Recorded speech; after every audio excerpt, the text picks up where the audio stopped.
Chapter 1. Who on earth wears a bathrobe to a wedding? Today, the Liu family is bustling with activity early in the morning. The Qin family arrives to escort the bride, their laughter and joy echoing throughout the house. However, in the deepest recesses of the third floor, there lies a locked room. This room is the most secluded part of the Liu residence, requiring one to ascend 3 flights of stairs and navigate a few twists and turns to reach it. Liu Mingyu has lived here for 10 years.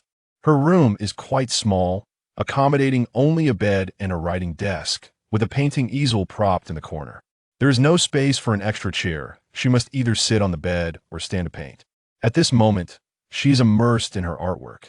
The only sounds that fill the air are the gentle whispers of the brush against the paper. A mere door separates 2 distinct worlds. As noon approaches, the Liu family begins to send off the bride. Amidst the blessings of friends and family, the bride, Liu Qian, is lifted into the wedding car by the groom, Qin Lian, and taken to the groom's family home. Liu Qian is Liu Mingyu's cousin, the daughter of her uncle, the eldest daughter of the Liu family, marrying today into the prominent Qin family of Zizisheng. A high-profile marriage. When the clamor finally dissipates, the sound of a key turning in the lock can be heard in the narrow doorway of the small room. Liu Mingyu quickly flips the paper in front of her, securing it once more, and changes hands to grasp the brush, hastily sketching a few strokes. Click! The door swings open. The butler, Wang Qi, respectfully announces, "Miss Liu Air, please join us for lunch." Liu Mingyu sets down her brush and rises to descend the stairs. At this lunch, she is alone. The members of the Liu family are either accompanying the wedding car to the groom's home or busy preparing for the evening banquet at the hotel. In short, the entire family is preoccupied, except for her and her grandmother. Liu Mingyu sits at the long dining table, occupying the seat at the far end. Even when dining alone, she must remain here. Butler Wang Qi stands by the table, diligently serving or removing dishes as required. Wang Qi is meticulous in his duties, emotionally stoic, repeating the same tasks day after day, year after year. Like a robot, he shows no emotions nor weaknesses. Liu Mingyu quietly finishes her meal, rises, and heads towards the backyard. But the door is locked. Wang Qi appears behind her and says, "Miss Air, you cannot go to the backyard." Liu Mingyu replies, "But Wang Butler, I merely wish to take a stroll and admire the ginkgo tree." Wang Qi smiles and reiterates, "Miss Air, you cannot go to the backyard." Liu Mingyu responds, "Understood." She returns to her room, sets up her easel, and continues painting. At dinner time, the hotel lobby is alive with guests. Duan Xiaoming encounters Zhan Xiang, who is dressed in formal attire. He stops, tilting his head to inquire with his gaze. Zhan Xiang explains, "There's a wedding for a distant relative. Would you like to join the festivities, Minga?" Duan Xiaoming replies, "Sure." Zhan Xiang adds, "All right, let me first help you change into something else." Duan Xiaoming questions, "Change into what?" Minga, are you planning to attend the wedding in a bathrobe?" Zhan Xiang observes him and asks. Duan Xiaoming retorts, "Is that a problem?" Zhan Xiang glances again at the hotel slippers on his feet, his expression complicated. Not at all. Who would dare dictate what Duan Xiaoming wears? Yet the combination of bathrobe and slippers is simply outrageous. His tall stature and commanding presence, combined with his striking features, draw considerable attention. It's as if he's there to disrupt the event. Ultimately, Zhan Xiang hesitates at the entrance, unsure of how to proceed. He wipes his brow and suggests, "Minga, how about you go to the private room on the 2nd floor? You can still see the wedding from there. There's food and drinks too. Plus, there's a terrace for smoking." Heh. Duan Xiaoming gazes at him with an unreadable expression, neither pleased nor angry. Zhan Xiang looks as if he might cry, "Brother, we are in a different city. I fear your flamboyance." Duan Xiaoming raises an eyebrow. "We'll go to the private room." Zhan Xiang exclaims, "That's wonderful, brother." Duan Xiaoming strides to the 2nd floor, finds an unoccupied private room, opens a bottle of wine, and leans against the railing, observing the banquet hall below. He has little interest in weddings, but cannot resist the allure of good fortune. At this moment, the wedding has commenced, with an enthusiastic MC and bright lights illuminating the banquet hall.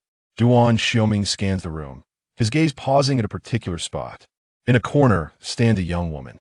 It seems there's no place for her to sit. She is clad in a shimmering white qipao, her long black hair elegantly styled. The garment is ill-fitting, appearing somewhat oversized, almost resembling a uniform from the banquet hospitality team. Yet she is stunning, not merely attractive, but possessing an innate beauty that stands in stark contrast to those around her in the entire event.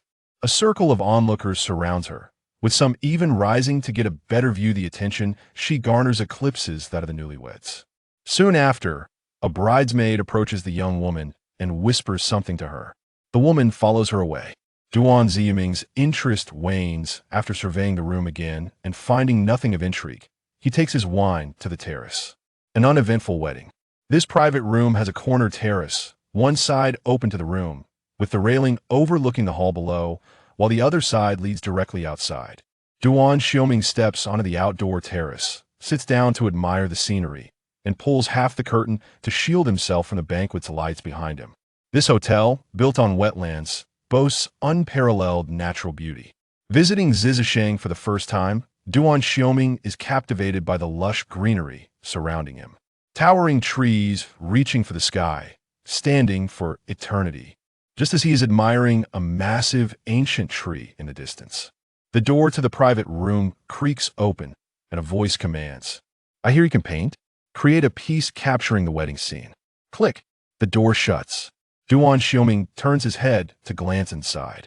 The bridesmaid has left, leaving behind the qipao beauty. Unbeknownst to her, in the visual blind spot created by the curtain, she sets up her easel and begins to paint. With her right hand grasping the brush, she starts her work. Her back is straight, slender, her hair neatly styled, exposing a delicate neck, pale and fragile, as if it could break with a mere touch. Even her silhouette is breathtaking. How beautiful, and yet how utterly mundane. Duan Xiaoming closes his eyes for a brief respite. Silence. Time passes, and soon, thunderous applause fills the air. They have reached the pivotal moment of the wedding, the groom kissing the bride. Duan Xiaoming opens his eyes and surveys the private room. This woman's painting skills are quite commendable. Though time is insufficient for meticulous detail, she has managed to outline the wedding's highlights, and the color palette is romantically harmonious. However, there's a distinct lack of soul. She paints because she is told to. She complies with every request, having not partaken in a single bite during the entire wedding, instead focused solely on her canvas. So dull, so compliant, so wasted on such an extraordinary beauty. Disappointing. Duan Xiaoming closes his eyes once more, as if drifting off into slumber. After an indeterminate time, applause resounds again in the hall. This time, it is for the final segment of the wedding, the raffle, with lavish prizes at stake. Duan Xiaoming opens his eyes, preparing to leave. He has absorbed enough of the celebratory atmosphere. He pulls back the curtain and steps into the room, just in time to see the woman toss her brush to the ground with a resounding thud. Oh, he almost forgot. There's still this tedious woman painting away. Lu Mingyu hears the noise and turns to look back. A man, clad in a bathrobe and casually donning hotel slippers, stands before her. He is not from Zizisheng. The man is tall and imposing, his hair half-dried and swept back, his face entirely unobscured, revealing his striking features and contours, with sharp eyebrows and starry eyes that emanate an aura of intimidation. Through the open bathrobe, his muscular chest is visible. The lines are sleek and powerful, reminiscent of a poised cheetah. This physique is truly awe-inspiring. Chapter 2. Exceptional and remarkably sleepy. At 8 o'clock in the morning, during the morning meeting at the First Hospital of Haicheng, orthopedic surgeons were engaged in discussions regarding patient diagnoses and surgical plans. Among the crowd, a distinguished man sat in his chair, his short black hair impeccably neat, wearing a mask, with his head bowed in contemplation. His long, fair fingers gripped a pen, each joint resembling finely crafted jade, and a nameplate on his white coat read, Chief Surgeon Jiang J. T 8:30. The morning meeting concluded, and the rounds commenced. In the intensive care unit, the light was dim, and apart from the beeping of machines, a profound silence enveloped the room. Here, life seemed particularly fragile and powerless that a middle-aged man with pale skin lay on the hospital bed, gasping for oxygen. His expression of pain appeared even more ghastly under the harsh lights, each breath accompanied by agonizing wheezes, as if life itself were precariously balanced. "This is our department head, Chief Jiang." Chun-Ling introduced Jiang Jin to the patient's family. Jiang Jin nodded respectfully to the family members. The patient has sustained severe injuries and fractures, and is now exhibiting signs of confusion and diminished breathing. If the situation worsens, it could become life-threatening, so we must proceed with surgery promptly. The woman scrutinized the 30-something man before her, her gaze revealing skepticism. "Who is the lead surgeon?" she inquired. Jiang Jin replied earnestly, "I will be the lead surgeon for this operation." The woman scoffed lightly. "Is it truly the case that the standards have fallen so low at Haicheng's finest private hospital? How many surgeries have you performed? Is one so young even qualified to be a chief?" Beside him, the attending physician, Chun-Ling, Jiang Jin's junior, immediately retorted, "Sister, times have changed. Not all doctors fit the stereotype of balding men with beer bellies anymore." He shot a glance at Jiang Jin, seemingly indicating, "Look at our chief Jiang. He is a counterexample." Yet Jiang Jin remained remarkably composed, his deep voice resonating. "The path to becoming a doctor is indeed long. But if you harbor doubts simply due to my age, have you considered that perhaps it is precisely because I excel in this field that I need not traverse such a lengthy road to stand here before you?" The previously confrontational woman fell silent, her expression thoughtful. "What time is the surgery scheduled for?" she asked. "At 3 o'clock this afternoon. Please have the family come by later to sign the consent form." Chun-Ling responded, holding the surgical consent form. "Please take care of yourselves," he added, as the orthopedic surgeons gradually exited the ward. The leading man walked with an upright posture, broad shoulders tapering to a narrow waist, exuding an air of calm, devoid of any signs of panic, an embodiment of steadiness for the patients.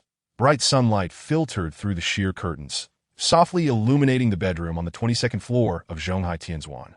A woman, lost in sweet dreams, was jolted awake by the dazzling light, squinting her eyes in displeasure as she turned away. Beneath her pale, pink nightgown, a pair of long, slender legs peeked out, casually draped over the air-conditioned quilt. Perhaps she had slept enough, for the woman slowly opened her eyes, akin to a kitten just roused from slumber, stretching her arms languidly, exuding a hint of laziness and contentment. She reached out to the bedside table, picked up her phone, and deftly navigated to the dad entry in her contacts, gently pressing the call button. "Dad, are you at the office?" Her soft voice echoed in the room, imbued with a sweet fragrance. On the other end, Jiang Dad's teasing voice replied, "What do you think, am I you?" Exceptional and remarkably sleepy, upon hearing her father's words, Jiang Yin could not help but chuckle. "Dad, where did you learn those phrases? Are today's seniors so adept at using the internet?" "Humph, don't underestimate us older folks that if I were to sleep in like you every day, the company would have long been shut down." Jiang Dad feigned seriousness. Realizing her father was jesting, Jiang Yin quickly softened her tone. "All right, Dad, I admit my mistake. I'll head to the office right away." Standing in the center of her opulent wardrobe, she scanned the array of clothing and accessories surrounding her. Her gaze settled on a white French shirt paired with a black professional pencil skirt, the hem just above her knees, accentuating the slender lines of her legs. She retrieved a pair of sheer black stockings from the drawer, carefully slipping them on. The transparency of the stockings rendered her skin tantalizingly visible, adding a touch of mystery and allure. Dressed and ready, Jiang Yun sat at her vanity, beginning her makeup routine. She applied a light layer of foundation to even out her complexion, followed by a subtle blush to create a natural flush. She meticulously lined her eyes, the slight upward flick at the corners enhancing the brilliance of her originally dark, clear eyes. Finally, she selected a pair of YSL patent leather heels before stepping out.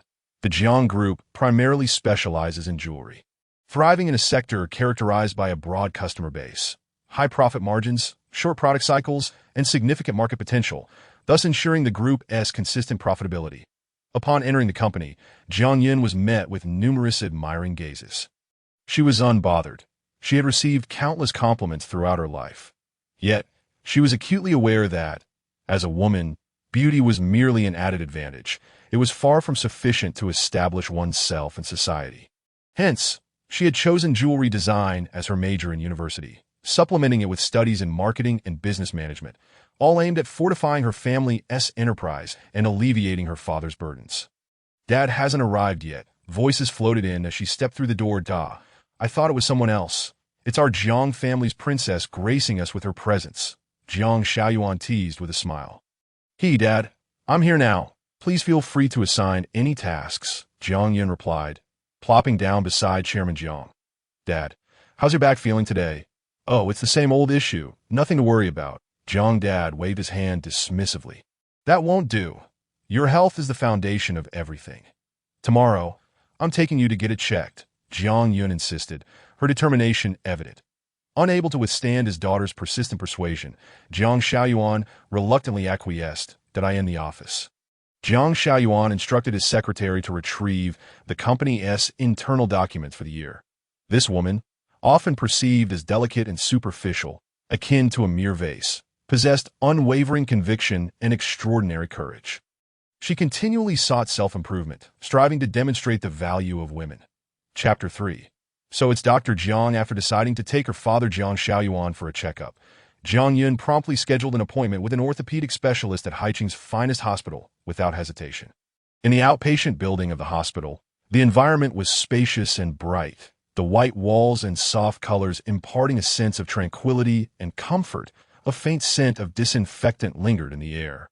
Neither overwhelming nor unpleasant. Dad, let us head inside, Jiang Yun said, linking her arm with Jiang Xiaoyuan's as they approached the outpatient room. Knock, knock. Jiang Yun gently tapped on the door. Come in. A low, magnetic voice resonated from within. Inside, a man sat in a chair, slowly raising his head. His eyes were clear and bright, exuding a cool aura, and his pristine white coat instilled a sense of reverence. Jiang Jin gave them a slight nod. Maintaining a polite distance, what seems to be the problem? He inquired, his Adam's apple subtly shifting as he spoke. Jiang Yin squinted at the nameplate on his chest, inwardly murmuring, so you are Dr. Jiang. Realizing she had been staring, she flashed a sweet smile and regained her composure. My father has been experiencing discomfort in his lower back. Could you please take a look, Dr. Jiang? Her melodious voice wafted into Jiang Jin's ears. Please take a seat, Jiang Jin instructed, then moved beside Jiang Xiaoyuan, slightly bending to apply gentle pressure on the patient's lower back. Is it painful here? Jiang Xiaoyuan nodded. I often have to sit for long hours at work. And now it hurts even when lying on my left side. Jiang Jin straightened up. Prolonged sitting can lead to muscle strain in the lower back. I will order some tests before making a diagnosis. Jiang Yun's eyes sparkled as she smiled. Thank you, Dr. Jiang. Her grin was as enchanting as the gentle rains of Jiangnan, sweet and alluring, stirring a sense of yearning. I end the corridor, Jiang Xiaoyuan casually remarked. Do you like him? Jiang Yun snapped back to attention. What? I asked if you liked the gentleman inside, Jiang Xiaoyuan teased, casting a sidelong glance at his daughter. You were practically glued to him with your eyes. Dad, Jiang Yun giggled, her smile playful and mischievous. I in the hospital restroom. Jiang Yun opened her LV shell bag, retrieving her Chanel cushion foundation, pressing it steadily on her face, and then applying lip gloss that transformed her lips into the hue of freshly picked peaches. Glistening and luscious, she gazed at her reflection in the mirror, her thoughts swirling. Dr. Jiang, it seems we meet again. Dad, please wait outside for a moment, she instructed before stepping back into the consultation room. Jiang Jin held the report, his high nose bridging a pair of silver-framed glasses, his gaze penetrating through the lenses and landing on Jiang Yun. There is nothing serious. I prescribed medication for your father. He should avoid sitting for prolonged periods and engage in more physical activity. Jiang Yun met his gaze, her eyes resolute as she replied, All right, thank you, Dr. Jiang. When might we meet again? Jiang Jin furrowed her brows tightly. Before she could utter a word, Jiang Yun interrupted her. What I mean is, when will the next follow-up appointment be? The woman before her was both lively and innocent, seemingly unaware of any boundaries she might be crossing. Come back in a month for the follow-up, Dr. Jiang, then, see you next time. The woman delicately tucked a strand of long hair behind her ear and turned to leave the outpatient clinic, her fair legs gliding with each step as if she were treading upon ethereal clouds, exuding an enchanting charm. Within the LD shopping mall, Lin Jur clung to Jiang Yun, her 160-centimeter frame slightly shorter beside her. Is Uncle all right after the checkup? Lin Jiang took a sip of her tea. That he's fine, but guess who I ran into at the hospital? Jiang replied. Who? I can't guess that Dio you have friends at the hospital? Lin Jiang asked, her eyes widening to, I don't care. Humph. No matter how many friends you have, I must be your best friend. All right, you certainly must be. Jiang chuckled, ruffling Jiang's hair as if she were petting a kitten. I ran into that man from Below. Is he there for a checkup too? Lin Jiang exclaimed, no, he's a doctor. I didn't expect to see him at the hospital again. You two are quite fated. I said, you were staring at him at the bar last time. Lin Jiang teased. Did you exchange contact information? Not yet. He probably isn't interested in me. Jiang casually responded while selecting the season's new arrivals. Holding up a shell-white skirt, Jiang, what do you think of this one? Wow, that nightgown would look perfect on you. You should try it on. Jiang entered the fitting room and slipped into the shell-white nightgown. The sheer fabric subtly revealing a hint of sensuality. Her slender waist and curvaceous hips were tantalizingly visible, while her fair, long legs were on full display. The V-neck design accentuated her alluring figure just right, and the semi-sheer back showcased her captivating silhouette. Yin, you look absolutely stunning, Lin Jiang exclaimed, her eyes sparkling like tiny stars. The staff nearby couldn't help but be impressed, saying, Miss Jiang, our seasonal new arrivals seem tailor-made for you. I haven't seen anyone wear our brand so breathtakingly in a long time. Jiang admired her reflection in the full-length mirror, nodding with satisfaction, that I like it very much. Please wrap it up for me. At that moment, Jiang stealthily approached Jiang, whispering, such a sexy dress. Too bad you don't have a boyfriend to appreciate it. Jiang's face flushed instantly, her mind conjuring images of a man, his distinct fingers, deep-set eyes, and the movement of his Adam's apple. Her heart fluttered slightly, a smile playing on her lips as she thought, perhaps one day. Chapter 4. The most beautiful isn't a rainy day at 7 in the evening. As night enveloped the city, large raindrops cascaded down, drumming against the windows, rooftops, and streets, producing a series of muffled sounds. The dark clouds loomed, casting a sense of oppression over the entire coastal city. Inside the Maybach, Jiang's phone rang for the 4th time. Is someone urging you on? The voice on the other end, teasingly reprimanding, belonged to Xin Yuzhu. Such heavy rain, should I not worry about my son? The one answering your call is a living person. Rest assured. Jiang raised a hand to rub his temples, easing his fatigue. How long has it been since you last came home to have dinner with Mom? I never see you anymore. Are you coming back tonight? Xin Yuzhu chattered from the other end. All right, I'll be back, Jiang replied, hanging up and starting the car, navigating through the rain. Yes, Jiang stepped out of the building. The weather suddenly turned. The weather in Haicheng, much like a woman's temperament, could change in an instant. Uncertain when the rain would cease, she decided to brave it, grabbing her small backpack and raising it above her head as she stepped onto the road. The traffic slowed, becoming chaotic, the sound of honking horns intertwined with the rhythmic patter of rain. Stuck in traffic, Jiang listened to music while watching the rain-soaked streets. The music softly played. The most beautiful isn't a rainy day, but the moment spent with you under the eaves, avoiding the rain. That a figure in a water-washed blue long dress caught his eye. Her long, dark hair was drenched, beads of water dotting her solid-colored dress, and she wore a pair of French sandals embellished with rhinestones as she approached from afar. His gaze followed her until she crossed the street. When the green light illuminated, he abruptly turned around. Beep, beep. The horn blared near Jiang's ear. Before she could turn, a familiar deep voice called out, Get in. She froze in place that if you don't want to catch a cold and end up in the hospital. Then get in. Jiang patiently repeated. Dr. Jiang, it's you. Her rain-soaked hair was slightly disheveled but not at all unkempt. Her voice a mix of surprise and joy, laced with a hint of unnoticeable grievance. Jiang opened the car door and settled into the passenger seat, catching a faint scent of ebony wood. Glancing sideways, she saw him in a white shirt that hugged his strong physique, sleeves rolled up to reveal his well-defined forearms. Looking up, she met his sharp jawline and the pronounced Adam's apple. Eventually locking eyes with his intense gaze, Jiang shivered slightly, quickly regaining her composure.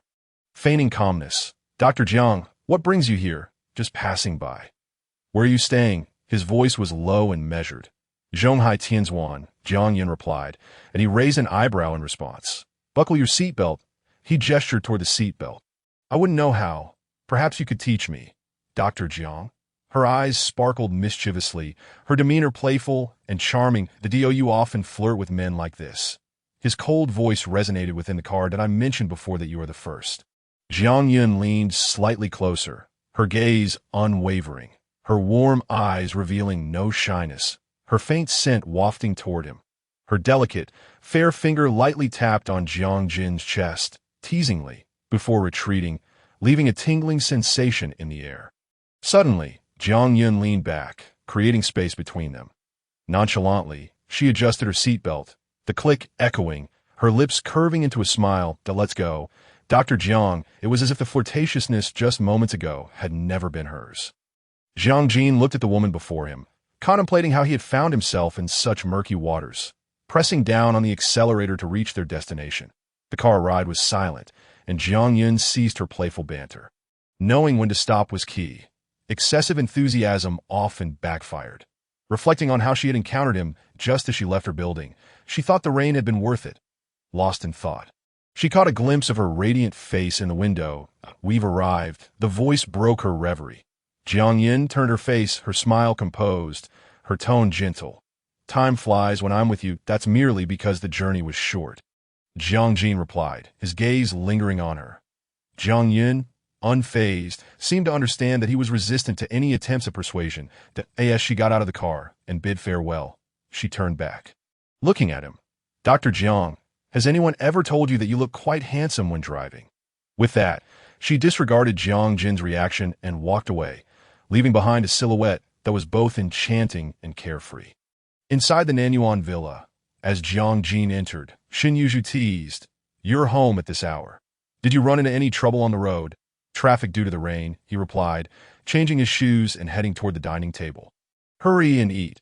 It's all your favorite dishes," Xin Yuzhu quipped, though her concern for her son was evident as she had already instructed Wang Ma to prepare a feast in anticipation of his return. As Jiang Jin served himself, she began to chide him, "You never chat with your mother when you come home. Talking to you feels like pulling teeth." Wang Ma chimed in, "Young master has a good character. He's so composed at a young age that he'll achieve great things in the future. AT30. You haven't brought a girlfriend home for me to see. That's the biggest matter at hand," Shen Yuzhu pointedly remarked. "Mom, where's Dad?" Jiang Jin interrupted, a hint of impatience in his tone. "He's at the company and hasn't returned yet." Mother Shun is a perceptive woman, well aware that her son should not be overly pressured. It is a rare occasion for him to return home, and she refrains from voicing any unwelcome remarks. With a smile, she calls for Wang Ma to bring an additional set of chopsticks and bowls, then takes a seat beside Jiang Jin to share a meal. The dining room is bathed in a soft, pale yellow light, enveloping the space in a warm and inviting ambience. Chapter 5. Miss Jiang, next time we meet beneath the partial cover of Green Hills lies a highly exclusive club, operating on a membership basis, where only those of significant status and power may enter. Jiang Jin, Kushuyu, Pei Yin Chuan, and Zhou Yin are four brothers who have fought side by side since childhood. The bond between their families was forged by mutual support in business, as well as the innocence of growing up together. Their brotherhood is deep, akin to fine wine, rich and enduring. Inside the private room, Ku Xiaoyu sips Hennessy, his left arm draped around the popular model Anhua, exuding comfort and ease. Jiang Jin sits opposite him, reclining against the sofa, indulging in a cigar, his suit jacket casually open, radiating an air of languid elegance. Ku Xiaoyu squints at him. "Old Jiang, I can't help but wonder how many women must be flocking to you with that looks of yours. At 30, yet you have no woman by your side. I'm starting to worry for your mother." Jiang Jin offers a faint smile, his gaze indifferent. The emperor is not in a hurry, but the eunuch's as he speaks, he deftly sidesteps a flying cushion, which Ku Xiaoyu tosses with a mischievous grin as he settles onto the adjacent sofa, his eyes glinting with flirtation. "We're brothers. I'm not one to hold back. Care to give it a try?" Jiang Jin finds it amusing, pulling the cigar from his mouth, the white smoke curling around his cool demeanor as he turns his head and softly utters, "Get lost." "Huh? Why must you provoke Jiang Jin? Haven't you heard that those who speak the least in a crowd are often the most formidable?" Pei Yin Chuan and Zhou Yin chuckle in the background, shaking their heads. with that icy facade of yours. I reckon my son will be in kindergarten before you ever settle down. K. Xiaoyu remains unfazed, casually returning to his seat and pulling Anua closer. Old Jiang, there's a plot of land in Dongcheng that's up for bidding.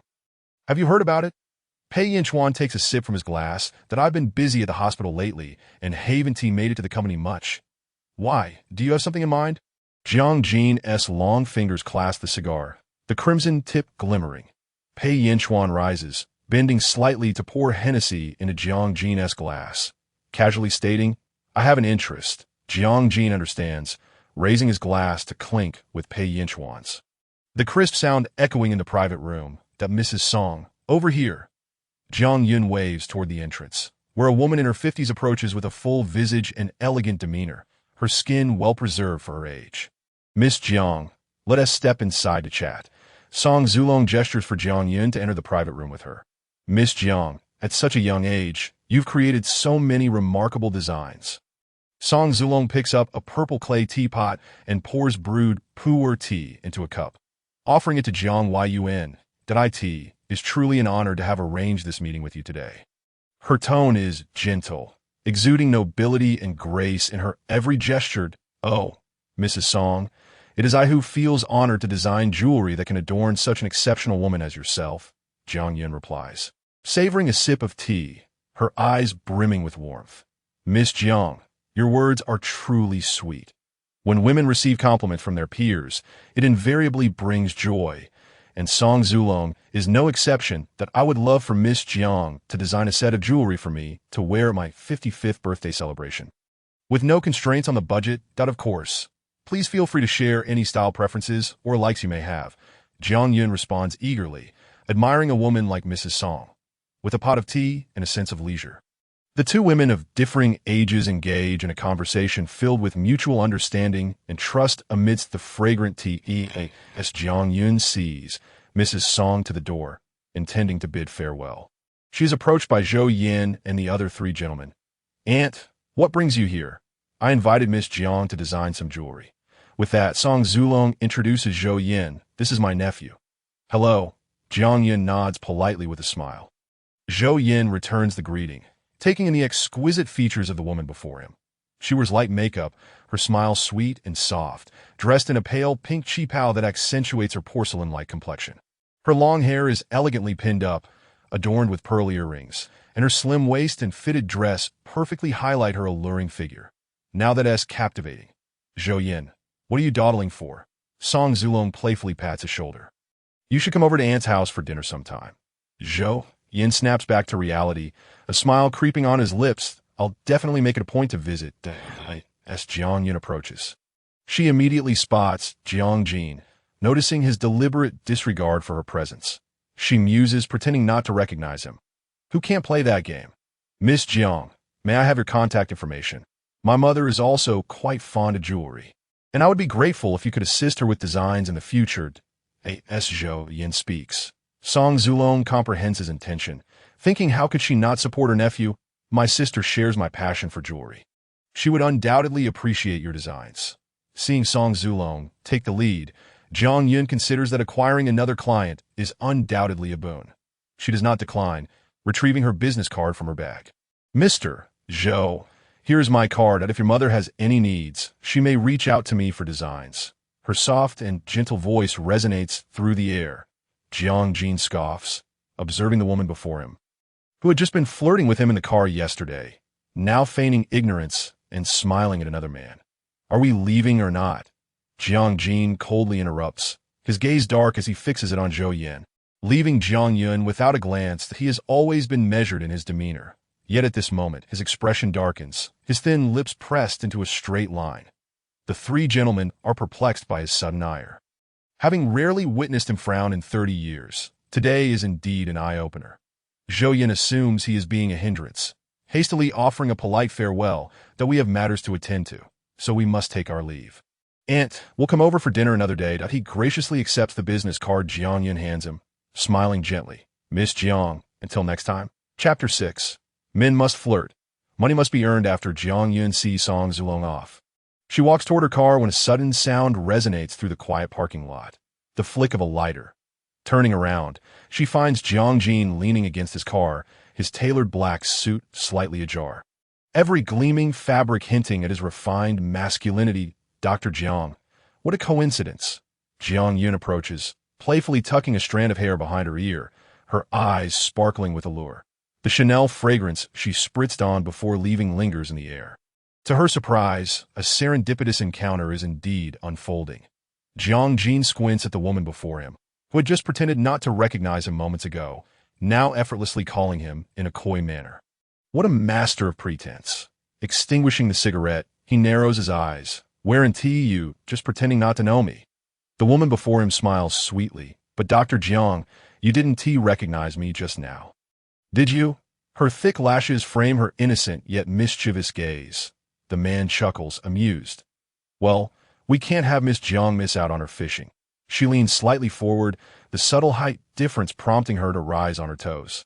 Her porcelain face tilted up as she gazes at him, her eyes deep and inviting, making one want to drown in their depths. From a distance, this posture resembles a woman seeking a kiss.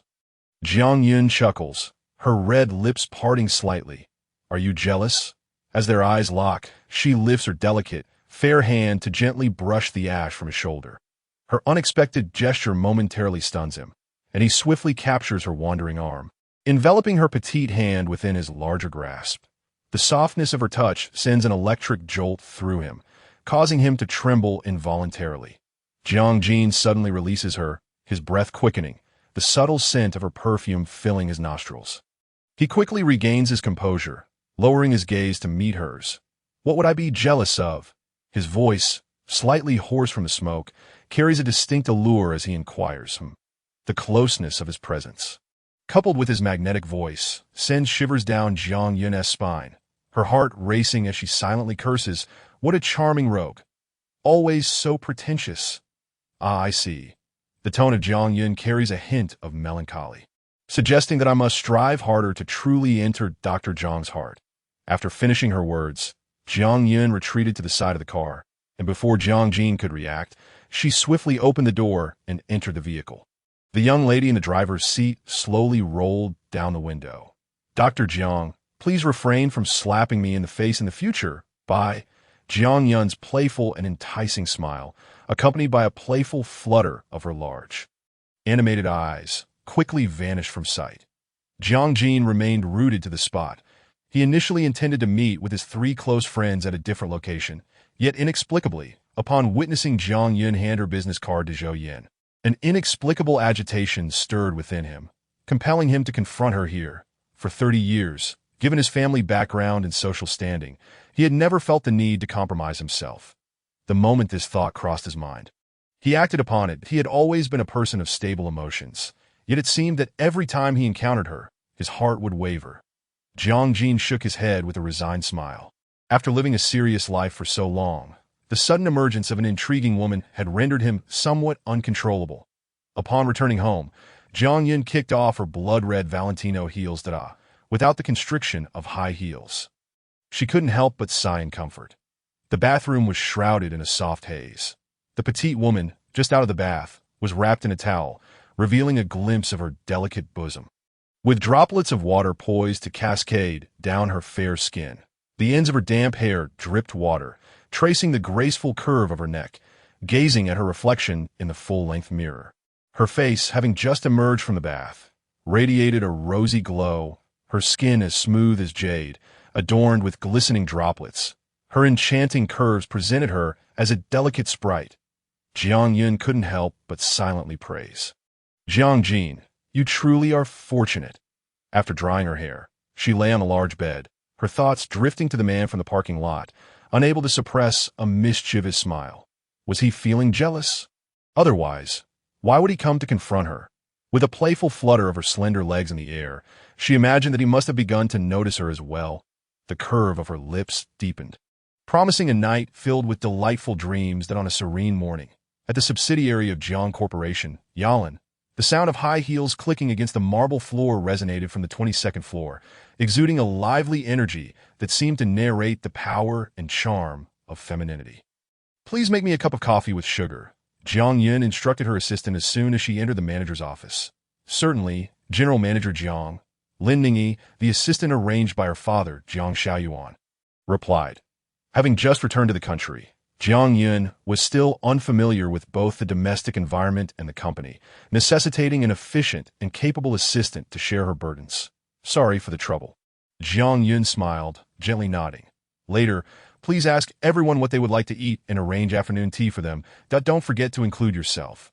Lin Ningyi gazed at her boss, whose eyes sparkled like stars when she smiled, her innocent yet alluring visage radiating a subtle charm. Truly a captivating beauty. Thank you on behalf of everyone. General Manager Jiang, I will inquire shortly. Lin Ningyi, captivated by the woman before her, mused that indeed, women are drawn to beauty. She had initially expected her superior to be a haughty and spoiled young lady, but upon meeting her, she found her to be approachable and down-to-earth. Who could understand?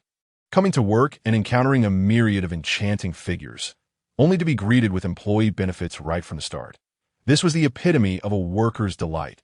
Jiang Yun sipped her freshly brewed latte, a plethora of gemstones laid out on the table for her selection, fully embracing the philosophy that while men may pursue, one must also earn. Chapter 7. A Woman of Beauty and Capability. September.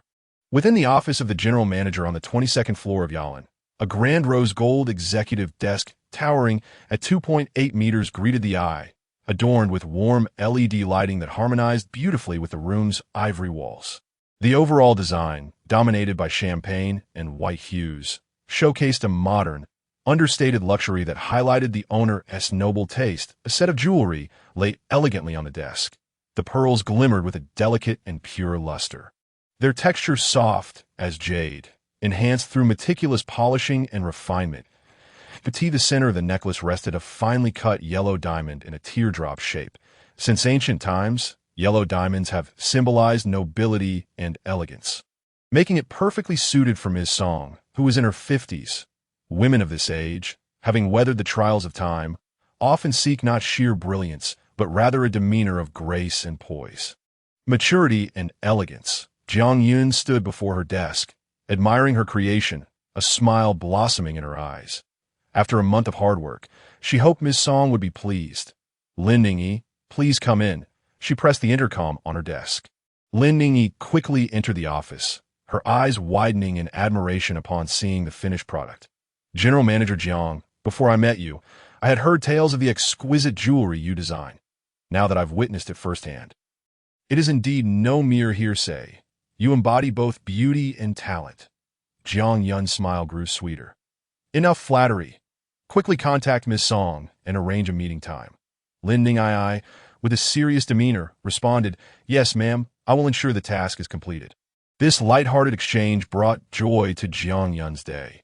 Having a cute assistant around her own age added a touch of fun to her otherwise mundane work routine. Meanwhile, Zhou Yin lingered in bed, receiving a call from his aunt. Song Xiong playfully inquired, Still in bed, are we?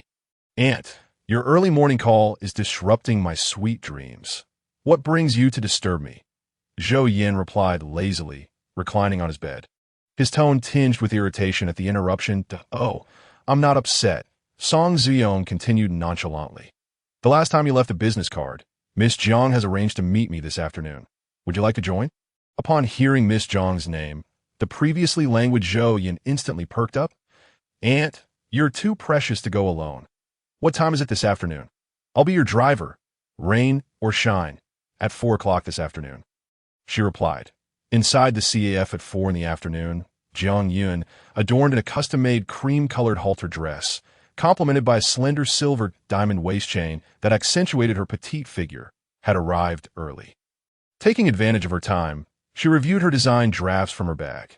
Sunlight streamed through the window, gently illuminating her, while her long, dark hair cascaded in soft waves over her fair skin from a distance. She resembled a fairy who had descended into the mortal realm. Upon entering, Song Xiong and Zhou Yin immediately spotted her.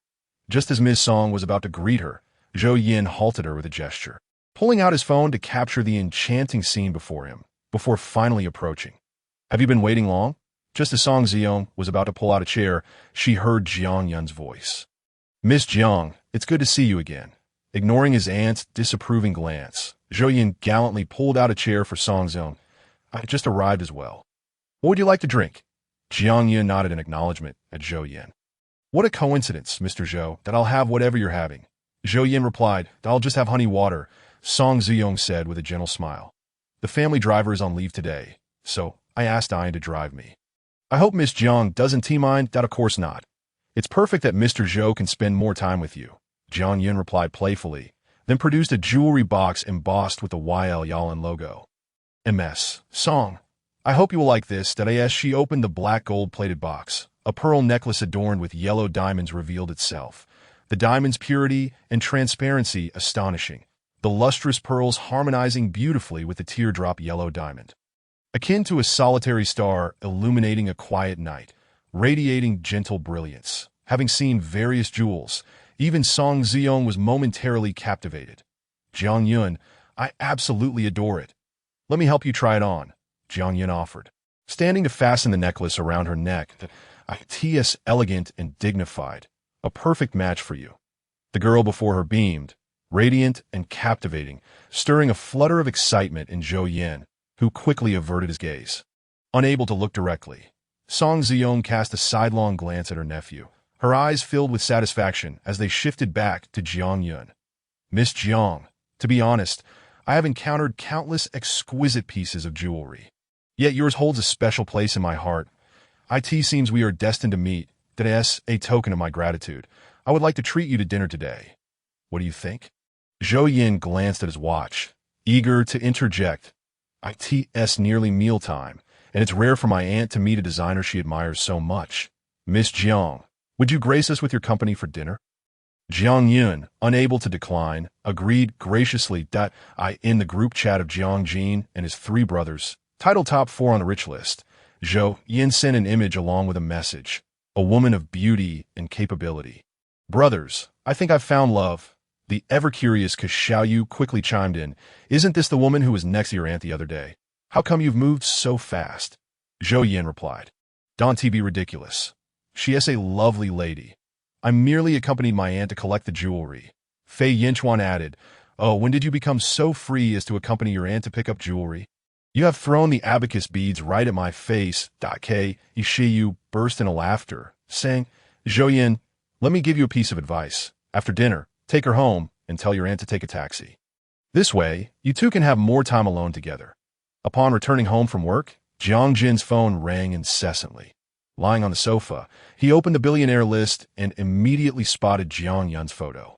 In the picture, she was intently examining a design draft, the sunlight streaming through the glass window, illuminating her fair, delicate face. Her slightly upturned nose and gently pursed rosy lips conveyed a focused and earnest expression. How long had it been since he last saw her, the woman who unabashedly flirted with him? Scrolling further down, he came across Zhou Yan's words. Jiang Jin's eyes darkened, revealing a hint of restrained indifference and coldness on his face. He gripped his phone tighter, the veins in his arms subtly protruding, as an unnamed flame of jealousy ignited within him. Chapter 8. Dinner was the food to your liking? Zhou Yin inquired as he led two ladies to the renowned private kitchen. Shijing Pavilion in Haiqing. The moment the enchanting ladies agreed to dine, he had quietly secured a reservation at the restaurant, T28. He was no stranger to romantic encounters. His family had been involved in business since his ancestors' time.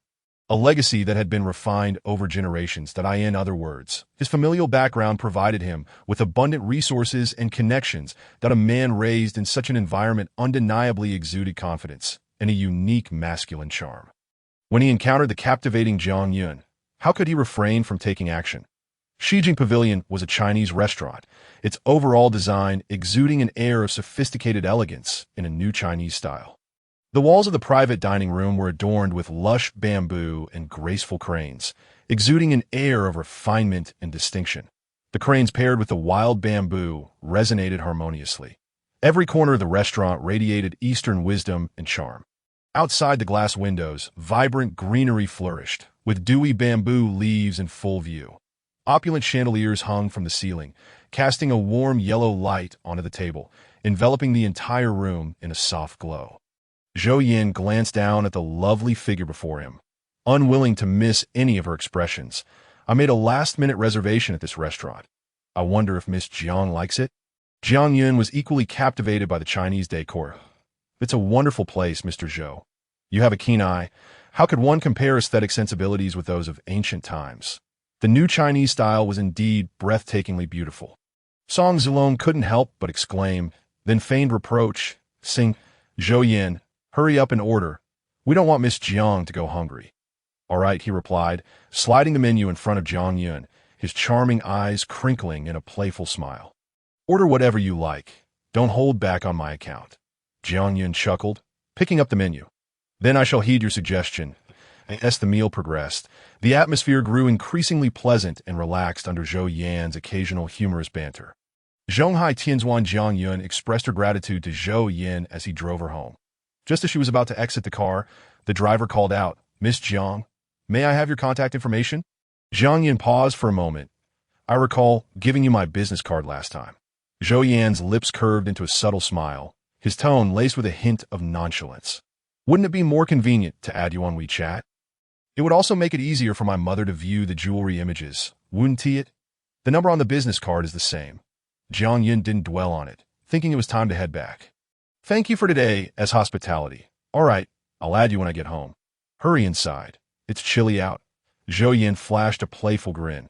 After bidding farewell, Jiang Yun turned to enter the community. Just a few steps in, she collided into a solid embrace. The familiar scent of ebony wafted through her senses, and as she looked up, the man she had been thinking of appeared before her. The air in Haiqing had gradually turned autumnal by September, with the evening breeze carrying a calm fragrance, akin to the presence of Jiang Jin. Ouch! That hurt. Jiang Yun playfully pouted, her delicate hand pressed against her forehead. Jiang Jin's expression darkened. It's late. Aren't you watching where you're going? Dr. Jiang, what brings you here? Jiang Yun looked up at him, her soft tone tinged with surprise. What? Are you the only one allowed to live here? His voice was languid in the night, his eyes deep and shadowy. It seems that Dr. Jiang and I are truly fated. By some unseen force. We have crossed paths. Her lips, adorned with lip gloss, appeared particularly luscious, their slight upward curve exuding confidence and charm. Jiang Jin regarded the woman before him, who seemed to be putting on an act, and slowly spoke. Did you enjoy your meal? His deep voice resonated, filled with allure and magnetism in the dim light of the evening. What? Jiang Yun, initially bewildered, quickly grasped the situation. Dr. Jiang, are you following me? I'm not that creepy, the man replied, hands tucked into his pockets, his brow furrowing. Oh, Jiang Yun pondered briefly that I had a bit too much to eat this evening. Would you accompany me for a walk to help me digest? Consider it a way to ensure my safe return. It's rather unsafe for a girl to be out alone at night. She gently swayed her slender fingers against Jiang Jin's shirt, looking at him with a pitiful yet helpless expression, her eyes sparkling with mischief and charm, radiating an irresistible allure in the night. All right, Jiang Jin's Adam's apple bobbed slightly as he turned to walk beside her. Great. Jiang Yun beamed like a child who had just received candy. Trailing behind him on the ground, the woman's silhouette was graceful and light, while the man's stature was tall and relaxed. Their originally separate shadows gradually converged into a harmonious alignment. The petite figure moved steadily forward until she found herself enveloped by the towering physique behind her. The shadows stretched under the moonlight, seemingly carrying a unique rhythm, blending seamlessly into the velvety night. Chapter 9. Unreserved handsomeness. Jiang Jin discerned her subtle intentions but chose not to expose them. Instead, he slowed his pace to match the petite figure before him. Jiang Jin had studied at Harvard in the M country, completing 6 years to earn his medical doctorate, the hardships known only to himself. The journey from a medical student to a chief physician was undoubtedly arduous and lengthy. During his student years, he was occupied with writing numerous papers and busy with residency training. Once he began working, endless surgeries and shifts awaited him. Beyond managing various clinical issues, he also dedicated significant time and energy to continuous learning. Even Ke Xiaoyu and the others joked that if he had a girlfriend, they probably wouldn't see each other often. His life had always been in high gear. Yet now, being with the enchanting girl before him, he felt a long-lost sense of relaxation. Jiang Jin fixated on her petite silhouette. Is your father's back feeling better now? Much improved, Jiang Yun replied. Looking back, her fair oval face tilted upwards that I must credit Dr. Zhang's exceptional skills. Should I send you a banner that reads, Unreserved Handsomeness? Medical skills unmatched? As she spoke, her delicate hand covered her mouth, concealing her laughter. Jiang gazed at the woman before him, whose eyes sparkled with mirth, the corners of her eyes slightly upturned, exuding an almost dripping allure. His lips curved into a slight smile, drawing a bemused response from Jiang. Are you trying to get me to embarrass myself at the hospital? His tone was laced with an affection he himself was unaware of. How could that be? I wouldn't dare. Jiang feigned a pout. Why is this path so short? We haven't spent much time together before arriving home. Her soft voice carried a hint of sweet complaint. Jiang spoke softly. You should head inside, Dr. Jiang. I still don't have your contact information. Jiang blinked her big eyes at him. Your phone, Jiang replied. Jiang was taken aback. What? Jiang extended his hand.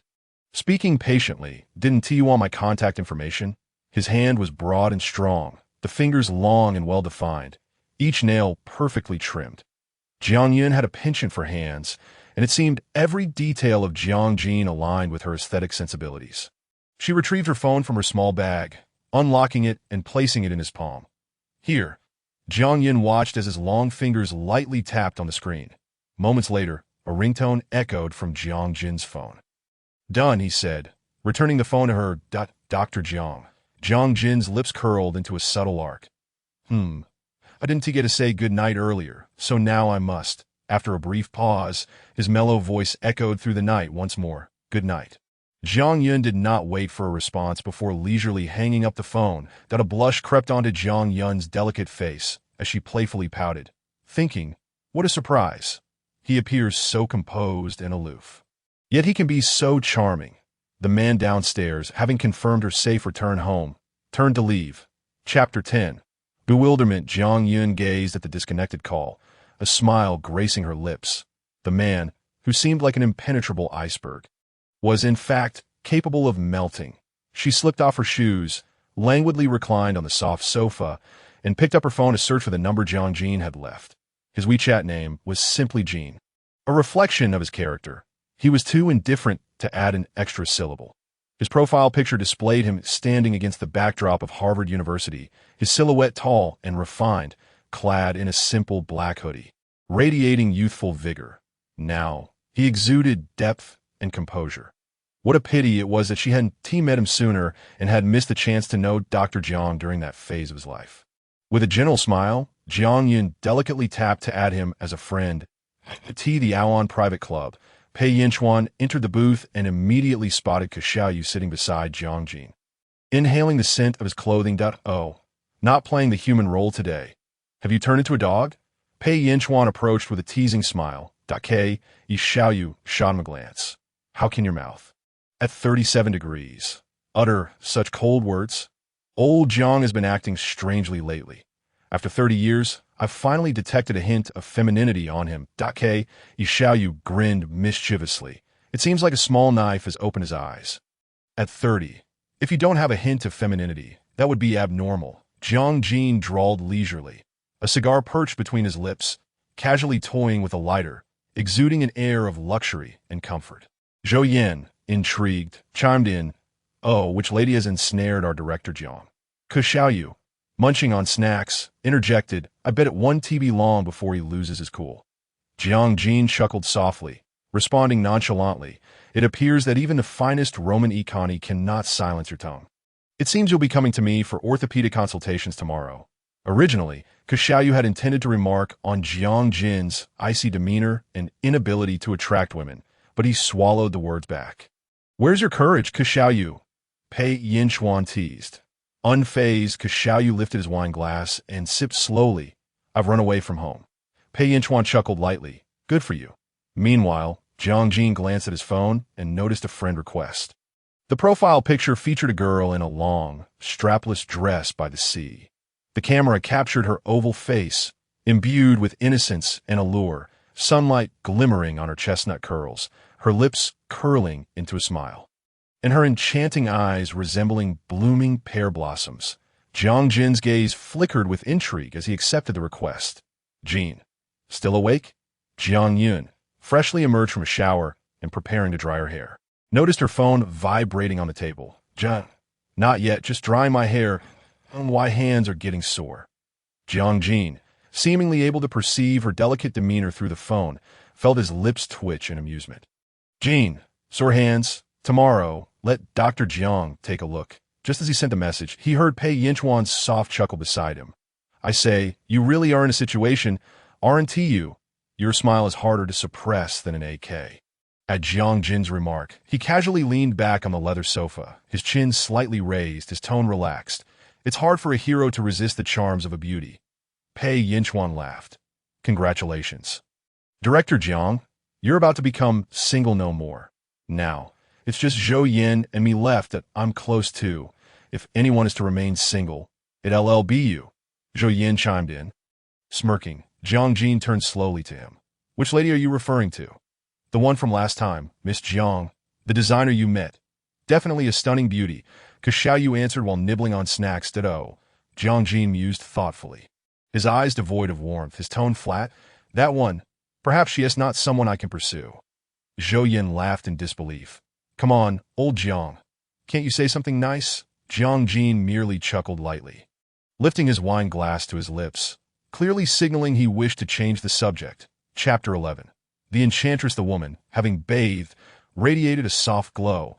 Her gently curled hair was wrapped in a towel, and the warmth of the water had imbued her skin with a rosy hue, accompanied by a faint fragrance of orchids. Jiang Yin shook her head gently, unable to suppress a laugh. Her already stunning features appeared even more captivating. June, so, how does Dr. Jiang plan to treat me? After sending the message, she retrieved her body lotion, slowly applying it to her skin, savoring the gentle touch and fragrant aroma. As Jiang Jin concluded his evening, the driver arrived to escort him. The sleek black Maybach glided to a halt outside the Awan Private Club, its imposing presence and gleaming license plate, CA, followed by a series of numbers, unmistakably signifying the owner's prominent status in Haicheng. There were two types of people who frequented Awan. Either they were wealthy themselves or were accompanied by someone of wealth. Men like Jiang Jin, who resided at the pinnacle of the social pyramid, attracted throngs of women. The moment he stepped outside, countless gazes were drawn to him. However, his chiseled features remained expressionless, exuding an intimidating aura that instilled trepidation in many women. Mr. Jiang, where to tonight? Uncle Amo, in the driver's seat, inquired. He had been with the Jiang family for many years and was well aware of their vast wealth and Jiang Jin's numerous properties. Jiang Jin pinched the bridge of his prominent nose. Back to Zhonghai. Having indulged in a fair amount of alcohol that evening, the lingering scent of it clung to him. Languidly reclining in the back seat of the Maybach, he retrieved his phone, clicking on Jiang Yun's profile, his finger gently brushing over her face on the screen. Suddenly, he felt an urge to see her, to know what she was doing. Without hesitation, he dialed her number. Hello, a sultry, elongated voice flowed from the phone, irresistibly alluring. Jiang Jin chuckled softly. Still awake? Had a drink? Jiang Yun replied leisurely, one hand holding the phone while the other peeled off her facial mask. Just as Jiang Jin finished speaking, before he could await a response, his deep voice resonated once more. Jiang Yun, I want to see you. His slightly inebriated tone, warm and inviting, brushed against Jiang Yun's eardrum, leaving a tantalizing sensation akin to a feather teasingly caressing her heartstrings. The atmosphere between them seemed to ferment with ambiguity on both ends of the call. Jiang Yun blinked her long eyelashes, seemingly entranced, her crimson lips parting slightly. Her voice, soft as the night breeze, was gentle and elusive. Having studied in M country for 6 years, Jiang Jin's views on love had been greatly influenced. The emotional expressions of M country's people were fervent and open. In their eyes, love was natural, requiring no embellishment or restraint. Their love was direct and wild, differing from domestic perspectives that often necessitated a myriad of considerations. They simply pursued pure affection, just like in this very moment. He wished to see her, so he told her, and then he would appear before her. Jiang Yun descended the stairs and instantly spotted his striking figure. Clad in a black suit, Jiang Jin casually draped it over his left arm, seemingly indifferent to its worth. In his right hand, he held a bottle of water, and as he tilted his head back to drink, his Adam's apple bobbed, exuding a languid charm. His dark, deep-set eyes resembled an unfathomable pool, concealing the tumult of emotions within. However, when he lifted his gaze and met Jiang Yun's, his expression shifted to one of intensity and clarity. As if he could see right through her IT that moment. Jiang Yun was dressed in a nude silk nightgown, the soft, smooth fabric hugging her skin, accentuating her fair complexion, making her appear even more delicate. As she approached, she emanated the refreshing scent of a recent bath, akin to a gentle breeze that invigorated the senses. "Get in the car," Jiang Jin commanded, his tone somewhat brusque as he opened the door. Gesturing for Jiang Yun to enter, did I in her haste. Jiang Yun had merely donned a nightgown and a robe before rushing downstairs. Confusion clouded her mind as she wondered what she had done to displease Jiang Jin. Her expression adorably innocent, akin to a helpless fawn evoking sympathy. "Is this how you usually dress when you go out?" Observing her bewildered demeanor, Jiang Jin's eyes darkened slightly, as he couldn't help but ask softly. Jiang Yun hurriedly explained, "I was in such a rush that I didn't change clothes. I usually only wear this at home." Jiang Jin raised an eyebrow, a faint smile escaping his lips. "Are your hands still sore?" Upon hearing this, the corners of Jiang Yun's eyes crinkled with delight. "Yes, Dr. Jiang, please take a look for me." Her voice, already soft, now carried a hint of playful coquetry, evoking a desire to tease her. Jiang Jin felt a surge of heat course through him. His breath becoming heavy, he leaned slightly closer, his large hand resting on Jiang Yun's fair arm. "Here?" he inquired softly, his warm breath brushing against her earlobe. A shiver ran through Jiang Yun, and a faint blush colored her cheeks. She lifted her gaze, staring into the profound depths of the man's eyes before her.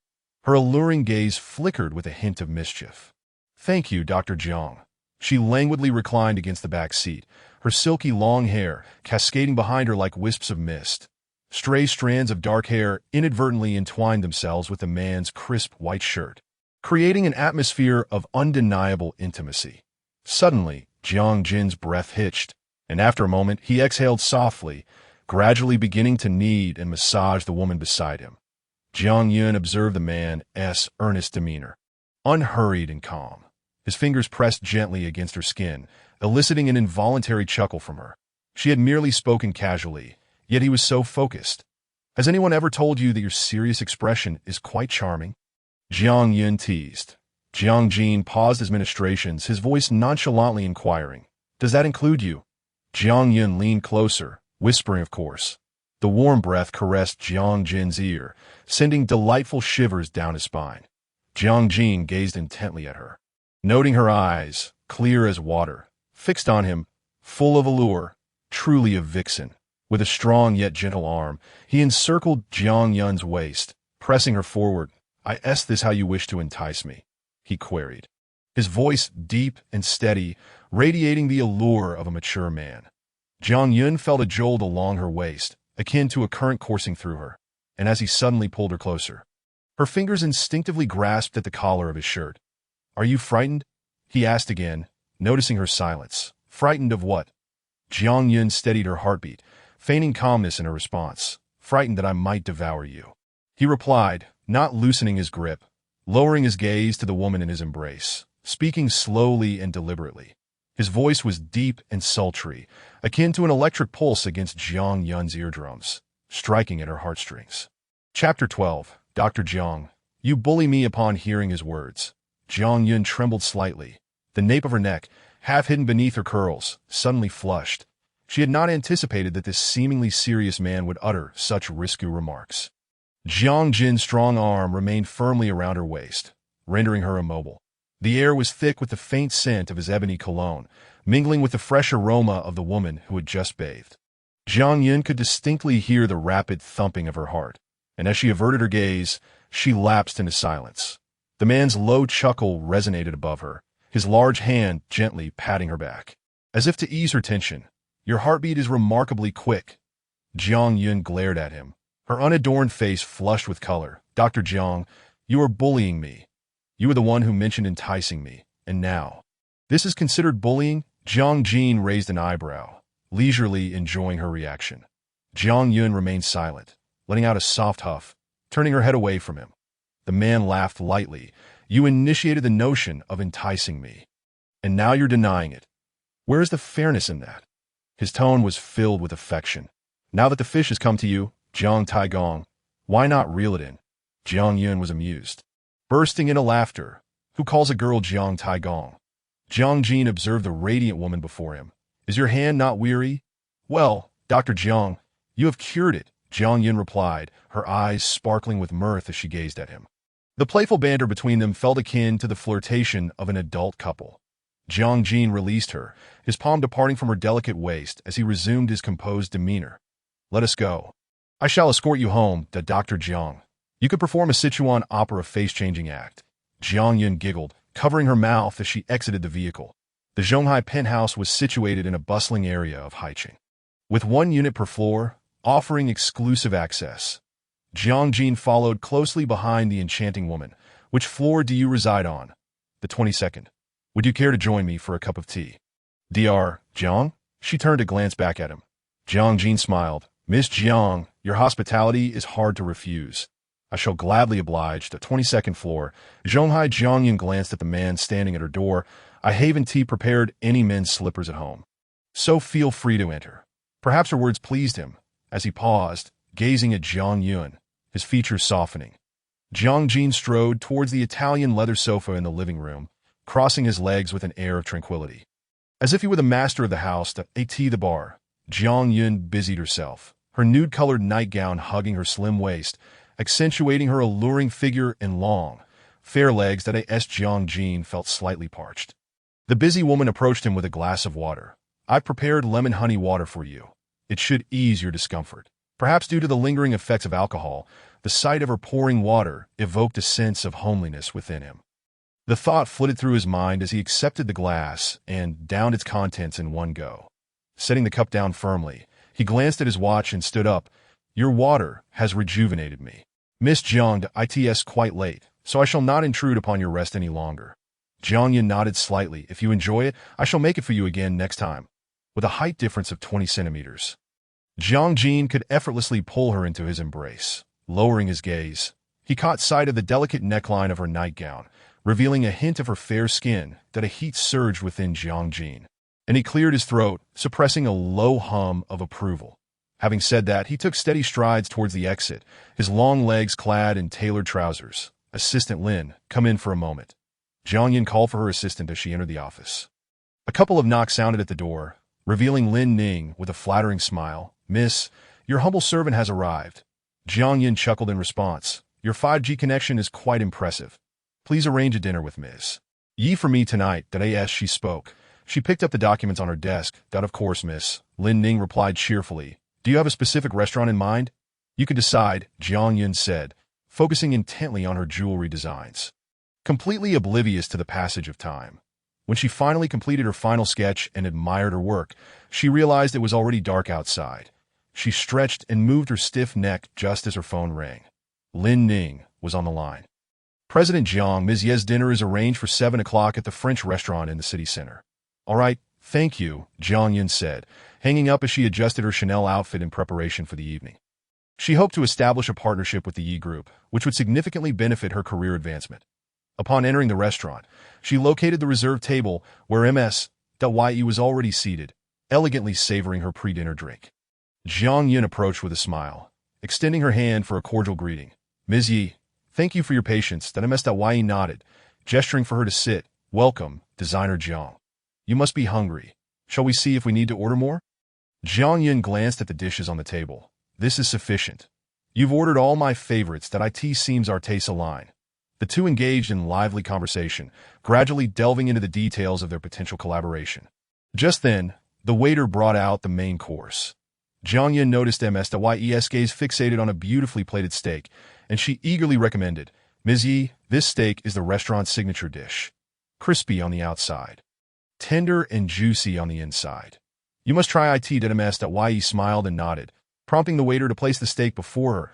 As they relished their meal, they continued discussing the cooperation, the atmosphere warm and amiable. As dinner progressed, the ideas for collaboration became increasingly clear.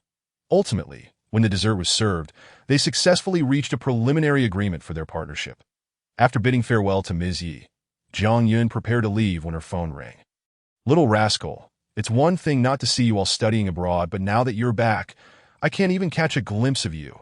Jiang Xuan's voice scolded from the other end. Jiang Yun couldn't help but laugh. Her father missed her. Dad, I've been busy with work. I want to lighten your load as soon as possible. Don't you want to retire? I just know how to leverage that against me. Come home for dinner this weekend, Jiang Shaoyuan retorted. After hanging up, Jiang Yun felt a warmth in her heart. She had grown up enveloped in love. Her parents had instilled in her the right values and a strong character. In the past, her parents had always been her support in any situation. Now, she aspired to be independent and strong enough to be their pillar of support. And no matter what, a girl from such a nurturing family is undeniably fortunate. And Jiang Yun is no exception. Chapter 13. Dad, you're a mess. The arrival of October enveloped the city in a rich autumn atmosphere. Leaves danced with the autumn breeze, occasionally falling, their golden and green hues shimmering together, blanketing the ground. The gentle sunlight illuminated the pavement as Jiang Yun donned a classic Bulgari trench coat, its fitted design accentuating her graceful waist. She wore a pair of Valentino patent leather high heels. The cinnamon pink pointed design making her exposed ankles appear even more delicate. Yes, a light breeze stirred, the leaves swayed, and Jiang Yun stood quietly beneath a tree, her curls flowing in the wind, creating a breathtaking scene from afar. Lin Jiao rushed over from a distance, breathless. Yunner, have you been waiting long? Jiang Yun smiled and shook her head, gently patting Lin Jiao's back, signaling her to relax. Why the rush? If one didn't know better, they might think a dog was chasing you. Lin Jiao took a moment to steady her breath, raising an eyebrow as she looked at Jiang Yun with a playful glint in her eye. With such a stunning beauty ahead, I simply must keep pace. Just as she finished speaking, her hair was tousled by her dear friend, who playfully ruffled it as if petting a cat. You really have a sharp tongue. Come on, little one. Lin Jiao swatted away the hand that was causing chaos atop her head. Who are you calling little? You're only a few centimeters taller than me, all right? Are you taking advantage of the fact that I'm not wearing high heels today? All right, not little. My mistake. Jiang Yun feigned shock, playfully agreeing with her friend. Besides, condensed essence is the quintessence, don't you see? You may be taller, but when you speak to me, you still have to look down. This prompted a barrage of banter from Lin Jiao that in one moment, they were exchanging playful jabs, and in the next, they were arm in arm, entering the mall.ld is the most upscale shopping center in High City, housing a plethora of first-tier brands from around the world, from jewelry to fashion. Lin Jiao, brimming with excitement, tugged on Jiang Yun's arm, her eyes sparkling as she observed the models showcasing the merchandise. Wow, these models are incredibly handsome. Then, with a mischievous grin, she turned to Jiang Yun, but compared to that doctor of yours, they pale in comparison. Jiang Yun nodded without a hint of modesty, adjusting her hair with graceful composure. Of course, ordinary people don't catch my eye. Those I fancy are anything but ordinary. Lin Jiao admired her friend's boldness, giving her a thumbs up. Turning back, Lin Jiao's eyes lit up as she noticed a Chanel bag on display. Jiang Yun, smiling, encouraged her, if you like it, buy it. Without hesitation, Jiang Yun pulled a card from her bag and swiped it, declaring, this is a gift from me. No need to thank me. Lin Jiao was so moved she nearly burst into tears. Embracing Jiang Yun, you're simply the best. A fortune teller said my destiny is filled with wealth. Turns out, my treasure is you. Jiang Yun playfully nudged her head. Enough with the mushy stuff. Did the fortune teller also mention that your father is a man and your mother is a woman? Lin Jiao looked up with a serious expression. How do you know? Have you had your fortune told too? Not your fortune, silly. As they approached the parking lot with their bags in tow, Jiang Yun suddenly stumbled in her 8-centimeter heels, losing her balance and leaning forward. Ouch, she exclaimed, furrowing her brows in pain. Are you all right? Lin Jiao gasped, quickly steadying her. Can you walk? Jiang Yun bit her lip, shaking her head, but soon grimaced, revealing her discomfort that it might not be good. She muttered, looks like I've hurt myself badly. Lin Jiao frowned. I'll take you to the hospital. Which hospital is that doctor you fell for working at? Can he treat you? In this critical moment, Lin Jiao was still ready to support her friend. Jiang Yun nodded painfully. Help me to the car first. Let us go to High City First Hospital. Lin Jiao hurriedly assisted her into the vehicle and drove towards the hospital. Chapter 14. Oh, it hurts. Iconic scene. After finishing a meeting, Chun-Ling was on her way back to the office when she spotted a fairy sitting in a wheelchair. Yunner, just hang in there a little longer. Lin Jiu comforted Jiang Yun while pushing the wheelchair. Jiang Yun felt a sharp pain in her ankle, her delicate brows furrowing. Don't worry, Jiu, just help me get registered. Ling looked down and noticed a slight redness and swelling around Jiang Yun's ankle. Her foot still clad in 8-centimeter heels. Feeling sorry for the fairy, he turned and entered the office. Inside the office, Ling approached Jiang Jin, sipping hot water from a thermos. Senior brother, I just saw a stunning beauty outside. Truly breathtaking. Jiang Jin, seated at his desk, was engrossed in reviewing medical cases, his gold-rimmed glasses giving him a scholarly and composed appearance that he didn't respond, merely continuing his task. Ling, accustomed to this demeanor after years of friendship, mused that the only female presence he had ever been around was probably a mosquito. Undeterred, he reminisced, her name was lovely too, Yinner. After living for half my life, I finally met a fairy today. Finally, Jiang Jin paused his work, raising his gaze. What is her name? Her friend calls her Yinner, Ling said. Noticing Jiang Jin's interest, he leaned in conspiratorially. Senior brother, would you like me to take you to see her? Jiang Jin's voice was low. Where is she? Ling pointed outside. Right in the orthopedic outpatient hall. As soon as he finished speaking, Jiang Jin, towering at nearly 6 feet tall, stood up abruptly and strode towards the door. Is an iron tree about to blossom?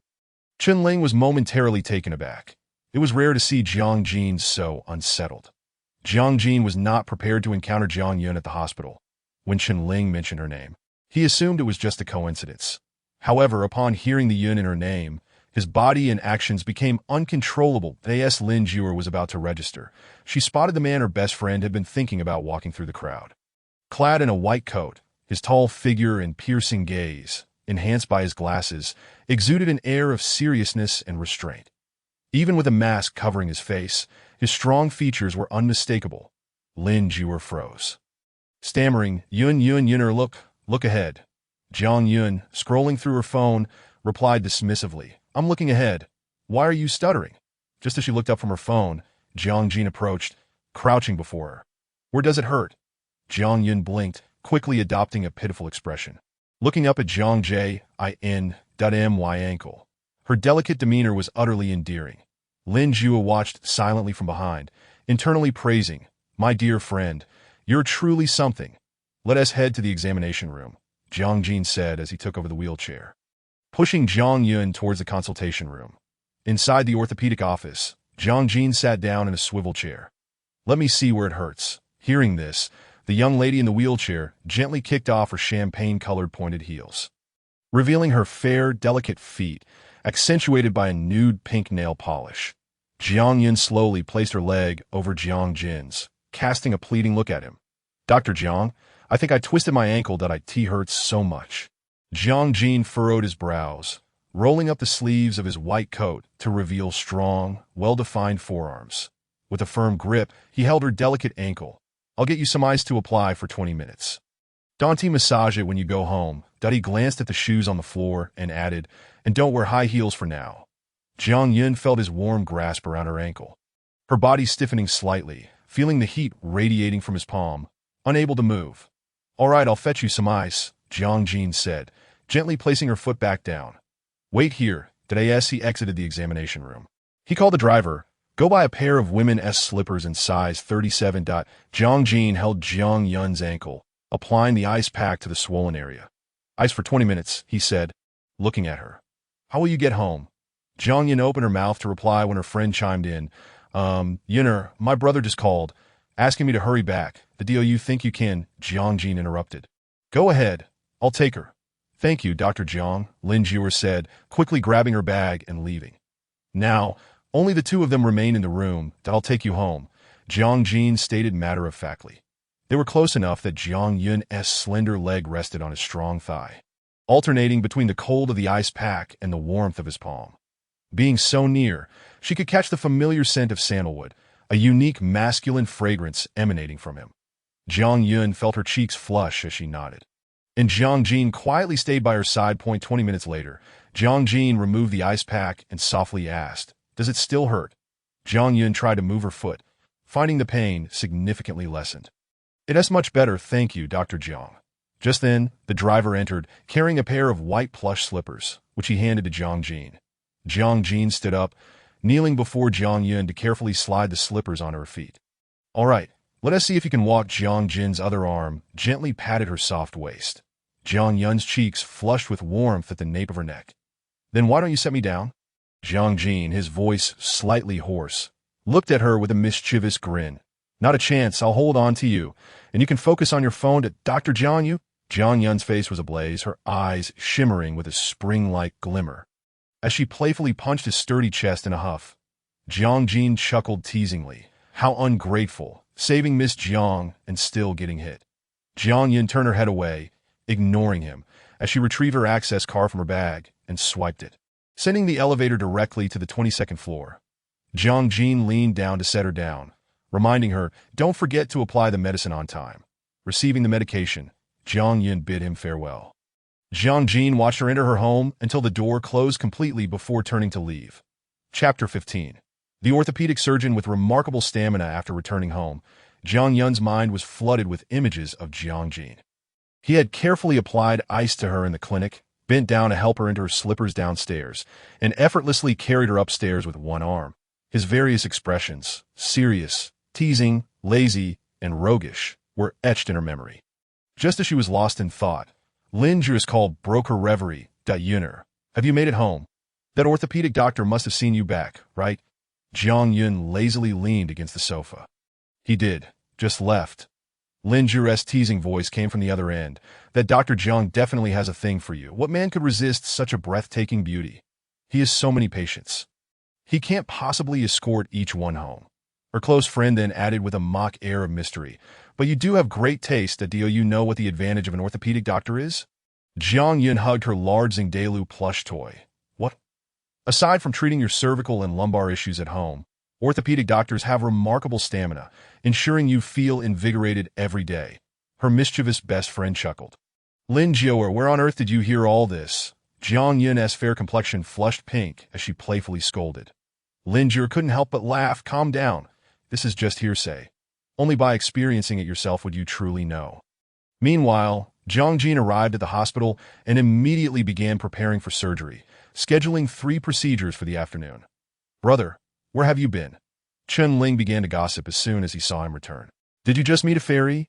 Is she a beauty? With all your chatter, why don't you take the lead in the next surgery?" Jiang Jin replied nonchalantly, raising an eyebrow at him. "I'll zip it." Chen Ling immediately made a zipping motion over his mouth. "Did I in the operating room?" The anesthesiologist was verifying information with the patient about to undergo surgery, confirming the surgical site. Once everything was in order, they started the anesthesia induction and inserted the endotracheal tube to ensure the patient's airway was clear. After confirming adequate anesthesia depth, the anesthesiologist stepped aside. Jiang Jin commenced the surgery, his hands skillfully maneuvering the instruments, his gaze focused and resolute. Chen Ling marveled internally at Jiang Jin's calm demeanor, admiring his confidence even in the face of complex surgeries. The mechanical nurse, also an operating room nurse, continuously passed him bone knives, hammers, and sutures. Time ticked by, and the surgery was successfully completed. Jiang Jin let out a long sigh of relief, the tension in his brow finally easing, a hint of fatigue yet satisfaction gracing his features. After the procedure, he hurriedly changed out of his scrubs and was about to leave when Chen Ling stopped him. "Where are you off to?" "The department is having a dinner tonight." "Indeed, Director Jiang. As the leader, you must attend the dinner this evening," chimed in orthopedic nurse Liang Xijing, who had long harbored feelings for Jiang Jie. At T30, Jiang Jin had already become a prominent figure in the orthopedic field of Haiqing. His father, Jiang Yanqing, was a business tycoon involved in multiple industries, maintaining a dominant position in the industry through his keen strategic insights. The only son, Jiang Jin excelled not only academically, but was also the largest shareholder behind the first hospital of Haiqing. Such a golden bachelor drew the attention of countless women. Jiang Jin paused, patting Chen Ling on the shoulder. "I have other matters to attend to. That you've all worked hard today. Go enjoy yourselves. I'll cover the bill." Without sparing Liang Xijing a glance, he strode confidently out of the hospital. "I in the car." As Jiang Jin left the hospital, Jiang Yun sent a WeChat message. Not receiving a reply, he donned his Bluetooth headset and dialed her number. At that moment, Jiang Yun was still in a dream, groggily hearing her phone vibrate. She answered with sleepy eyes. "Hello? Who is it?" "Jiang Jin. Hearing her voice soft and languid like a kitten, chuckled fondly, "Miss Jiang, you truly are a little pig." Jiang Yin pouted. "Dr. Jiang, you really don't know how to make a girl happy." The man raised an eyebrow, non-committal. "I'll be at your place in 20 minutes. Beep, beep, beep, the call ended. Jiang Yin quickly scrambled out of bed, washed her face, her bare skin radiant and unblemished, changed into a light blue silk nightgown, and gathered her flowing hair. Ding-dong. Soon, the doorbell rang. Jiang Yin opened the door to find the man standing outside with a supermarket shopping bag, taking out a pair of men's house slippers and casually changing into them. Jiang Yin teased softly. "Dr. Jiang, you're quite put upon, bringing your own slippers." After changing shoes, Jiang Jin looked at Jiang Yun in her light blue silk nightgown, her hair cascading down, her natural beauty radiating innocence. Perhaps it was the aftermath of sleep. But she appeared dazed and as innocent as a lamb easily coaxed. His heart skipped a beat, and his gaze softened as he made his way to the sofa. Jiang Yun, acting coy, said, "I can't move." "Did you fly over to open the door for me?" Jiang Jin smiled at her, effortlessly lifting her up with one hand while carrying the shopping bag in the other. "Did I in his arms?" Her fair, delicate arm wrapped around his neck, her slender legs swaying lightly, sending warmth and a tingling sensation through him, causing his breath to quicken. Jiang Jin immediately walked to the sofa, gently setting her down. "Stay put. I'll go make you dinner." After softly saying this, he entered the kitchen and began skillfully preparing the ingredients. Jiang Yun leaned against the side of the sofa, watching Jiang Jin's busy figure, his shirt hugging his strong arms that she could easily wrap around, his height of 1.88 meters, showcasing broad shoulders and a narrow waist, his back a perfect blend of strength and sensuality. Suddenly, Lin Zhouer's words echoed in her mind. Orthopedic doctors have remarkable stamina, causing her ears to flush in the kitchen. Jiang Jin's tall figure was bustling about, the clinking of utensils and ingredients in the pot filling the previously cold apartment with a touch of warmth. Soon he completed 3 dishes and a soup, bringing them to the dining table.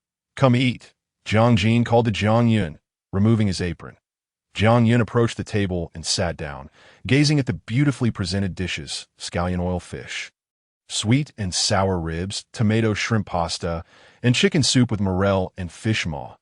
All her favorites. The enticing aroma made her exclaim, "I didn't expect Dr. Jiang not only to excel in medicine, but also in culinary skills." Jiang Jin pulled out a chair and sat across from her, serving her a bowl of soup to cool down.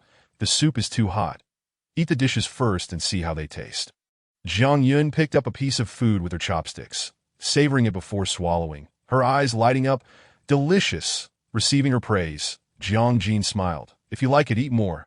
Chapter 16. Miss Jiang knows how to be charming at the dining table.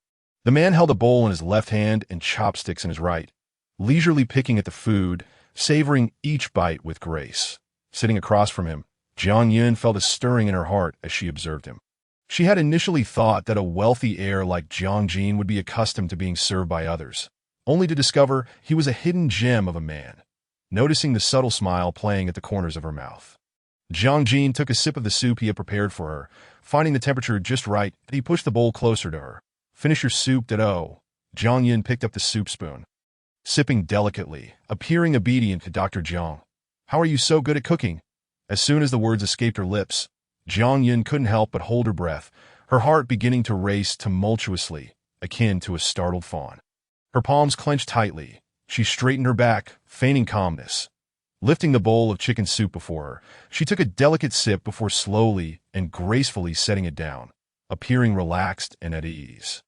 Jiang Jin paused for a moment, observing her with a playful curiosity. "Miss Jiang seems quite eager to know more about me."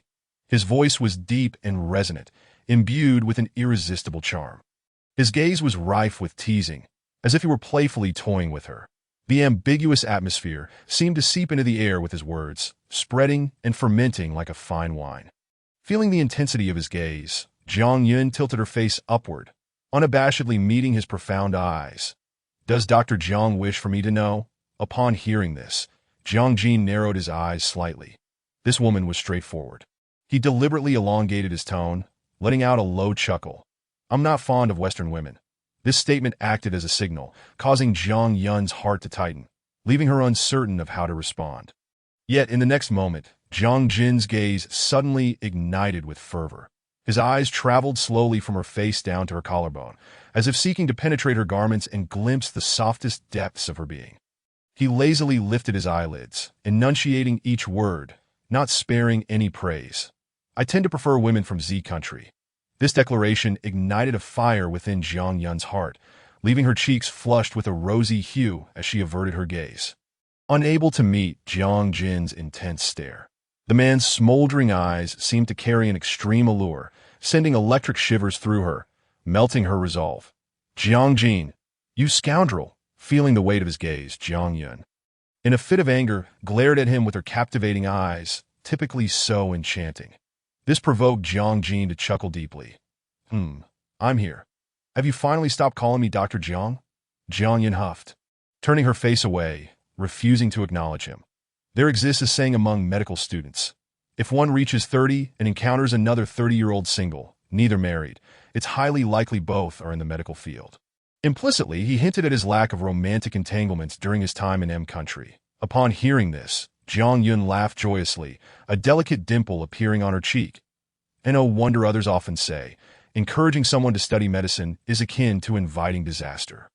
She was stunning, her eyes sparkling with a radiant glimmer that captivated all who beheld her. Jiang Jin couldn't help but smile in response. We are but mere mortals, striving to measure up to the divine. Jiang Yun wholeheartedly agreed, casually gathering her long hair and skillfully twisting it into an adorable bun, showcasing her noble and full forehead along with her fair, elongated neck. Gazing at Jiang Jin, she clasped her hands together and earnestly prayed. Then I wish upon the divine that I may be forever loved.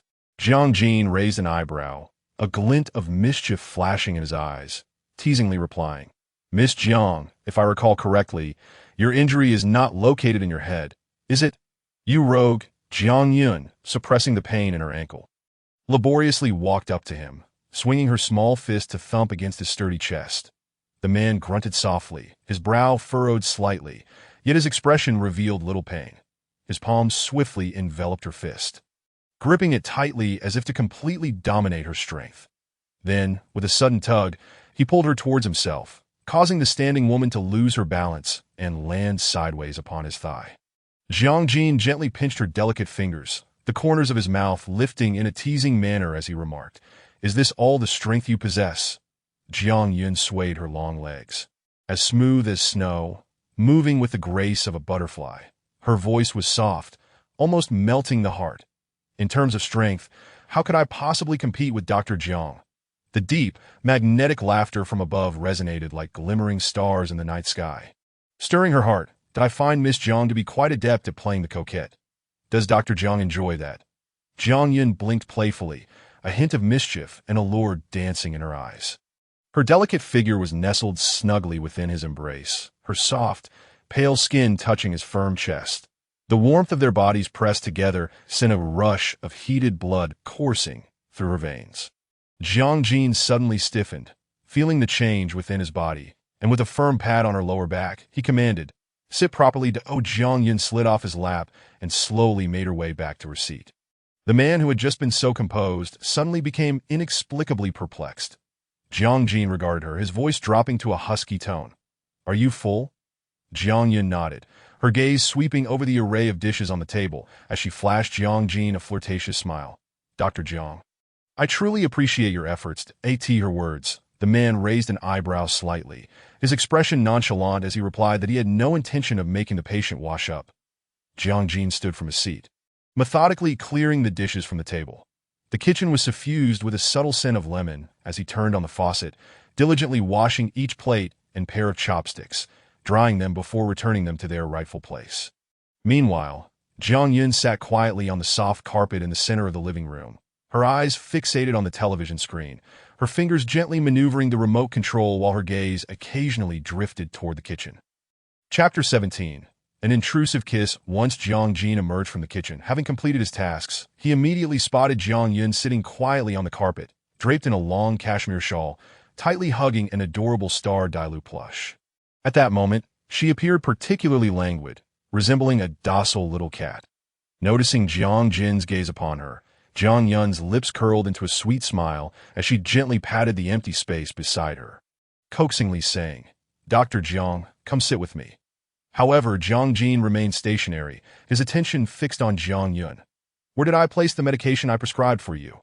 Jiang Yun, upon hearing this, casually pointed to a nearby drawer. Responding, in that drawer. Jiang Jin strode over, opened the drawer, retrieved the medicine bottle, and then turned to sit cross-legged beside Jiang Yun. The familiar scent of the man enveloped her, carrying a faint hint of ebony, which was as comforting as his presence. Jiang Jin patted his thigh, signaling, "Come here, let me apply the medicine." Jiang Yun, without hesitation, gracefully placed her injured leg upon his lap. Her delicate foot was akin to a fine piece of art, with nude pink nails that exuded both innocence and gentleness. Suddenly, Jiang Yun felt her toes enveloped in a gentle warmth, causing her body to stiffen momentarily as she curled her fingers instinctively.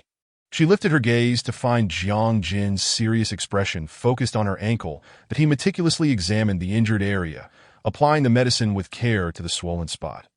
Once the medication absorbed, Jiang Jin gently blew on her ankle.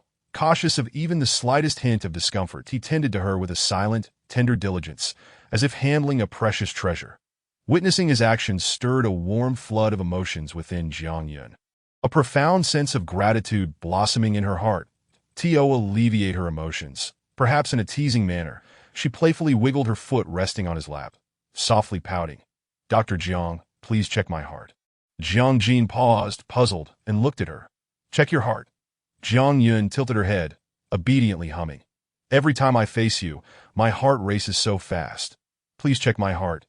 Jiang Jin chuckled, amused by her antics. "So it's my responsibility then?"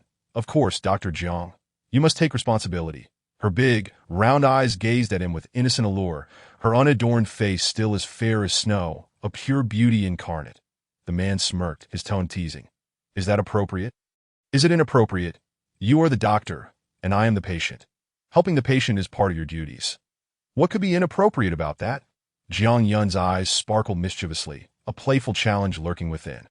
Jiang Jin feigned a sigh, remarking that it must be his fault for appearing before Miss Jiang and causing her heart rate to spike. Before he could finish, he was interrupted by Jiang Yun's playful voice. "Jiang Jin, are you allergic to romance?" Jiang Jin lightly tapped her foot resting on his thigh. "You little heartless creature. Hiss, you old scoundrel." Jiang Yun shot him a glare, her presence enveloped in a faint scent of peach blossoms that beckoned one closer. The two were nestled closely together, and Jiang Jin suddenly felt parched. His breathing became heavy and rapid. His gaze locked onto Jiang Yun, as if he intended to devour her whole, in an abrupt motion. He enveloped her in his arms, leaning her back against the soft sofa, his warm fingertips slowly tracing her chin. "Am I old?" The warmth surged in her ears, his voice low and sultry, laced with an intoxicating allure that made Jiang Yun tremble slightly. The room was bathed in a sultry light, enhancing the intimate ambience. Jiang Jin's sudden movement caught Jiang Yun off guard, causing her fingers to instinctively tighten, grasping his collar as if it were the only way to maintain her balance. "Care to verify if I'm old or not?" A voice emanated from Jiang Yun's soft, flowing hair, as the man's words seemed to entice her, sending a tingling sensation from her scalp that coursed throughout her body. Jiang Jin's strong arm encircled her waist, and she could distinctly feel the heat radiating from her midsection. Jiang Yun instinctively wanted to retreat, but the hand behind her held her firmly, rendering her immobile. The man's low chuckle broke the tension. "Such a timid little thing, yet you still come to tease me." Jiang Yun could hardly bear such mockery. Gritting her teeth, she summoned her courage, lifted her gaze, and gently pressed her soft lips against his moving Adam's apple. The tender contact elicited a muffled groan from Jiang Jin, his expression tightening, his body going rigid. The woman's initiative shattered his rationality. He seized the back of Jiang Yun's neck, drawing her lips closer to his own, inching upwards until their mouths met. Jiang Jin kissed her slowly, reverently yet fiercely, like a brazen invader claiming his territory. Jiang Yun was taken aback by his actions, but recalling that this man was the one she had longed for, she soon surrendered to the moment, reciprocating his kiss as they explored each other. Jiang Jin's hand slipped from Jiang Yun's neck to her waist, pulling her even closer. With his other hand, he tenderly caressed her cheek, absorbing her warmth. His breath quickened, and his heartbeat escalated. Jiang Yun's body grew warm, and her hands instinctively wrapped around Jiang Jin's neck. Her eyes fluttered shut, relishing this shared moment of exploration. The kiss deepened. With a soft whimper, Jiang Jin finally released her, their lips parting briefly, allowing the breathless Jiang Yun to gasp for air. Jiang Jin's palm gently stroked her nape. "Are you feeling better?" Jiang Yun glared at him with her fierce, watery eyes, leaning weakly against his chest. "It's all your fault." At that moment, Jiang Jin was particularly accommodating, indulging her with a teasing tone. "Yes, it's my fault." With that, he leaned down once more, capturing her pouting lips, gently sucking on them. The scent of rich ebony lingered around Jiang Yun's nose, providing her comfort and drawing her further into his embrace. She slowly closed her eyes, allowing the man to take and savor her moist lips. Chapter 18. Enchanted Zhou Yin. Since their initial encounter at the half-hidden Verdant Hills, Zhou Yin had been unable to shake Jiang Yun from his thoughts. It was love at first sight, not for the emotions, but for the beauty of the other. Jiang Yun's appearance perfectly aligned with his aesthetic preferences, slightly upturned eyes, a rounded, delicate nose, and a captivatingly sensual fox-like visage, yet her voice was soft and melodious. Zhou Yin had witnessed her in a professional setting, exuding confidence and resilience, radiating an irresistible feminine charm and a lethal allure. Such an exquisite beauty would be difficult for any man to resist, and Zhou Yin was no exception. He was utterly captivated that he had experienced the stirrings of young love in the past, full of innocence and naivete. However, fate had a penchant for playing tricks at 30. He believed he had outgrown the fervor of youthful romance, until he met Jiang Yun and discovered that he could still feel the impulsive passion of his youth. In Zhonghai, after 2 days of working from home to recuperate, Jiang Yun's ankle had improved significantly. She lay on the sofa, draped in a light blanket, clutching her notebook as she began revising her design drafts. Although she had finalized a collaboration with MSYE during their last dinner, the business world is fraught with uncertainties. Without a signed contract, anything could change, and she could not afford to be complacent. "Zhou Yin, Miss Jiang, my mother saw the jewelry my aunt commissioned from you and was quite taken with it. I was wondering if I could order a set from you. Do you have time for a casual dinner at 7 tonight?" After wrapping up her tasks, Jiang Yin noticed Zhou Yan's message. After handing him her business card, he had added her on WeChat that very evening. Business was at hand, and there was no reason to decline. She quickly tapped out a response. Zhou Yin seemed to be waiting for her reply, as he immediately sent a location pin. "Zhou Yin, I'll pick you up tonight." Jiang Yun's ankle had healed enough for her to drive herself, and since she and he were still not very familiar, she declined. She replied, "No need to trouble yourself. I can get there on my own." "Zhou Yin, it's no trouble. I'm passing by anyway." After contemplating, Jiang Yun felt it would still be inconvenient and politely refused again. "Really, it's fine. I prefer to drive myself." "Thank you for your kindness." Seeing her resolute stance, Zhou Yin refrained from pressing further. After all, pursuing a woman requires patience and a gradual approach. "Zhou Yin, all right, then I'll see you tonight." Jiang Yin replied, "Okay, see you tonight," before putting her phone down to continue her work. As evening approached, Jiang Yun finally finished her tasks. She selected a dark blue collegiate-style top paired with a matching pleated skirt. Her shoes were black Chanel flats, complemented by black calf-length socks. The skirt was short enough to barely cover her thighs, the hem gracefully revealing her fair, rounded legs. It exuded a youthful charm with a hint of subtle allure. Upon arriving at the restaurant, Zhou Yin spotted her amidst the crowd and waved. Jiang Yun walked over with poise, her long, slender legs moving gracefully beneath her skirt. Zhou Yin momentarily lost his composure, failing to realize she had reached the dining table. Noticing this, Jiang Yun playfully teased, "Mr. Zhou, it would be impolite to keep staring." Zhou Yin blinked, realizing his lapse in decorum, and with a sheepish grin, replied, "Then I'll just have to look back at you. That." Jiang Yun broke into a delighted smile, covering her mouth as she stifled a laugh. Zhou Yin looked at her in confusion. Jiang Yun then asked, "Are you Guy? You seem to enjoy that crooked smile." Zhou Yin was unfamiliar with the reference and chuckled awkwardly, thinking to himself how out of touch he was with the younger generation's language. He resolved to look it up later. Jiang Yun, sobering up, politely suggested, "Shall we sit down and chat?" Zhou Yin passed her a dish. "Here, take a look. What would you like to eat? No need to worry about the cost." "Right?" Jiang Yun replied with a warm smile. Zhou Yin had previously made a similar remark when dining with Song Zuling. Zhou Yin smirked. Miss Jiang remembers. Jiang Yun casually flipped through the menu. Of course. After all, Mr. Zhou is quite affluent. Upon hearing this, Zhou Yin suddenly laughed, his mood lightened. Then Miss Jiang should take full advantage of my generosity. Jiang Yin nodded thoughtfully. What kind of jewelry does Mr. Zhou wish to order for your mother? Zhou Yin sipped his tea, responding nonchalantly. My mother prefers jade. Everything else is up to you, Miss Jiang. Not a problem, Jiang Yin replied with a smile, then inquired. There are many styles of jade jewelry designs. Which style does Mrs. Zhou prefer? Zhou Yin paused briefly, seemingly recalling his mother's preferences. She tends to favor more traditional styles. With this information, Jiang Yin began to form an initial concept in her mind. Zhou Yan's voice broke through again. Just remember, don't skimp for the capitalist. That he then raised his teacup. I won't drink tonight since I'll be driving, designer Jiang, so let us toast with tea instead. Here's to a prosperous collaboration. Jiang Yun's eyes sparkled with delight as she smiled, her dimples appearing. Here's to a successful partnership, Mr. Zhou, the capitalist. Oh my, oh my, oh my, Xiaoyu exclaimed as he entered the restaurant, uttering oh my 3 times in quick succession. What else with the dog? If it can't speak human language, it should just leave. Pei Yinchuan looked at him with disdain. Decay, Xiaoyu pointed at the two by the window and remarked. Who wouldn't he exclaim oh my upon seeing that?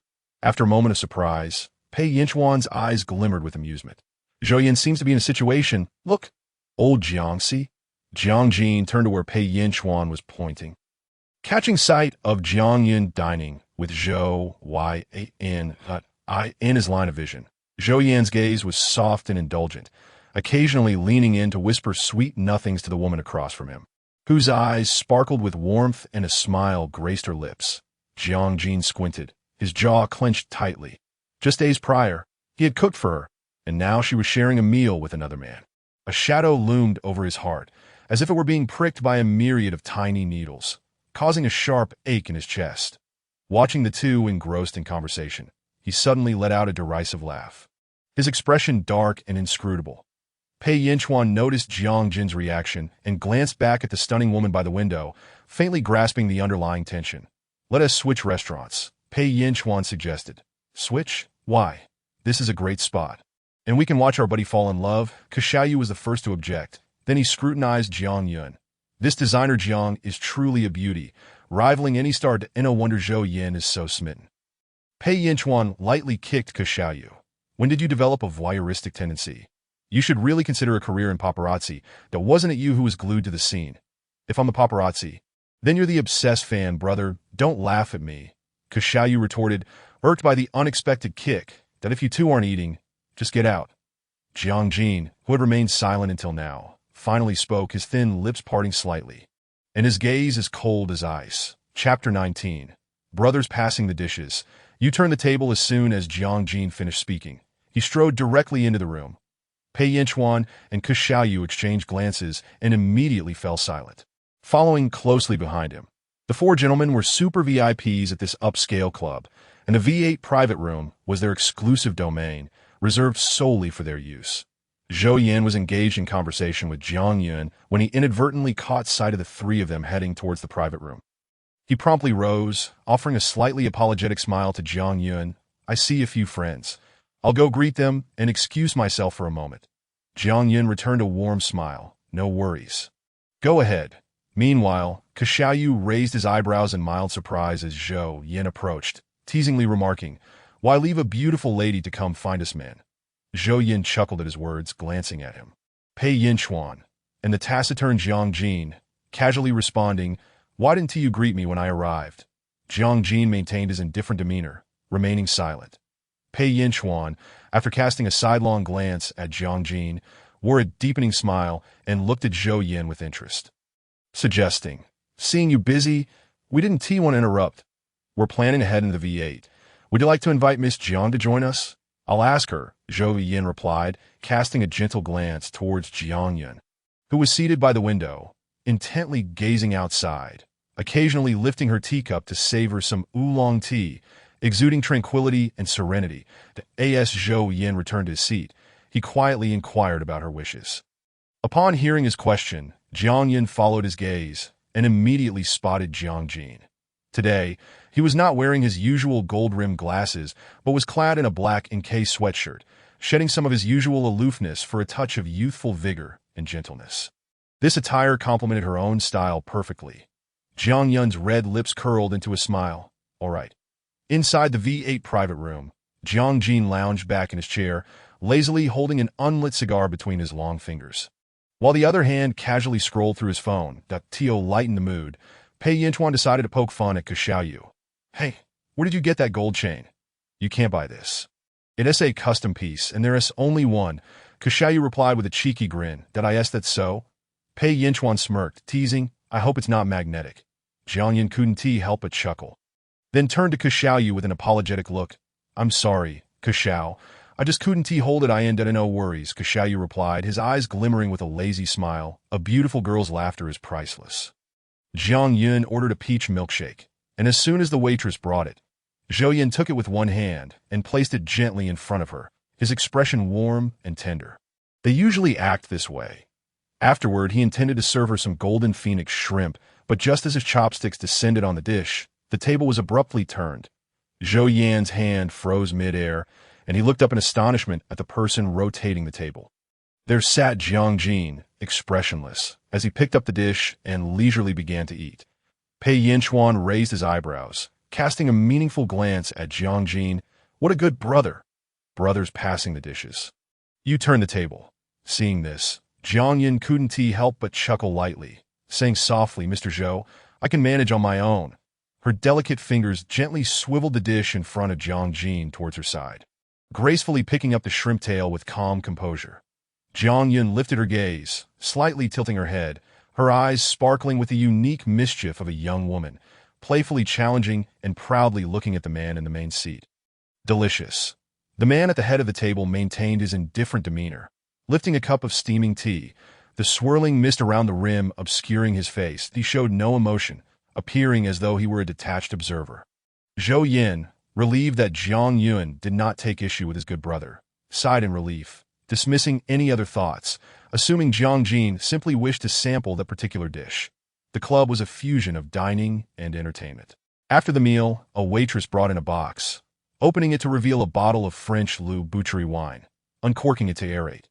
The waitress, perceptive and considerate, noticed the men in the private room engaged in lively conversation and, fearing Jiang Yun might feel bored, placed a wine glass in front of her, softly saying, Miss, we have karaoke here.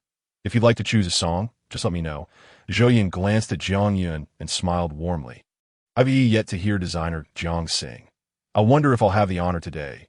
Jiang Yun, unreserved, confidently replied, Sure. She then instructed the waitress to select a song. Taking the microphone, she began to sing as the melody flowed in, her voice gently filling the room. In that moment, I was smitten by you, believing it was destined, admitting that a smile could capture a heart at first sight. What talk of deep affection? I dare not claim. The most romantic sight is the sunset shared with you, the longing of my heart. Her voice was light and delicate, akin to the gentle breeze of Jiangnan, captivating and enchanting, drawing everyone in. As the song concluded, Jiang Yun glanced at Jiang, a playful smile dancing on her lips. Meeting her gaze, Jiang felt an inexplicable pause in his heart, a fleeting emotion flashing through his eyes. He inhaled deeply from his cigar, quickly averting his gaze to continue conversing with Pei Yinchuan. Miss Jiang is truly a treasure. Not only is she beautiful, but her singing is equally delightful. How can others compete? Xiaoyu led the applause, his words dripping with praise. That you're too kind, Xiao. It's not that I sing well, but you're just too good at flattery, Jiang Yun replied, her tone humorous yet humble. Truly impressive indeed. Cultural folks know how to speak. You're quite the charmer. Xiaoyu gave her a thumbs up before turning to Zhou Yin. Yinzai, since Miss Jiang has taken the lead, shouldn't you grace us with a song? Still lost in the enchantment of Jiang Yun's voice, Zhou Yin's thoughts were abruptly pulled back to the present. He smiled softly. Miss Jiang sings too excellently. I wouldn't want to embarrass myself. Oh, come now. You're being modest. We've all heard you sing before. With Miss Jiang here, you should certainly show us what you've got. Xiaoyu insisted, clearly aware of Zhou Yin's interest in Jiang Yun.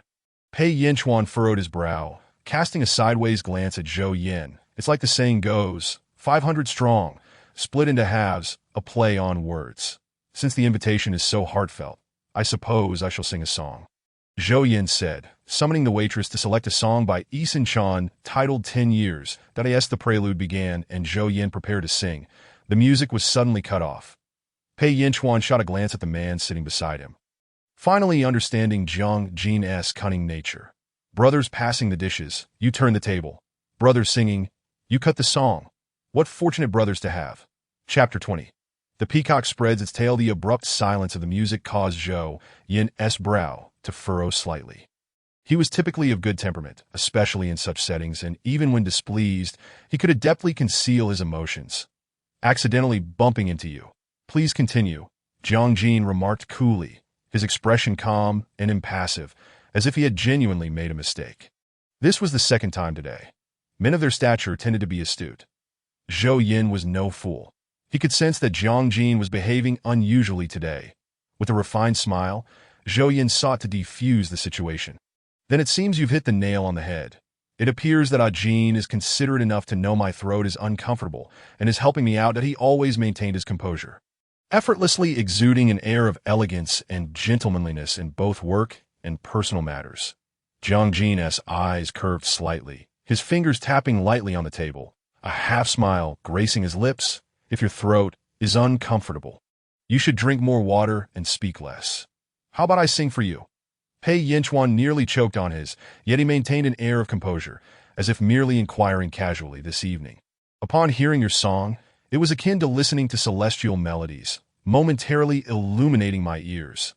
Master Jin's prowess is undoubtedly sufficient to hold a concert in Haicheng. Jiang Yun slowly smiled, cradling her cup and taking a few delicate sips, leaving a crimson lip mark on the glass, an unspoken allure. Observing the imprint, Jiang Jing remarked, with deliberate emphasis, it is sweet. Jiang Yun seemed to recall something, her ears flushing, her slender fingers nervously squeezing the cup, her heart fluttering uncontrollably. The man seated across from her, with his dark eyes gliding over her face, bore a faint, enigmatic smile that was unexpected to discover Master Jin's talents, excelling in his work, possessing a unique voice. He was unyielding to heaven or earth, yet wholly submitted to his own capabilities. Zhou Yin teased, indeed, with a golden bachelor like Brother Jin, how many women in Haicheng wish to pursue him? Kushayu boasted, as if he were the one being praised. Zhou Yin chuckled, leaning closer to Jiang Yun and whispering, are you tired? Would you like me to take you home? Jiang Yun nodded, then immediately shook her head. I drove here. I can return on my own. No need to trouble you. Miss Jiang, could you grant Brother Yin an opportunity to showcase himself? Besides, he's been drinking, and it's unsafe for a man like him to be out alone at night. It would be a favor if you could accompany him. Kushaoyu, the roguish young master, unknowingly ignited the flames. With so many present, Jiang Yun felt it inappropriate to refuse Zhou Yan's request, so she picked up her bag and stood. All right, I shall escort President Zhou home first. Enjoy yourselves. I end the next moment. Her wrist was seized by a man. Chapter 21. Do not fish for him. Fish for me. The warmth on her wrist halted Jiang Yun in her tracks. She turned to find Jiang Jing, who had risen from his seat at some point, wearing a peculiar smile, his voice laced with inebriation. I may have had a bit too much to drink. I would trouble Miss Jiang to see me home. Zhou Yin observed the hand gripping Jiang Yun's wrist, his displeasure growing, just as a gentle female voice interjected, where does Master Jin reside? I need to see if it is on my way. Jiang Jing chuckled softly, his deep-set eyes glinting with amusement, fully aware that this woman was quite the performer. I reside in Zhonghai. Miss Jiang, is that convenient for you? Jiang Jing inquired, a smirk playing at the corners of his mouth. The woman, upon hearing this, could not help but lower her gaze, nodding lightly, a sly smile surfacing as she softly replied, what a coincidence. I have the fortune of living in the same complex as Master Jin. Miss Jiang, I appreciate your kindness, Jiang Jing replied with a faint smile, his tone relaxed, betraying no hint of embarrassment. Zhou Yin glanced at his good friend Jiang Jing, a shadow of dissatisfaction crossing his brows. His lips pressed into a thin line. Since Jiang Yun had agreed, he felt it inappropriate to voice any further objections. Inside the car, a palpable tension filled the air. Jiang Yun placed her bag on the passenger seat. leaving no room for competition between the two men for that space. Turning to see the two tall, long-legged men sitting quietly in the back, she felt fortunate to have driven an AMG GT today. Since Master Jiang lives in my complex, I shall take President Zhou home first, Jiang Yun announced, breaking the silence as she started the car. Zhou Yin replied, subsequently providing his address. Despite his reluctance, he could not allow Jiang Yun to take Jiang Jing home first, for then he would be the one arriving home alone. Jiang Yun connected her phone to the car's Bluetooth, the melodious notes filling the previously silent vehicle. The two men in the back seat, resembling two awkward children, turned their heads away, gazing out of their respective windows. President Zhou, we've arrived, Jiang Yun turned to inform him. Message me when you get home. Zhou Yin smiled, his lips curving into a gentle arc. Jing, make sure to rest early, that he always had that gentlemanly warmth about him. After speaking, Zhou Yin opened the car door and stepped out slowly. The moon tonight was particularly full, its hazy light casting a glow upon his tall, slender figure, while the cool night breeze rustled through his hair, giving off an air of solitude. Jiang Jing retracted his gaze, a fleeting shadow of melancholy crossing his features. Do not start the car yet, Jiang Jing instructed, stepping out and striding over to the passenger seat, placing the bag in the back before settling into the front and fastening his seatbelt. After completing these actions, he finally spoke leisurely. Let us go. Did my bag obstruct you? Jiang Yun chuckled, her lively brows betraying a hint of playfulness after observing his maneuver. Indeed, it did, Jiang Jing replied, raising an eyebrow with a casual air. What did it obstruct? Jiang Yun asked, somewhat perplexed by his unexpected response to "It obstructed my view of you." Jiang Jing leaned closer, his lips curling into a faint smile, his heated gaze fixated on the petite woman beside him. Upon hearing this, Jiang Yun felt her face flush, warmth spreading from her cheeks to her ears. Jiang Yun, a husky male voice resonated within the confined space, uttering her name in an alluring and sensual manner. Jiang Yun replied softly, enchanted by the way he spoke her name, his voice reminiscent of a feather brushing against her, sending shivers down her spine. Do not fish for him. Fish for me. Jiang Jing tilted his head closer, his breath warming her earlobe, his voice rough like a traveler parched in the desert, desperate for water. Jiang Jing. Jiang Yun's body stiffened slightly, her heart racing, enveloped by the intoxicating aura he emitted. The prominent Adam's apple of the man bobbed as he hummed softly. I have always been fishing for you. Jiang Yun smiled coyly, her round eyes sincere and lively, reminiscent of a blooming rose. Love often emerges due to a woman's beauty, yet its sustenance requires sincerity from both parties. Her lashes fluttered lightly, her fair oval face radiating innocence and fearlessness.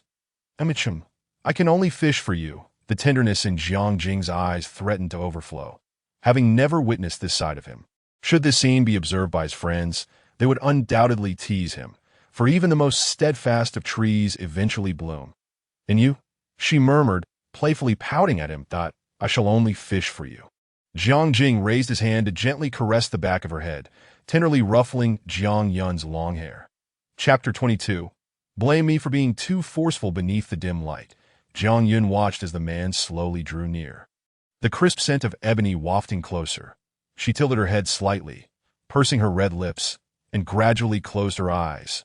However, instead of the anticipated warmth, her lips met only the sound of the man's low laughter. Startled, Jiang Yun opened her eyes to see Jiang Jing, his eyes twinkling with mirth, teasing her. Jiang Yun, where is your face? Her expression instantly froze, realizing Jiang Jing was deliberately mocking her. She quickly retorted with a playful lift of her brow. My face is still here, but my heart has been stolen by you. Dear brother Dada, this sister of mine. I am but a thief of hearts, Jiang Jing replied, his tone laced with amusement, mirroring her playful spirit. Then this sister must arrest you. With that, Jiang Yun leaned in, capturing his lips in a kiss. The sweet fragrance of the woman enveloped the car, her soft red lips igniting a spark within Jiang Jing, who sighed inwardly, finally shedding his arrogance and succumbing to earthly desires. In the next moment, his hand on the back of Jiang Yun's head gently pressed towards him, their bodies melding together in a silent embrace, commencing an intimate conquest. After a long while, Jiang Yun, breathless, nestled against Jiang Jing's chest, her lips swollen and reddened, glistening with remnants of lipstick, her eyes sparkling as if she had been thoroughly ravished. Jiang Jing's expression softened as he gently patted her back, his gaze drifting to her puffy lips, a pang of guilt surfacing within him. Had he been too forceful? "Are you feeling better?" he murmured, looking down at the woman in his arms. "You could say that." "It's all your fault," Jiang Yun playfully chastised, as if he had been starved of affection for 30 years, his kisses leaving her lips tingling. Jiang Jing cautiously pressed a kiss to her forehead. "I blame myself for being too forceful. Wait here. I will go buy you some lip balm. That I want to go too," Jiang Yun protested, feeling stifled in the car. "That I wish to walk with you." "All right," Jiang Jing replied tenderly. As the soft warmth of the woman slipped away, a sense of loss washed over Jiang Jing. He chuckled helplessly, realizing that her every gesture stirred his heartstrings, as she had claimed. He had truly been captured. Jiang Jing exited the car and walked around to open the door for her. Once she stepped out, his hand gently clasped hers, his gaze tender, brimming with unspoken affection. "Let us go." Together, they walked side by side under the hazy moonlight, standing out amidst the bustling crowd, attracting glances from passers-by who occasionally turned to admire them. A truly stunning couple. That man exudes such a strong husband vibe. One of the ladies, Shun Yuzhu, who had ventured out shopping with a few friends, was pointed out by Mrs. Liu, who asked, "Doesn't he resemble your son?" just as she was about to dismiss the notion. Thinking her son would never indulge in such frivolities, she turned to follow Mrs. Liu's gaze, and the words she had not yet spoken lodged in her throat. Is this really her usually aloof and reserved son? Behold that insipid grin that as Shun Yuzhu observed this scene. A smile involuntarily graced her lips. She delicately covered her mouth and swiftly retrieved her phone from her bag, capturing the fleeting moment of the couple's retreating figures. In the frame, the pair appeared as a match made in heaven. The man, with a gaze brimming with affection, turned his profile toward the woman beside him, his tall stature intimately close to her delicate form. Shun Yuzhu couldn't help but exclaim, "Truly, they are a perfect couple, a harmonious union." It turns out her son was not disinterested in women. That rascal had been keeping his culinary escapades a secret all along. Her daughter-in-law finally had a promising prospect, and filled with excitement, Shun Yuzhu immediately sent the photograph to her husband, Jiang Yanqing.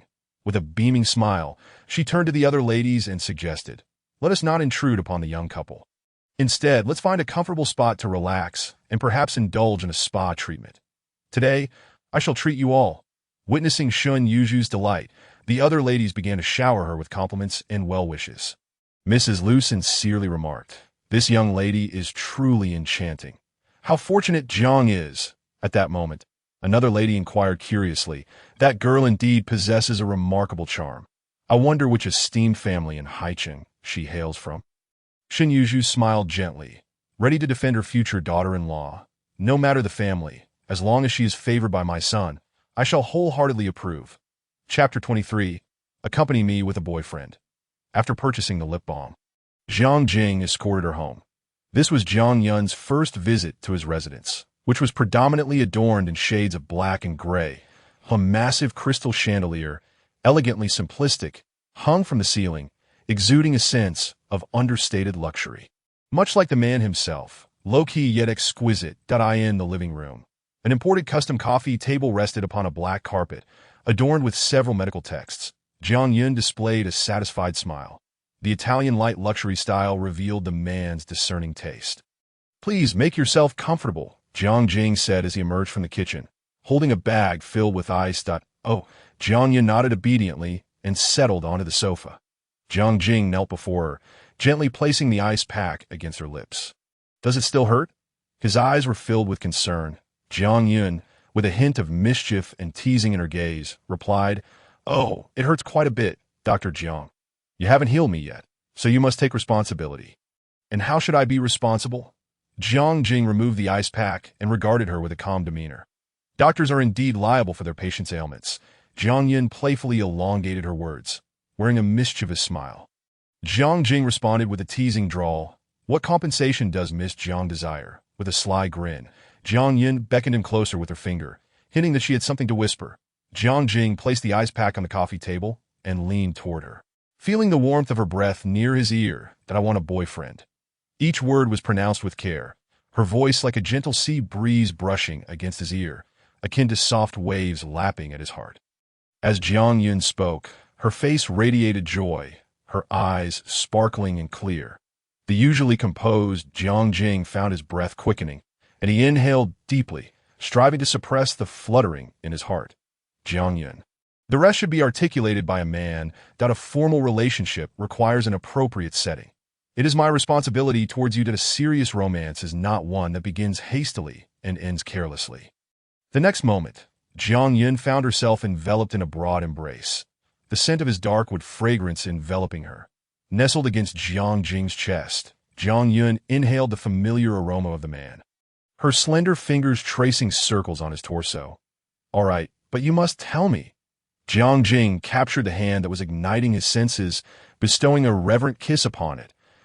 "I cannot let the young lady suffer unjustly by being with me.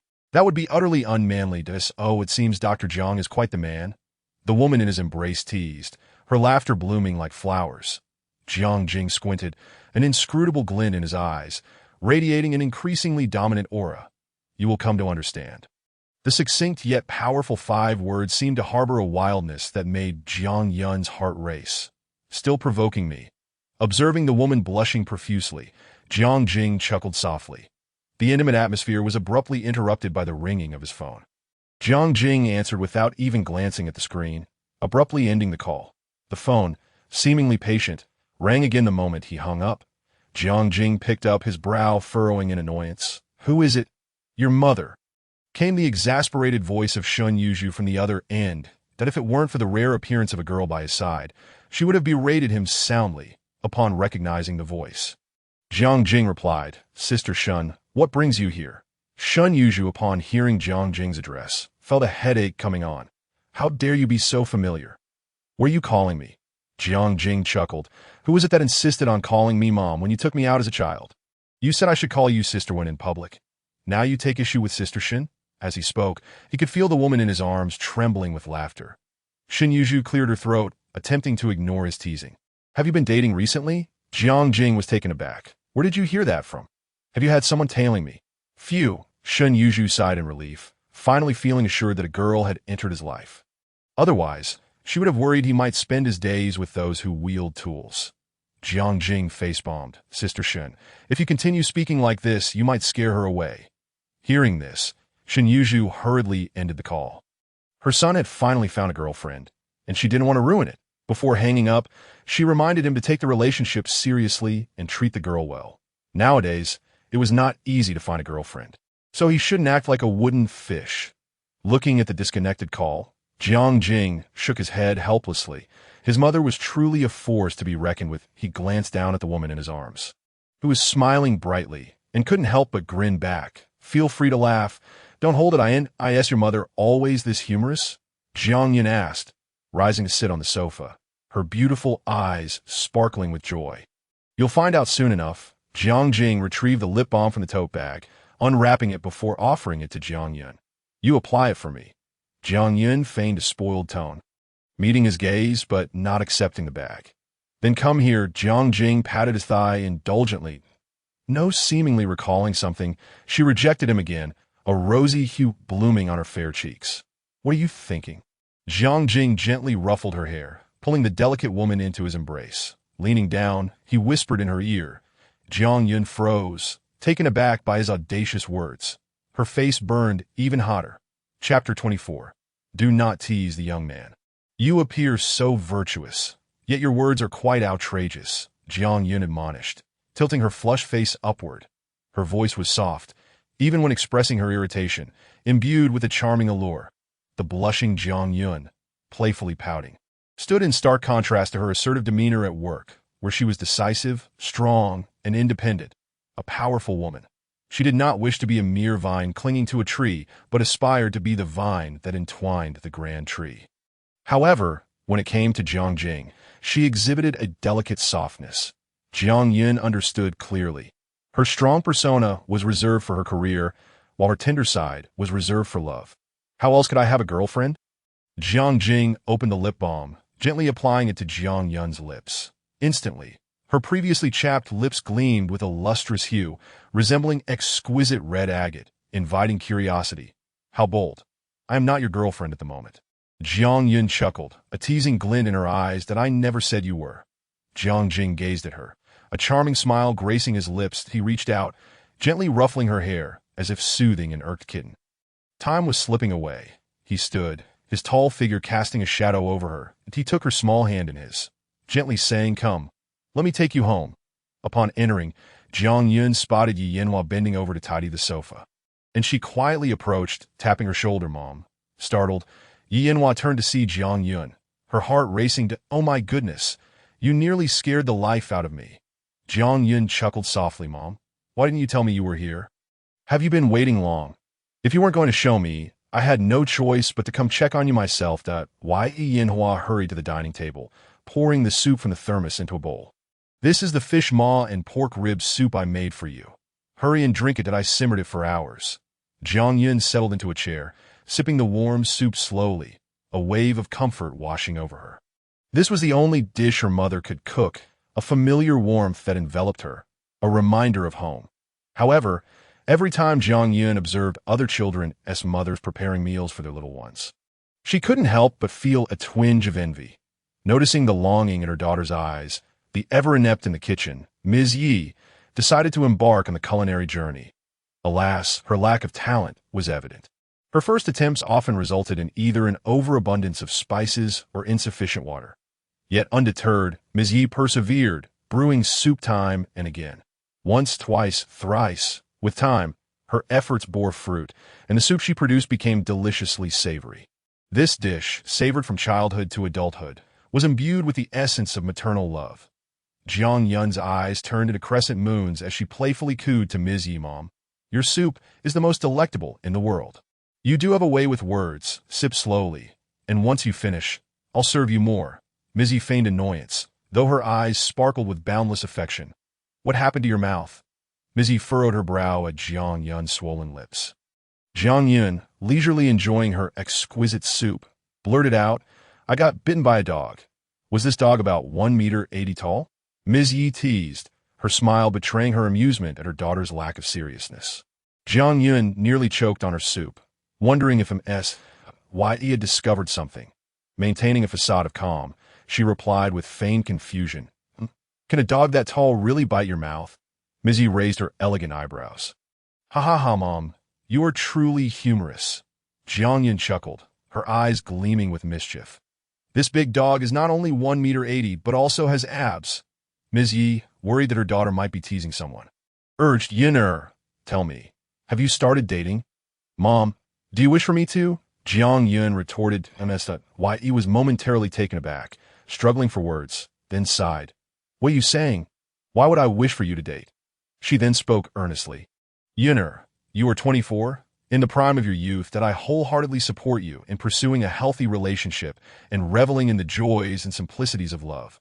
But remember, a healthy relationship is a mutual endeavor, built on sacrifice, achievement, and respect for one another. Will not lose yourself for another, nor should you treat others poorly." Yi cast a meaningful glance at Jiang Yun.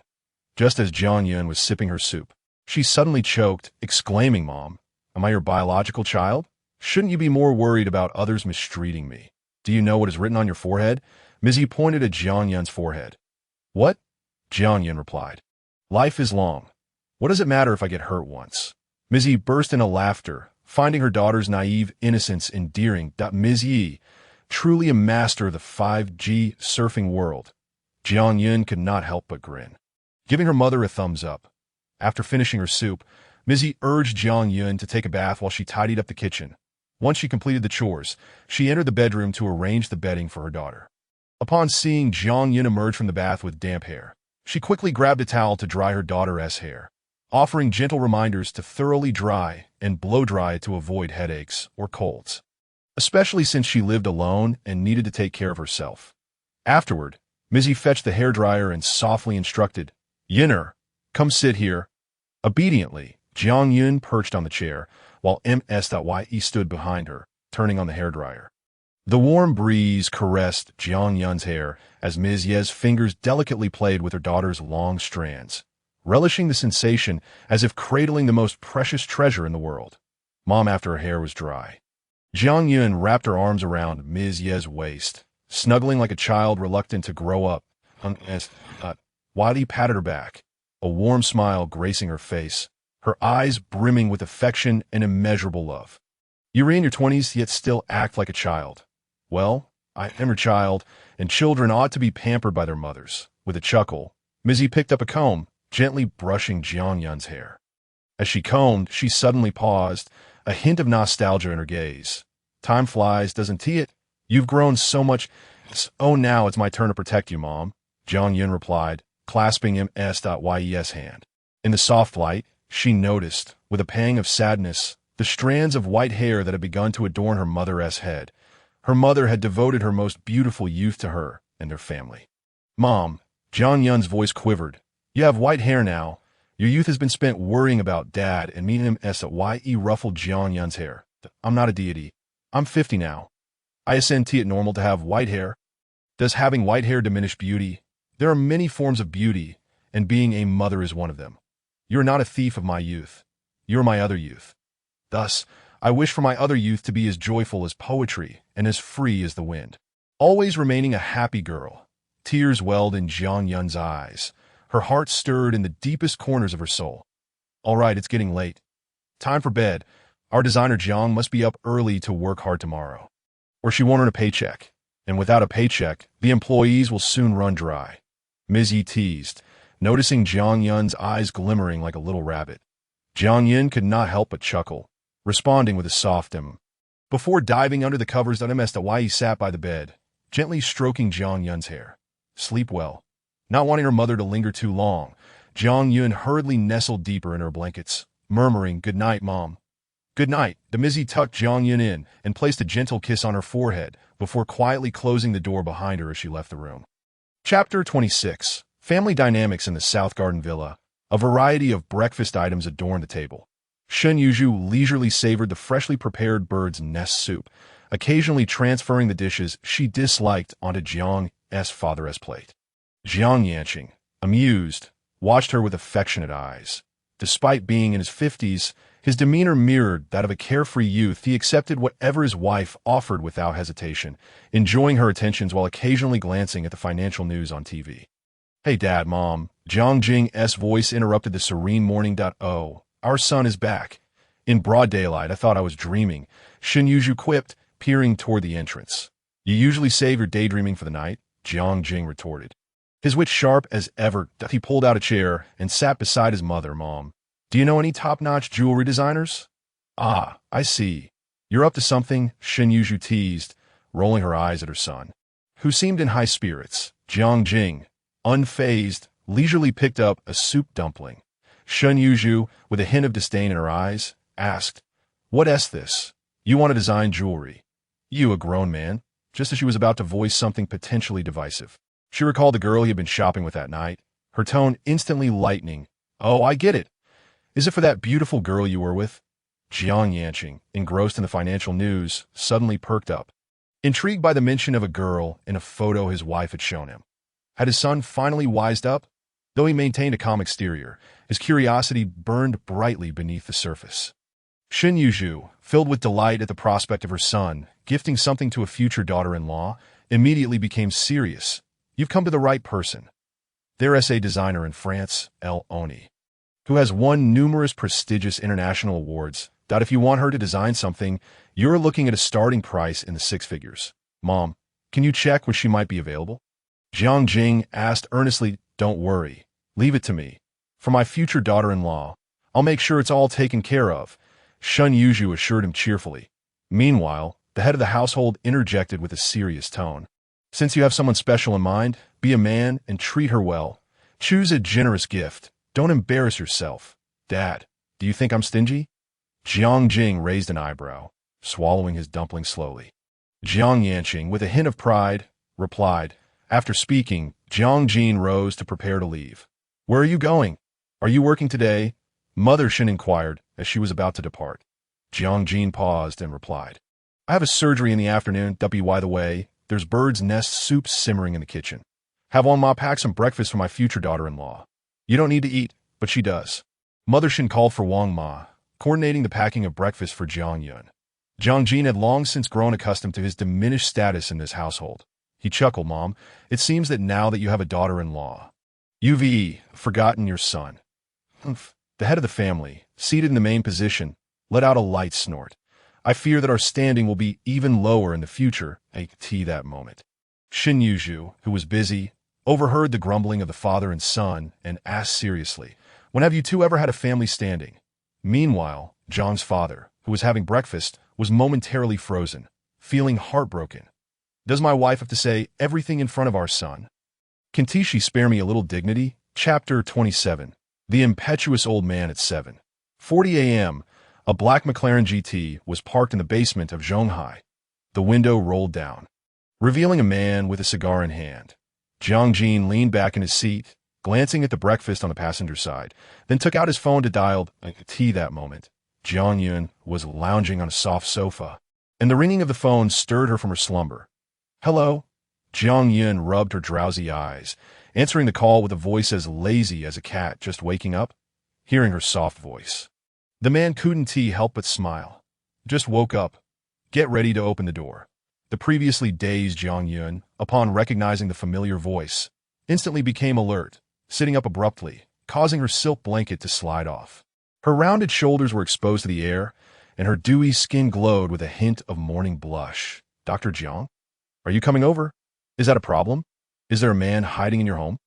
Jiang Jin pressed his lips together, a flicker of coldness passing through his eyes. Sensing a hint of jealousy, Jiang Yun couldn't help but smile, raising an eyebrow playfully.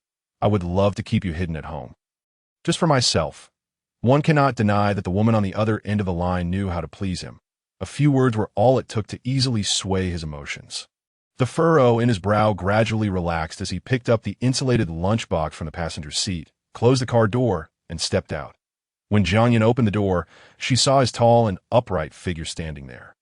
His black long-sleeve shirt fitting him perfectly, accentuating his strong arms. "That aren't you going to invite me in?" Jiang Jin said. "Dr. Jiang is too handsome. I couldn't help but take a few glances. Please come in." Jiang Yun replied with a smile, making a gesture for him to enter. Jiang Jin walked into the dining room, taking out each breakfast item packed by Mother Shun and laying them out on the table.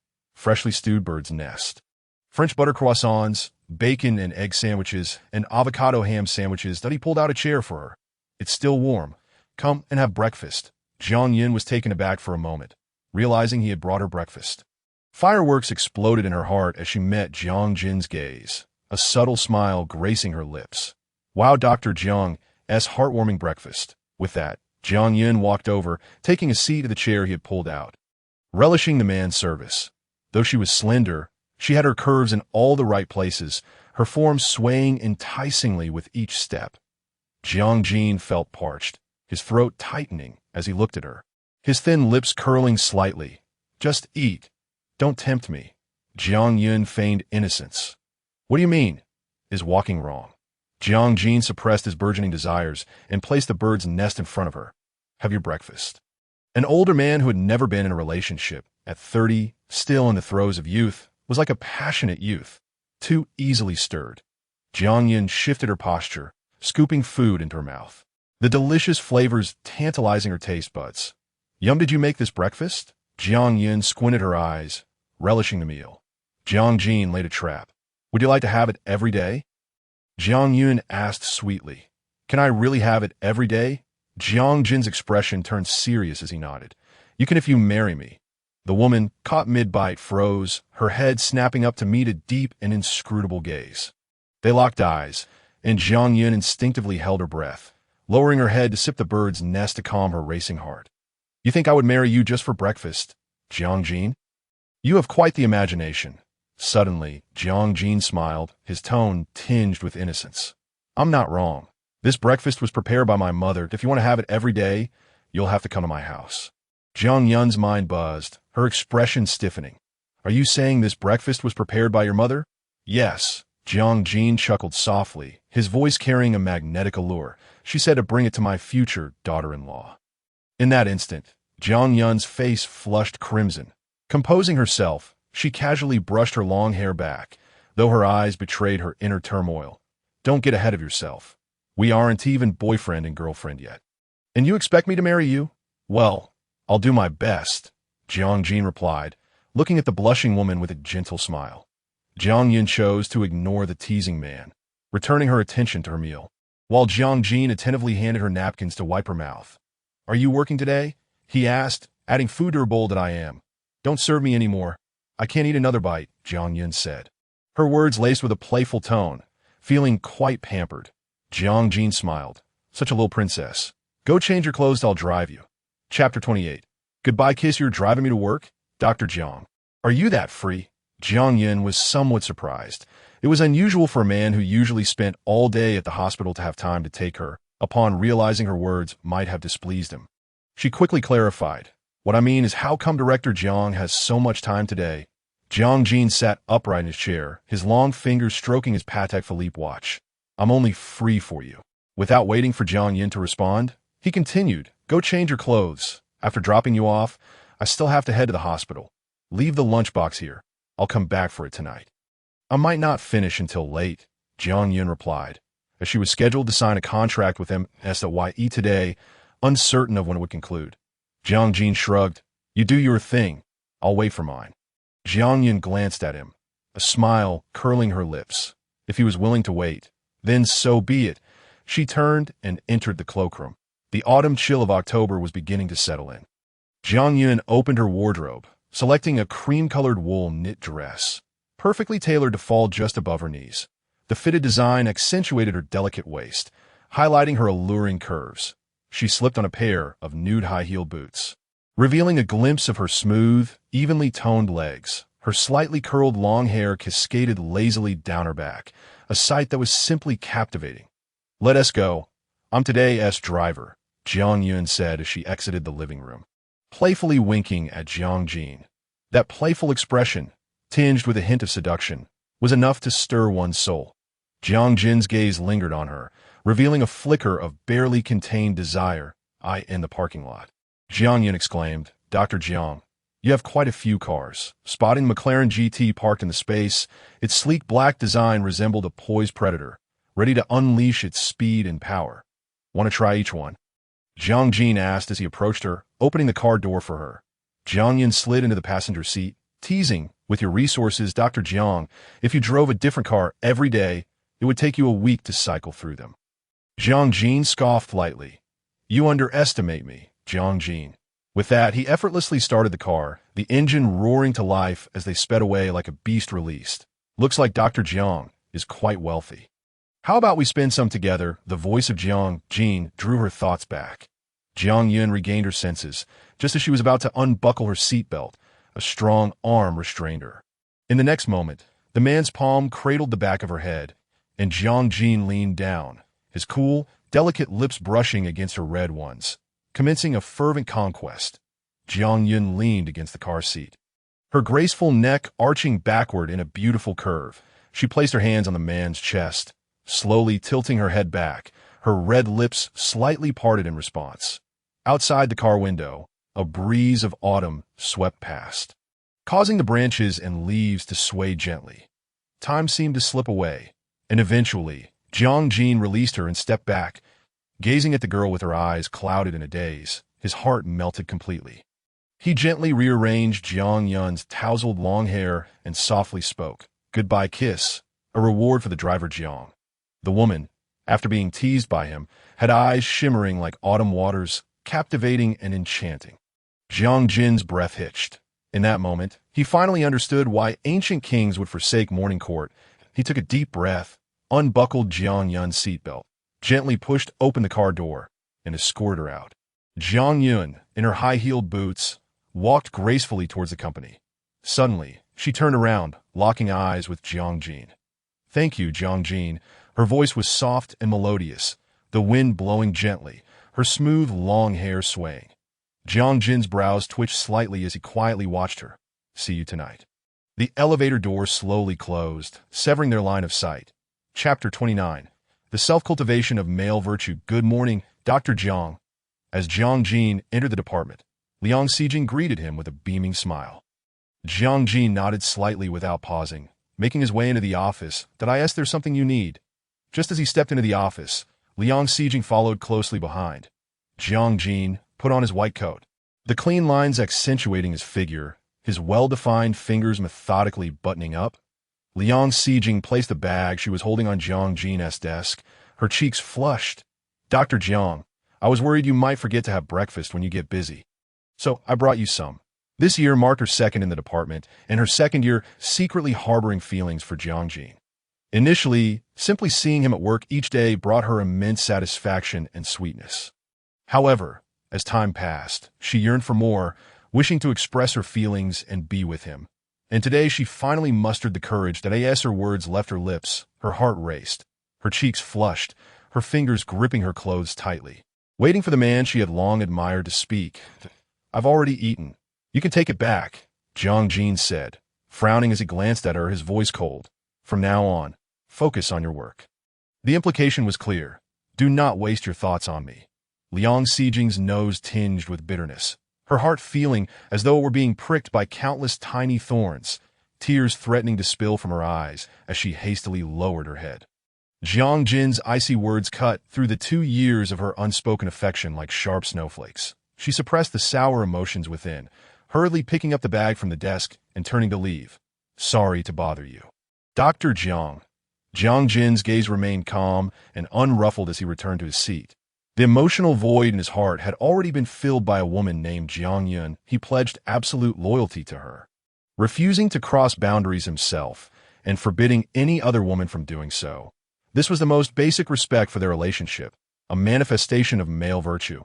"President Jiang, Ms. Yi will arrive in an hour." Lin Ning placed the freshly brewed coffee on Jiang's desk. Still steaming, a gentle aroma wafted into Jiang's nostrils, causing her to pause her writing, lift the coffee cup, and take a sip. "Are the contracts all prepared?"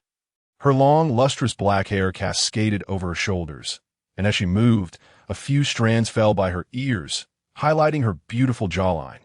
Lin Ning was captivated. Her boss truly had an irresistible charm.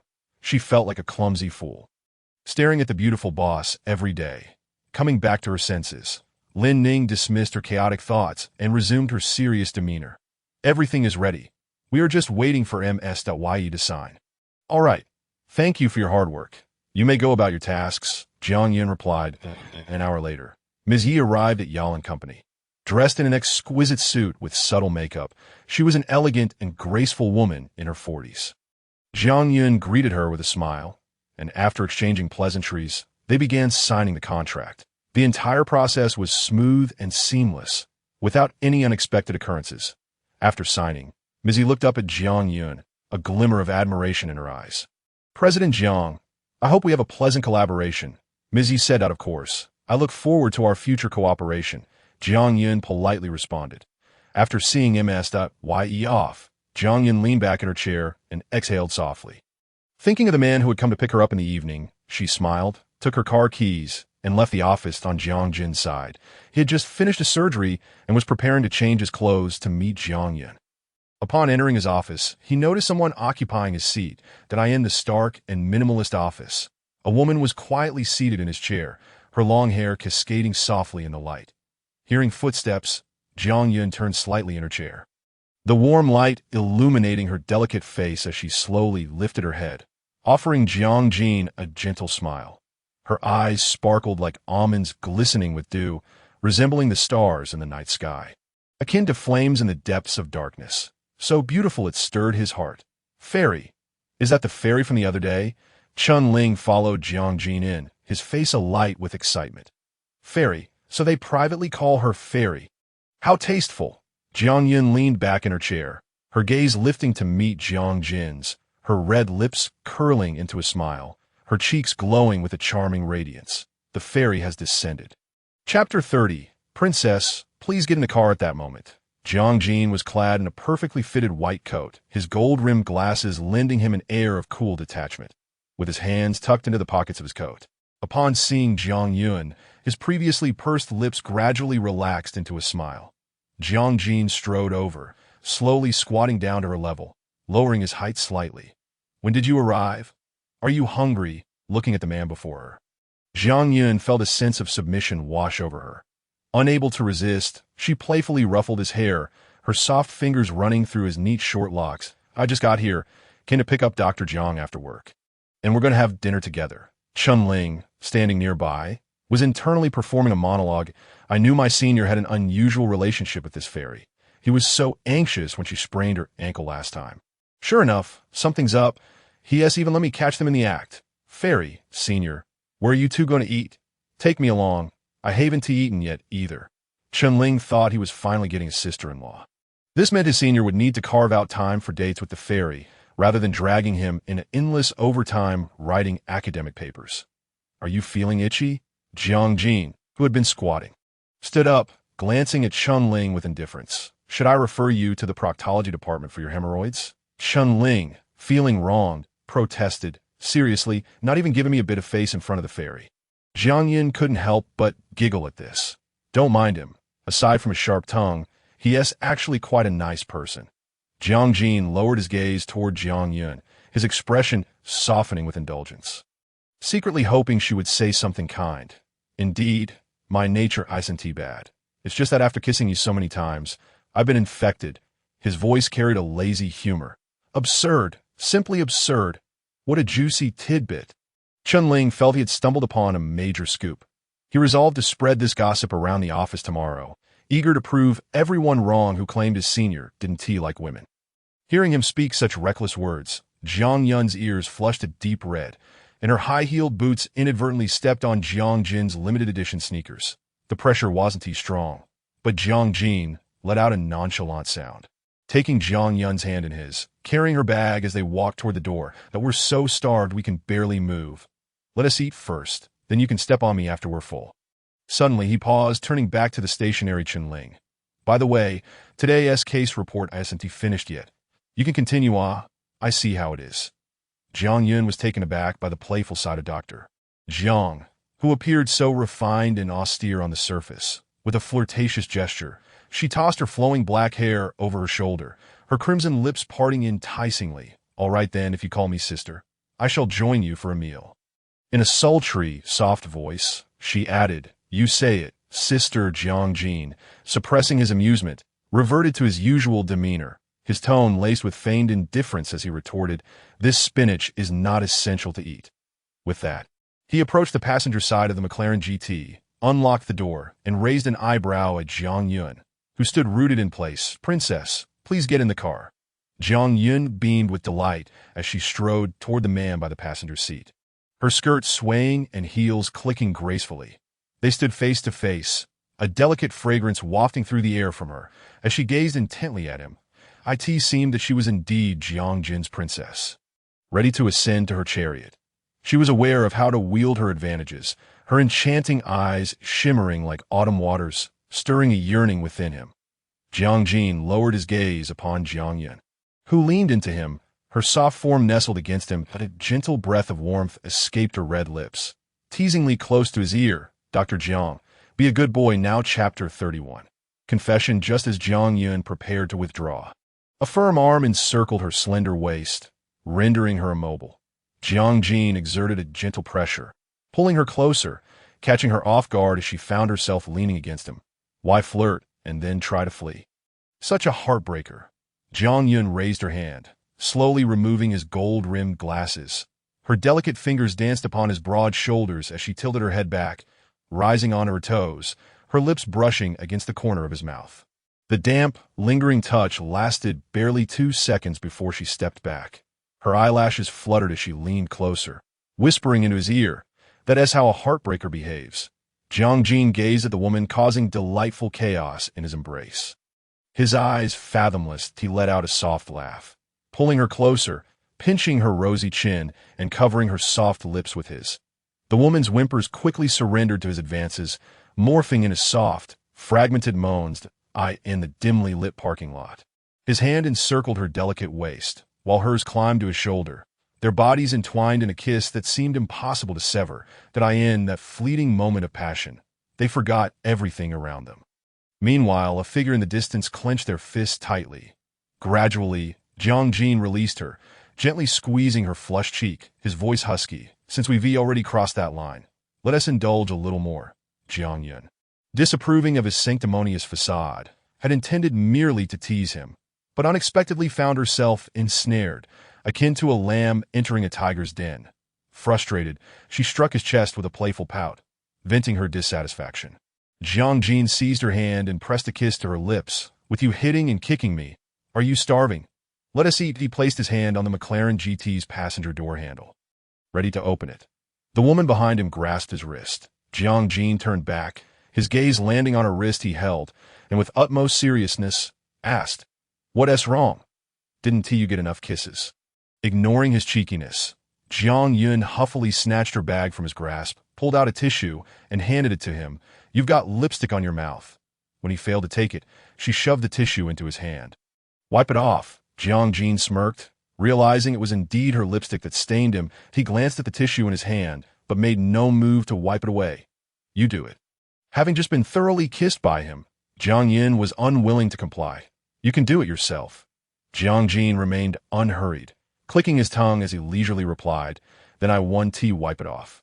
After all, when we go out, no one will say it was me. They'll only comment on how fierce the woman beside me is. That don't mind it, as long as you're not embarrassed. The awkwardness will belong to others." Jiang was left speechless. This man, though seemingly refined, was nothing but a cunning playboy. She shot a glance at the Patek Philippe on Jiang's wrist, sarcastically commenting, "Dr. Jiang, what a lovely watch you're wearing." Having said that, she took the tissue and meticulously wiped the lipstick off his lips, knowing he could afford such luxuries, while she could not. Jiang chuckled softly. "What are you insinuating?" He then relaxed, savoring her attentive service. With the used tissue tucked into his pants pocket, Jiang felt content, too lazy to argue with her. He opened the car door, leaning back with a lazy demeanor. Gesturing invitingly, Jiang's princess, "Please step inside." The word she longed to hear fell from his lips at that moment. His voice, akin to dew rejuvenating a parched land, brought her immense satisfaction. Jiang took her to a private dining establishment named Retreat. The staff guided them to a private room. Upon entering, they were greeted by the soft glow cast by a crystal chandelier, and the floor-to-ceiling windows offered a splendid view of the nightscape of the coastal city. The stars twinkled above, while the lights below shimmered, creating a mesmerizing tapestry akin to a masterful ink wash painting. Jiang thoughtfully pulled out her chair, and as she settled down, the soothing strains of a violin filled the restaurant. The staff promptly entered, gracefully serving the dishes: black pepper garlic beef, lotus root stuffed with shrimp paste, mint beef rolls, fruit with grilled milk curd, and honey spicy chicken. That an array of exquisitely plated delicacies soon adorned the table. Jiang picked up the menu and placed it before her. "Take a look. Is there anything else you'd like?" Such a capitalist, Jiang thought, gazing at the spread of her favorite dishes. "This is plenty. It seems Dr. Jiang knows my tastes well. Not only do I know your preferences, but you also align perfectly with mine." Jiang, without a hint of embarrassment, nonchalantly peeled a seafood delicacy while donning disposable gloves. "Go ahead, eat." He placed the peeled shrimp into her bowl. Jiang felt no need to be polite, indulging in the attentiveness of the man. Soon, her bowl overflowed with food, and she rubbed her slightly rounded belly. "I can't eat anymore. Full?" Jiang inquired. Jiang lazily nodded. Suddenly, the sound of crackling fireworks erupted outside the floor-to-ceiling windows of the private room, cascading sparks filling the air. Jiang excitedly jumped up and rushed to the window, her eyes sparkling with the brilliance of the sun. "Look, fireworks!" From Jiang's perspective, he caught a glimpse of her captivating jawline and her delicate, elongated neck, her smile radiating joy like a child. His heart softened at the sight of her happiness. "Are they beautiful?" he asked. "Very beautiful," she replied. Jiang softly called her name, moving closer to gently grasp the nape of her neck. Jiang responded absent-mindedly, her gaze still fixed on the fireworks blooming in the sky. Standing behind her, Jiang wrapped his arms around her waist, slowly leaning down to rest his chin on her shoulder, warmth radiating from his eyes as he murmured, "Tonight, the fireworks in the coastal city are blooming just for you." Jiang found herself momentarily stunned in his embrace, peeking out to gaze at him. Jiang gently pressed her closer, redirecting her gaze towards the window, his lips curving into a subtle smile. Pointing outside, "Look, The fireworks bursting in the night sky resembled an invisible paintbrush, inscribing 4 giant letters, JJJY, sparkling like stars in the dark, illuminating everything around them.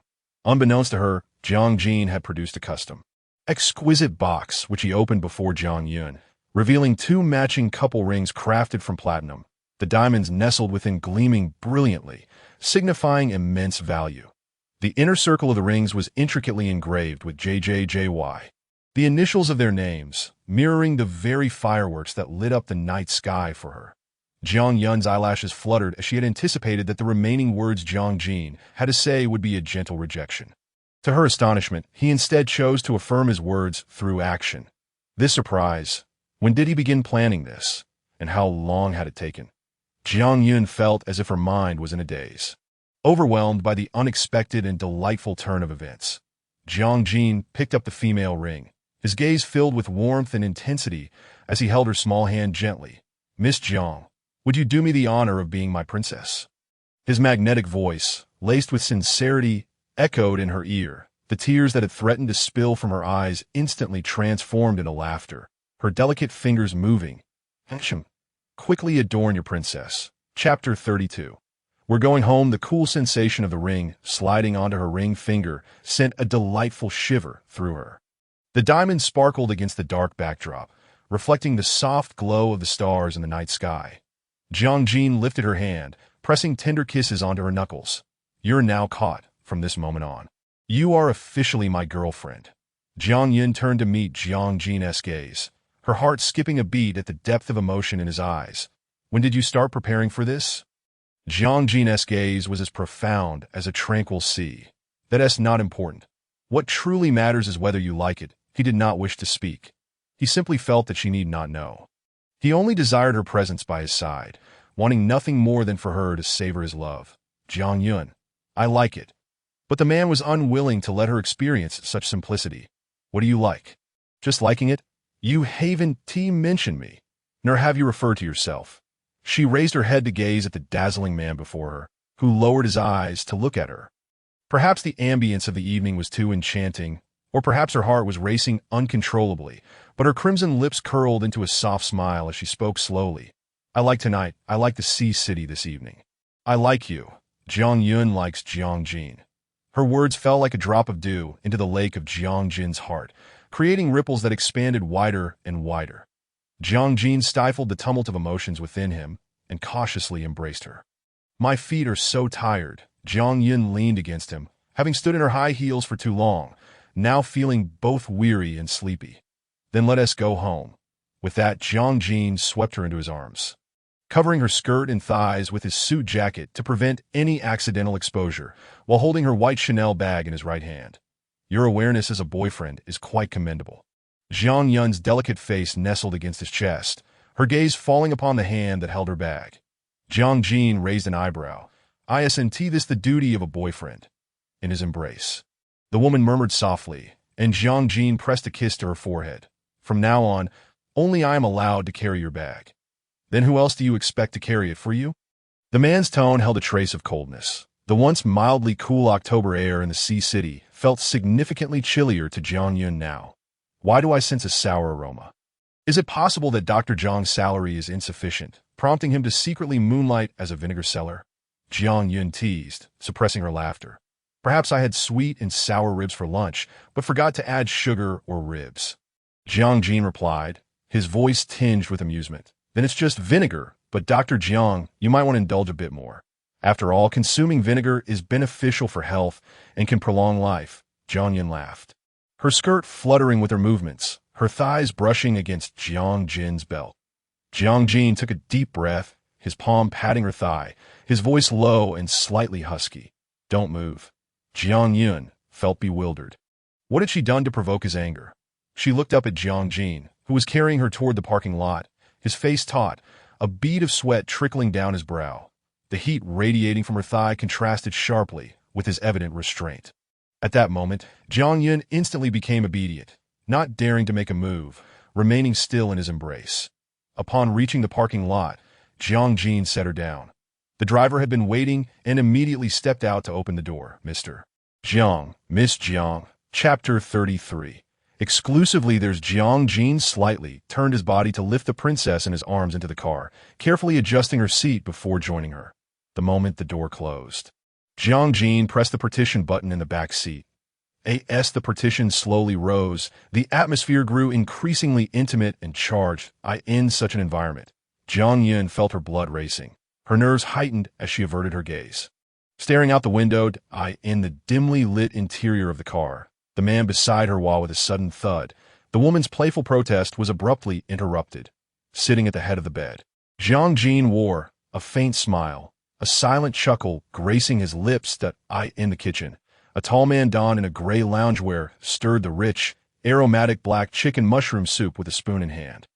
The pot simmered with an array of ingredients: cordyceps, morels, and tea tree mushrooms, blending harmoniously to create a deep, flavorful essence. Jiang ladled 2 bowls of steaming soup, then added rice noodles to the pot, garnishing it with fresh vegetables and a sprinkle of vibrant green scallions. As Jiang Yun emerged from her washroom, drawn in by the tantalizing aroma, her stomach stirred with hunger at the sight of the 2 steaming bowls of rice noodles on the table. "Come and have breakfast," Jiang offered, pulling out a chair for her, his gaze sweeping over her momentarily before averting. Jiang Yun, clad only in his oversized shirt after a shower, felt the fabric drape loosely across her. Enveloped by his scent. Chapter 35. What a strange encounter. Jiang Yun sauntered over, her long, pale legs gracefully leading her to the dining table. The 2 bowls of chicken soup noodles before her released a cloud of steam, filling the air with a rich aroma.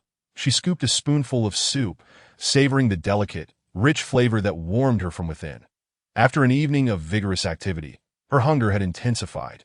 She began to eat the noodles with small, measured bites. The warmth of the food spread across her palate, and a satisfied expression blossomed on her face.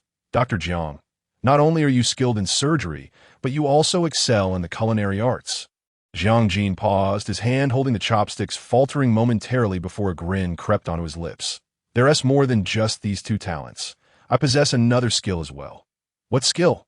Jiang Yun continued to eat, engrossed in her meal, not pondering his words further. "Love," Jiang replied, reclining comfortably in his chair, his voice low and laced with amusement.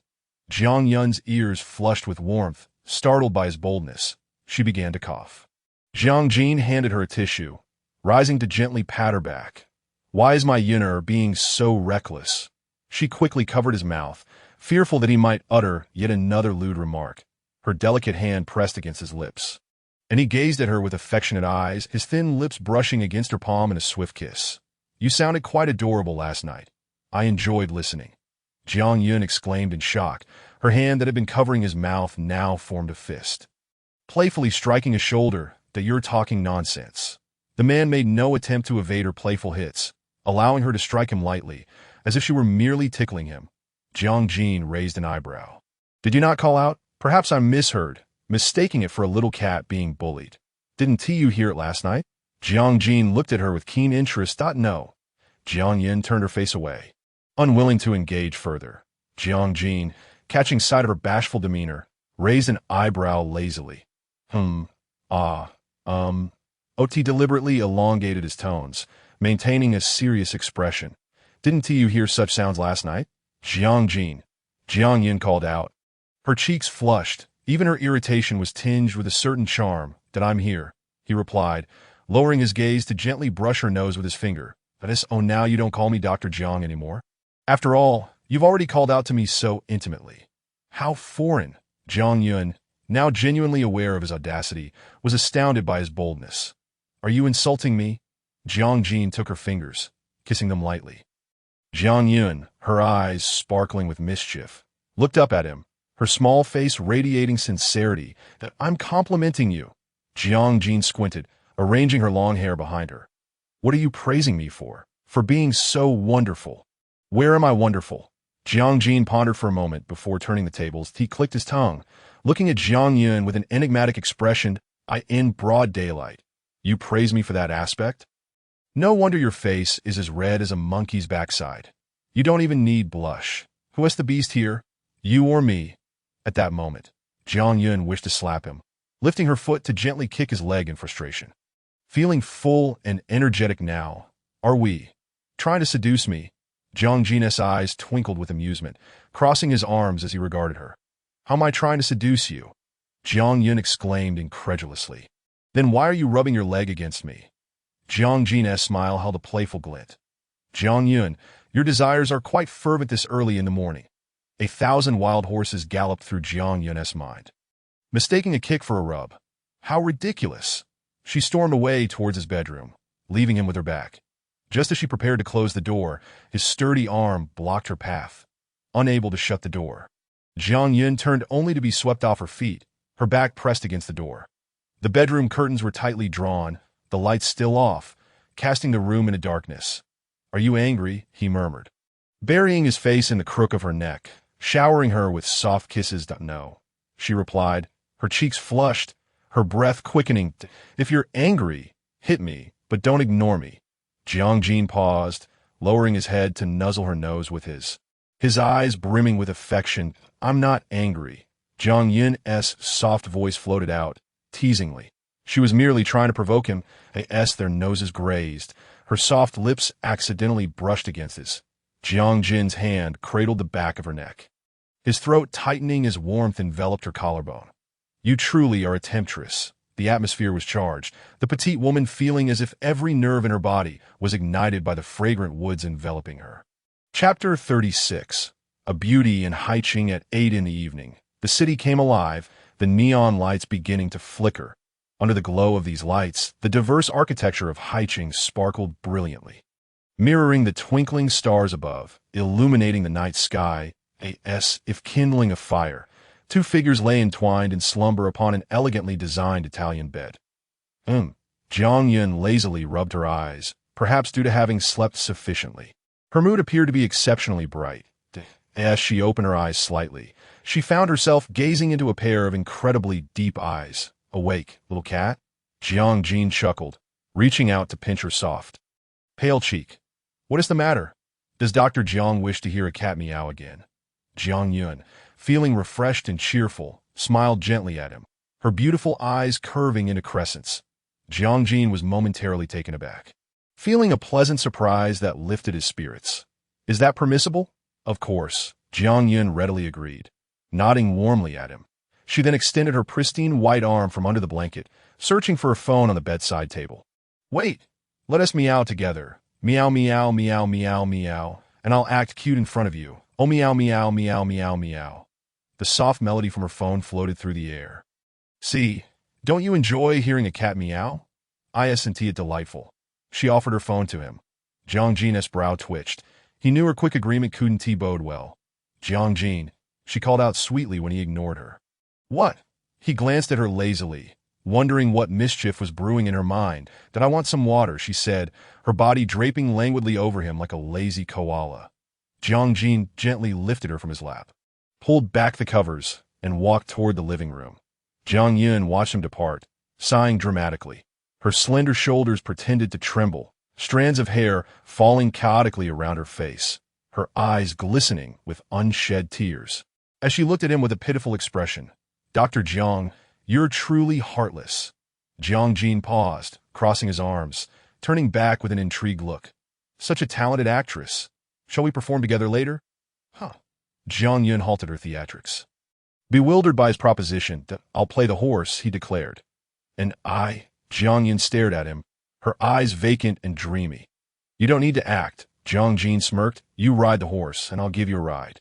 He emphasized his words, ensuring she understood his underlying meaning. That moment, Jiang Yun's gaze could have pierced him, her cheeks blooming like cherry blossoms. She grabbed a pillow and hurled it at him, biting her lip. Get lost. Leaving now, he replied nonchalantly, brushing the pillow off himself and placing it beside her before briskly heading to the living room to pour her some water. Soon, Jiang Jin returned, his long fingers grasping a glass of water. He took a sip before offering it to the little cat on the bed, his tone teasing. The water is just right, not as cold as your heart. Drink up. Jiang Yun felt an urge to spit salt water at him. That devilish man had a tongue as sharp as a sword. Even licking his own lips might lead to self-destruction. She shot him a bemused glance. Did your manners come from a PE teacher? Handing over a glass you've already sipped from? Jiang Jin let out a soft click of his tongue, not retracting the cup of water he had handed to her. With a leisurely pace, he remarked, "You're being overly polite. You're not an outsider, but rather someone close to me. Besides, after exchanging saliva countless times throughout the night, if you find it distasteful, I could simply return the favor mouth to mouth." It was surprising to discover that this seemingly pure and reserved visage concealed such a wild and untamed spirit that I in that moment. The man's steady and restrained demeanor, reminiscent of ebony and sandalwood, stood in stark contrast to the unrestrained exuberance he displayed before her. Jiang accepted the cup from the man's hand, her fair fingers, akin to exquisite jade, intentionally brushing against his warm fingertips. "Jiang, you truly are a bit of a tease," she teased. "You were so serious in front of me earlier. I can't be blamed for that." Jiang raised an eyebrow, feigning innocence. "Who told you to look so incredibly attractive?" "I initially thought my future girlfriend would simply be a beauty, yet you turned out to be an unparalleled, stunning beauty. How can I, a 30-year-old virgin, possibly resist?" "Speak more, if you can," Jiang said, giving him a thumbs up in agreement. "You certainly have an eye for taste." With one hand holding the cup and the other smoothing her tousled hair, she added humbly, "It's my first time being like this. I just let myself grow." Observing the playful demeanor of the little kitty before him, Jiang couldn't help but smile subtly, revealing a barely perceptible grin. His little kitty was undeniably adorable, with a mouth as persuasive as yours. "Your performance must be quite impressive, right?" Jiang's eyes, a mix of amusement and challenge, glanced at him. Jiang nodded in acknowledgement, beginning to speak earnestly yet absurdly. "Generally, I simply break the legs of patients who could be cured with ointment, then perform surgery to reattach them. Wouldn't you say that's impressive?" Jiang leaned against the edge of the bed, inexplicably struck by his humor, her lips stretching into a wide smile. Under the gentle glow of the moonlight, her eyes sparkled with joy, resembling a blooming flower that captivated anyone who gazed upon her. Jiang felt his heart soften as he settled beside her. Wrapping his arms around her delicate waist and resting his chin on her shoulder, in a low voice, he murmured, "In Haiqing, there exists a beauty whose smile could topple a city." Jiang slightly turned towards him, planting a kiss upon his face. "Gentleman Jiang, you are truly one of the kind that I see thickets of grass and wood, yet only you stand as the verdant mountain." In that moment, his heart was filled with her, and she was his sole focus, irreplaceable. Chapter 37. A whimsical night billowed bar the lights flickered, and the air was thick with an intoxicating sense of inebriation. The music blared, causing the ears to tingle as men and women wildly swayed their bodies on the dance floor. Enveloped in the rich aroma of alcohol and swirling smoke, lost in a reverie of excess, the bar owner personally delivered several bottles of fine liquor to the secluded booth on the second floor, where four distinguished young gentlemen, S.T.K. Ishayu lounged lazily in the booth, disinterestedly glancing at the bar owner. "Call over a few beautiful women for us to choose from." Jiang, with a detached yet deeply affectionate demeanor, held a cigarette delicately between his lips, the curling smoke obscuring his chiseled features. Exhaling a smoke ring, he replied slowly, "No need to choose. They're all yours." Instantly sitting up straight, Kashayu put down the game he had just started and looked at him with a faint pout. "Brother Jean, that's rather dull." Beside them, Pei Yinchuan chuckled. "So it's only interesting if there are women. Are we making you feel so oppressed in our brotherhood?" "How could you say that? What kind of relationship do the four of us share?" Kashayu teased, draping his arms around the shoulders of the three others, brothers at heart. Jiang raised an eyebrow, his gaze leisurely settling on Kashayu as he continued, "If something comes up, you can't reach me by phone." Zhou Yin, accustomed to Jiang's nonchalant demeanor, inquired, "What happened to that model you brought last time? Did you break up again?" Her Kashayu sighed, feeling a twinge of frustration as he recalled being dumped after just a few days. In front of his brothers, he had to maintain a semblance of dignity, reverting to his playboy persona. "She was disobedient, so I let her go." Leaning against the booth, Jiang's smooth contours were shrouded in the dim light. He raised a hand to roll up his shirt sleeves slightly. You know the greatest difference between humans and animals?" Kushaoyu's eyes sparkled with curiosity. "What is it?" "Humans possess self-control, whereas animals do not. Jiang Jin's hair fell softly across his brow as he spoke in a calm tone, his gaze steady upon him. He Xiaoyu feigned innocence, lowering his hand from their shoulders. Brother Jin, are you implying I'm like a stallion? The other three gentlemen ignored him, exchanging glances that seemed to convey the thought. Aren't you? Xiaoyu, amused, laughed at their synchronized dismissal. His eyes wandered, landing on Jiang Jin, who was now lazily puffing on a cigar, a faint red mark adorning his prominent Adam's apple. Brother Jin, what happened to your neck? Jiang Jin reclined against the booth, his long fingers tapping rhythmically on the armrest, a smirk gracing his lips. My cat scratched me. Pei Yinchuan, sitting beside Jiang Jin, scrutinized the scratch on his neck. That you've been quite the playboy, haven't you? After 30 years of abstinence, this good brother had finally descended from his pedestal and embraced the warmth of a woman. Pei Yinchuan raised an eyebrow, a teasing smile playing on his lips. Have you had your rabies vaccine? If not, you might start meowing. Meowing? Jiang Jin's thoughts drifted back to that day when Jiang Yin played that song on her phone that we learned to meow together. Meow, meow, meow. Her voice was soft, and her laughter resembled a cat's purr. The alluring charm and mischievous glint in her eyes always rendered him defenseless. Snapping back to reality, Jiang Jin chuckled softly. No need. I've already given her plenty of shots. Pei Yinchuan raised an eyebrow, a knowing look in his eye. Does her cat also make phone calls? Jiang Jin lowered his head, noticing his phone vibrating on the table. The caller ID clearly displaying little Kitty T. Rose, his white shirt elegantly framing his tall figure, standing tall under the lights. I'm going to pick up my cat from work. Excuse me. Once he departed, Xiaoyu couldn't contain his laughter any longer. Brother Jin is truly a capitalist.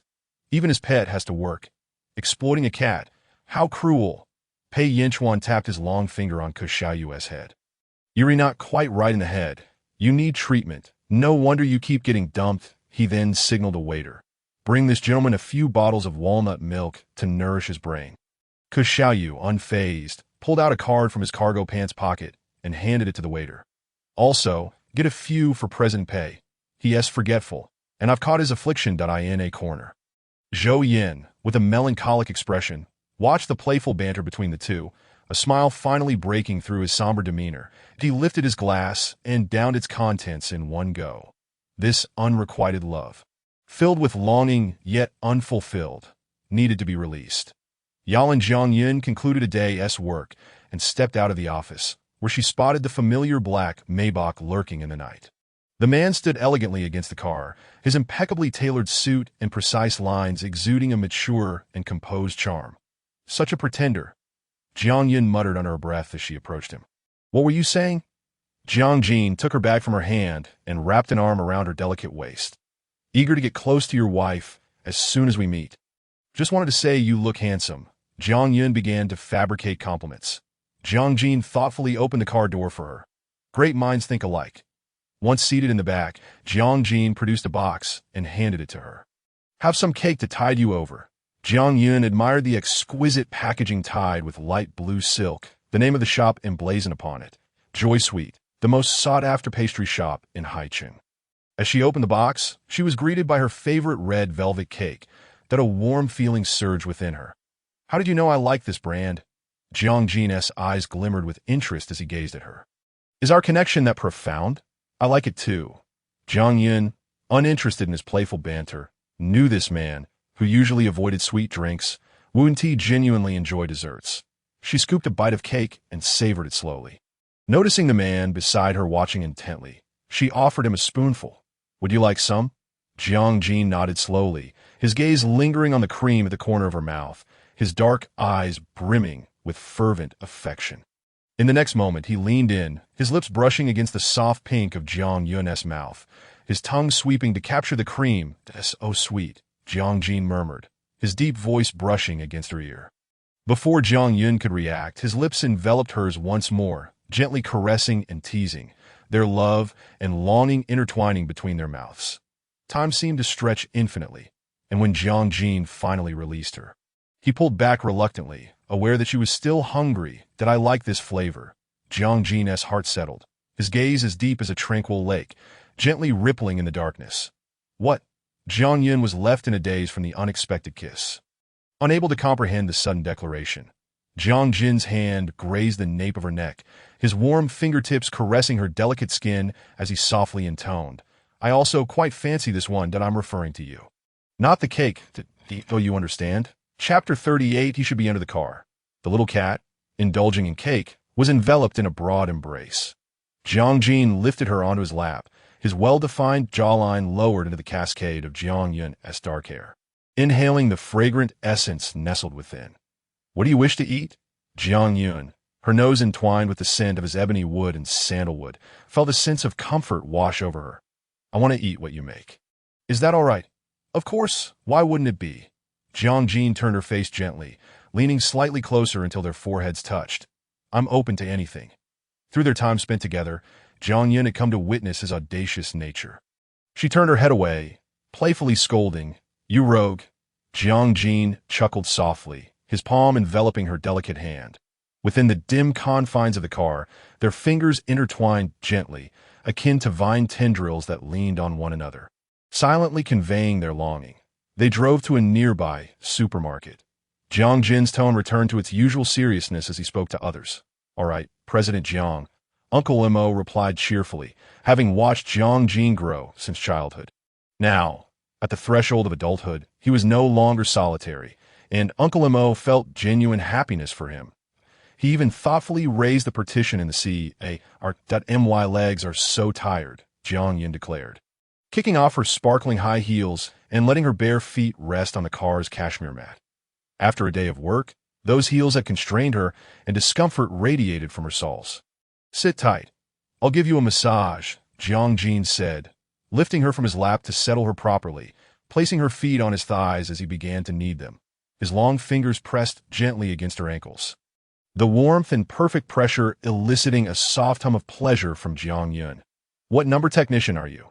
If you're so skilled, I'll request you next time," she teased, blinking up at him. Jiang Jin replied, "Princess, I'm the 88 technician that if I perform so well, shouldn't there be a reward? Cosplay, right?" "You love to act," Jiang Jin played along with her. "What kind of reward do you desire?" "This princess is generous."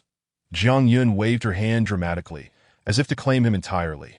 The reward was Jiang Jin increasing the pressure of his fingers. Jiang Yun gasped in surprise, attempting to withdraw her foot. But Jiang Jin held on tighter. "What are you up to?" Jiang Yun puffed her cheeks, her voice soft and almost playful. "What do you think I'm up to?" Jiang Jin replied lazily, his voice carrying a hint of huskiness. For 30 years, he had maintained strict self-discipline regarding matters of intimacy. How was it that being with this little cat had awakened such desires? Leaning closer, Jiang Jin lowered his voice near her ear. "If you continue to be mischievous, I might take care of you right here in the car." His words were laced with seduction, each syllable deliberate, exuding an unspoken intimacy. Jiang Jin ceased to tease her, pulling out a wet tissue from the car's tissue box. Methodically cleansing his fingers before retrieving a handkerchief from his suit pocket to dry his hands thoroughly. "President Jiang, we've arrived," Uncle Limo announced, carefully lowering the partition. Jiang Jin replied, placing the tissue back before taking the woman's hand beside him. Jiang Yun cast him a languid glance.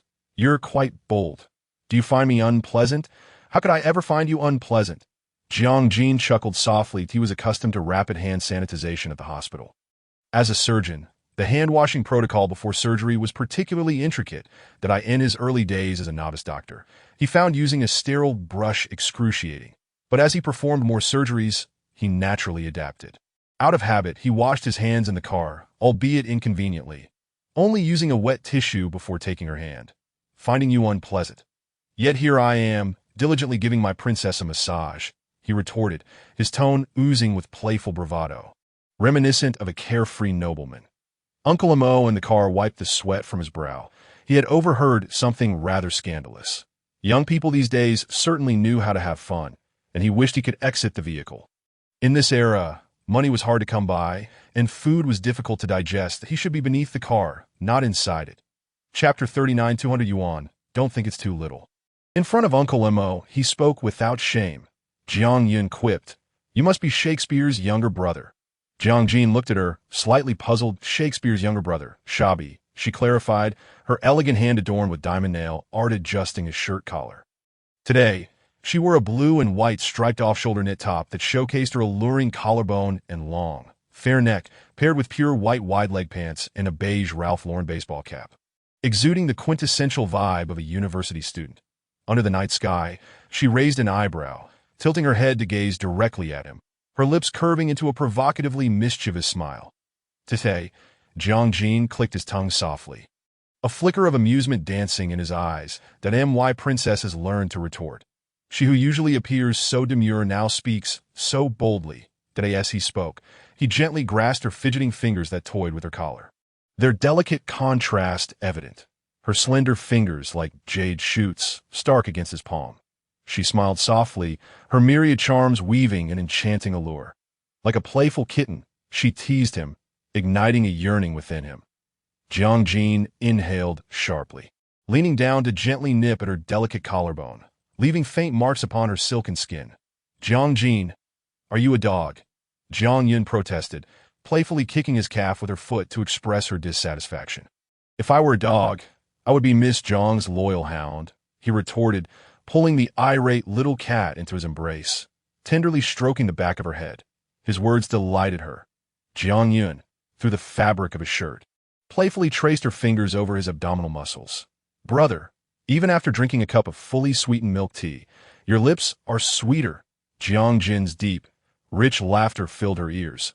Keep this up, and the supermarket will close soon. Abruptly pulling her hand from his abdomen, she hurried towards the supermarket. Inside, Jiang pushed the cart with one hand while selecting ingredients with the other, occasionally inquiring of the little cat beside him. How about beef noodles for a midnight snack? Brother, Jiang blinked her large eyes. Jiang had been busy at the hospital all day. After finally shedding his fatigue, she wished to keep things uncomplicated for him. He replied, selecting a box while contemplating how to prepare something she would enjoy. Jiang, a male voice called out, filled with surprise and joy, as a man approached them in the supermarket. Jiang furrowed his brow, wrapping his arm around the little cat beside him, pulling her closer. Jiang, do you remember me? It's Yang Wang, your high school classmate. Yang Wang's eyes sparkled with delight, having secretly harbored feelings for Jiang during their high school years. However, due to her overwhelming brilliance and the multitude of admirers, he had never dared to confess, burying his feelings deep within. Later, upon hearing she had gone abroad to study, they all drifted apart, losing contact entirely. Never did he expect to encounter her again today. Surely it was a blessing from his ancestors. Long time no see. Jiang, who had little memory of him, nodded politely with a smile. You remember me? Yang Wang's heart soared, surprised that his long-cherished goddess still recalled him. You still look as beautiful as you did in high school, he remarked, finally noticing the man standing beside her. The man exuded a composed aura, both steady and sharp, radiating an unspoken sense of pressure. This your cousin. You two resemble each other. Your family's genes are quite good. Yang Wang extended his hand toward Jiang in a friendly manner. Cousin, hello. I'm Jiang's classmate. We were in the same year, so I'll just call you cousin. Jiang's expression remained indifferent. Being only 6 years older than Jiang, did he truly appear as her cousin? His demeanor grew increasingly frosty, his thin lips pressing into a straight line, clearly uninterested in conversing with Yang Wang. Yang Wang awkwardly withdrew his hand, sheepishly scratching his head. Cousin, you're quite aloof. Jiang glanced at the dark-faced man beside her, a smile involuntarily gracing her lips that he is out of work and feeling down lately. Please don't take offense. Yang Wang's interest peaked at that. Now, he had managed to become a small manager. Surely, he could offer him a job, and it might even bring him closer to his goddess. What industry did your cousin work in before? Yang Wang inquired. Jiang casually replied, he does odd jobs, the piecework kind. Odd jobs? And he wore such an expensive suit. Is this what Zhou Yanqing meant by a scam? Yang Wang was skeptical. The fabric of your cousin's suit doesn't look like something a pieceworker would wear.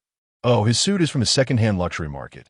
He.s. just putting on airs that IT has certainly changed hands many times. Jiang dismissed Jiang nonchalantly. Oh, Yang Wang nodded knowingly, realizing he was merely a pretender. Then how's your cousin's salary? If there's a suitable position, I can refer him. Jiang thought to himself, this is what you get for always bullying me. Don't blame me now. A sly smile crept onto Jiang Yun's lips, her eyes sparkling with mischief. His pay? It's piecework, maybe 2 or 3 yuan per item. Individuals of his ilk, particularly those unencumbered by the bonds of matrimony, are rather adept. You see, the single-handedly engaged tend to possess swifter dexterity, effortlessly earning 100 or so in a day. Being unwed, they exhibit remarkable speed. Yang Wang's mind seemed to explode in disbelief as she cast a scornful glance at Jiang Jin's hands. Jiang Jin's jawline was taut, a manifestation of his irritation. This woman dared to utter anything. A tempest of peril brewed in his deep, ink-like eyes. He abruptly pulled Jiang Yun into his embrace, a resigned smile gracing his lips, embodying the demeanor of a husband tolerating his wife's antics. My dear, let us cease this conversation. It is time to return home and tend to the children to sew. Your cousin and cousin have taken to the joys of cosplay. Have they? Jiang Jin is fully prepared to indulge them. Yang Wang's expression faltered. What? Their cousin has children? More than one, no less. Her mind momentarily stuttered. Are your parents in agreement with such an arrangement? Yang Wang's mouth fell open in astonishment. Has the world truly descended into such madness? Concerned that her parents might struggle to accept this news, she implored him to keep it confidential. Jiang Jin's tone bore a hint of melancholy. Yang Wang nodded in response, momentarily frozen in place, gazing at her beloved goddess with a deep sigh. Quickly, she retrieved her wallet and business card from her pocket, presenting 200 yuan to Jiang Jin. You find yourself unemployed and must care for several hungry infants. It is undoubtedly a challenge. There are numerous expenses to consider, so please do not dismiss this sum as trifling. Use it wisely. My contact information is on the card. Should you seek employment, do not hesitate to reach out to me. The compensation will surpass your previous endeavors. Life's tribulations undoubtedly stem from a lack of currency. This was all he could offer his goddess. Chapter 40. Subtle gestures between spouses. 200 yuan. Spend it judiciously. Jiang Jin's brow twitched as he accepted the 2 bills and placed them into Yang Wang's jacket pocket, speaking softly, You keep it for your meals. Jiang Jin's languid gaze, tinged with a hint of indifference, revealed his striking features, which commanded attention even in a crowded space. Yang Wang mused that her goddess must have been enchanted by this man's visage. With your job lost and the burden of children, why maintain such pride? Take it. A man should not be overly concerned with appearances, lest he bring hardship upon his wife and children. She cast a disdainful glance at Jiang Jin before redirecting her sympathetic gaze toward Jiang Yun. Goddess, if life becomes unbearable, do seek me out. Though his high school crush was now married with children, perhaps more than one, the sight of her exquisite features, those sparkling round eyes, radiant as spring blossoms and luminous as the autumn moon, made Yang Wang feel that all other women paled in comparison. Yang Wang gritted his teeth. What are the children? It was not insurmountable. Upon hearing his words, Jiang Jin's expression darkened, his brows knitting in barely concealed irritation. My wife and children do not require anyone else to provide for them. The term wife uttered by Jiang Jin sent a shiver down Jiang Yun's spine, her cheeks blooming with a vivid flush. Even in moments of passion, he had never referred to her in such a manner. The warm current surged within her heart, gently coursing through her being, sensing the oppressive atmosphere emanating from Jiang Jin. A light-hearted Jiang Yun playfully tugged at his shirt cuff, gently shaking it, attempting to soothe him in her own way. Jiang Jin enveloped her delicate hand within his palm, squeezing her soft, boneless fingers to reassure her. Meanwhile, Yang Wang observed the tender exchanges between the couple with keen interest. Just as he was about to speak, Jiang Jin interrupted, withdrawing 3 cash notes from his wallet, 2 100 yuan bills and 1 50 yuan bill, placing them into Yang Wang's hands. Take this, enjoy a decent meal. Then he retrieved 2 bottles of a brain-boosting tonic, 6 walnuts, from the supermarket shelf and handed them to Yang Wang. Consider this a supplementary meal, under the icy fluorescence of the shopping mall's lights.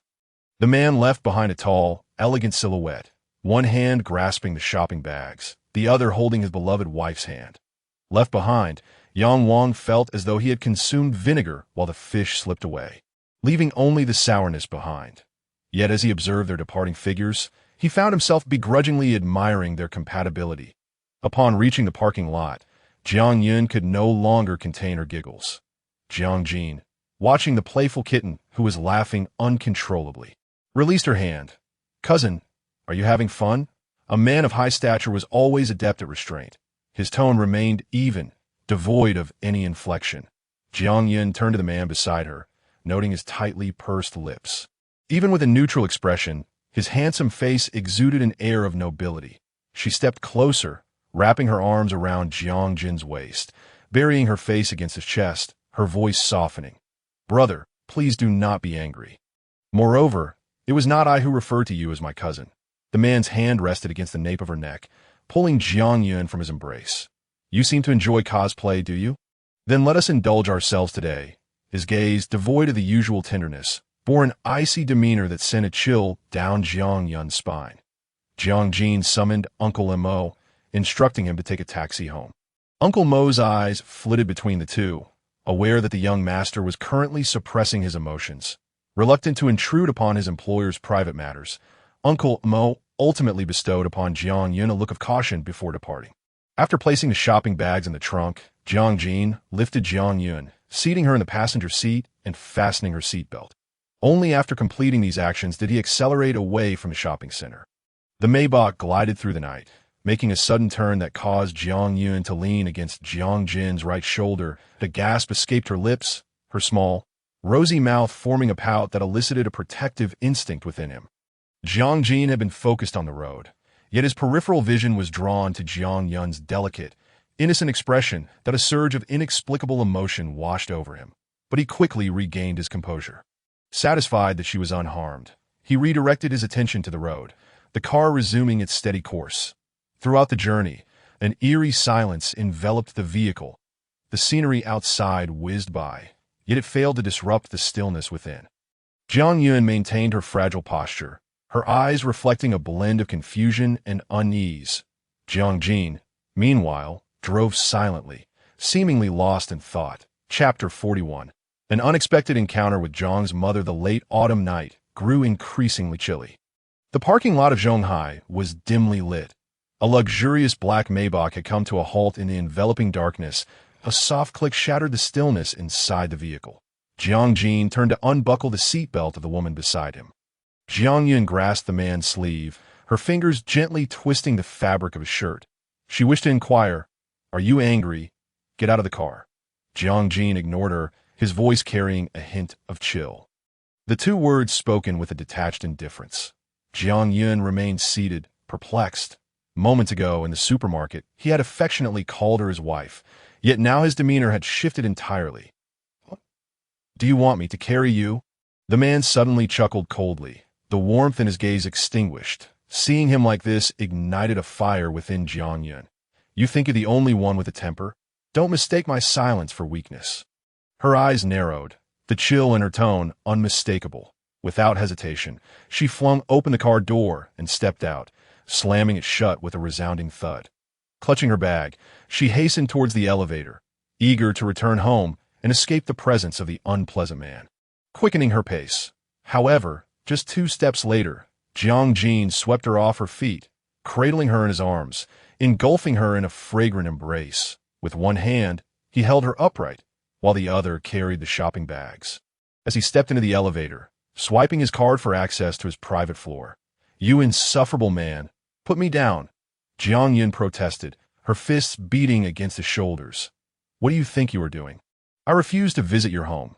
Jiang Jin allowed her to struggle in his grasp, his face taut, the sharp angles of his features radiating a frosty demeanor. Upon reaching their destination, the elevator chimed, and Jiang Jin unlocked the door with his fingerprint. Entering without releasing Jiang Yun, he secured the door with a kick, enveloping the quiet, dimly lit space in an air of danger. Jiang Yun felt like a defenseless rabbit, unaware of how this wolf would devour her. Jiang Jin carried her further inside, placing her atop the dining table. Standing an impressive height of 188 cm, he towered over her seated form. His presence loomed large, his hands bracing against the table on either side of her, as he leaned in, gazing down at her. "Are you not going to call me cousin?" Before Jiang Yun could voice her retort, her slightly parted lips were abruptly sealed by Jiang Jin. The man's tongue slipped in, gradually enveloping her soft lips, but he was not satisfied with just that. He yearned for more. Jiang Jin's strong grip encircled her waist, his fingers warmly caressing her slender form, a sensitive area for Jiang Yun that a soft moan escaped her lips. Jiang Jin seized the opportunity, capturing her tongue and playfully nibbling on it. After a minute, he withdrew, regaining his composure. His long fingers brushed against Jiang Yun's chin, a testament to his restraint, while the desire flickering in his eyes betrayed his true feelings. "Can your cousin treat you this way?" Jiang Yun was now certain that his emotions stemmed from jealousy, prompting her to smooth his furrowed brow. "Are you feeling jealous?" Jiang Jin grasped her wrist lightly, letting out a gentle huff. "Am I not entitled to feel jealous?" It was precisely because he cared for her so deeply that any man approaching her stirred such feelings within him. "Of course you are. That is the privilege of my boyfriend." Jiang Yun wrapped her arms around his neck, her legs swinging playfully under the dining table, her dark, glistening eyes gradually narrowing with delight. "Jiang Jin, you look so adorable when you're jealous." Jiang Jin's expression cooled slightly. "Isn't your man visibly upset? Can't you say something sweet?" "What should I do? I absolutely adore him when he's jealous." Jiang Yun feigned ignorance, blinking her large eyes in an attempt to tease him. "Yang Wang wasn't trying to do anything. Why are you angry? Are you defending him?" "Jiang Yun, do you wish to drive me mad?" Jiang Jin's gaze turned increasingly frigid, resembling a wolf baring its fangs, ready to unleash its ferocity. The intensity of his demeanor made Jiang Yun acutely aware of the danger. She could no longer provoke this wild beast, but needed to appease him instead. "Why do you care about others?" "In my heart, you are the most unique existence." Jiang Yun planted a soft kiss on his cheek. "My heart fluttered the moment I laid eyes on you." Jiang Jin, if you doubt me, let us gaze into each other's eyes. The eyes seldom lie. Jiang Yun tilted her head to meet his gaze, her soft and affectionate eyes unable to conceal the laughter within, love blossoming evermore. In an instant, Jiang Jin's heart softened, like a tamed wolf. He leaned down and pulled Jiang Yun into his embrace. "Only you can sway my emotions and soothe my heart with just a few words." Jiang Yun inhaled the rich scent of agarwood emanating from him, a familiar aroma that inexplicably brought her peace, revealing her unacknowledged dependence on him. Effective communication is vital in a relationship. Women are often sensitive that, if you remain silent, I will resort to wild guessing, though we must express ourselves and communicate promptly to ensure our journey together is long-lasting. Furthermore, when problems arise, let us focus on solving the issues rather than attempting to change each other, shall we? Jiang Yun raised her small face from his embrace, looking earnestly at Jiang Jin, whom Jiang Jin's fingers gently wove through her hair as his lips finally curved into a smile. "I apologize for my tone earlier. Please forgive me, dear princess, and do not remain angry. I am not upset. You are angry because you care too much about me." Jiang Yun reached out to unbutton the first button of his shirt, revealing the alluring outline of his Adam's apple. A tone with the princess. "I shall accept any punishment she deems fit." Jiang Jin lowered his head, taking her earlobe between his lips. The warmth sent a shiver down Jiang Yun's spine, and Jiang Jin chuckled softly, whispering in her ear, "What is the matter with my little cat's ears? Usually a mere pinch makes them tremble, yet now they quiver just from being held." The smoky hue of his voice resonated with her heartbeat, creating a synchrony. Just as she was about to retort, Jiang Yun spotted a figure standing at the doorway, a woman exuding elegance and intellect. "What were you going to say? Scoundrel. Do you believe I can be even more scoundrelly?" Jiang Jin's voice held a hint of magnetism, causing the woman at the door to blush. Jiang Yun patted his shoulder, signaling him to turn around, and whispered, "Someone's here." Jiang Jin turned to see Shun Yuzhu standing at the entrance, calmly greeting her mom. Jiang Yun felt as though she might faint at any moment. Encountering his mother while being affectionate with her boyfriend was quite the scare. "Hi, Annie." Jiang Yun managed a polite yet awkward smile. "This is my girlfriend, Jiang Yun." Jiang Jin introduced her. Shun Yuzhu looked equally flustered. The timing of her arrival was less than ideal. Time is life. Oh wait, time creates life. Had she arrived a few seconds later, she might have had a granddaughter by now. Shun Yuzhu couldn't help but stomp her foot in frustration. "Hi, Xiao Yun, you are so beautiful." Shun Yuju's gaze lingered on Jiang Yun, appreciating her beauty more with each glance. Chapter 42. A wall adorned with Hermes. Though her son was handsome, his taste in girlfriends was impeccable. The boy's looks might not measure up, but at least his taste was commendable. Thank you for the compliment. Auntie, time has not diminished your beauty. You possess an elegance and wisdom that only years can bestow, Jiang Yun sincerely praised. Sister Shun, are you happy? Jiang Jin raised an eyebrow, glancing at his mother in an instant. His gaze returned to Jiang Yun, captivated by the charm of his little cat. The touch of beauty sufficed. Perfection was not a necessity. Oh, please. Shin Yuju shot her son an exasperated look before turning back to Jiang Yun with a smile that revealed her crow's feet. Xiao Yun, may I call you that? Don't mind him. He lacks common sense and cannot compare to your emotional intelligence. That if he dares to bully you in the future, you must inform me, and Uncle and I will take care of him together. Jiang Yun stifled a laugh, surprised by how amusing Shin Yuju was. Of course. Annie, you may call me whatever you like. Jiang Jin smirked, his tone teasing. Does that mean I can call you daughter-in-law? You wish. Shun Yuju playfully slapped Jiang Jin and began to defend her cherished daughter-in-law. With your carefree demeanor, how can I possibly consider you a son-in-law? First, learn to be a qualified boyfriend. She then turned to Jiang Yun. Her expression apologetic. Xiao Yun, don't mind him. He has never been one for conversation, and getting him to say something nice is akin to extracting gold from a stone. Jiang's lips curled into a subtle smile as he instinctively turned to glance at Jiang Jin. Their eyes met. He was already gazing at her, his lips slightly upturned, exuding an undeniable charm. I see. Jiang Yun replied with a knowing smile. But it's getting late. I should head back now.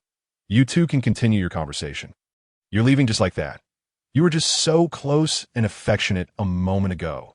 Shun Yuju quickly beckoned Jiang Jin. Let Jiang Jin see you home. No need. I live in this neighborhood. It's just a short walk. Jiang Yun declined, signaling Jiang Jin not to accompany her. Jiang Jin was the type to heed his girlfriend's wishes. He turned to his mother. The neighborhood is quite safe. What are you worried about? Xiao Yun, let's exchange WeChat. Jiang Jin told me you are an impressive jewelry designer. Would I have the honor of having you design a set for me? The usually composed Shin Yuju was now as excited as a fangirl. Jiang Yin took her phone from her bag and willingly added Shin Yuju as a friend. Given her status, what jewelry master hadn't she encountered? Her praise felt rather excessive after adding her as a friend. Jiang Yin slung her small bag over her shoulder. Of course. Annie, feel free to send me your preferred styles. I'll head back now and message you when I get home. Goodbye. After bidding them farewell, Jiang Yun left, letting out a sigh of relief as she closed the door behind her. The composed and calm demeanor she had maintained crumbled, and her toes were already tapping nervously on the floor. What an embarrassing scenario she had encountered. Shun Yuju, realizing she had interrupted a tender moment, politely inquired, "Have you eaten?" Jiang Jin watched Jiang Yun's departing figure. "If you hadn't come, perhaps I would have." Shun Yuju sensed her son's gaze and understood what he meant. Her face flushing slightly as she retorted, "Behave yourself, T30. He still spoke so casually. Jiang Jin lounged lazily on the sofa, typing on his phone and casually asking, "What brings the Empress Dowager here?" "Just having dinner with some friends nearby. Thought I'd drop by and see you. Brought you some late-night snacks," Shin Yuju said, settling down on the couch beside him. "Where are the snacks?" Jiang Jin glanced at her empty hands. "I forgot to bring them." Shun Yuju replied defensively. Ha. Jiang Jin let out a cold laugh. "I truly am your son." Shun Yuju ignored him, her thoughts solely on her daughter-in-law. She glanced at her son's well-built frame, then recalled her delicate daughter-in-law, shivering at the thought. Her daughter-in-law was in for a tough time. "What are you imagining?" Jiang Jin found his mother's expression amusing. "I'm not imagining anything." Shin Yuju shot him a meaningful glance. "You should stop bullying Xiao Yun. Her delicate frame can't withstand it." Jiang Jin paused his actions. "When have I ever bullied her?" Just now, Shinmu displayed an expression of hesitation. "I saw it all." She clearly heard Xiao Yun calling him a bastard at the door, yet her son shamelessly boasted that he could be even more of a bastard. Jiang Jin clicked his tongue. "Mom, when did you learn to eavesdrop?" Shin Yuju felt helpless, blaming her untimely arrival, and quickly changed the subject. "By the way, what do you think of this bag?" She pointed to the nearby Himalaya. "It's a newly matched item. Should I get a couple for Xiao Yun?" Jiang glanced at the Hermes bag beside her. Do women really like this? What girl wouldn't adore receiving gift from her boyfriend? You haven't forgotten to gift Xiao Yun anything, have you? Shenmu shot a disapproving glance at her oblivious son and continued. Back when I was dating your father, he would go to great length to surprise me with gifts. Always thinking of ways to make me happy. It's not about material possessions. Money is not the measure of one's love. Instead, it's about wanting to bring the beautiful things of the world to you, sharing the splendid scenery, and simply wishing to see her smile, as her happiness would in turn bring you joy. Loving someone means wishing for their continued growth and happiness. It involves a willingness to invest time and energy, an unconscious longing for their presence, and an aching desire to be near them, filled with missing them when apart. Ensure they have all the latest items matched. Jiang finally responded slowly, thinking that one should cherish their girlfriend and provide her with a wall full of Hermes. Shenmu looked at him with satisfaction. There's hope for him. It's not easy to find a girlfriend these days, especially one as remarkable as Xiao Yun, if you don't cherish her. There are countless men outside waiting to pamper her. Are you here to hurt my feelings? Why bring up other men? Jiang flared up at the mention, unexplainably reminded of the man he called cousin tonight. Chapter 43. Happiness descends, smiles like a cat's whiskers. Shun Yuzhu noticed that he suddenly knitted his brows again, which was truly perplexing. That brat always wore an icy facade, yet his daughter-in-law's delicate face was far more appealing. How she wished he had been a daughter instead, soft and adorable. Thinking of this, she glanced at his frigid expression and couldn't help but scold. You invite me over and don't even offer me a glass of water. Are you going through menopause? Your temper seems quite volatile. Jiang snapped back to reality and shot her a sidelong glance. Shen Yuzhu would not indulge him. I finally understand why you're so quiet. It's because you easily offend others when you speak. Lying down, Jiang lazily got up, walked to the bar, and poured himself a glass of water. He swaggered back to the sofa and drank in front of Shen Yuzhu. Only after finishing the last drop did Jiang leisurely speak. Those who cannot speak will inevitably go thirsty to tea that moment. Shen Yuzhu took a deep breath, muttering, Don't get angry. Don't get angry. Getting worked up will only make you ill. She picked up the Himalaya bag from the sofa and headed towards the door. Halfway there, she turned back, smiled slightly, and said, I suppose I must have done many wrongs in my past life to have given birth to you. It is only fair now. Little brat, born from my womb, and you dare to contend with me. With that, she left Jiang staring at her retreating figure, shaking his head in laughter at her childishness. He picked up his phone and sent a video. What is up? A delicate face appeared on the screen, her long hair damp from a recent shower, cascading over her lace nightgown. Jiang's heart softened as he gently stroked the screen. I miss you.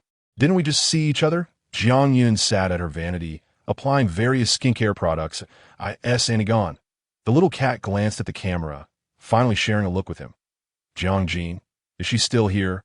Or does she think her 1,000-watt light bulb isn't bright enough? He watched her busy with her bottles and jars, contemplating buying some for her. The girlfriend's wardrobe and accessories should be sourced from him.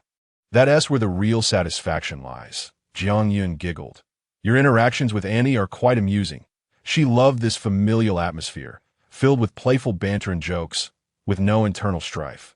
Unlike others who lived in cold silence. A good family atmosphere is the cornerstone of successful education, healing their wounds and guiding their values, enhancing their sense of happiness. Freedom with rules is called liveliness. Freedom without rules is called indulgence. Jiang Yun finally understood why Jiang was so exceptional. Jiang focused intently on her in the camera. Are you hungry? The late-night snack I just bought isn't cooked yet. Do you want to come over, and I can prepare it for you? Her smile was as charming as a playful kitten, her unmade-up face glowing with radiance, brimming with collagen, with droplets of water glistening on her sexy collarbone. Causing his breath to hitch, Jiang Yun, unaware of his reaction, focused on using a massage device to firm her skin. Thank you. Dr. Jiang, I'll come over once I finish my skincare routine. Jiang began to tease. Little cat, a kiss. Jiang Yun puckered her lips and blew a kiss through the screen. Reluctantly, Jiang ended the video call, gazing at the darkened screen. He had already been ensnared by a woman named Jiang Yun. Happiness descended, smiles like a cat's whiskers. After hanging up, Jiang busied himself in the kitchen. That he took out the beef shank, cleaned it thoroughly, and soaked it to remove the blood. Next, he marinated the soaked beef shank with spices, adding dried chili, Sichuan pepper, bay leaves, and various seasonings, simmering it on low heat for an hour. By the time Jiang arrived, the delicious aroma filled the room. She slipped into her special pink slippers, thoughtfully prepared by the male lead, and walked inside. It smells wonderful. Jiang pinched her round nose. Are you hungry, little glutton? She was initially hungry, but the enticing scent made her so. Jiang stretched out her arms, wanting him to carry her. The princess is out of strength. Carry me, Jiang smiled indulgently, lifting her by the waist and carrying her to the sofa, where she settled comfortably. He then picked up the laptop on the table and began to work. Play by yourself for a while. The late-night snack will be ready soon. But I'm so bored, Jiang pouted playfully, moving to sit on his lap. Jiang patted her perky bottom. Behave, don't squirm. What are you working on? Jiang nestled against him. I have a bone science academic exchange tomorrow. Can you be good? Jiang stroked her back, his tone negotiating. Jiang perked up at this, sitting up straight. Can I come along? I promise to stay far away and won't disturb you. The little cat bit her lip, her expression earnest, her eyes sparkling with a yearning she had never shown before. Jiang's gaze lingered on her, his fingers absent-mindedly tapping the table. Each tap, each second, was a torment of anticipation for Jiang, yet she savored it. Jiang's lips unconsciously curled up as he slowly uttered, Yes, you may. Jiang squealed with joy, planting a kiss on his cheek, then clinging to him like a koala. Thank you, boyfriend. I knew you were the best, she laughed joyously. Jiang relished her dependence. Now can I focus on my case reports? Of course. The little cat nimbly slid off him and quietly sat beside him, obedient like a child. Director Jiang, you carry on with your work. Jiang blinked at him. Her inner monologue. You carry on. I'll observe. Jiang ruffled her long hair before turning his attention to the laptop. Jiang quietly accompanied him, occasionally handing him a glass of water or offering him bites of fruit. Time passed quietly, and before they knew it, night had deepened. Jiang stretched and closed his laptop. Finished, Jiang gentle voice rang out. Yes. Jiang turned to look at Jiang, his eyes filled with affection. Thank you for keeping me company so late. Jiang huffed. Is that all the thanks you give? Is your boyfriend really that stingy? Jiang crossed his arms, the corners of his mouth lifting in a smile. I have to make sure you're well fed. Don Ti, scoundrel. Jiang dismissed him with a wave. She slipped off her slippers and patted her soft white feet on the plush carpet, settling into a corner of the Italian sofa. Jiang stood there, chuckling softly, feigning innocence as he looked at her. What's wrong with feeding my girlfriend? Teasing her is truly amusing. He then walked towards the kitchen. Hearing his words, Jiang's eyelashes fluttered, and a hint of irritation crossed her fair face. Unable to hold back, she raised her voice toward the kitchen. Jiang, you lecher. Chapter 44. Capturing happiness in tangible form, the kitchen was suffused with an intoxicating aroma, the fragrance wafting through the air. Jiang sliced the braised beef shank into delicate pieces, then retrieved 2 eggs from the refrigerator, poaching them in the savory broth of the braised meat. Meanwhile, another pot simmered with noodles bought from the supermarket for dinner.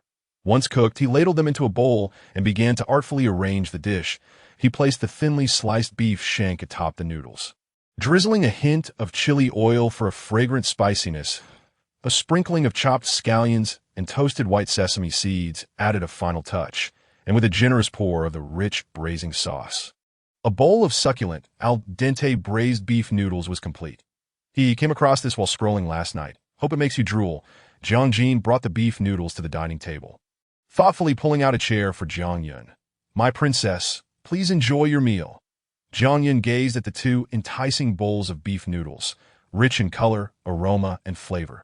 She took out her phone and snapped a picture, capturing the mouth-watering noodles in that moment.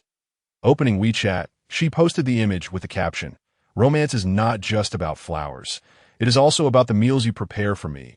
In that instant, happiness became tangible that a soft light pierced through the heavy clouds, casting a gentle, golden hue evenly across the floor. in their bedroom. Jiang gazed at the petite woman nestled in his arms, not wanting to awaken her after a late night. He slowly withdrew his arm, contemplating rising. When he noticed Jiang Yun rubbing her eyes, he immediately held his breath, remaining still. Yes, she gradually opened her eyes. She murmured, "What time is it? Why didn't you wake me?" Her voice, soft and sweet from just waking, carried a hint of nasal tone that made her sound both tender and endearing. Jiang leaned down and placed a kiss on her forehead, marveling at how adorable she was, wishing he could shower her with affection endlessly if they were to have a daughter as soft and sweet as her. He could hardly imagine the extent of his indulgence. Realizing his thoughts had wandered, Jiang chuckled softly in response. "It's 7 o'clock? You look too exhausted. Would you like to sleep a little longer?" "No, I promised to accompany you to the academic exchange conference today." Jiang Yun hurriedly got out of bed and walked into the bathroom, as if fearing he might change his mind. Upon emerging, she found Jiang tying his tie. He wore a bespoke light blue shirt, the intricate pattern shimmering in the sunlight, reflecting his poise and confidence. "That I'm coming," Jiang Yun exclaimed, taking the tie from him and carefully fastening it with her delicate fingers. All done, she playfully tugged on the tie, bringing his handsome face closer to hers. Planting a kiss on the corner of his lips, she cheerfully said, "Boyfriend, good luck." His warm palm cradled the back of her head, preventing her from pulling away. His arms tightened around her, and his cool, soft lips captured her tender ones, tracing them gently. After a long moment, Jiang finally released her, regaining his composure. "Is this how you help me gather strength? Have you learned, rogue?" Jiang Yun playfully chided, turning to the closet to choose her outfit. Since their romance blossomed, she often stayed over, and the closet was filled with her clothes, each a seasonal trend from major luxury brands. Down to undergarments, shoes, and cosmetics, all meticulously arranged by Jiang. With a clever choice, Jiang Yun picked a dress that matched his color. The design featured a high collar that conveniently concealed the faint marks left by the stinky man on her chest. "Let us go." She slipped into a pair of Chanel white sneakers, exuding the quintessential college student vibe. Jiang's eyes sparkled with admiration as he stepped forward, taking her hand, unable to suppress the smile that crept across his face. "Jiang Yun, we are quite the match." At the 2024 Annual Orthopedic Conference in Haicheng, a solemn conference room filled with esteemed orthopedic experts from across the nation convened.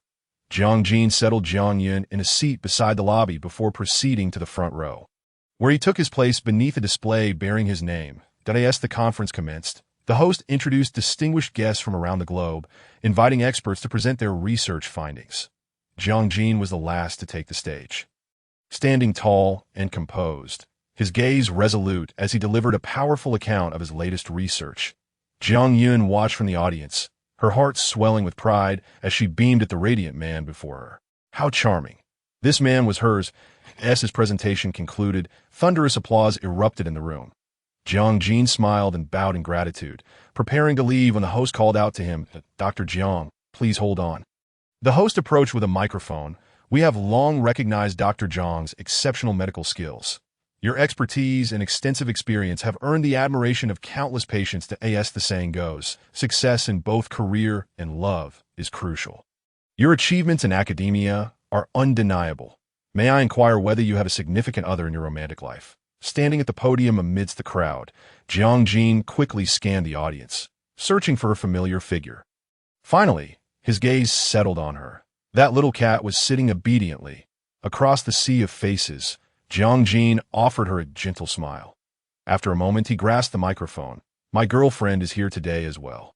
The audience erupted in excitement, speculating about the identity of Dr. Jiang's girlfriend, their eyes darting around the venue. At this moment, Jiang walked toward Jiang Yun, taking her hand and leading her onto the stage. "Allow me to introduce. This is my girlfriend, Miss Jiang." He wrapped an arm around her waist, his eyes brimming with affection. The season host, accustomed to grand occasions, was taken aback by Jiang Yun's stunning presence. Indeed, exceptional individuals appreciate one another. Miss Jiang exuded an extraordinary aura, perfectly complementing Dr. Jiang. The host, though surprised by Jiang's public declaration, skillfully adapted to the unexpected situation. "Miss Jiang, welcome. Accompanying Dr. Jiang today for the annual orthopedic conference. Do you have anything you would like to share with our esteemed guests?" Coming from a distinguished family, Jiang had been raised with strict etiquette and a deep understanding of medicine. Thus, she exuded calmness in the spotlight. Taking the microphone with poise, she smiled warmly. It is an honor to participate. I have greatly benefited from the insights shared by all the esteemed academics today.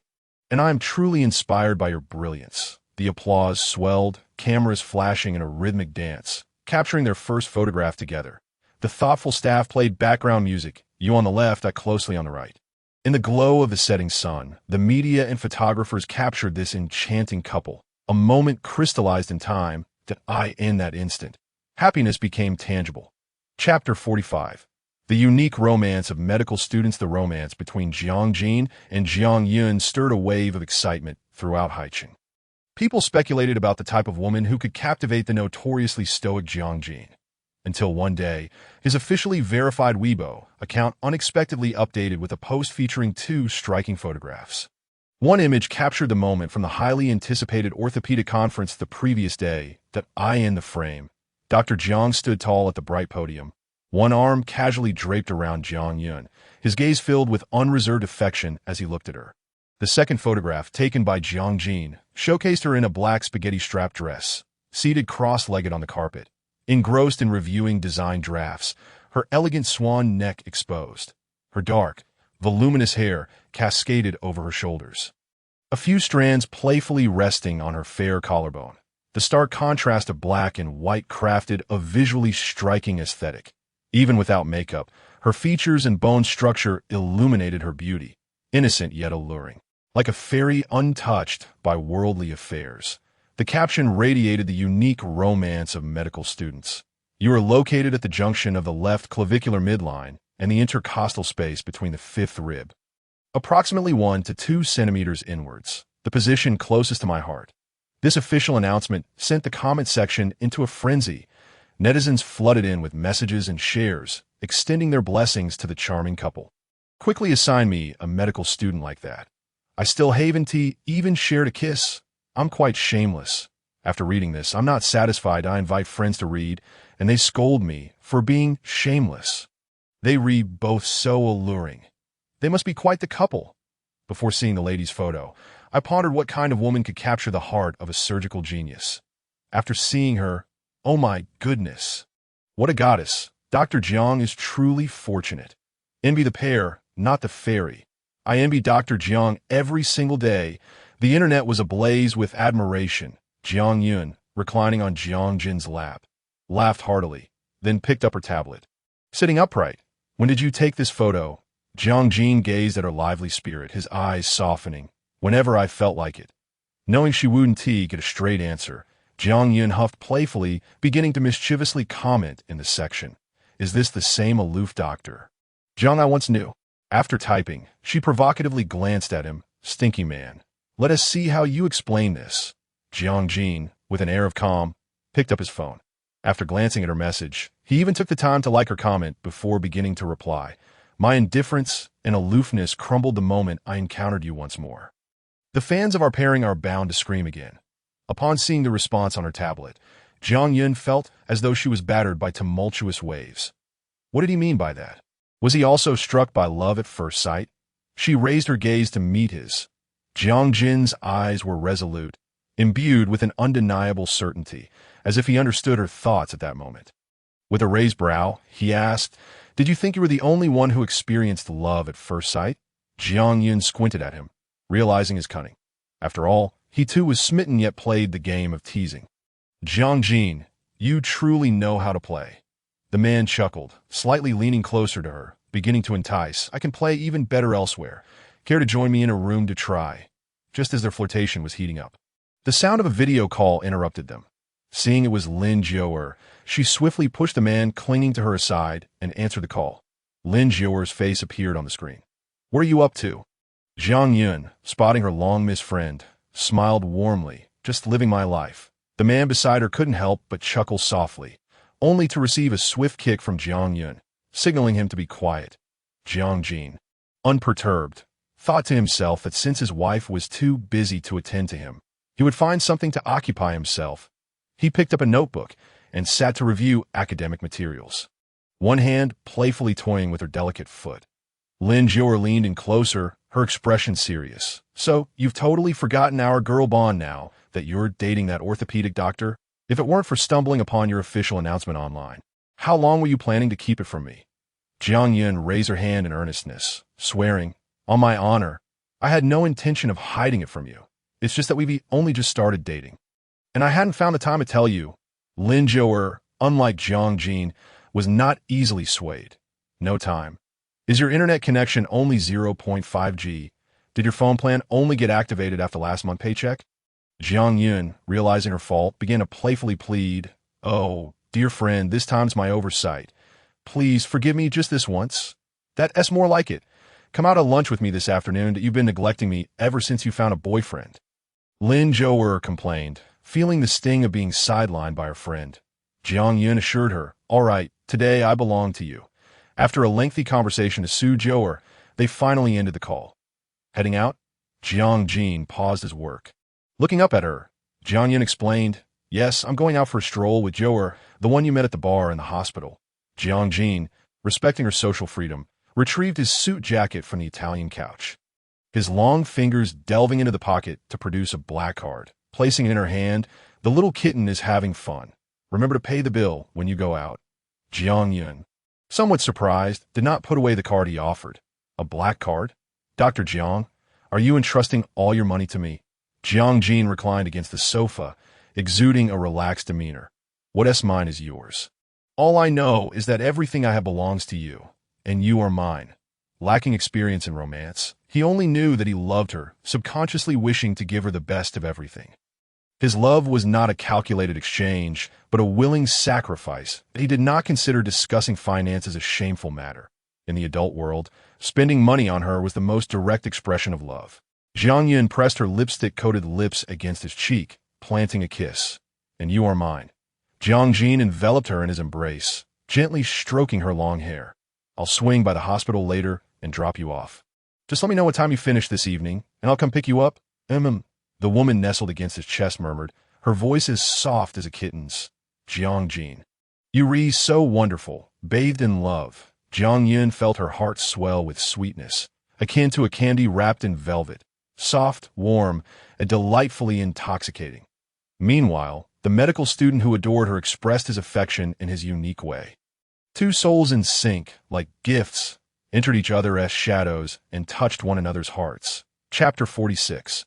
An overflow of energy at Haiqing LD Mall Jior. You're so thoughtful to wait for me to buy the exquisite bow Yuzhi Xian. Jiang Yun gently shook Lin Jior's hand. That I'm not like someone who, upon finding a boyfriend, forgets her friends.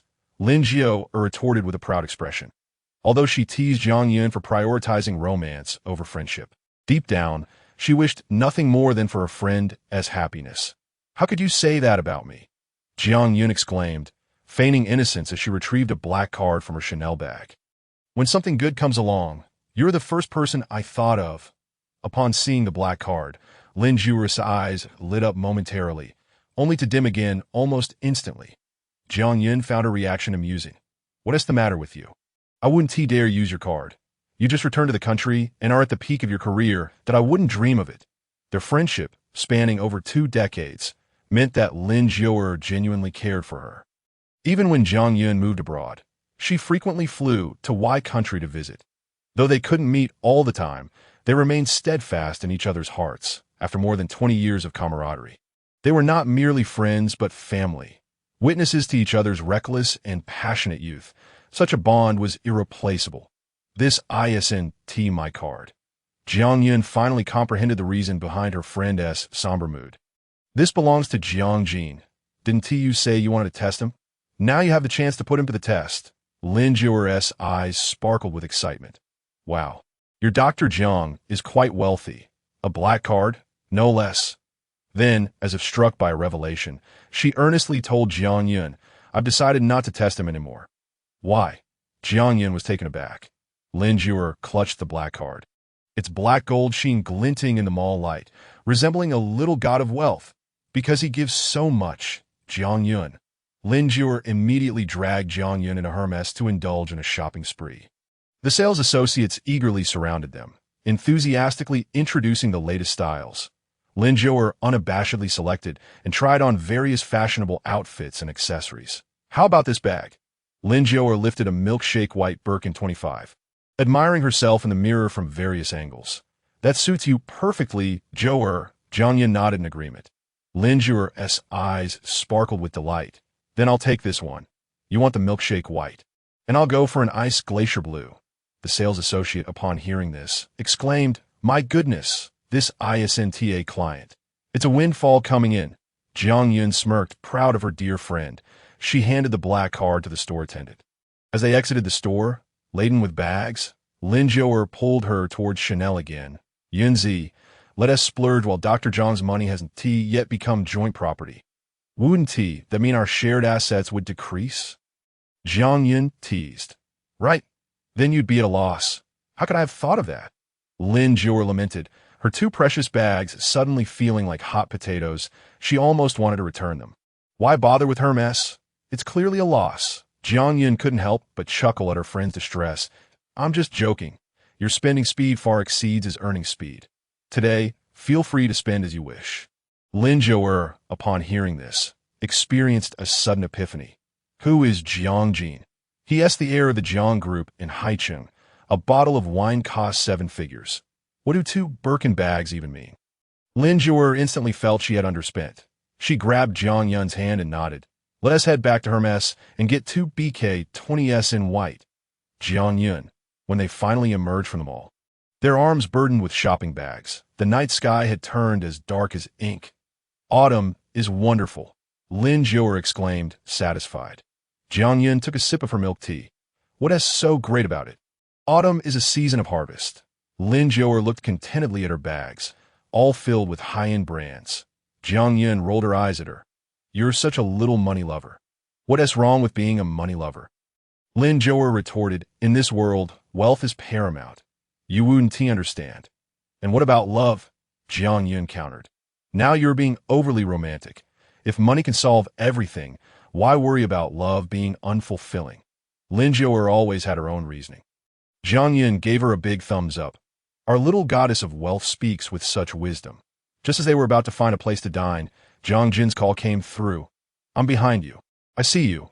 Jiang Yun turned around to see a black Maybach slowly approaching. As the window rolled down, Jiang Jin's sharp silhouette came into view. Let us put the bags in the trunk. As Jiang Jin stepped out, the driver, Uncle Mo, naturally took the shopping bags from them. What brings you here? Jiang Yun winked at him. Jiang Jin walked forward, taking her hand. Because Xiaoyu has organized a gathering tonight. Would you like to join us? Jiang Yun, upon hearing these words, turned to glance at Lin Zhouer, her gaze lingering on her for a moment as if awaiting a response. Are there any handsome guys? Lin Zhouer eagerly inquired. After all, if they were going to be idle, they might as well enjoy themselves. And a man like Jiang Jin surely had equally charming companions. The image of Xiaoyu's rebellious face floated into Jiang Jin's mind. And after a brief silence, he nodded at go. Lin Zhouer exclaimed, They're handsome guys, let's go. The journey was filled with silence. Upon arriving at the restaurant, several men were already seated in the private room. Oh, Jingo has finally arrived. Xiaoyu remarked with his characteristic roguish demeanor, standing up with a smile. Jiang Jin pulled out a chair for Jiang Yun. Introducing her, this is my girlfriend, Jiang Yun. Jiang Yun stood gracefully, offering a polite nod. Hello. Xiaoyu, taken aback, thought to himself, isn't this Yin Ji's girlfriend? How did she end up with Jingo? He wondered how Yin Go would react upon seeing this. A confrontation seemed inevitable, if it came to blows. Whom would he side with? Xiaoyu's mind was a whirlwind of drama. Observing his friend lost in thought, Pei Yinchuan, sitting beside him, kicked him under the table with some force. Ouch, Xiaoyu winced, shooting a glare at Pei Yinchuan. What? Have you been single for 31 years and have nowhere to expend your energy? Pei Yinchuan calmly nodded. Indeed, hence why I just directed it towards you. He then offered an apologetic glance at the two ladies across the table. I apologize for the commotion. Not a problem. You're just not that funny, Lin Zhouer interjected, her words slipping out before she realized her mistake. Quickly turning to Xiaoyu with an apologetic smile, I meant to say you're amusing. Oh, Lin Zhouer, she chided herself, tapping her head in frustration. What I meant was, you're not funny. Xiaoyu, already in a foul mood, was further annoyed by her clumsiness. He eyed Lin Zhe, his tone tinged with sarcasm. Where did this foolish girl come from? Can't even speak properly? Lin Zhe, not one to be easily intimidated, took a sip of tea from the table and calmly retorted. And you, where did this madman escape from? Chapter 47. It's all good. The fragrant aroma of tea wafted through the air as Jiang expertly poured the green liquid into white porcelain cups, the warm fragrance immediately enveloping them. He set 2 teacups before Jiang and Lin Zhe, savoring the tea himself. Tapping his fingers lightly on the table, he shot a glance at Xiaoyu. Did you smear your lips with some kind of ointment today? Brother, Xiaoyu replied, feigning injury. It was clearly her who couldn't articulate properly first. Yet you seem to have mastered the art of conversation. Jiang set his cup down, his tone nonchalant. Your words are as refreshing as a cooling balm.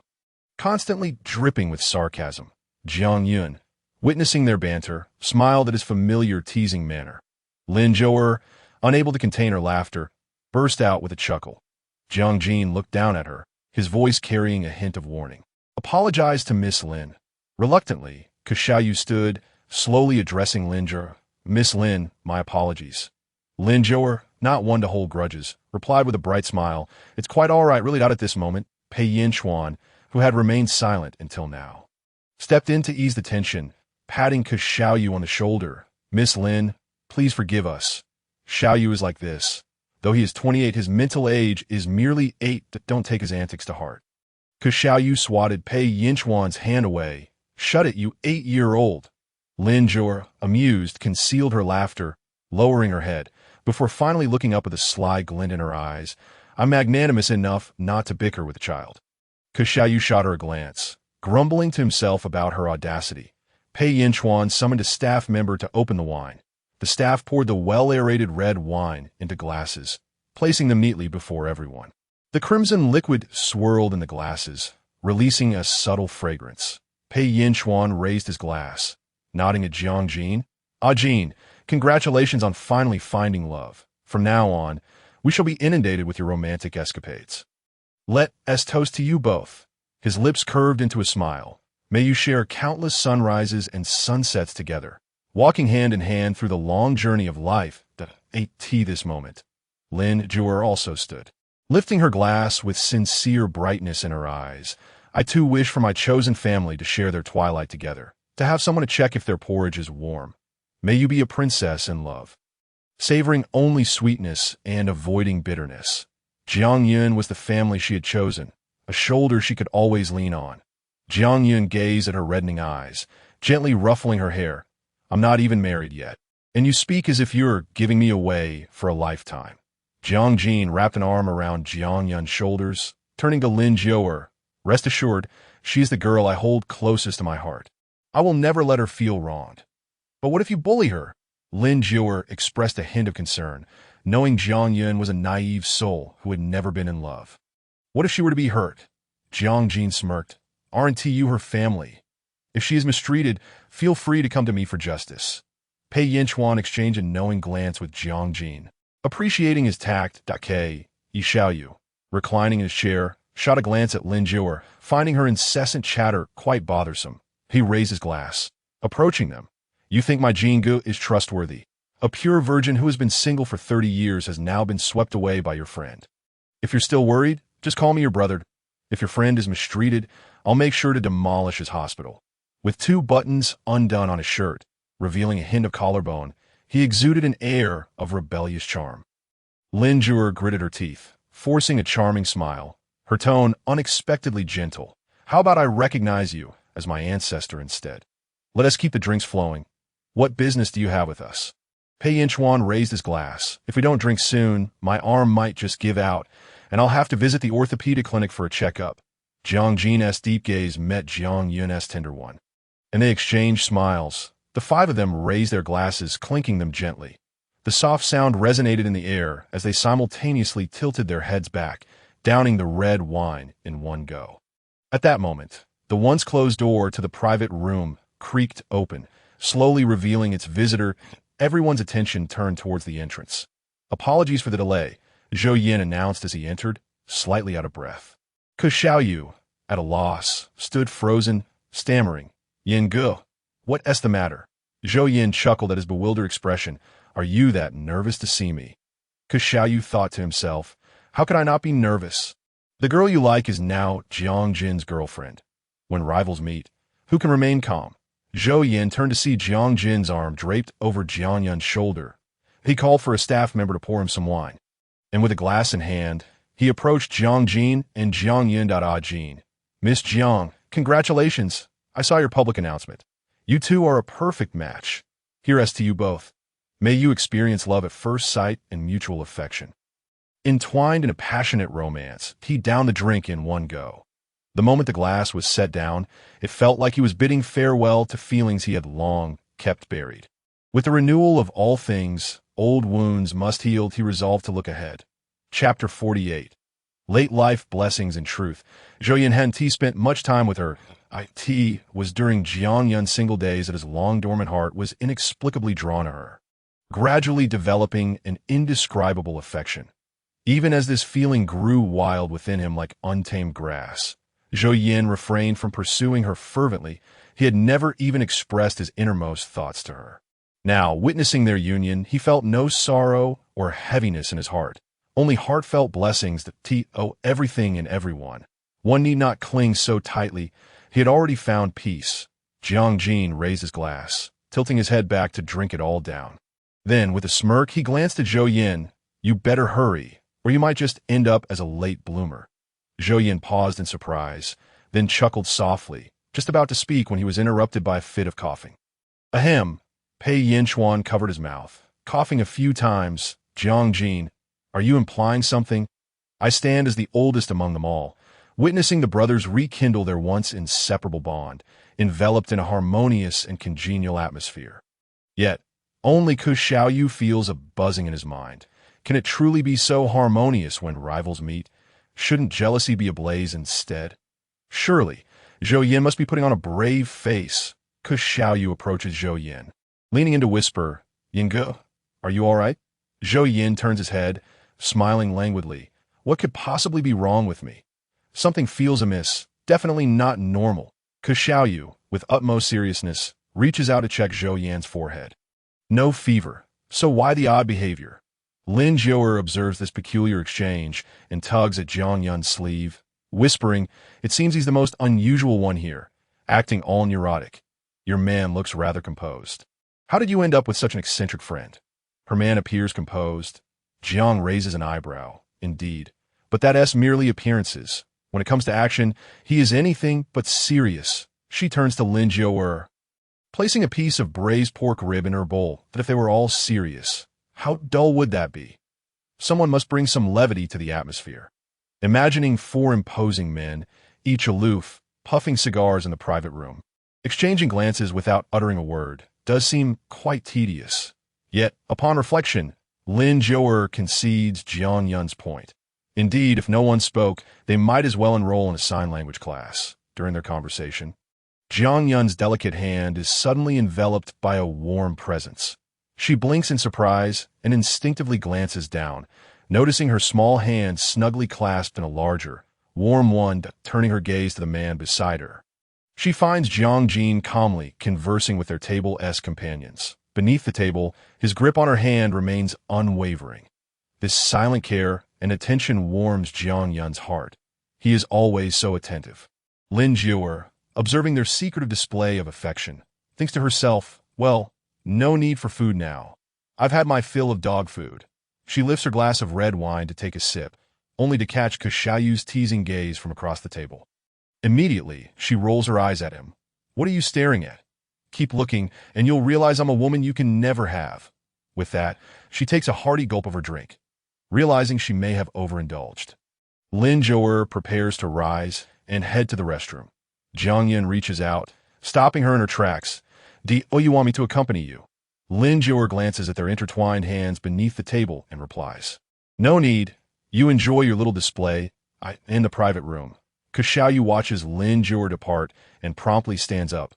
Inside the restroom, Lin Jiuer approaches the sink, washing her hands but lingering there for a moment. She cups her hands together, splashing water on her face. The cold sensation offers a refreshing clarity. "Hey, wilted green bean," a mocking male voice calls out. Turning around, Lin Ju sees Kashayu leaning casually against the wall. Arms crossed. "Wilted green bean, are you calling me?" she asks, puzzled. As the restroom is devoid of anyone else, Xiaoyu raises his charming eyes. Who else could it be? Are there others here? How dare this eccentric man call her a wilted green bean? What's wrong with being slender? Having a modest chest is far safer than others. Besides, the three quintessential traits of an elegant woman are a small waist, a modest bust, and a sharp tongue.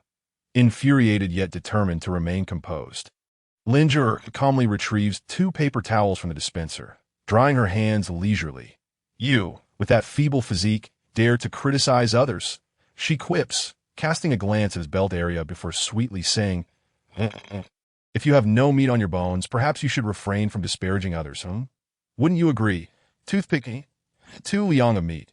Toothpick, provoked, Kashaoyu's face tightens in anger. He smirks. Miss Lin seems quite knowledgeable. "Have you had any experience? Then, if I'm a wilted green bean, have you seen or touched the illustrious Kashaoyu?" Lin Ju retorts defiantly that, "Oh, this woman is truly something else," Kashaoyu thinks, as her brash demeanor only fuels his desire to intimidate her further. He steps closer, towering over her at 185 cm, bending slightly to encroach on her space. "Bean sprout girl, with such a silver tongue, your lips must be delightful to kiss, no? What is this man up to? Surely he wouldn't unleash his desires like a teddy bear at random." Lin Ju feels a rush of panic, repeatedly reassuring herself that everything is fine. Discarding the used paper towels, she retorts, "Whether I'm kissable or not. You never have the pleasure, so don't get your hopes up. How conceited. Who's chasing after you?" Kashaoyu scoffs, letting out a dismissive snort, a devilish smile creeping onto his lips. "That's so. What would it take to earn your affections?" Lin Ju smirks, considering the implication of being desired by a teddy bear is hardly flattering. She raises an eyebrow, following his lead. "Why does the illustrious Kashaoyu desire me?" "Because," he tilts his head, the smile on his face laden with meaning, "I don't want to be an old man having children." Lin Ju steps forward, playfully patting his shoulder, her laughter teasing. "Fear not, you won't be an old father." As Kashaoyu contemplates her words, Lin Ju adds, "Because by the time they become grandfathers, you may not even have a wife." With that, she shoves past him, striding away without a backward glance. Standing there, Kashaoyu finds himself not angered, but rather grinning with a roguish charm. An old man having children? He has no interest in that. To hell with aging and fatherhood. He simply craves a soft, adorable girl. All he desires is youth. Chapter 49. A silent mouth golden light, like fine threads, gently weaves through the clouds, illuminating the spacious courtyard of the Ko family estate. This old residence, steeped in the passage of time, carries the memories and brilliance of generations. The courtyard is filled with a celebratory atmosphere, as today marks the enrollment ceremony for the youngest grandson, Ko Ichian. Although the Ko family is a prestigious lineage in Haicheng, they have always adhered to a principle of modesty, save for their troublesome youngest son, Kashaoyu. This enrollment ceremony is understated, merely a gathering of family across generations for a simple meal. Furthermore, today, as honoree, Ko Ichian has invited his tutor and a few close friends. "Sister," Ko Ichian exclaims, racing toward Lin Ju and leaping into her embrace. 58 years old, his weight rivals that of Lin Ju, who has been cooking for 24 years. She struggles to support his weight, nearly toppling backward, but manages to steady herself against the ground. "Little Qian, you're overwhelming with your enthusiasm," Lin Ju teases, noticing his round little belly. "Sister, are you all right?" Ko Ichian asks. Glancing at his own tummy, feeling a bit shy, he extends his chubby hand, helping Lin Ju regain her balance. "That I'm not chubby. I'm just adorably inflated," Ko Ichian asserts with innocent pride. Just then, his mother appears, rushing over upon witnessing the scene. "Teacher Lin, are you okay?" Once she confirms Lin Ju is unharmed, she turns to her son, playfully flicking his forehead. "Oh, you not realize how heavy you are? You can't just leap at Teacher Lin like that. What if you hurt her?" "Mom," Ko Ichian pouts, looking quite aggrieved. "I'm not heavy. It's just that Nuwa put extra clay when molding me." Lin Ju can't help but burst into laughter, pinching his chubby cheek. All right. You're not heavy. It's just that Nuwa added a bit more clay, making you adorably inflated. With that, she handed him a gift bag. Little Qian, let us see what's inside. Qian glances up at his mother, uncertain whether to accept it. His mother squats down, affectionately stroking his head. This is a gift from Teacher Lin. You can decide. Receiving her encouragement, Qian's face lights up with a pure smile, that he carefully unwraps the bag, revealing an elegantly designed silver pen, its smooth metallic surface gleaming in the sunlight. Little Qian, sister wishes you. May the scenery outside be beautiful, and may you the chubby little hand tightly grasp the pen, and with uncontainable joy, he leaped into the air. Mother, could you please help me take the pen my sister gave me and place it in my room? After handing the gift to his mother, Qian took Lin Juer's hand and said, Sister, let me take you to enjoy some cake. The pastries made by the chef at home are simply delectable. Lin Juer affectionately patted his round little head, bid farewell to Ku's mother, and followed him out in the grand hall of the Ku residence. A delightful array of pastries lay on the table, each more tempting than the last, exuding an irresistible aroma of butter.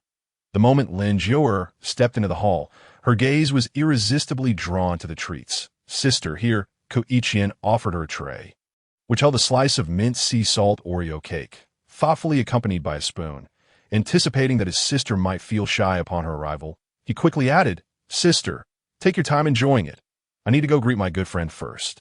Once Qian departed, Lin Juer found a spot to sit and began to savor her cake. She took a spoonful. The cream was rich and velvety, with a subtle milky fragrance that danced across her palate and lingered in her mouth and nose. Just as she was relishing the flavors, a figure entered the hall, and she was taken by surprise to find herself face to face with Ku Xiaoyu. What to do? She was reluctant to leave immediately, especially with these delightful pastries before her. In a hurry, Lin Juer finished the remaining cake in one bite, her cheeks instantly bulging. Pinching her thigh in frustration, she muttered, Come on, chew. Ku Xiaoyu slowly approached her, his gaze piercing as he asked, So you like me that much? You chased me all the way here? Crazy. Lin Juer dismissed him with indifference, ignoring his presence as she strode past him into the elevator. Preparing to descend to the next floor, Sister, in the elevator, Qian was holding a little girl's hand, ready to come up and find her. Leaning against the elevator, Ku Xiaoyu smirked lightly. Sister, when did your dad have such a big daughter? I wasn't aware of this. Did he keep it from your mother? Uncle. Sister is my English tutor. Please don't say such things. Qian, fearing Lin Juer would feel wronged, bravely countered his uncle. Though his voice became progressively softer, Oh, a teacher? Ku Xiaoyu nodded knowingly. So cultured, yet it doesn't show. Lin Juer refrained from arguing with him in front of the children, casting an annoyed glance his way. Sister is truly impressive. Her English is exceptionally fluent. Qian spoke with pride that, Yes, that's so. Ku Xiaoyu raised an eyebrow, a playful smirk on his lips. And no wonder your English is so poor, with such an unrefined British accent. Finally, Lin Juer lifted her head to look at him. Damn, those enchanting peach blossom eyes were too captivating. Crossing her arms, she replied languidly, I apologize. I teach American pronunciation. With an awkward cough, Ku Xiaoyu began to shift the subject, ruffling Qian's hair playfully. Hey, little chubby one. He then bent down gently to pat the soft, pudgy girl standing next to him. Hi, little cutie. All right, so this is how we play. The boy is the little chubby one, and the girl is the little cutie. With a ding, the elevator doors opened. Qian took the little girl's hand and whispered in her ear, Get ready. When I pull you, just run. The little chubby one turned around. Uncle, you need to read more books, otherwise it gets awkward like just now.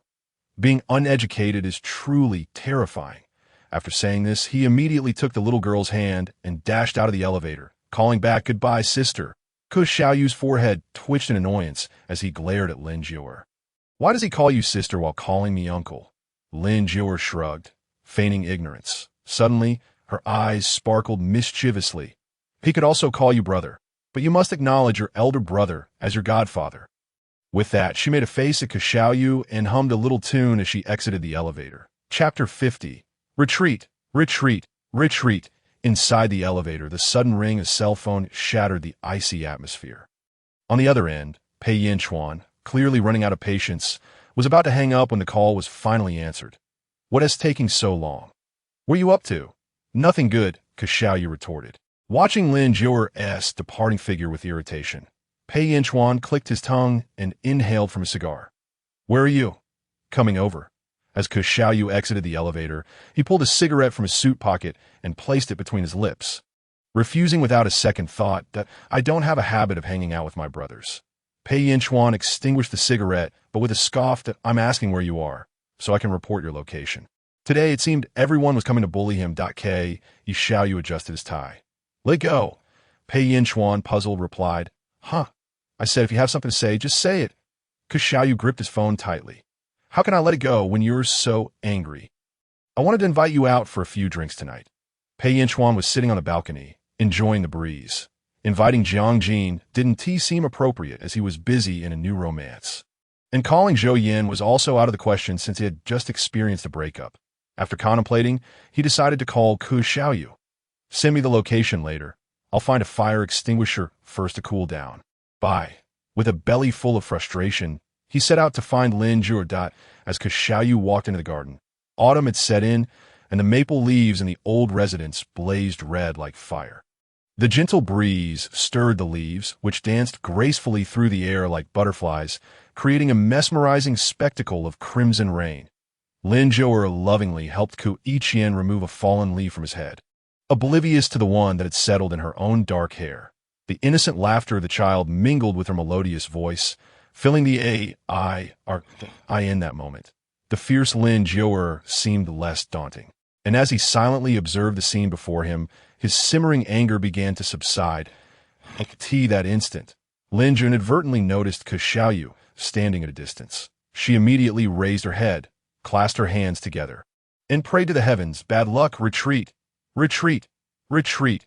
Xiaoyu had no idea what she was muttering, but sensed it was nothing good. The tie she had tugged earlier now hung loosely around his neck. And despite his formal attire, he exuded a lazy, rakish charm. Are you here to pay respects to my ancestors? He chuckled softly as he sauntered over. Uncle, Ku Yiqian called out in a voice as soft as a whisper, timidly addressing him. Uncle, the little girl who had just lost her baby teeth, grinned widely, her speech slightly lisping da-da. Xiaoyu's heart melted as he crouched down to pinch her little face and front teeth, but the cuteness remains. Uncle, Ku Yiqian stomped his feet in frustration. Why didn't you respond to me? And when I lost my teeth before, you didn't say I was cute. You called me an old man and said I spoke with a lisp. Indeed, Ku Yiqian was feeling jealous. Xiaoyu clicked his tongue, glancing sideways at his fuming nephew. Little chubby one, what are you comparing yourself to the little cutie for? Are you a girl? You should be pampered. But boys need love too. Ku Yiqian pouted, his chubby hands twisting in front of his belly, desperately suppressing his grievances. Xiaoyu narrowed his eyes slightly, observing the pitiful little chubby one before him. He beckoned him closer. After a few moments of hesitation, Ku Yiqian took small steps toward his uncle. Girls need to be spoiled from a young age. You know how boys should be raised. Ku Yiqian blinked his innocent big eyes. How? Like pigs, Xiaoyu replied, wrapping his arm around the little chubby one's shoulder, enunciating each word clearly. Uncle, Ku Yiqian tugged at his pants leg. What is it? To his surprise, however, every time his father loosens his tie, it seems he is preparing to bully someone, doesn't it? My father does the same, indicating he is ready to intimidate. Xiaoyu furrowed his brows. Does your father often strike you with his tie? If that is the case, he must have a word with the elder brother about the pitfalls of violent education. Such an upbringing inevitably fosters children with psychological issues, rendering them timid, weak, and lacking in opinions. As Xiaoyu contemplated when to have a word with his elder brother that evening, his thoughts were interrupted by the innocent voice of his nephew, that my dad always ties mom's hands with his tie when he loosens it. Then he says, darling, please don't bully me, Xiaoyu. Lin Zhouer felt a rush of warmth, her cheeks and neck tinged with a delicate blush. What has she just heard? Is this family so playful? Moreover, she is Ku Yiqian's tutor. How can she face his parents after this? Xiaoyu twitched his brow and waved his hand at the little chubby one, signaling him to leave promptly. Turning back, he noticed Lin Zhouer standing awkwardly, a faint pink hue gracing her fair neck. Xiaoyu smirked, deliberately picking up a tie, wrapping it around his hand and playing with it slowly, his expressive peach blossom eyes lifting mischievously. Teacher Lin, your neck is so red. Did you apply your blush too broadly today? Chapter 51. You are a woman, not a wretch. Rarely seeing her in a bashful demeanor, Xiaoyu felt a greater urge to tease her. He leaned closer to her ear, feigning innocence. Teacher Lin, your earlobes are red too. Are you so shy? As he spoke, his breath brushed against her skin, sending tingles down Lin Jia's spine. She pushed him away as if jolted and took a step back, creating distance. Why was he so close? Doesn't he understand that men and women should maintain proper boundaries? Lin Jia swept her long hair from her shoulders to cover her blushing ears. Who is shy? I must admit, while applying blush today, I inadvertently swept it too close to my earlobes. Stubbornly defiant, Xiaoyu found her adorable in her denial. That's so. Your makeup is quite striking. It must be what they refer to online as the boy-slang makeup, right? As a grown man, was he truly going to discuss makeup with her here? Lin Jia was somewhat taken aback. You know about boy-slang makeup? Xiaoyu grinned cheekily at her. Isn't just about making your nose tip and under-eye bags rosy to appear innocent yet pitiful? Men will surely be captivated. Lin Jia chuckled softly. You seem quite knowledgeable. But doesn't that imply you have an ulterior motive?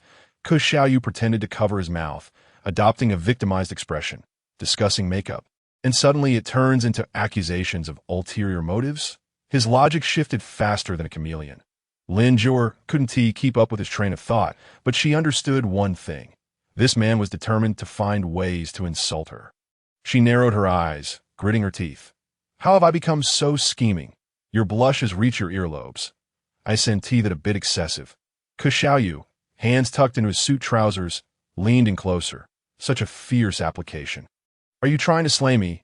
He took a step closer, leaning down to her ear. Cunning woman, are you after my life? His voice, like his demeanor, carried a lazy charm. The warmth of his breath on her ear brushed against her sensitive skin, both enticing and heart-stirring. Soon, Lin Jia's previously rosy earlobes became increasingly vivid. Xiaoyu smirked, and as he stepped away, his long fingers gently plucked the maple leaf that had settled atop her head.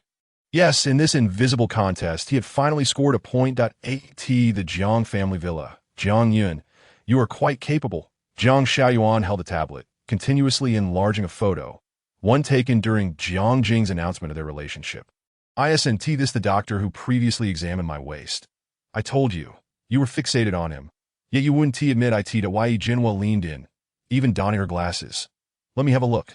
So quickly, you've secured him. Such efficiency in your affairs. Impressive. Jiang Xiaoyuan placed the tablet into Yi Jinhua's hands, brimming with pride. Yun, why didn't you tell your mother about such significant news? Last time when I noticed your swollen lips, you claimed it was a dog bite. Does that dog stand at 1.8 meters tall or possess extraordinary jumping abilities to reach your lips? Yi Jinhua scrutinized Jiang Jing's photo, zooming in to the point where she could see individual strands of hair. He is tall and handsome. Quite commendable. A mother-in-law can only grow fonder of her son-in-law upon further inspection. Jiang Yun sat cross-legged on the sofa, being interrogated by the two of them, and she stretched lazily. With so many questions at once, which one should I answer first? When will you bring him home for us to meet? Jiang Xiaoyuan lifted the freshly brewed tea, blowing on it lightly. Yi Jinhua discreetly gave him a thumbs up under the table. Not bad. He possesses the audacity to ask questions, exuding the aura of a head of the family. Jiang Xiaoyuan returned a knowing glance, signaling her to remain composed. Look at that little rascal. Your husband is quite charming. Dad. Jiang Yun elongated her tone, expressing her helplessness. This could scare off the boyfriend I worked so hard to win. What daughter introduces her partner to her family after just a few days? Oh dear. Jiang Xiaoyuan set his teacup down. An ugly son-in-law must meet his in-laws eventually. That he patted the leg of his wife beneath the table, signaling her to continue. Yi Jinhua picked up the conversation. Allow me to impart some motherly wisdom. As strong women, we must take responsibility in our relationships. If you've fallen for Dr. Jiang, you must offer him a sense of security by bringing him home. And don't provoke those other suitors outside. Do you hear me?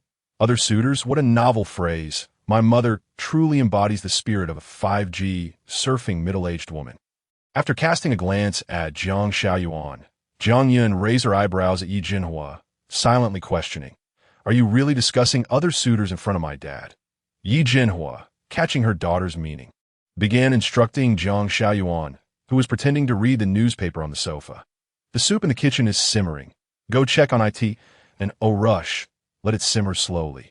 The longer it cooks, the more flavorful it becomes. Jiang Xiaoyuan, having perked up at their whispered conversation, was reluctant to leave. What does other suitors mean? You would have to look it up later. When Yi Jinhua noticed she couldn't get him to budge, she slammed her palm on the table, her voice tinged with irritation. Before marriage, you were all sweet nothings. After marriage, you're deaf to each other. Is that it? Not deaf, not deaf. Jiang Xiaoyuan immediately set down his newspaper and stood up. If you're not deaf, then why aren't you moving swiftly?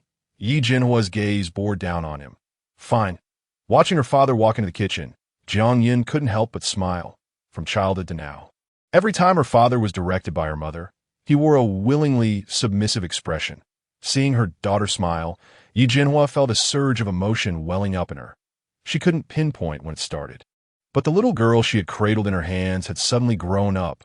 Her tiny hands and feet seemed so small under her watchful gaze in those days when she held her close. Time felt too slow. Yet now, it felt all too swift, even though she had participated in every moment of her growth. Jiang Yin approached and sat beside her. Mom, what's wrong? She knew her mother was a sentimental woman. In such moments, she needed some light-hearted banter. Is your husband too obedient, making you emotional? How is he obedient? Your father still holds a high position in our household. You know. Yi Jinhua wiped away the impending tears and began to retort. Well, Jiang Yin nodded in agreement. He certainly has a strong presence in this family. He does as he pleases. If he wants to clean, he cleans. If he wants to cook, he cooks. If he wants to massage your legs, he massages. No one can dictate his actions. Yi Jinhua finally burst into laughter. So, are you beginning to defend your father? How about starting tonight? I'll wash your father's feet, scrub his feet, and prepare his foot bath, serving him inside and out. How does that sound? No need. Jiang Yun's expression turned sour. You are a woman, not a wretch. Chapter 52. The premise of being loved. After finishing dinner with her parents, Jiang Yun departed from the Jiang family villa. She was scheduled to fly to Y Country tomorrow to attend a jewelry exhibition. Since starting her relationship with Jiang Jing, she had left many of her clothes at his place. So now she needed to make a trip to his home. Upon returning, Jiang Jing found a neatly packed black suitcase awaiting him in the living room. His steps became somewhat frantic as he rushed into the room, searching wildly. Upon not seeing that familiar figure, his heart sank. It was only when he heard the sound of water from the bathroom that he finally exhaled in relief. You're back. Jiang Yun emerged from the living room. Just finished with her shower, her hair still damp, droplets cascading onto her silk nightgown. Jiang Jing stood at the entrance, his thin lips pressed into a straight line. Where are you going? He slowly turned to face her, his eyes devoid of warmth, his low voice laced with suppressed anger. Was she planning to leave? Is it not merely a novelty at the outset? It is only after being together that one realizes the extent of their own dullness. Indeed, prior to knowing her, his life was already consumed by work. He has always been a rather uninteresting person. In the next moment, Jiang Jing seized her wrist, drawing her towards the entryway, pinning her against the door. The 20-centimeter height difference and the disparity in physique created an overwhelming sense of pressure. You wish to leave me? His gaze was fixed on Jiang Yun's face, unwilling to miss any flicker of her expression. Pressed against the cold door, she involuntarily hissed, attempting to push Jiang Jing away, yet his arm firmly restrained her, rendering her immobile. Jiang Yun had no choice but to patiently explain, I have a flight to Y Country tomorrow for a jewelry exhibition. The schedule is tight, and I haven't had the chance to inform you. Observing his despondent demeanor, Jiang Yun's heart softened immensely. Who exactly is Jiang Jing? The scion of High City, commanding influence with a mere flick of his wrist. How could he appear so distressed at the thought of her departure? Jiang Yun lifted her gaze, running her fingers through his neatly cropped hair. As long as you are here, where could I possibly go? Really? Jiang Jing's Adam's apple bobbed slightly, his voice barely above a whisper. I thought you were going to leave me. Jiang Yun looked into his dim eyes, pondering if she truly made him feel so insecure. I was thinking if you truly left, what would become of me? As for you, I will take care of it right here. Jiang Yun's fingers entwined with his tie, tugging him closer, compelling Jiang Jing to bend down. She did not wish for him to wallow in despair. She aimed to rouse his spirits. Before she could take the initiative, Jiang Jing's kiss descended upon her, urgent, forceful, and aggressively passionate, much like his very essence. Her figure, delicately nurtured, possessed a slender waist and alluring curves, with her softly curled long hair cascading languidly over her shoulders. Jiang Jing's nose brushed against her smooth cheek, his breath hot enough to startle. Jiang Yun turned her face away, enveloped by his unique aura of masculinity. She closed her eyes, attempting to alleviate the tension of being enclosed in his embrace. The tranquil night was almost eerily quiet.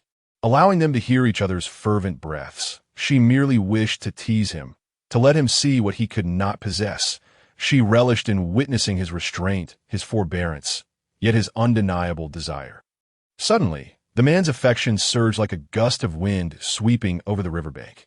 The following day, Jiang's parents, concerned about their daughter's potential tardiness, summoned the driver early to take her to the airport. In High City, the autumn air had begun to carry a slight chill on this day. Jiang Yun donned a white cashmere coat, her feet adorned in a pair of nude Valentino rock-stud flats. And with Balenciaga's sunglasses perched upon her nose, she radiated an audacious beauty. Inside the airport, as she walked toward the VIP lounge, her soft, voluminous curls swayed gently with each step, captivating the attention of all passers-by. Upon entering the VIP lounge, Jiang Yun spotted a familiar figure. Removing her sunglasses, she flashed a playful smile. "Dr. Jiang, what a coincidence." "Not at all. I was specifically waiting for you," he replied as Jiang Yun approached him. Her head just below his chin, she playfully teased, "What were you waiting for me for? Before I leave, perhaps to indulge a little." After all, he was her boyfriend. Why not seize the opportunity to take advantage of you? Jiang Jing retorted, capturing her mischievous hand, amusement dancing in his eyes. "Tiske." Jiang Yun extricated her hand from his grasp. "How come I never realized you were so unprincipled?" Without the soft touch of her hand, Jiang Jing felt an inexplicable void, an unsettling discomfort washing over him. He reached out again, once more holding her hand. "I was merely trying to appear serious because I wanted you to notice me. Don't take it to heart. I won't act like that anymore." The warmth of her small, chilly hand brought solace to the girl who had always been cold in autumn and winter, finally finding warmth in Jiang Jing. "Jiang Jing," she called softly, "I'm here. I must board." Jiang Yun glanced at her phone. "You wait for me obediently. Do not entertain any distractions, understood? Is serving just you not enough? Do I really have the energy to cater to anyone else?" Jiang Jing teased, his gaze playful. "Indeed, one's energy is finite." Jiang Yun linked her arm through his, whispering in his ear, "Say I'll be back," without waiting for his response. Her delicate fingers entwined with his sturdy arm, leading them outward.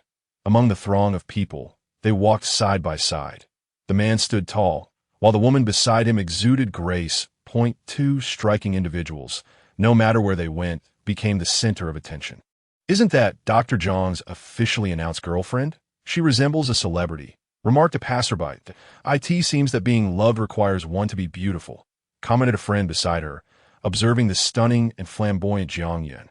"Not necessarily," Jiang Yun replied, removing her sunglasses to reveal her captivating fox-like eyes. She turned to the girl who had just spoken, flashing a radiant smile. "The prerequisite for being loved is to love oneself." Chapter 53. One's gaze cannot conceal their true feelings. In the Ku family ancestral residence. After the successful completion of Ku Iqian's enrollment ceremony, Lin Zhouer stood at the entrance bidding farewell. "Sister, please be careful on your way back." "Stay safe," the little chubby boy earnestly admonished her, his round face crinkled with concern, exuding a childlike innocence. He even thoughtfully ran to the kitchen, pestering his mother to pack some snacks for his sister to take home. "It's quite late. I'll have the driver take you," Ku's mother offered, holding a beautifully packaged box to Lin Zhouer. However, Lin Zhouer felt it too much of a bother and quickly waved her hand. "There's no need to go through all that trouble. I'll just call a car myself." That a chuckle escaped from behind her. It was Ku Xiaoyu, sauntering towards her with a mischievous smirk, The Cook family residence is as remote as a nursing home. Are you sure you want to call a cab? Lin Jior shot him a disdainful glance. Yi Xiaoyu raised an eyebrow, observing her awkwardness with amusement. Time seemed to freeze, the air thickening around them. After a moment, he curved his lips into a teasing smile. Are you not coming over? Brother will give you a lift. Just as Lin Jior hesitated over whether to accept his offer, Xiaoyu interjected. My driver has gone out to buy something. He probably won't be back for a while, that if you don't want to spend the night here. I'll go. Lin Jior agreed promptly that I in this unfamiliar place.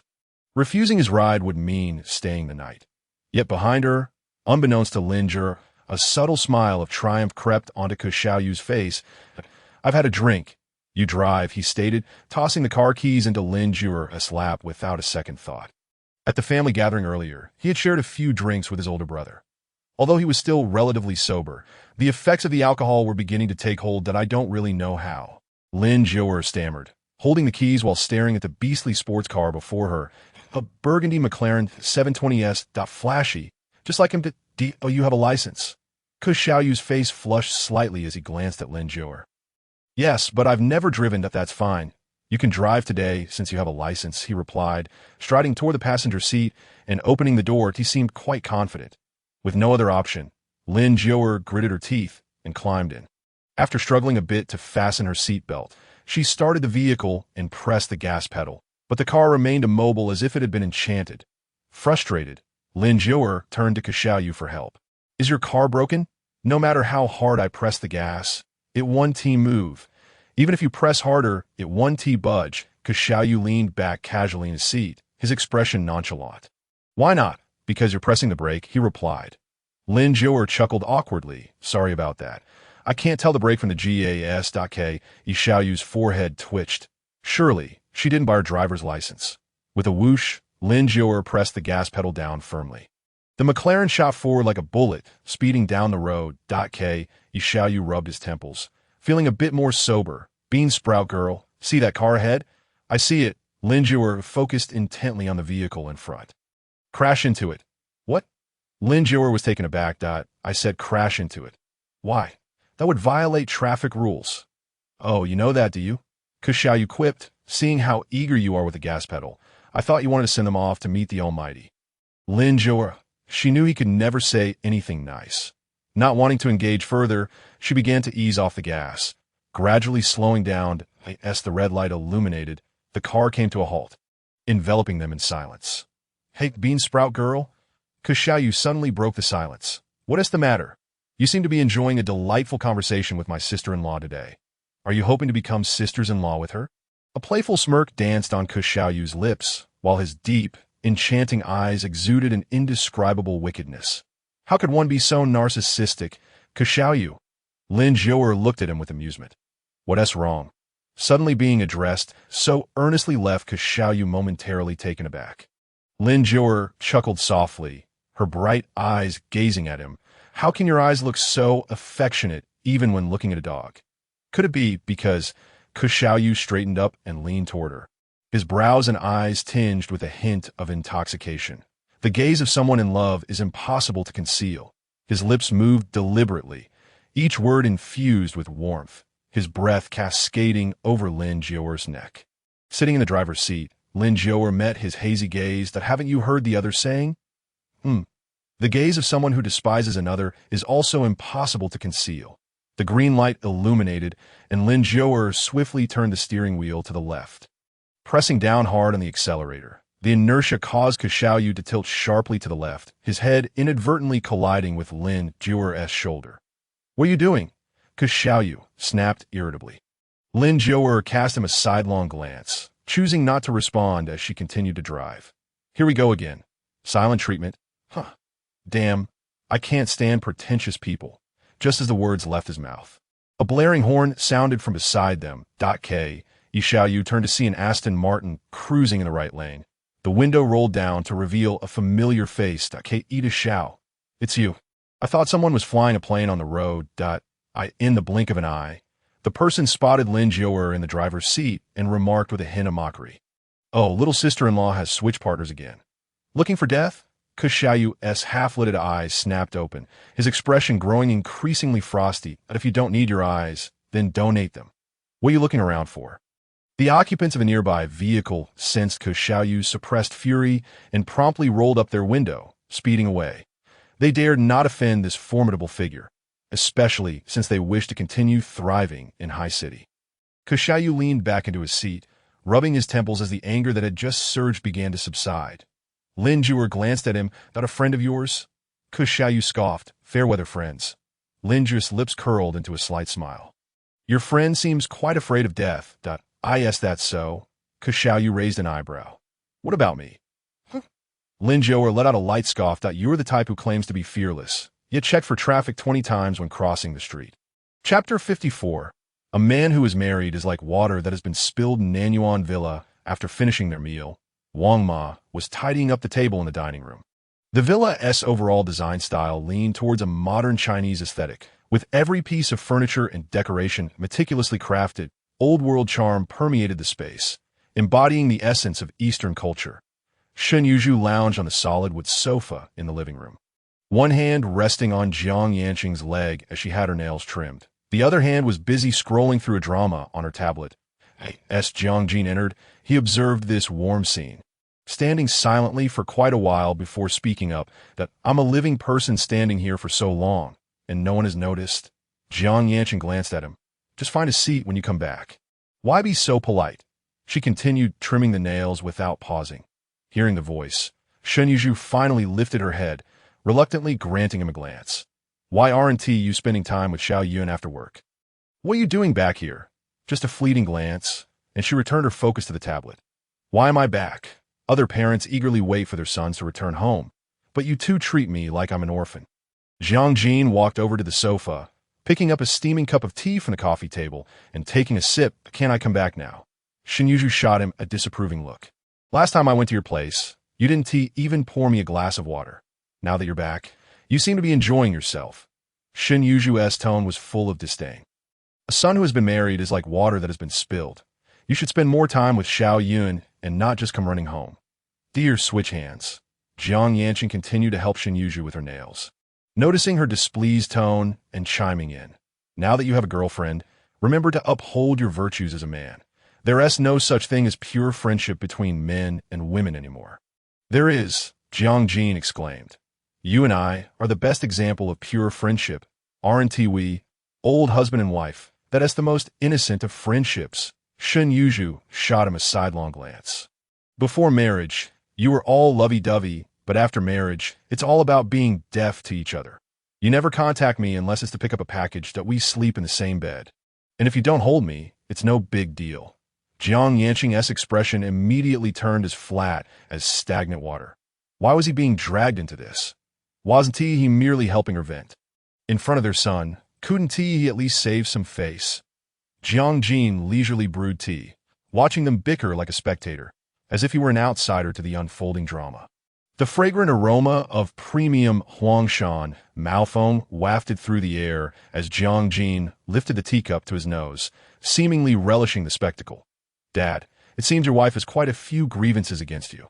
"Oh, how could I dare?" Shen Yuzhu paused the Korean drama, playing on her tablet, fixing her gaze on Jiang Yanqing. "I'll make one thing clear.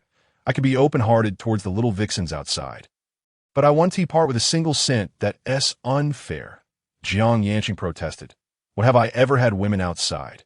Not even a second mistress." He shifted slightly, taking Shen Yuzhu's hand. "Dear, I swear, I've never done anything to betray you. I always believe in one principle. Keep your wife happy, and your career will flourish. That's why our enterprise has achieved what it has today." Shen Yuzhu snorted. "Then why don't you hold me when we sleep at night? The moment I enter the room, you're already fast asleep."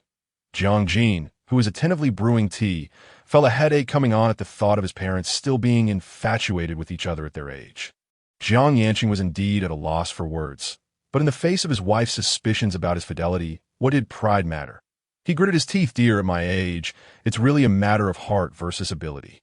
"Hubby," Shen Yuzhu wrapped her arms around Jiang Yanqing's waist. "I don't mind you.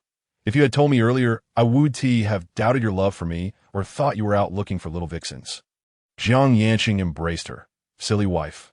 I care for you, of course. Their son, Jiang, set down his teacup and picked up the black coat draped over the sofa, glancing at his love-struck parents with an indifferent expression. I'm going upstairs to rest. You two enjoy your lovebirds' time. With long strides, he turned and ascended the stairs. In his third-floor bedroom, Jiang lay on a large bed, pulling out his phone to watch a video. It had only been a day since he last saw her, yet he found himself missing her. He wanted to know what she was doing, whether she had eaten, and if she was adjusting well over there.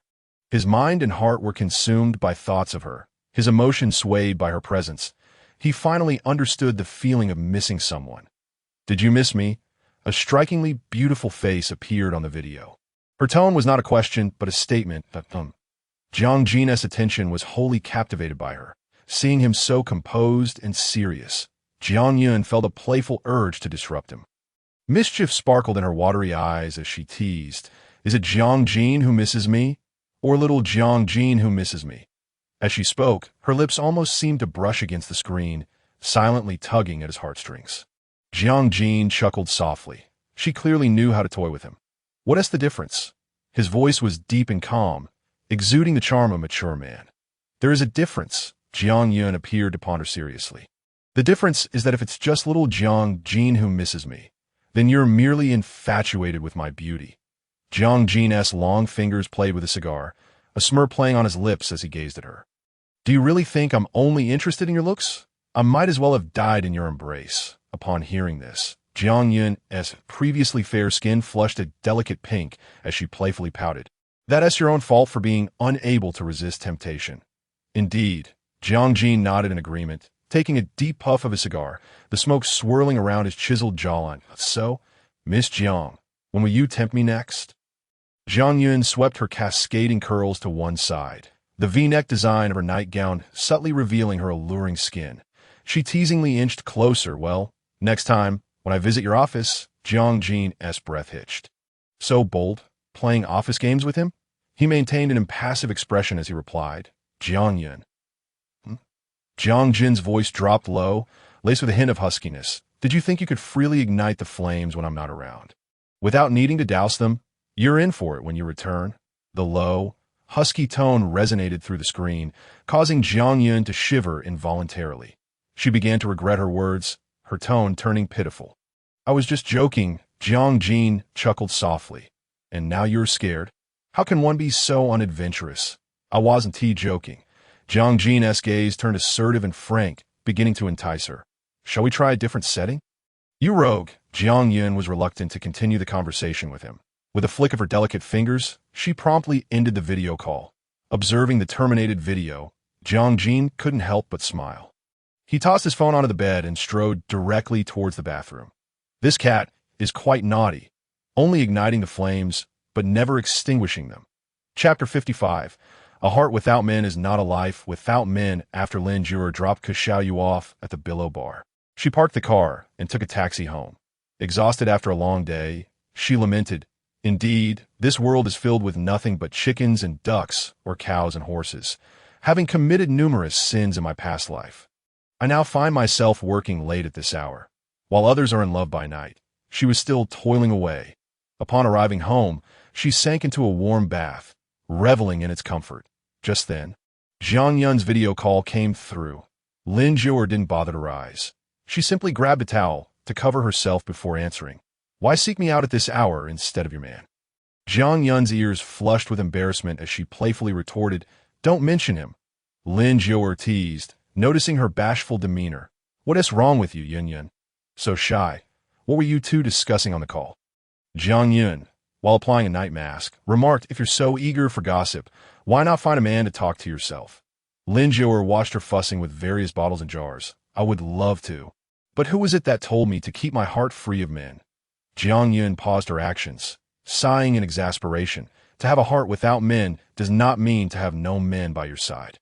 Women can't afford to be indifferent to men, but they cannot disregard the pleasures of companionship. Expand your horizons. Jiang.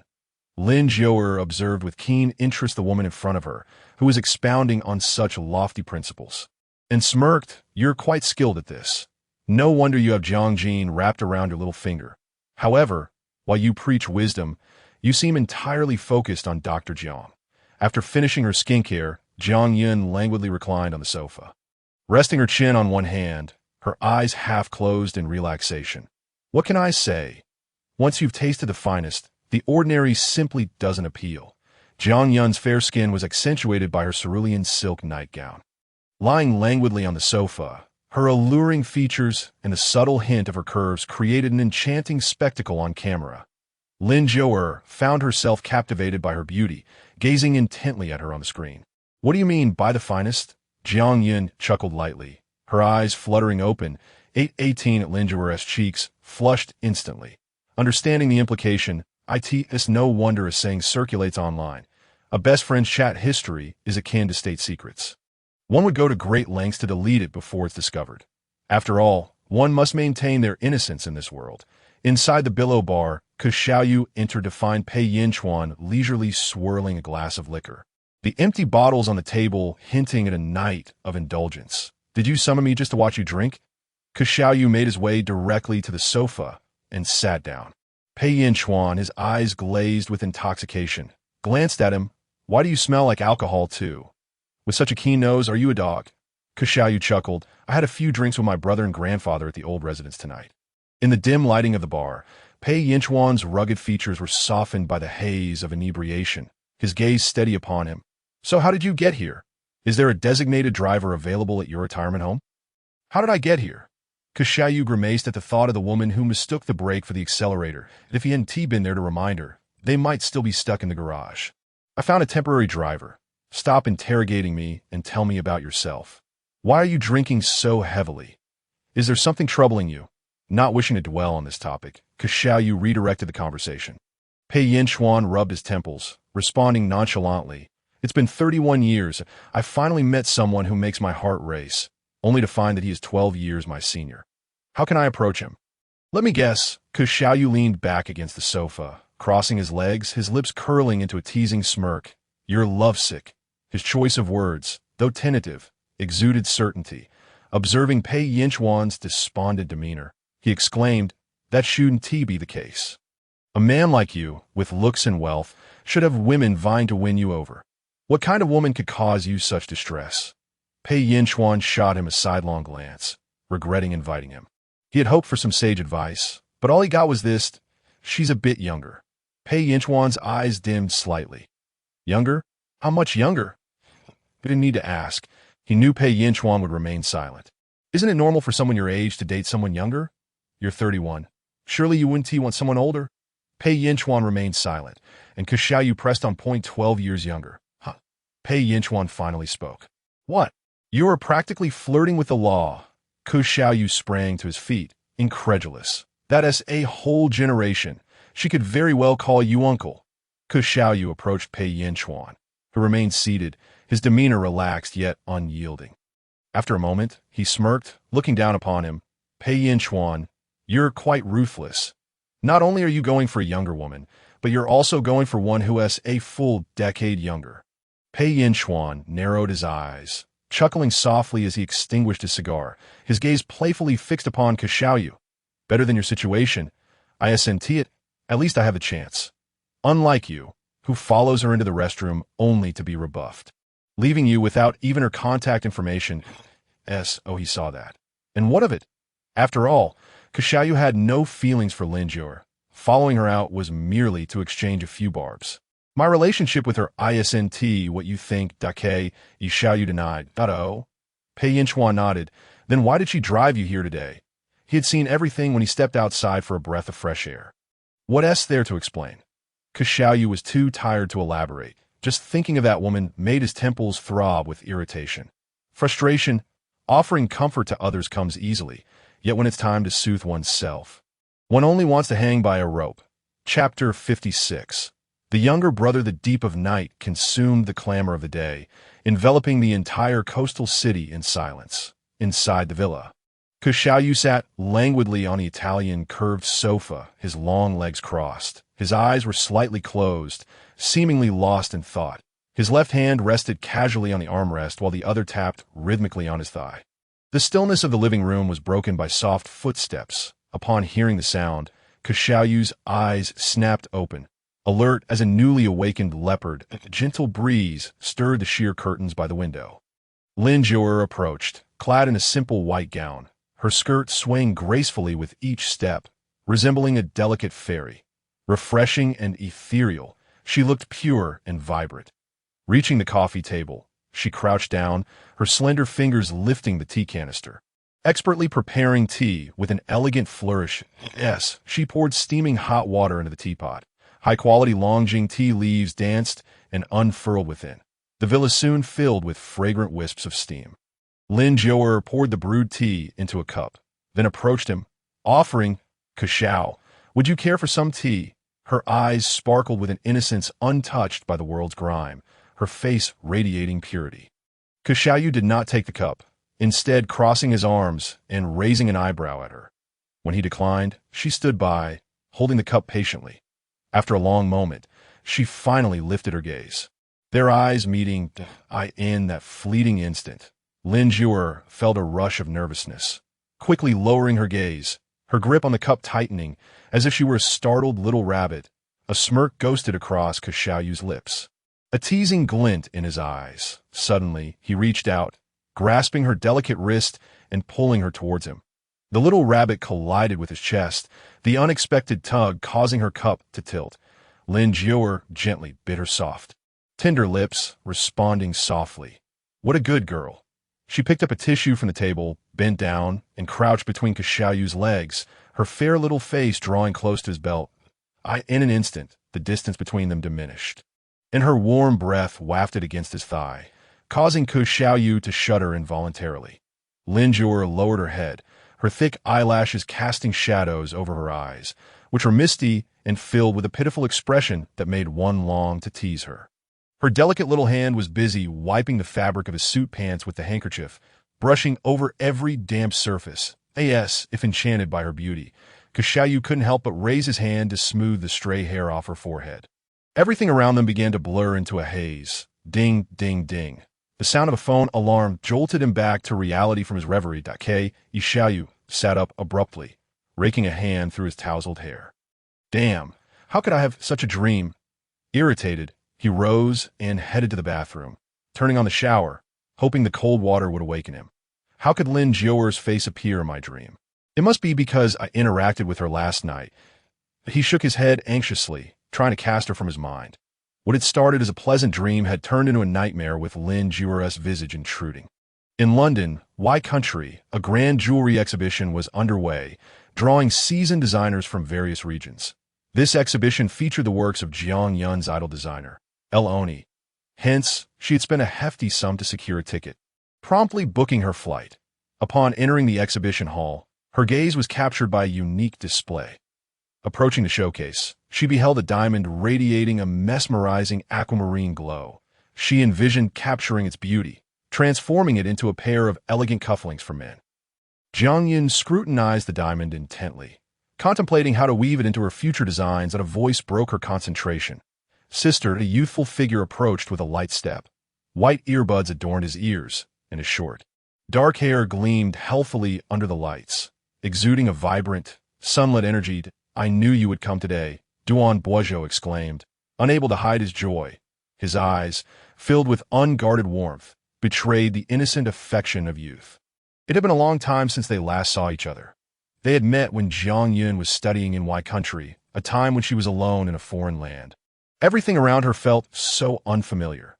Without familiar faces, without the comforting sounds of home, even communication became a daunting challenge. Duan Boizhou was the first Chinese person she encountered in this strange territory. Her first friend in Y Country. Sister, noticing Jiang Yun's silence, Duan Boizhou waved his hand in front of her. His voice pulled her back from her reverie. She smiled gently. Duan Boizhou, long time no see. Duan Boizhou was a stark contrast to Jiang Jin. One was a gentle puppy, while the other was a fierce wolf dog. If one had to find a commonality, it would be that both were extraordinarily handsome. Jiang Yun chuckled softly. It seems that us mature women need to look at some handsome men to have the strength to make a living. Duan Boizhou's deep eyes sparkled like clear lake water. Sister, we haven't been in touch for a long time since you returned to the country. Which city are you in now? High City, Jiang Yun replied without much thought, His repeated address of sister warmed her heart. Duan Boisjo's eyes lit up, sincerity radiating from his face. "If I visit High City, can I look for you?" "Of course, I can be your guide," she replied, recalling how he had shown her around when she first arrived in White Country. "It's a deal then," he smiled, his eyes curving with joy, eager to book a ticket as soon as she returned. "Sister, when will you go back?" His eagerness was palpable. Jiang Yin squinted at him. "You just got here, and you're already asking when I'm leaving?" "Duan Boisjo, what are you planning?" "I just want to visit High City and have you show me around, so I don't have to join a tour group," he replied bashfully, fearing she might misunderstand. His eyes glimmered with earnestness. Jiang Yin covered her mouth with a smile. "You're quite economical. In the narrative, Xiaoyu initially appeared as a debonair playboy, flitting through a myriad of romantic encounters without attachments. However, in reality, such carefree individuals are rare, and princesses must exercise caution when encountering such men, for the sea kings seldom come ashore. Chapter 57. A scene in the play The Sky was a brilliant blue, and white clouds drifted lazily by, filling the air with a refreshing aroma. The airport. The bustling crowd in the departure hall mingled with the sounds of announcements, footsteps, and the dragging of luggage. Jiang Yin had checked the domestic weather a day in advance, and, seeing the pleasant temperatures, chose a light brown knitted dress. The soft beige belt accentuated her slender waist, enhancing the curves of her upper body. She wore khaki knee-high boots, the short hem of her dress revealing her delicate, smooth thighs to the air. Amidst the throng, she stood out with an extraordinary beauty. Jiang Yin glanced at her graph watch. It was precisely 3 p.m., and Jiang Jin had yet to finish work. She waved down a cab and headed to the hospital. Inside the first hospital of High City, Jiang Yin entered Jiang Jin's office, only to find his seat empty. She hadn't informed him of her return, so it was no surprise he wasn't there. Not wanting to be overly sentimental, she settled into his chair, her lustrous black wave cascading lazily over her shoulders. Leaning back, she idly twirled the ends of her hair with her fingers. "You must be Dr. Jiang's girlfriend." Liang Xijing entered, having seen Jiang Yin before. "I've met you." The sound of her voice. Jiang Yin lifted her gaze, scrutinizing the woman before her. She didn't recognize her. "Hello," she replied politely, offering a warm smile. "Have you been waiting long? Dr. Jiang is in surgery and won't be back for a while. Perhaps you should head home?" Liang Xijing spoke with an air of innocence, her hands casually tucked in her nurse's uniform pockets. Her words suggested familiarity with Jiang Jin, while Jiang Yin, as his girlfriend, felt like an outsider. "No, I'll wait for him here." Jiang Yin picked up a pen from Jiang Jin's desk, toying with it. "I think you're being quite inconsiderate." Liang Xijing tightened her grip in her pockets. "Dr. Jiang is very busy, and you still come here to distract him." Jiang Yin chuckled lightly, as if hearing a joke. That being considerate. "You come in here ordering me around. How is that considerate?" Liang Xijing was taken aback by her straightforwardness, deciding to drop the pretense. Her eyes sparkled with disdain. "Honestly, I think you and Dr. Jiang are quite incompatible. Your professions differ. You don't understand the hardships he faces, and you won't be able to help him in his work." Jiang Yin raised an eyebrow. "So, no pretense now?" She smiled sweetly, tilting her delicate face toward Liang Xijing. "Why should I share the same profession as Jiang Jin? He is looking for a girlfriend, not a colleague." As she spoke, her expression remained serene, calm as a crystal-clear lake. Seeing her unfazed demeanor only fueled Liang Xijing's irritation. She hadn't expected Jiang Yin to be so impervious. "To be honest, I like Dr.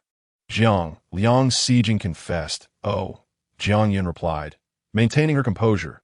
"Then why don't you tell him?" "Why are you telling me?" Or perhaps, Jiang Yin stood gracefully before Liang Xijing. "Do you want me to whisper sweet nothings to him on your behalf?" "You are utterly shameless." Liang Xijing's pent-up anger ignited, glaring at her with resentment. "Indeed, I am shameless." Jiang Yin squinted, a hint of amusement dancing in her eyes. "I'll pass that along to him, since it seems you lack the courage." Liang Xijing's face turned as pale as a sheet, and she turned on her heel, fleeing the office. Just then, Jiang Jin, who had successfully completed a complex surgery, walked in. The moment his gaze fell upon Jiang Yin, his usually indifferent expression rippled with surprise. He hurried towards her, taking her hand and checking its warmth. "Why didn't you tell me you were coming back? I wanted to surprise you, Jiang Yun replied, her eyes sparkling like spring water. She glanced toward the door before turning back with a smile. I brought you a gift. Really? Jiang Jin remained oblivious to Jiang Yun's gaze, wholly engrossed in observing her. Jiang Yun grasped his distinctly structured fingers and placed them on the belt at her soft waist. Do you wish to unwrap a gift? The implication was clear. She was the gift. Jiang Jin chuckled softly, his voice lowered. Are you so eager? Jiang Yun ignored him, her delicate, boneless hand gripping the collar of his white coat. Leaning closer, Jiang Jin, do you like me? Her soft, alluring tone, reminiscent of Siren's call, was almost hypnotic. Not like Jiang Jin breathed in her ear, but love. Jiang Yun rose on her tiptoes and pressed a kiss upon his thin lips. Outside, Chun Ling happened upon Liang Xijing, who was eavesdropping nearby, and paused to glance at her. Still lingering? Planning to remain here as a part of their play. In the evening, Jiang Jin called upon several brothers from the elite group, stating that Jiang Yun had returned from countrywide bearing gifts and suggested a gathering at the Wenhua Villa, a property under Jiang Jin's name. Pei Yinchuan and Zhou Yin arrived one after the other, and the brothers exchanged pleasantries and playful banter. As they gathered in the yard to prepare for a barbecue, Jiang Jin skillfully arranged the grill while Jiang Yun assisted by passing the seasonings. Upon seeing this scene, Xiaoyu raised an eyebrow, noting that while everyone else busied themselves in the yard, Lin Jior was transfixed on her phone. Seated on the sofa, he leaned against the doorframe. Smirking, I say, Bean Sprout girl, take a look at yourself and compare with others. Lin Jior glanced up at him and resumed scrolling. If you enjoy comparisons so much, how about I give you a pig to study? Xiaoyu, perplexed by her apparent busyness, approached her, his tone casual. What are you up to? Engaging in e-commerce. Lin Jior replied, not e-commerce. Xiaoyu raised an eyebrow, recalling her profession as an English teacher. Did she have a side hustle? He stepped closer and noticed she was using an app called Pin Xiao Xiao, where each video she swiped down earned her 0.01 yuan. His forehead twitched. This was her idea of engaging in e-commerce. Chapter 58. As cold as a bad man's heart, oh, how fortuitous. We have just finished eating. Come quickly to clear the table. Pei Yinchuan remarked in a teasing tone upon seeing Xiaoyu arrive late. Xiaoyu ignored him, striding to the table and pulling out a chair with his foot, sitting down directly. It's good to be full. After a hearty meal, you're not to eat again. He noted the untouched, marinated food laid out before him and couldn't help but chuckle softly. You can't even stop your mouths from running. A clear voice interrupted, as Jiang Jin cast a cool glance at them. His well-defined forearm draped with an LV cashmere shawl. The chill of late autumn seeped into the evening air, the coolness spreading quietly with a gentle breeze. Whenever the autumn winds blew, Jiang Yun would find herself trapped in a peculiar dilemma. Her once warm hands and feet felt invaded by the biting cold, turning unusually frigid. Just moments ago, when Jiang Jin gently took her small hand, an unfamiliar sensation surged through her palm. That hand, which should have felt as warm as mutton fat jade, now emanated a slight chill, like the first bloom of ice flowers in winter. Beautiful yet evoking sympathy. Jiang Jin fetched the shawl and tenderly draped it over her shoulders, the soft touch bringing warmth to her. Just as Jiang Yun was about to speak, a teasing voice interrupted. Jinge, I am cold too. K. Xiaoyu smirked, his tone laced with mockery. Single dogs have rights too. You know? Please refrain from tormenting the dog lovers. If you're cold, run a couple of laps around the yard, Jiang Jin replied, arching an eyebrow, his tone as frigid as a rogue's heart. Jinge, you are so heartless. Xiaoyu turned to Jiang Yun, feigning a wounded look. Sister-in-law, look at him. Jiang Jin drew Jiang Yun into his embrace, holding her close. Do not pay him any mind. Watching the playful banter between the brothers, Jiang Yun nestled in his arms, giggling. Jiang Jin lowered his gaze to the little cat in his hold, finding her soft and compliant. Stirring his heart, he gently tucked a strand of hair behind her ear. Jiang Yun tilted her face up towards him, smiling. Her tousled long curls cascaded down, entwining with the black cashmere shawl. Her eyes sparkled with a captivating allure, exuding a sensual charm. At that moment, Jiang Jin's heart fluttered solely for her. Noticing the lack of value in Xiaoyu's demeanor, he scoffed lightly, leisurely commenting, If I am guilty, let the law punish me. Rather than feeding me dog food daily, I am human, not a dog. My digestive system cannot bear it. Enough, don't get defensive, just get to work, Zhou Yin interjected, picking up the marinated snowflake beef from the plate and placing it on the grill to cook slowly.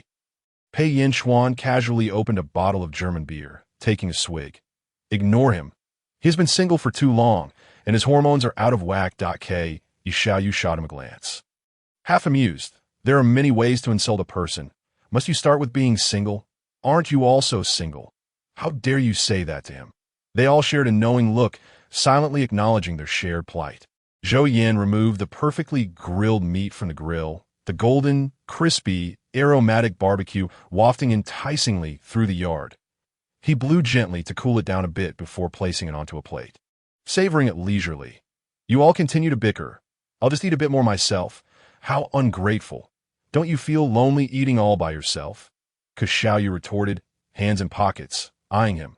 Zhou Yin tore off a piece of napkin, wiping his mouth lightly. One does feel lonely alone, but indulging in solitary feasting does not that moment. Jiang Yun stood from Jiang Jin's embrace, placing the shawl on his lap. I'll take some barbecue for Jur. A voice cut in.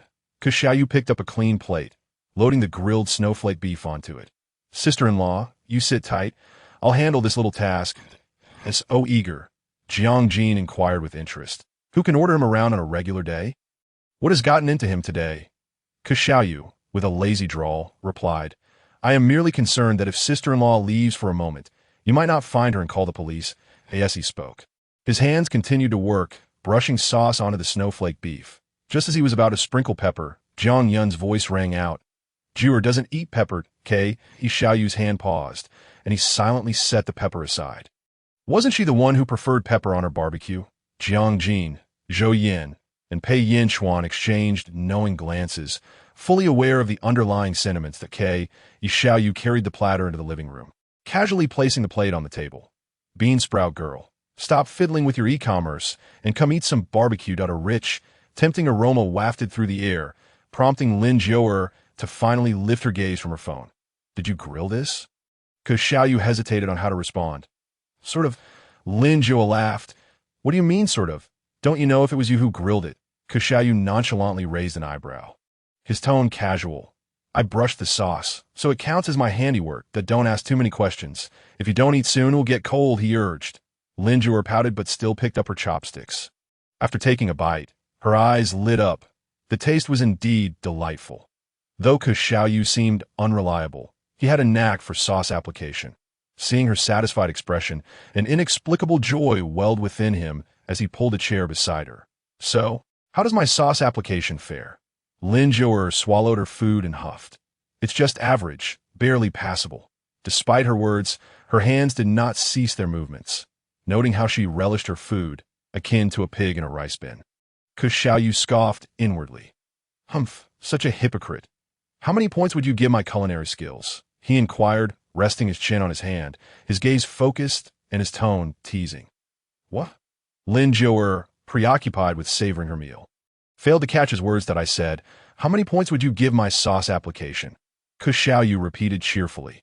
Lin Jiu'er turned to him. What is the highest score? Full marks is 10. After a moment contemplation, she replied, I'll give you an 8.5. K. Xiaoyu's eyes lingered on her. Why 8.5? Where did the 1.5 points go? Because I find you 1.5 points ridiculous. With good intentions, he offered her something to eat.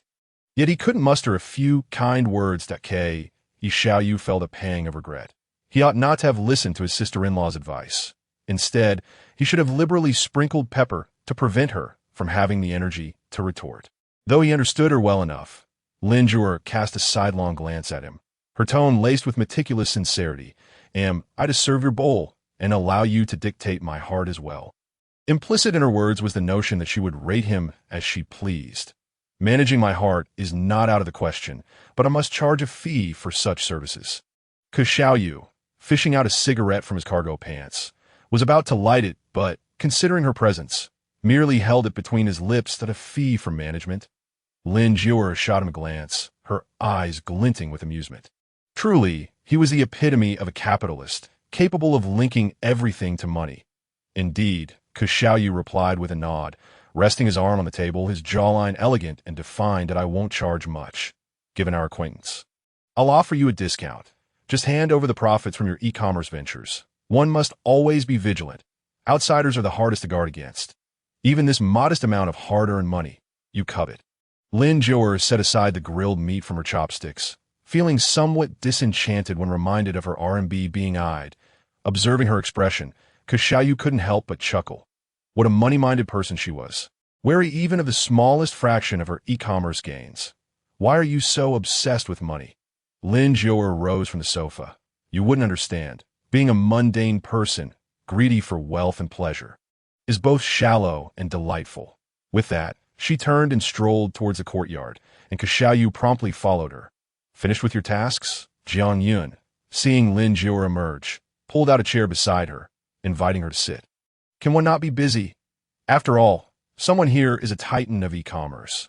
Xiaoyu interjected with a teasing tone. Lin Jiang shot him an irritated glance, choosing to ignore him as she approached Jiang Yun and seated herself. Jiang Yun produced several exquisite boxes from beside her, delicately twirling a strand of hair that had fallen by her ear. "These are gifts I just brought back from White Country, since everyone's here. I thought I'd distribute them. As she spoke, she handed one of the boxes to Lin Jiang, saying, "Jiang, this one is specially for you. Open it and see if you like it." Curiosity piqued, Lin Jiang opened the box to reveal a graph butterfly illusion necklace, adorned with elegant butterflies embellished with sparkling diamonds, seemingly ready to take flight. "Wow, it's beautiful. Thank you, Yun Yun," Lin Jiang exclaimed, waving her arm with delight. Jiang Yun tilted her head, ruffling Lin Jiang's hair, a smile tugging at her lips. Of course, one must cherish their closest friends that moment. Jiang Jing cast a glance at Lin Jiang, who was holding on to Jiang Yun's wrist. Xiaoyu, noticing, leaned in and said, "Brother Jing, why is it that everyone has gifts but you?" Jiang Jing raised an eyebrow. "Gifts? I have those. It's just that with all of you here, I can't unwrap them." He does. Jiang Yun chimed in with a smile. "Your brother said he would unwrap them later." As she spoke, her fingers danced teasingly in Jiang Jing's palm, her lazy gaze sweeping over the man beside her. Her shimmering eyes sent him alluring glances, captivating and soft, as she always knew how to entice him. Jiang Jing's Adam's apple bobbed slightly, his deep-set eyes swirling with intrigue. He took a sip of the beer before him. "Have you all eaten enough? If so, it's time for him to eat." "Not yet." Xiaoyu began to respond, but was interrupted by Fei Yinchuan, who covered his mouth. "He's had enough. We should leave." Fei Yinchuan grabbed the coat from a nearby chair, and with Zhou Yin, they hurriedly led Xiaoyu away. Halfway out, he turned back, calling out to Lin Jiang, who was still seated, enjoying her grilled meat. "Sister, it's hard to get a taxi at this villa late at night. Let's give you a ride." Once they had all departed, Jiang Jing set down his beer glass and slowly approached Jiang Yun. Her heart raced unexpectedly, though she feigned calmness as she remained seated. Jiang Jing, his hands tucked into his suit pockets, looked down at her from his height. "Let's go." His voice was flat, yet carried a hint of nonchalance, sounding surprisingly serious. "Where to?" Jiang Yun pretended not to understand, remaining still in her chair, playing coy. Jiang Jing chuckled softly. She and T acted like a turtle when teasing him earlier that day. He rolled up the sleeves of his black shirt, revealing taut, defined veins, his elongated eyes scanning the villa's courtyard. "Not leaving. Do you wish to stay here?" Jiang Yun's heart raced, and after a shallow breath, she replied, "I don't understand what you're saying very well." Jiang Jing narrowed his eyes, bending down to lift her delicate form effortlessly, cradling her in his arms as he carried her towards the villa.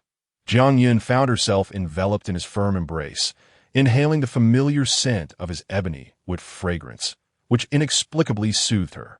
Coming to a halt, he placed her on the desk in the bedroom. "What do you intend to do?" Jiang Yun's eyes widened, but she could feel his heated breath.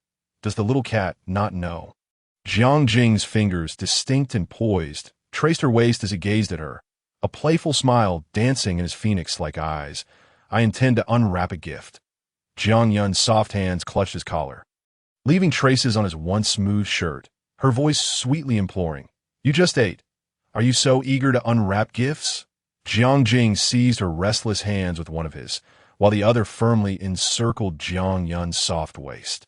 "Have you never heard an ancient saying? Jiang Yun tilted her head, flicking her hair over her shoulder. There are many ancient sayings in China. Which one does Dr. Jiang refer to? In the next instant, his lips captured hers at the corner, cool and inviting. The mingling scent of ebony and wine flooded her senses. She felt a rush, her mind swirling as her smooth, delicate arms wrapped around his long neck. Time slipped away, and, eventually, Jiang Yun found herself released. Pressing her hands against Jiang Jing's chest, she was about to catch her breath when she felt a warm touch on her reddened earlobe. His fingertip gently caressing it. Jiang Jing leaned closer, his warm breath brushing her ear, his voice low and magnetic. The ancient saying goes, when one is well fed, what else is there to ponder? Jiang Yun's eyes darted. And just as she was about to respond, his fingers silenced her lips. Think carefully before you answer. Otherwise, there will be consequences. Oh, Jiang Yun's red lips curled into a smile, her foot playfully wrapping around his strong waist. What kind of punishment does Dr. Jiang have in mind? Chapter 60. Just a means to secure you. Morning light streamed in, a gentle breeze stirring the sheer curtains. The first rays of golden sunlight filtered through, casting a warm glow on the bedroom floor. The woman on the bed breathed softly, her long curls cascading over the pale gray silk sheets. Jiang Yun murmured, rubbing her sleepy eyes, feeling parched, and called out to the man beside her. The room was dimly lit, with only the morning sun filtering through the curtains onto Jiang Jing. He lay there, eyes closed, brows relaxed, his high and handsome nose gracing a sharp jawline, as Jiang Yun gazed at him.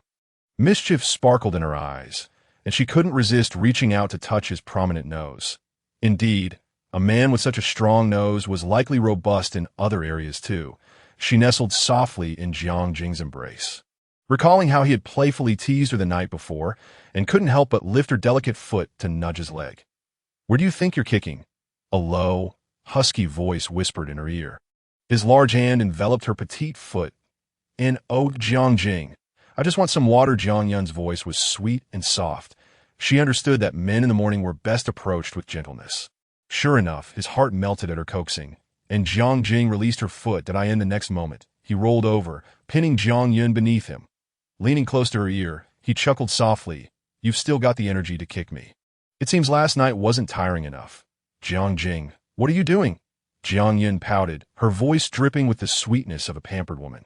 Teasing me. So early. Jiang Yun let out a soft sound and obediently walked over to take a seat at the dining table. He carefully plated the food he had prepared and set it on the table.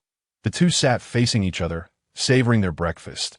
Jiang Yun took a bite of the bread and, with a deliberately unclear tone, said, Jiang Jing, do you think I should learn to cook as well?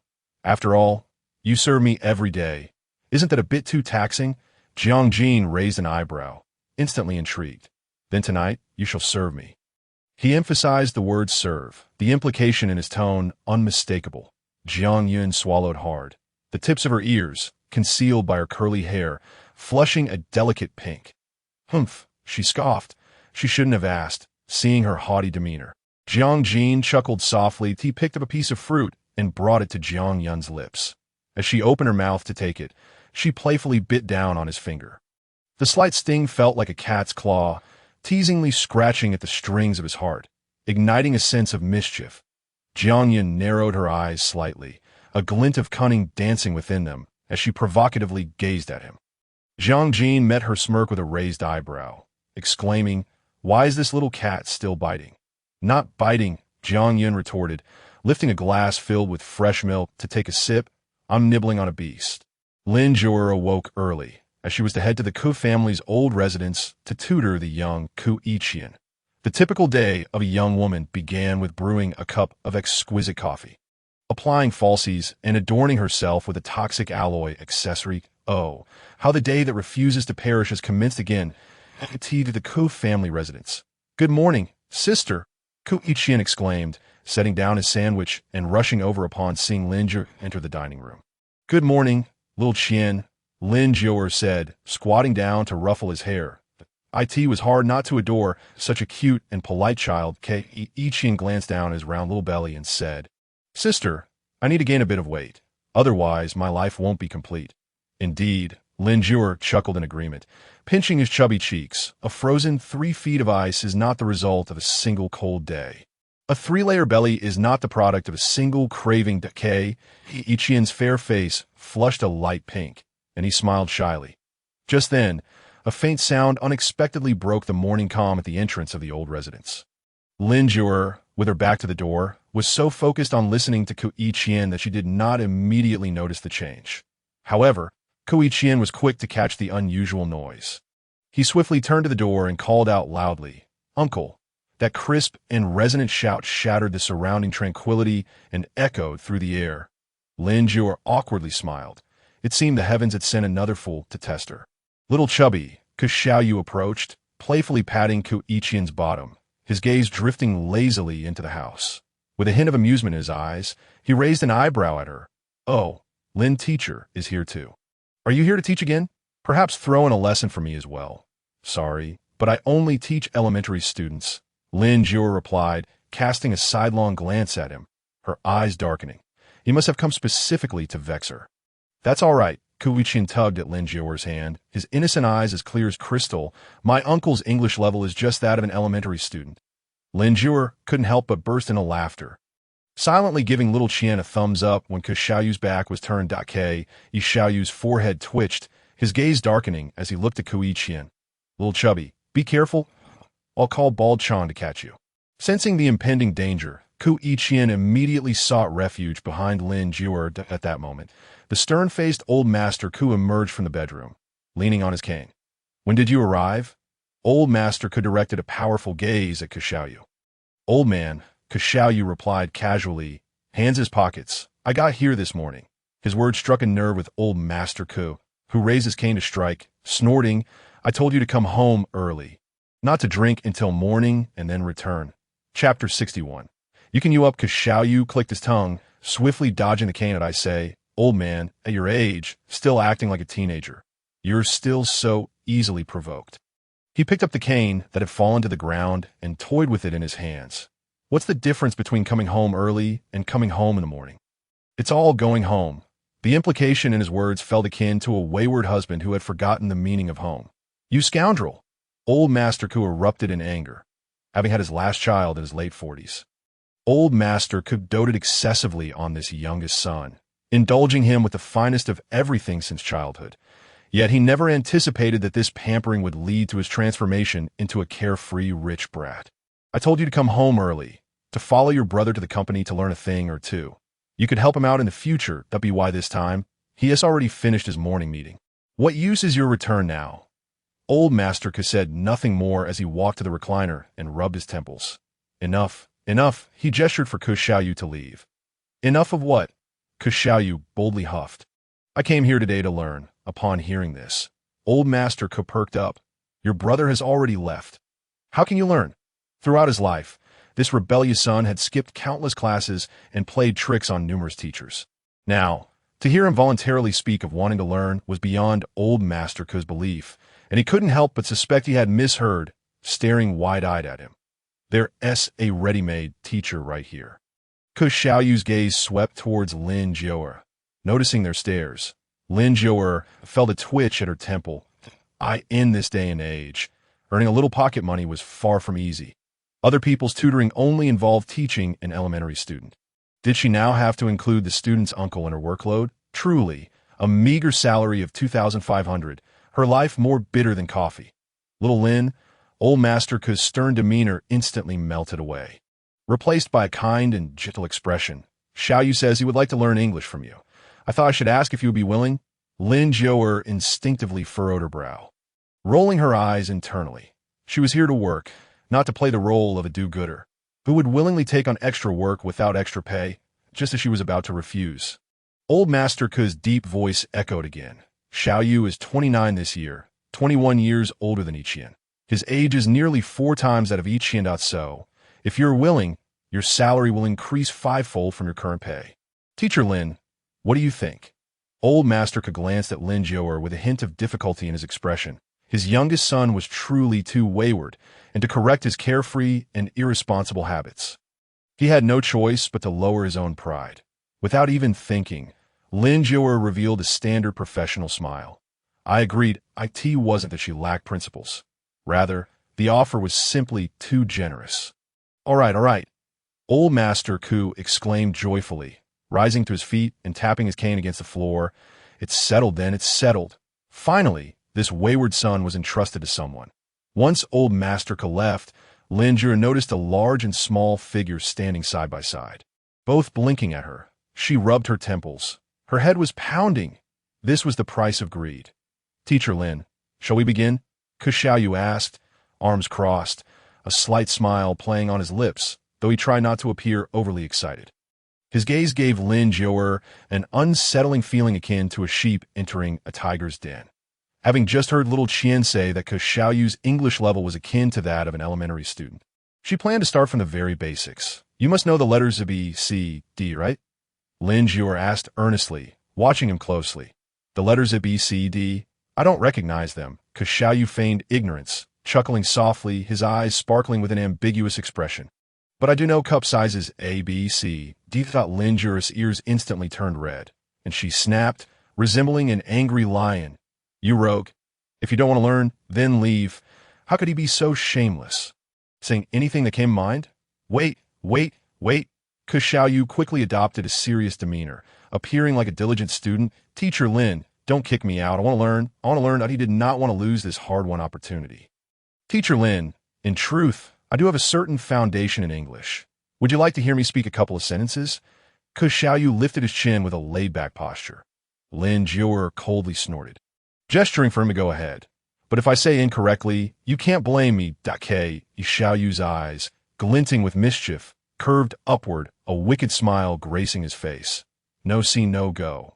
Knows when no die. Lin Jue was momentarily taken aback, failing to comprehend. Why couldn't she understand? Had she stumbled upon a knowledge-blind spot? A hint of indescribable suspicion flickered in her gaze. What does that mean? Not seen, not gone, not doing, not dying, Ku Xiaoyu said languidly, his eyes conveying a sense of, I bet you don't understand this. Lin Jue rolled her eyes, casting him a sidelong glance. Is there more? Indeed. Xiaoyu's gaze drifted lazily over, his tone casual as he remarked, You can't, no need for nonsense. Lin Jue cast a skeptical glance at him, questioning, what does that mean? If you can do it, go ahead. If not, stop the chatter, Ku Xiaoyu replied with a smirk, his languid demeanor making it clear he was not particularly invested in the conversation. Lin Jue found his words amusing, asking, Who did you learn your English from? Is it not standard? Ku Xiaoyu raised an eyebrow. It's not that it's not standard. It's just that I can't comprehend it all, he replied. Lin Jue chuckled softly. You see, you previously mentioned that English has both British and American pronunciations. With differing pronunciations, it's only natural to struggle with understanding. Xiaoyu began to nonsensically elaborate. Then what kind of pronunciation is yours? Lin Jue crossed her arms and raised an eyebrow, eager to hear his justification. This is Zhongguo-style English, he said, grinning playfully. Chinese English, you know? Oh, Lin Jue elongated her tone, nodding as if enlightened. No wonder a glint of mischief sparkled in her eyes. Your Chinese English is quite unique. I was taken aback, Ku Xiaoyu replied, his eyes holding a faint smile as he gestured a thumbs up. Lin Jue laughed in exasperation. So you think you're clever, do you? With a serious expression, she said, I have a favor to ask of you. Ku Xiaoyu raised an eyebrow slightly, contemplating, Oh, so you have a favor to ask of me. A flicker of curiosity danced in his deep, charming eyes as his lips curved upward, seemingly excited for the impending request. What is it? Speak, and then I shall decide whether to assist you. Lin Jue chuckled softly, her expression earnest. This is quite simple. When we go out, please don't mention that I taught you English.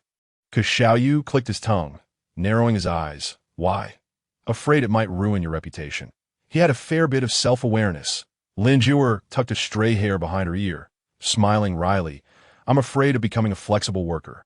Indeed, she was quite apprehensive of no longer being a humble employee, but rather a proud, unemployed wanderer. Why is she so adept at retorting? Ku Xiaoyu chuckled softly to himself. Being an unemployed wanderer sounds great. You'll have plenty of time to explore and eventually become familiar with the routes for food delivery. Lin Jue rolled her eyes, responding with a scoff. You should really keep your mouth in check. Cause Xiao Yu's lips curled into a mischievous grin as he raised an eyebrow. Look at you, unable to win against me in a debate, yet still trying. In the end, you're the one getting worked up.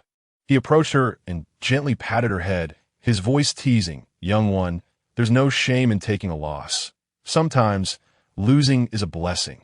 Lin Jior paused for a moment, then nodded in agreement. If losing is a blessing, then I wish you the blessings of the Eastern Sea. Just as Xiaoyu was about to retort, a childish voice interrupted. Sister, sister! Little Kuiqian ran up to them, clutching a small corgi, its eyes wide with excitement. Where did you find this dog? Xiaoyu lazily glanced at the chubby little boy. This dog isn't a stray. My grandpa bought it for me, Kuiqian asserted, hugging the small dog tightly. Xiaoyu raised an eyebrow, wondering why his grandfather would buy such a thing. It seemed rather troublesome to care for. He crouched down to play with the little dog, noting its tiny stature. Looks like the little chubby one is raising a short winter melon. He teased with a sly smile. Qian pouted. Uncle, don't call it that. Its name I sent short winter melon. Lin Jior couldn't help but chuckle at the scene. Asking little Qian, what is its name then? Kuiqian, looking perplexed and helpless, replied, I haven't thought of one yet. He wanted to give the corgi a cute name. Seeing his expression, Lin Jior crouched down and patted his little head, guiding him. Well then, little Qian, do you have any hopes for this corgi? Upon hearing her question, Kuiqian's eyes sparkled like a clear lake as he nodded vigorously. Yes, I hope it is happy. Happy, Lin Jior mused, thinking of a name that embodies happiness. How about Gaga? Xiaoyu, noticing her deep contemplation, chimed in leisurely. Gaga sounds cheerful. He already knew he wouldn't come up with a good name given his limited vocabulary. Lin Jior shot him a glance. Gaga? Why not call it Baga? The moment the name Baga was mentioned, the corgi's eyes lit up, wagging its tail joyfully as if celebrating its newfound identity. Kuiqian pouted. Oh no, now it's really called Baga. It's not as good as the name Uncle suggested. Just then, a message notification from Jiang Yun's phone on the table interrupted. She picked it up, unlocked it, and read the message, feeling overwhelmed. Her younger brother had indeed arrived. She could escape the desolate streets, but not the arrival of the playful pup. Jiang Yun opened her contacts and dialed a number. After a moment, the call connected. Hello, Yun Yun. Lin Jior had just finished work and was looking for a place to rest. While others were busy caring for the old and the young, she was stuck tutoring a child and dealing with a rather immature adult, referring to Xiaoyu's childlike demeanor. Why do you sound so exhausted? Jiang Yun chuckled, imagining how a simple tutoring session could wear someone out if the child was particularly mischievous. Don't even mention it. Lin Jior's voice was soft and hurried, yearning for a moment of respite. I'm currently juggling 3 tasks. Juggling 3? Jiang Yun asked, her pen frozen mid-air. Isn't there just one child from the Ko family? In an adult class, Lin Jior explained as she walked into a supermarket downstairs to buy a bottle of water. After taking a sip, her throat felt somewhat relieved. Your man-s friend, Xiaoyu, asked me to tutor him in English. Jiang Yun raised her eyebrows, reclining in her leather office chair, realizing why he had been so eager to bring Lin Jior barbecue that night. He had clearly taken an interest in her. She hadn't caught on at the time, but now it made sense.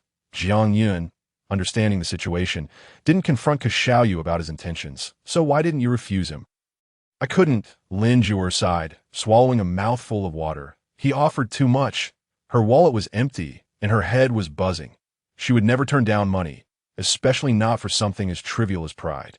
Jiang Yun paused for a moment before asking again. You mentioned juggling 3 tasks. What about the last one? The last one can't be referred to as one. It should be one dog, Lin Jior clarified over the phone. One dog? Jiang Yun was taken aback. What is that?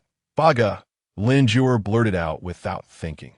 Jiang Yun fell silent for a moment, realizing the slip of her tongue. Lin Jior quickly raised her hand to her mouth, lightly slapping it twice. Yun, I didn't mean to curse at you. I meant that the third one is a corgi, and its name is Baga. Jiang Yun's mind reeled at the absurdity of the name. By the way, Yun, Lin Jior chuckled awkwardly, noticing the prolonged silence on the other end. Did you call me for something? After a long pause, Jiang Yun finally regained her focus and spoke slowly. Do you have time tomorrow? I'd like to take you out for some fun. Lin Jior took a sip of her mineral water. Going out? Just the 2 of us? No, Jiang Yun replied with a slight smile. There will be a little puppy too. Jiang leaned against the wash basin, his tall and robust figure, standing at 188 centimeters, showcased broad shoulders and a narrow waist, presenting a perfect silhouette illuminated by the warm light of the bathroom. Jiang Yun's gaze drifted to his long fingers and forearms, the distinctly defined knuckles pressing against the sink, with faint veins visible beneath his fair skin due to the exertion. Those hands, which wielded a scalpel daily, were undeniably beautiful, especially recalling Lin Juer's remark about orthopedic surgeons having remarkable stamina. A flush crept across her cheeks once more. Jiang observed the bashful little kitten before him, an enigmatic expression in his eyes. "Why are you blushing just for breakfast?" The teasing glint in his gaze ignited a playful spirit within her. Jiang Yun gradually approached Jiang, leaning against him. "I can't help but blush when I see you." Her delicately contoured chin rested on his shoulder as she exhaled softly near his ear. "A girl's blush surpasses 1,000 sweet words. Doesn't Dr. Jiang know?" Her enchanting lips curved into a smile, glistening with moisture, causing Jiang to momentarily catch his breath. He raised his hand to gently grasp her petite chin, his fingertips caressing her soft, moist lips, the warmth of his touch seeping through her fair skin and reaching her very core. His towering figure enveloped Jiang Yun as he whispered enticingly in her ear, "Yunner, help me out." Those with husbands embraced their partners, while those without held on to boyfriends, and the single ones watched carefully. Jiang squeezed toothpaste and filled a cup with warm water, attending to his little kitten as she brushed her teeth. "Open your mouth," he coaxed, gently placing the toothbrush in Jiang Yun's mouth and brushing with care. "What do you want to eat?" After she finished brushing, Jiang tenderly wrapped his arms around her soft waist. Tucking her disheveled hair behind her ear, Jiang Yun shot him a playful glare. Indeed, a contented man was particularly easy to talk to. "I want to eat eggs." The thought of the omelet sandwich he made yesterday stirred her appetite.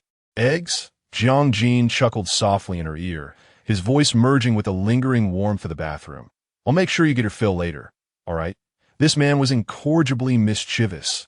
Jiang Yun playfully kicked his sturdy calf. "If you keep teasing me, don't expect to share my bed this week." Jiang raised an eyebrow, unfazed. If he couldn't share hers, then she could certainly share his. The weather in Haicheng was exceptionally fine today. The sky was a brilliant blue, unmarred by clouds, stretching endlessly above. After changing into her clothes, Jiang Yun stepped outside, deliberately inviting Lin Juer along to avoid any private encounters with Duan Boizhou. During their time in Y Country, Duan Boizhou had been incredibly helpful to her. Now that she was back home, his visit provided a perfect opportunity for her to extend her hospitality. To the beach, Jiang Yun chose a white, off-shoulder, knitted maxi dress. The soft fabric clung to her skin like a delicate cloud. The off-shoulder design gracefully highlighted her fair, slender collarbones and the elegant line of her neck. The sea breeze gently tousled her long, wavy hair as she spotted Lin Juer waving at her from the edge of the beach. Yun, over here," Lin Juer beckoned. Jiang Yun quickened her pace, and the two exchanged smiles. Lin Juer leaned inconspiratorially. "Are you secretly meeting a little puppy behind your man's back and dragging me along as a cover?" Jiang Yun feigned anger, playfully slapping her shoulder. "What nonsense are you talking about? He is simply here to hang out. Make sure you don't say anything inappropriate when he arrives." "Oh," Lin Juer pouted, dismissively responding. "Sister," a melodious male voice called out as a youthful younger brother stepped into view. Duan Boizhou, with his fair skin and strikingly handsome features, exuded a warm, boyish charm that radiated youthful energy. "Damn, that face is just too much of a cute puppy." Even a usually composed Lin Juer couldn't help but exclaim. She nudged Jiang Yun's arm, whispering playfully in her ear, "You're not being a good sister.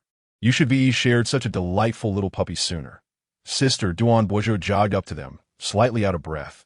Lin Juer, noticing his slightly breathless state, found him even more appealing. "Duan Boizhou, this is my friend." Lin Juer, Jiang Yun introduced slowly. "Hello, Sister Juer," Duan Boizhou nodded, his lips curving into a smile.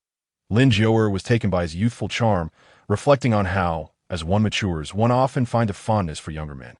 In youth, one fails to appreciate the allure of younger boys, mistaking older brothers for treasures. Older men with wealth may not always shower you with gifts, but younger boys certainly have the vigor to indulge. Jiang Yun pinched Lin Zhuer's arm, signaling her to tone down her excitement. Are you hungry? Or would you prefer to stroll around first? Jiang Yun inquired, glancing at Duan Boizhou for his preference. Duan Boizhou smiled sweetly. Sister, why don't you show me around first?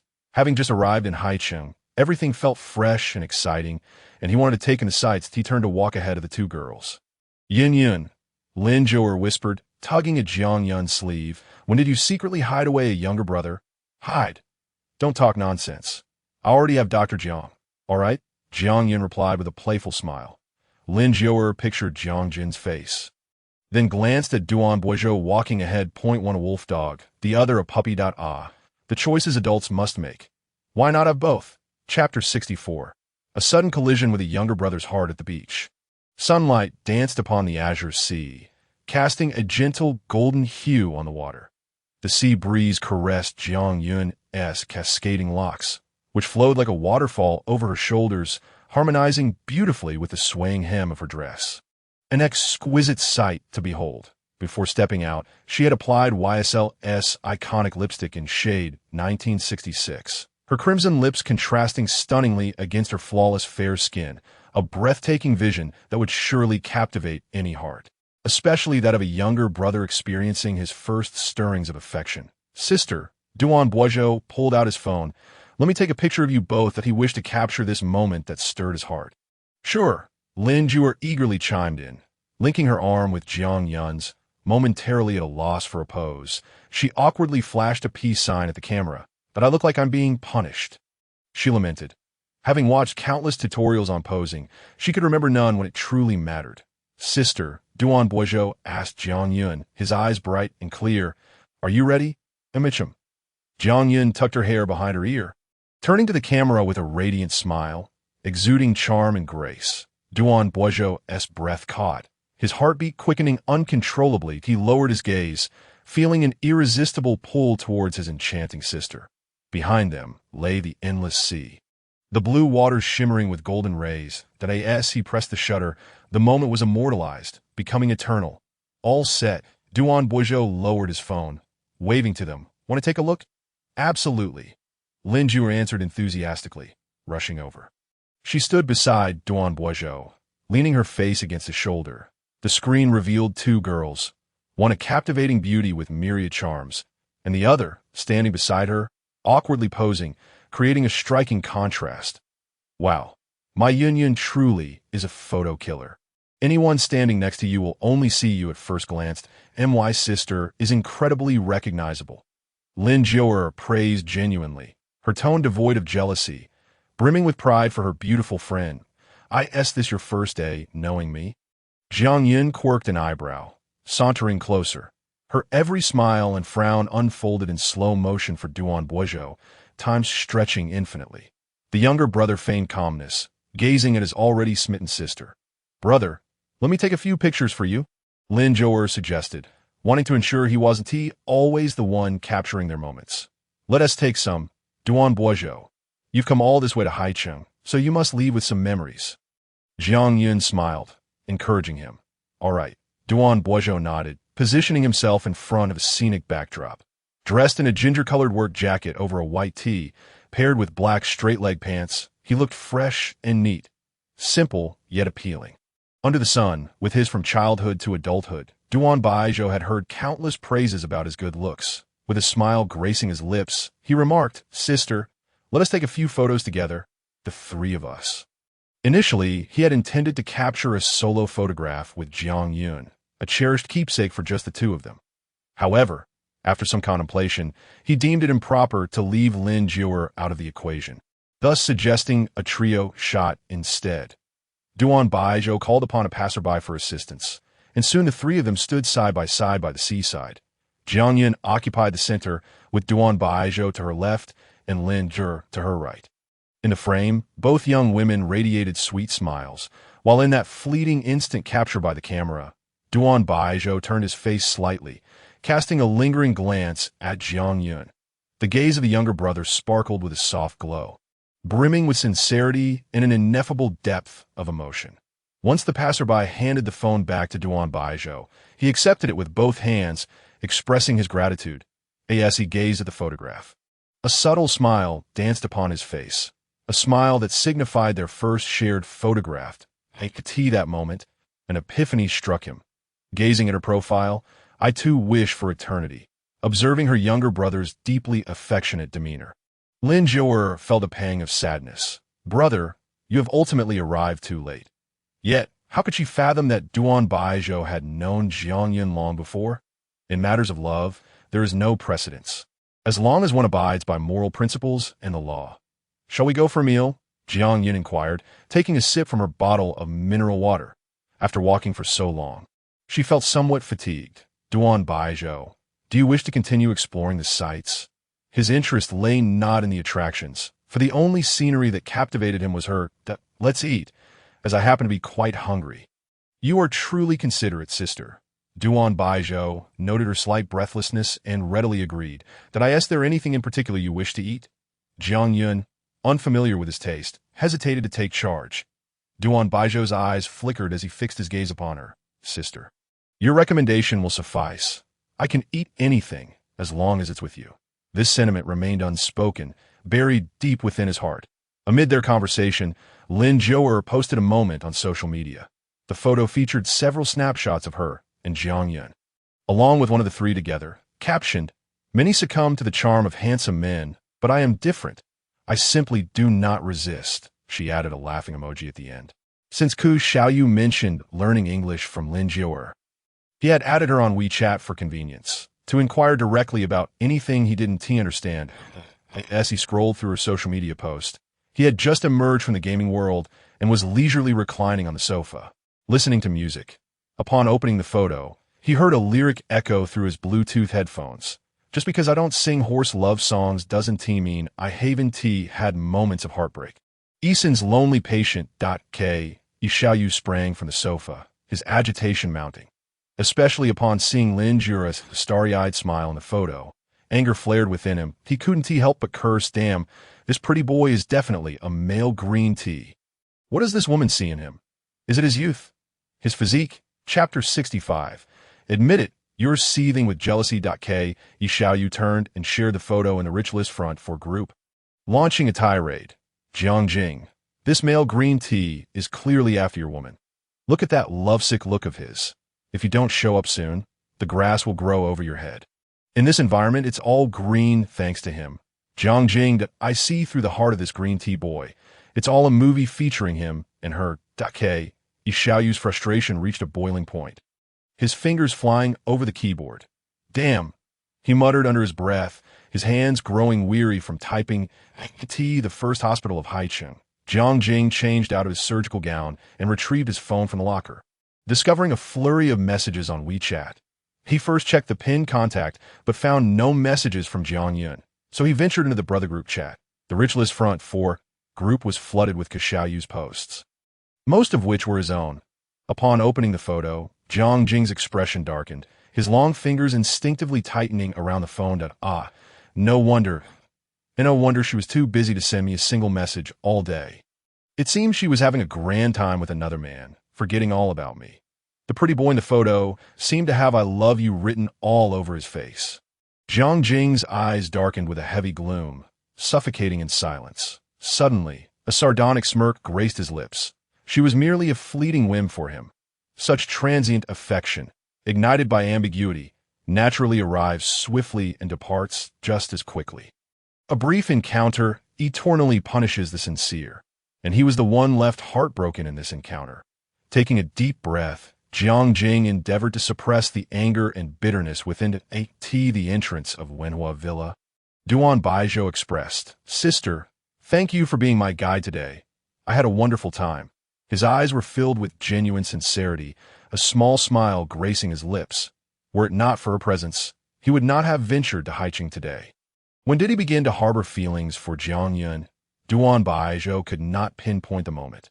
Perhaps it was during their initial encounter in a foreign land, or perhaps it was when he witnessed her vulnerable gaze on a winter street far from home. His heart held many answers, yet none felt entirely authentic. It was only later, after Jiang Yun returned home, that he realized the moment of recognizing love was not marked by a specific time, but rather by a sudden day amidst the bustling streets. When the green light illuminated, and he did not rush to drive away. Instead, he raised his phone to capture the beautiful sunset, eager to share it with her at the first opportunity. A gentle autumn breeze swept through, carrying a coolness that snapped him back to reality. It's quite windy outside. Let us head in, sister. I'll message you when I return to the hotel. Jiang gently tucked a stray curl behind her ear, a soft smile gracing her lips. Duan Baijiu, you should hurry back too. I'll return once I see you inside. Duan Baijiu leaned against the car, his handsome features partially shrouded in shadow, smiling freely. On the second floor of the villa, Jiang observed the intimate interaction between the two below, his jawline tightening and his hands unconsciously clenching into fists. The moment Jiang stepped into the villa, she sensed an unusual atmosphere. A faint scent of smoke and alcohol lingered in the air, and the living room was enveloped in darkness, and lights illuminated the villa. Only the soft moonlight filtered through the windows, gently cascading onto the floor like a delicate veil. Did you have fun? A chilling male voice broke the silence from the shadows. The man lounged on the Italian sofa in the living room, a lazy smile playing on his lips, an intense wave of jealousy surging within him. Upon hearing the voice, Jiang slowly approached him. Her intention to speak halted as Jiang abruptly stood. The 20-centimeter height difference created an invisible pressure.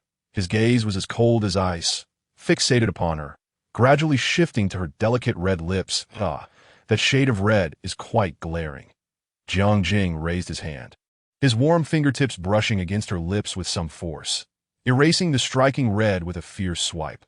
His deep black eyes instantly brimmed with intensity and mischief as he grasped her chin, a smirk tugging at his lips as he pressed her. Do you fancy the young ones?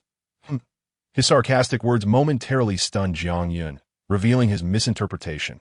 She bit her lip and reached out to him, placing her hand atop his as he held her chin, softly clarifying, Duan Baijiu and I are merely friends.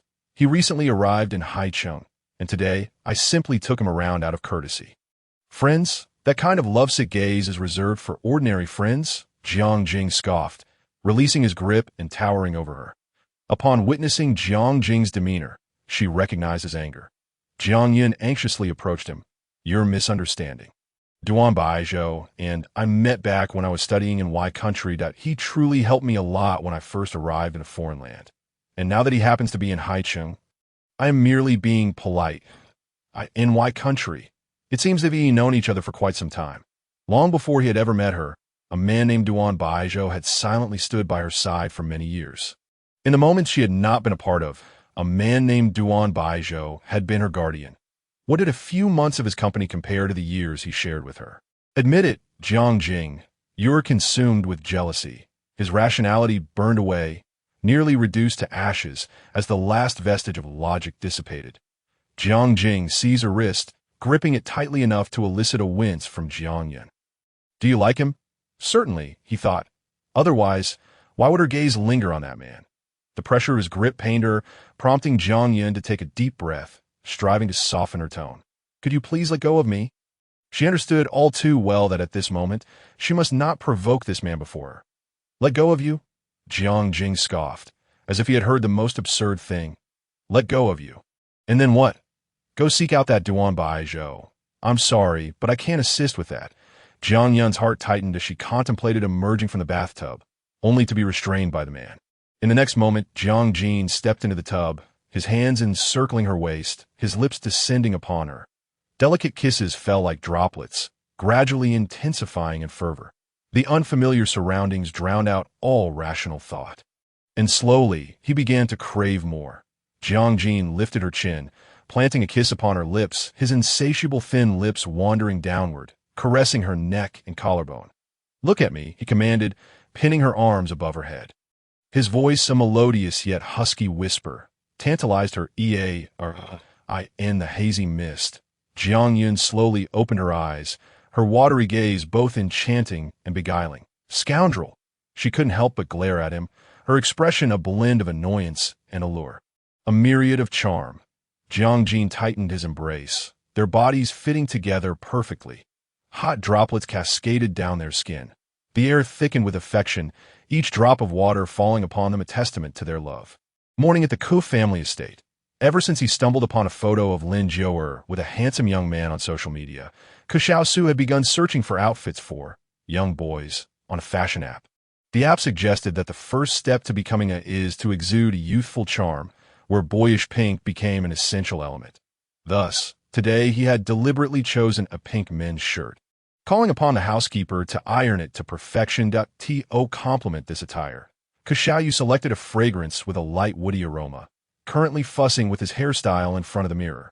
With a stylish side part combined with his eye-catching pink shirt, he was certain that the petite Lin Zhou'er would be utterly captivated. As he entered the living room, he encountered his elder brother, who was just about to leave. "Brother, good morning," he greeted lazily. Hearing this, Ko Xiaoyan paused, casting a glance in his direction. "Oh, off to be a best man today, are we?" Dressed in such a shade of pink. His younger brother's recent behavior was peculiar. Not only had he been visiting the old estate frequently, but today he was also unusually clad in a pink shirt that Xiaoyan immediately thought of his son. Ko Qian's tutor. Given the Ko family status, he could hire any tutor he desired. Yet he had chosen specifically his son's English teacher. Peacocks displaying their feathers are indeed different. Up so early? Ko Xiaoyan's gaze lingered on him for a moment, his expression composed. "Oh." Ko Xiaoyu leaned against the table, a nonchalant smile gracing his lips. "Just learning from my brother." Xiaoyan raised an eyebrow, a knowing glint in his eyes as he patted his shoulder. "Make sure to learn well from teacher Lin." "Good morning, sister." Ko Qian's round eyes squinted into crescent moons, utterly adorable.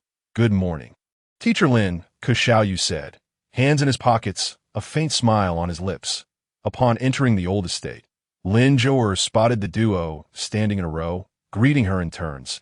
She ignored the flamboyant one and walked straight to Ko Qian, ruffling his chubby little head. "Good morning, little Qian." Ahem. The neglected Ko Xiaoyu attempted to interject, seeking her attention. Lin Zhou'er finally spared him a glance, asking politely, "Up so early?" Oh, Ko Xiaoyu raised an eyebrow. Good study. Day up."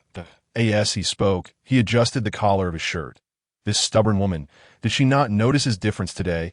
Ko Qian's eyes widened in confusion, his round face displaying bewilderment. "Sister, what does that mean?" At that moment, Lin Zhou'er shot an exasperated look at Ko Xiaoyu, signaling him to refrain from speaking out of turn. "Little chubby, you wouldn't understand." Ko Xiaoyu casually leaned back. Good study. Day up means to study hard and improve every day." He squatted down and playfully patted the little chubby's behind. "It means to study well, yet you choose to feed pigs instead of focusing." "Sister, is what uncle said true?" Ko Qian blinked, his eyes wide. Though he was skeptical, his uncle's rendition sounded plausible. Lin Zhou'er felt a twitch in her forehead. Was he deliberately trying to stir trouble? She had no choice but to change the subject and let Ko Qian head inside first. Once the little chubby had left, Ko Xiaoyu feigned grievance. "Bean Sprout, why don't you care about me at all?" He had meticulously dressed up for her, yet she barely glanced his way. Lin Zhou'er rolled her eyes, exasperated. "What do you mean I don't care?" Ko Xiaoyu huffed through his nose. "You clearly don't care about me. If I died outside, you wouldn't even know that you're too fortunate to die outside." Lin Zhou'er retorted. Xiaoyu smirked, "But you haven't noticed the charming shirt I'm wearing today." Internally, he thought, Praise me. Praise me. Charming shirt." Lin Zhou'er lazily eyed his flamboyant pink shirt, a smile tugging at her lips. "Such a delicate pink. How old are you now?" "At your age, still playing a child-esque game." Chapter 68. Submitting for love is not shameful in the balcony. Jiang lounged on the sofa, a cigarette delicately pinched between his long fingers, his bathrobe casually opened, exuding both languor and elegance. With his back to the bedroom light, he exhaled smoke rings, his dark eyes swirling with inscrutable emotions. Jiang, a soft, feline voice called out to him. Jiang Yun rubbed her sleepy eyes, drowsily searching for his figure within the room. Habitually, upon awakening, she reached out to touch the 8-pack abs beside her. But today, her hand met only the cool silk fabric. Hearing her voice, Jiang extinguished the crimson ember and approached her. Jiang Yun seemed to catch a whiff of the faint, bitter scent of smoke wafting from him. Her brows slightly quirked in concern. "You've been smoking?" "Just a little," Jiang replied in a husky tone, taking her small hand into his palm, attempting to warm it. "Jiang," she reached out for him. Her voice sweetly pleading, "I want to hug what a skilled little seductress." Jiang chuckled softly, bending down to envelop her soft form in his strong arms. "What's wrong?" Jiang, seated on the bed, leaned against his chest, listening to the steady thrum of his heartbeat. In that moment, she realized just how much she relied on him. As she awoke from her dreamy slumber, she found herself yearning for him desperately. Even though they were under the same roof, Jiang remained silent, merely tightening his embrace around the woman nestled in his arms. After a while, his deep black eyes darkened with a hint of melancholy as he rested his chin on her shoulder. A touch of vulnerability in his voice. "I felt jealous." As he spoke, his voice trembled slightly, stirring ripples in Jiang heart. She lifted her gaze to meet the eyes of the man who looked as forlorn as a puppy. A smile playing on her pink lips. I can smell it." The more Jiang remained nonchalant, the more guilt washed over Jiang. He buried his face in the crook of her neck, struggling to suppress the guilt swelling within him. "I'm sorry. I was a jerk yesterday. At least you're self-aware," Jiang said, reaching up to tousle his neatly cropped hair affectionately. "You know you're not only a jerk but also a brute." Yesterday, his fingers had pressed against her lips with such force, where had his gentlemanly demeanor disappeared to brute. Jiang lifted his head from her collarbone, a playful smile lighting his thin lips. "Indeed." Jiang rolled her eyes, shyly glaring at him. Clearly, she should not have felt compassion for him. Feeling pity for a man was the first step toward a woman's misfortune. Fearing that the little cat might become upset, Jiang quickly grasped her small hand and reverently pressed a kiss upon it. "Just teasing you. Don't be mad." The sight of him, cautious and anxious about upsetting her, starkly contrasted with his usual cool and aloof demeanor. Jiang softly called out to the man before her. "How many times a day will you submit?" From yesterday to today, he had already apologized several times. Jiang chuckled, tidying the long hair that cascaded over her shoulder, and leaned down to place a gentle kiss on her lips. Submitting for love is not shameful. Bowing to the one you love is even less so to in a relationship. Understanding when to yield is what keeps it from falling apart. I have nothing with Duanbo Zhou. I've always regarded her as a younger sister. Please don't overthink it, all right? Jiang nestled into his embrace, wrapping her arms around his muscular waist, inhaling the comforting scent of ebony and sandalwood that enveloped him. "Then are you still planning to go out with your younger brother?" Jiang squinted at the woman in his arms. "And why younger brother?" Jiang chuckled. "Since you've already called him my younger brother, why can't I go out with him?" This little cat certainly knew how to provoke him. Jiang bit his teeth, flicking her forehead. "If you keep teasing me, believe I won't hesitate to take you right here and now." "Rogue." Jiang glared at him playfully, muttering, "Old men just love to bully people." "Old man?" Jiang gazed at the little cat before him, who was pouting adorably. "Am I really that old? Is 30 considered old?" Jiang feigned innocence, intending to tease him further, tilting her head and batting her eyelashes. "Aren't you old?" "Fine, if I'm old. Then I'm old." Jiang's thin lips curled into a mischievous smile. Yet this old man can still make a little cat meow all night long. The sultry smile of her delicate lips gradually widened, accompanied by the words, "as long as it doesn't age." How shameless! Jiang, her cheeks flushed with embarrassment, kicked at him with her fair, jade-like foot. Jiang seized her restless foot, his gaze dark and intense. "Where do you think you're kicking?" With her movements, the slender straps of her nightgown slipped down, revealing a multitude of faint pink marks just below her collarbone. Observing the traces on her skin, she playfully tossed her long, dark curls and smirked. "Jiang, you seem like a little baby. This cat certainly knows how to entice." Just as Jiang was about to pin her down, Jiang phone rang at the opportune moment. She picked up her phone and got off the bed. Meanwhile, the man, filled with unfulfilled desire, watched her swaying figure and couldn't help but curse inwardly. Why is someone calling at this moment? As she hesitated to answer the call, Jiang, in a grumpy tone, asked, "Who is it? Which good Samaritan is calling at this time?" Without replying, Jiang raised her phone to show him the caller ID. Jiang glanced at it and teased, "Your brother? The green tea prince?" Quite the timing, isn't it? Your boyfriend isn't free to answer. His gaze lingered on her. Shall I take my leave? This man was jealous again. Jiang Yun pouted, connecting the call and switching it to speaker mode. Sister, a sunny male voice came through the phone. I'm downstairs at your place. Are you home? Why does he insist on coming when he shouldn't? Jiang Yun, feeling a headache, glanced at the man on the bed. Jiang Jing remained as calm as ever, nodding towards the little cat, signaling her to respond. I'm home.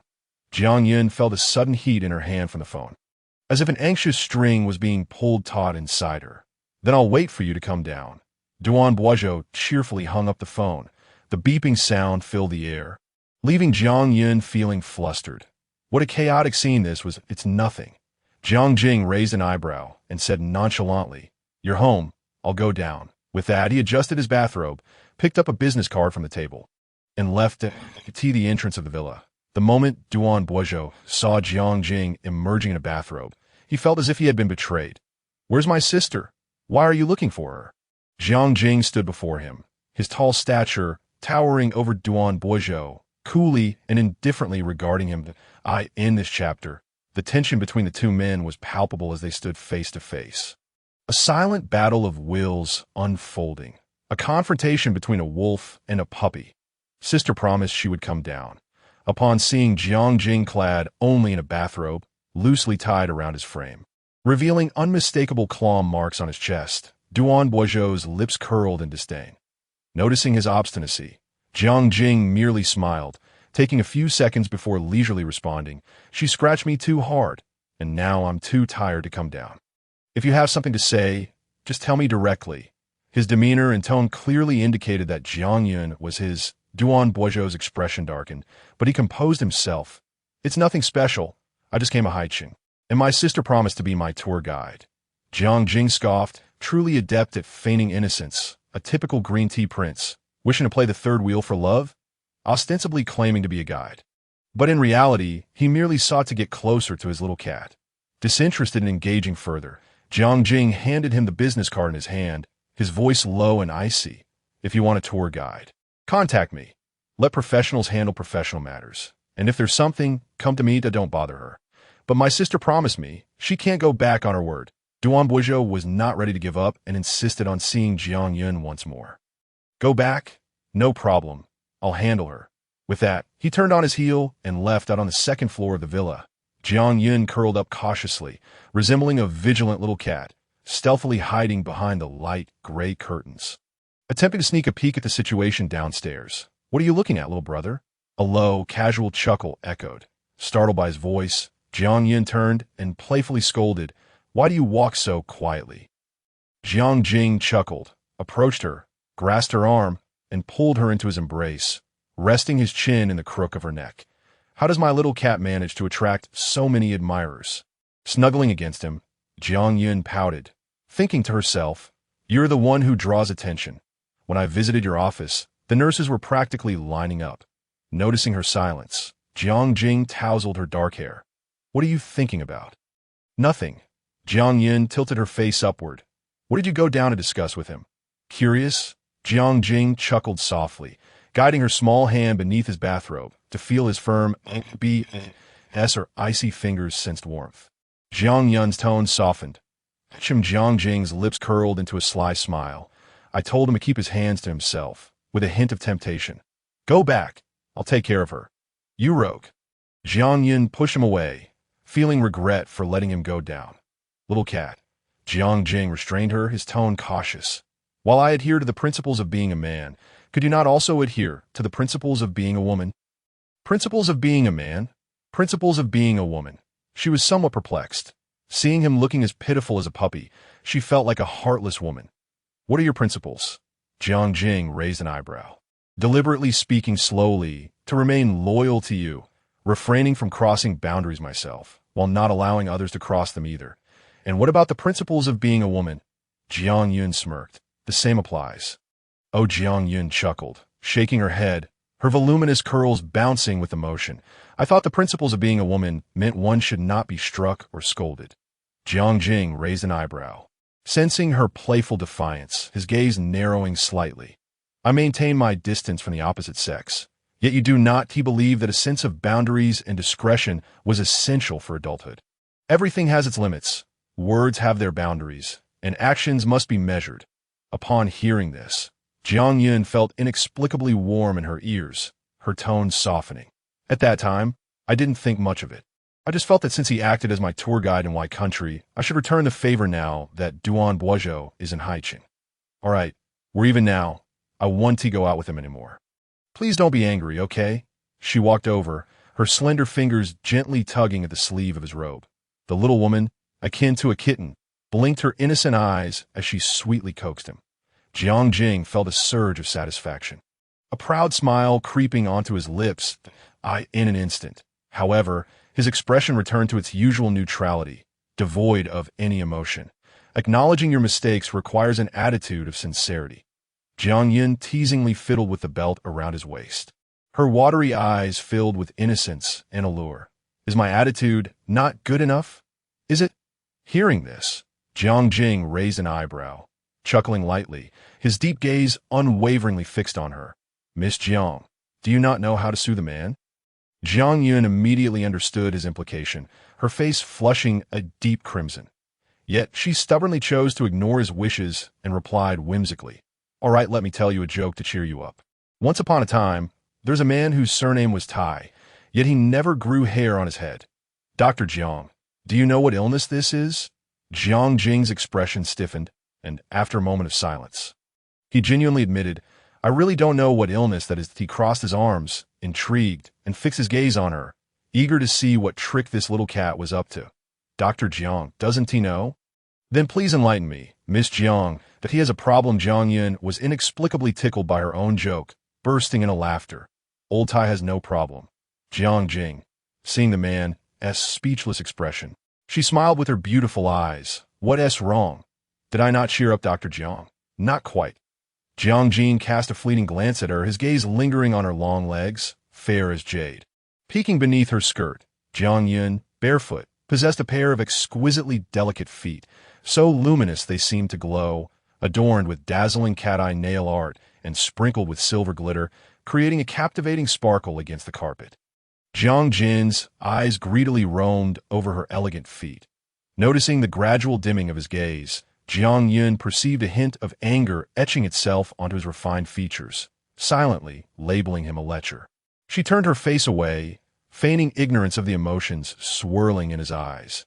If not coaxed properly, this young lady would have no recourse. No sooner had she uttered these words than she found herself spun around and pinned beneath him.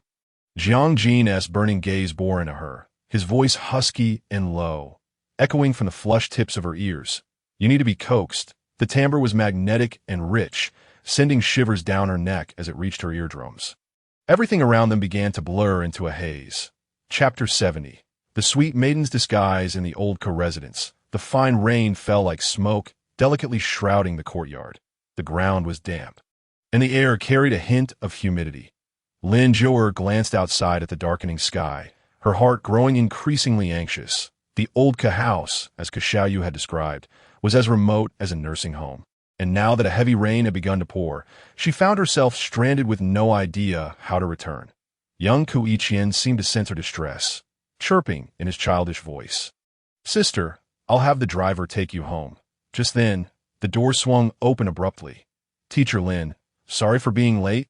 Xiaoyu sauntered in nonchalantly, having partied late in the night with friends, and had driven over for over an hour to this secluded place. Who knew what compelled him to do so? Upon entering, he slumped against the back of a chair, his dark circles indicating extreme fatigue. Did you get into a fight today? Lin Zhouer teased, noticing his panda-like eyes. Leaning against the table, Xiaoyu smirked. I met a benefactor today. His tousled hair framed his rugged brows, his charming peach blossom eyes sparkling mischievously, exuding a carefree, rebellious handsomeness. Lin Zhouer smiled playfully. Well, getting beaten up is equivalent to making money. I could finally go pick up a car from the Fourth Son's shop. Her gentle laughter revealed shallow dimples on her cheeks, and the youthful essence about her intensified. Dake Xiaoyu suddenly realized that when this sprightly girl wasn't riled up, she was quite endearing. I even warned him. Impressive, right? Not only did I make money off him, But I also gave him a piece of my mind, decay. Xiaoyu's long fingers tapped rhythmically on the table, emphasizing his nonchalance. Lin Jiao huffed. What did you warn him about? I warned him, Xiaoyu said, his grin widening. That meeting me meant he had encountered a soft persimmon. Lin Jiao couldn't help but burst into laughter. Then you must have quite the compensation, right? Xiaoyu raised his gaze leisurely, his playful smile radiating a sense of devil-may-care charm. The income is decent, but the eyes are a bit strained. After all, they were bruised so darkly. Their eyes met, and his gaze was tender, filled with affection. Lin Jiao was momentarily stunned, her eyelashes fluttering, cheeks flushing, and she quickly turned her head away. His alluring eyes were so deceiving. She inwardly cursed. What a charmer! Xiaoyu clicked his tongue, his gaze lingering on her. Why does Teacher Lin love to curse so much? He then lazily withdrew his gaze. What a pity. Such a sweet facade, yet she speaks like a ruffian. Lin Jiao huffed, sipping from her glass of water, uninterested in engaging further. Nearby, young Qian, who had been writing vocabulary, suddenly paused, blinking his big eyes seriously. Uncle, you can hit me. K. Xiaoyu's forehead twitched slightly, a glimmer of amusement flashing in his eyes. 8 years old. His brain should be developing normally. How could someone still seek out a beating? Uncle! Young Qian stomped his feet in frustration, pouting. Why don't you brush your teeth every day? Your mouth always smells so bad. Uncle, didn't you just say that getting beaten up is equivalent to making money? I also want to go pick up a new car from the fourth son's shop. Lin Jiao, observing the banter between the uncle and nephew, felt a headache coming on. My head hurts. Someone must be draining my wisdom. Just then, a knock echoed at the door. Teacher Lin, young master, little young master, it's time for dinner. The servant's timely arrival interrupted the playful bickering. Baka! Young Qian exclaimed, watching as the corgi wobbled in, tail wagging, and he scooped it into his arms. Hearing this term of endearment, Xiaoyu's expression darkened with a hint of mischievousness as he crouched down and patted his nephew's head. Little chub, Uncle has a riddle for you. If you solve it, I'll take you to the fourth son's shop to buy a toy electric the mention of the fourth son's shop and toy electric cars. Young Qian's interest was piqued, his eyes widening. Uncle, what's the riddle? Xiaoyu's lips curled into a teasing smile. 9 road rollers, 1 less. Guess the saying? Lin Jiao racked her brain, but couldn't recall such a saying from ancient Chinese folk wisdom. Young Qian rested his chin on his hand, frowning seriously as he pondered the answer. Obviously, he couldn't figure it out. Xiaoyu stood up, hands in his pockets. Little chub, can't come up with an answer? Uncle, this is too difficult. Just tell me the answer, young Qian replied, scratching his head and grinning shyly. The answer is Xiaoyu's laughter was infuriating.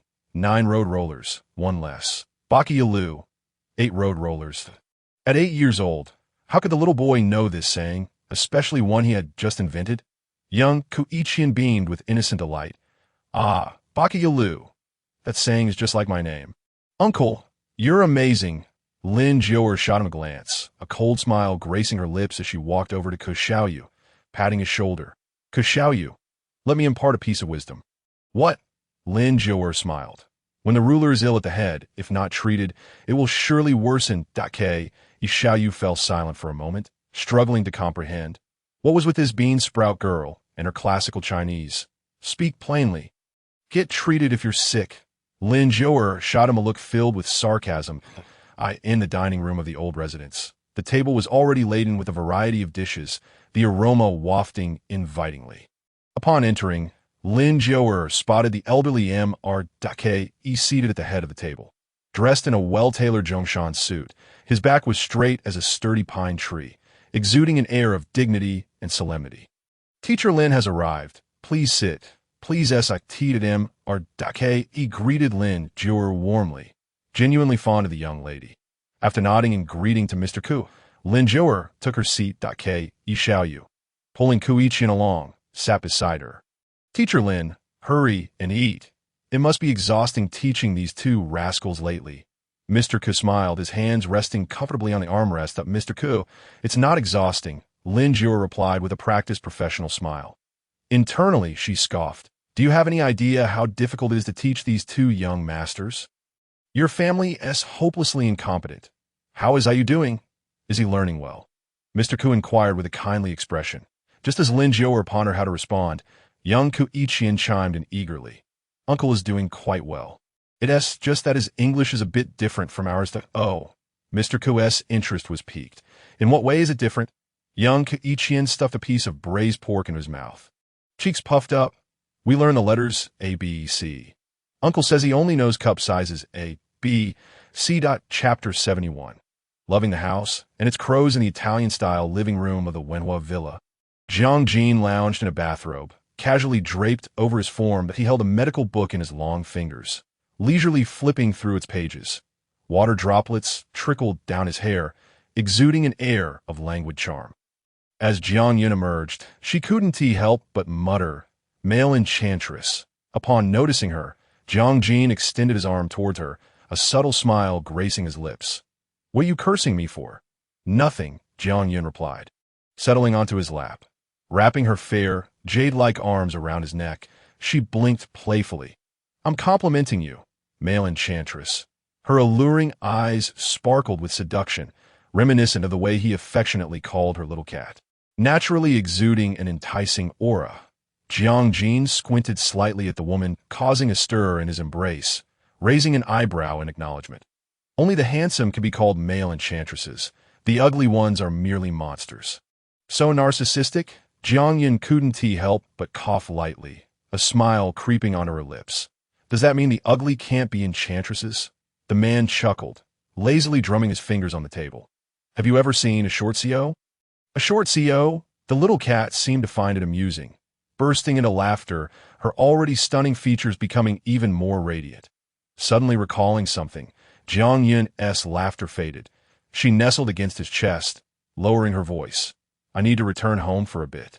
I probably want to be back for a few days." Upon hearing the woman in his embrace express her desire to return, a fleeting glimpse of disarray flickered in Jiang's indifferent gaze, his heart tightening at the unexpected revelation.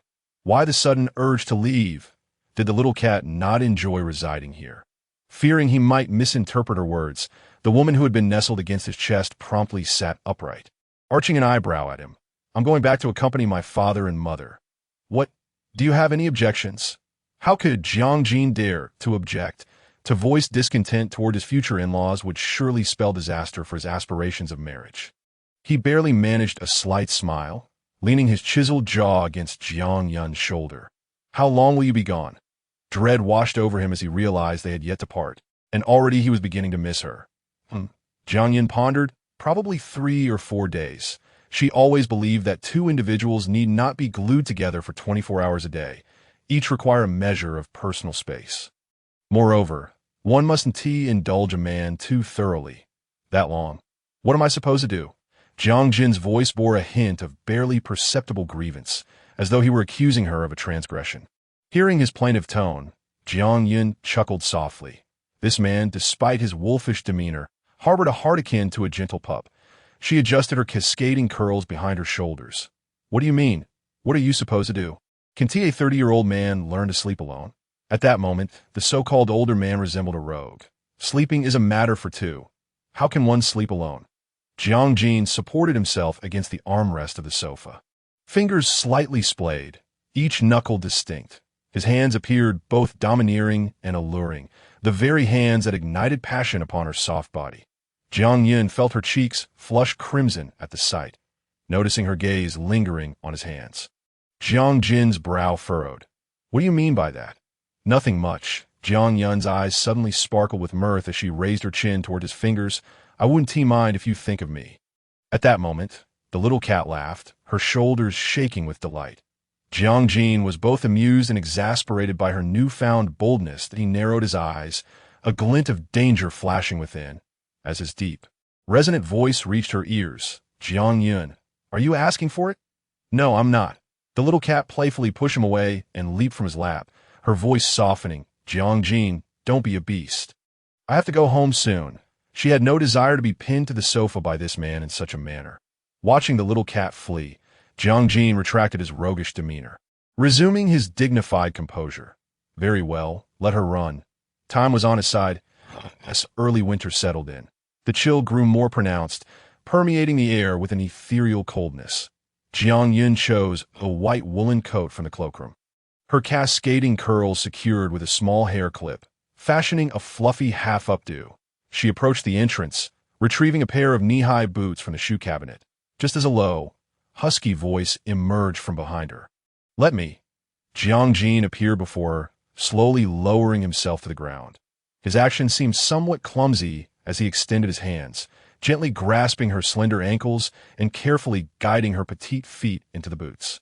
All done, Jiang rose, the belt of his robe loosened, revealing his sculpted abs, which were both tantalizing and firm. Jiang Yun's gaze lingered, unable to resist the temptation to caress his abdomen. "If not now, when shall I? Little cat, have you considered bringing me home?" Jiang Jin's eyes followed her, unable to divert his gaze. "What would you do at my home?" Jiang Yun teased, tilting her head to scrutinize him. "Are you eager for a title? Tired of being merely a boyfriend and seeking promotion? A son-in-law must eventually meet the in-laws." Upon witnessing the bashful expression on the little cat's face, a quiet thrill surged within Jiang Jin, compelling him to tease her further. "Shameless. Who do you think you are, my son-in-law?" Jiang Yun chided playfully, delivering a light punch to his chest, resembling an irate kitten. The man remained unmoving, allowing her to strike him. Only when the little cat grew weary of her antics did he draw her into his embrace, resting his forehead against her body. "If I were to have any shame, you would not be mine now." Jiang Yun froze, her hand, previously poised in the air, now encircling his waist. The moment her palm brushed against his lower back, Jiang Jin's arms tightened around her. "I am love. Nothing is more beautiful than discovering that as I embrace you, you hold me even tighter."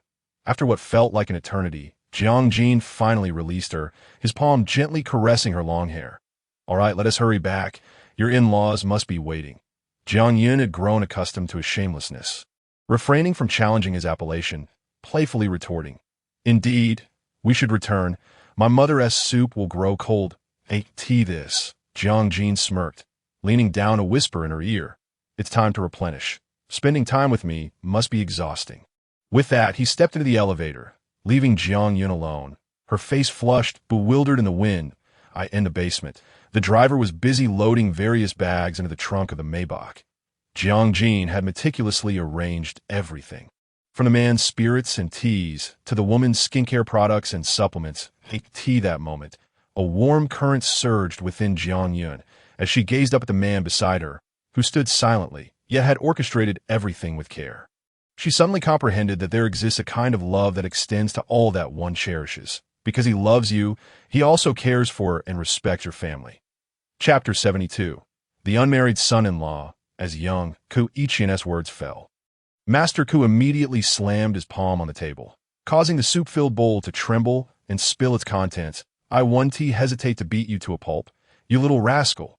Master Ku's voice boomed as he raised his cane to strike at Xiaoyu. The cane landed squarely on his shoulder. Xiaoyu winced in pain. "Old man, are you trying to kill me?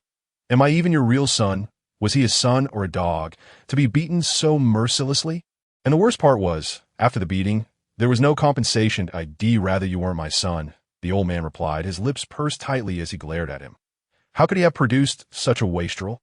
Grandfather beside them, young Ku-Ichien cautiously approached the old man, tugging at his sleeve. The 8-year-old had never seen his grandfather so enraged. His round eyes were filled with fear, and the braised pork in his mouth suddenly lost its flavor. "Good boy." Master Ku's expression softened as he smiled, ruffling the little boy's hair. "If he is the good boy, then what am I?" Ku Xiaoyu frowned, feeling the disparity in treatment. Master Ku's expression darkened, his brows knitting tightly. "You are the disappointing one." Anger surged within him, causing his cheeks to tremble as he gripped the armrest of the chair tightly. "Did I say, old man?" Ku Xiaoyu observed his demeanor, adopting a nonchalant attitude. "Don't get too worked up. It's bad for your health. Leaving your wife all alone is quite pitiful." Master Ku snorted coldly. "I'd rather take your mother with me to the netherworld. At least she wouldn't drive me to such rage." Xiaoyu chuckled softly. "If you truly wish to go, feel free. Just don't take my mother with you." He elongated his tone, a smirk playing on his lips. "But I worry, At your age, should you ascend to the netherworld, there won't be anyone to care for you, standing like a spoiled heir with his hands in his pockets. Ke Xiaoyu exuded an aura of mischief. Master Ke gritted his teeth, suppressing his fury. Don't jinx me. If I truly go to the netherworld, I'll take you along. Humph, rascal. You're the only one wishing for my demise. The old man cleared his throat. Teacher Lin, this rebellious child has troubled you. Master Ke, it's no trouble at all, Lin Jiao replied, forcing a smile that barely concealed her discomfort. Ke Xiaoyu raised an eyebrow. Oh, old man, even tigers don't eat their young. I not your real son? He laughed disdainfully after his words. Master Ke was so incensed by this that his face turned a shade of red then white. And just as he was about to erupt, Lin Jiao interrupted him. Master Ke, young Master Ke, let us all take a moment to cool down. This meal is nearly over. Let us each take a step back. She was certain she could not continue in this B-class environment.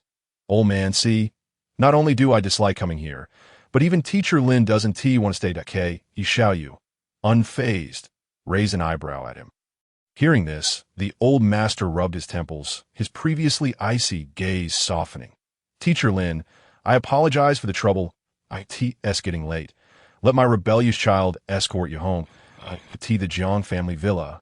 Yi Lihua, upon learning her precious daughter was returning, had early on instructed the maid to procure fresh ingredients, eager to prepare a soup herself.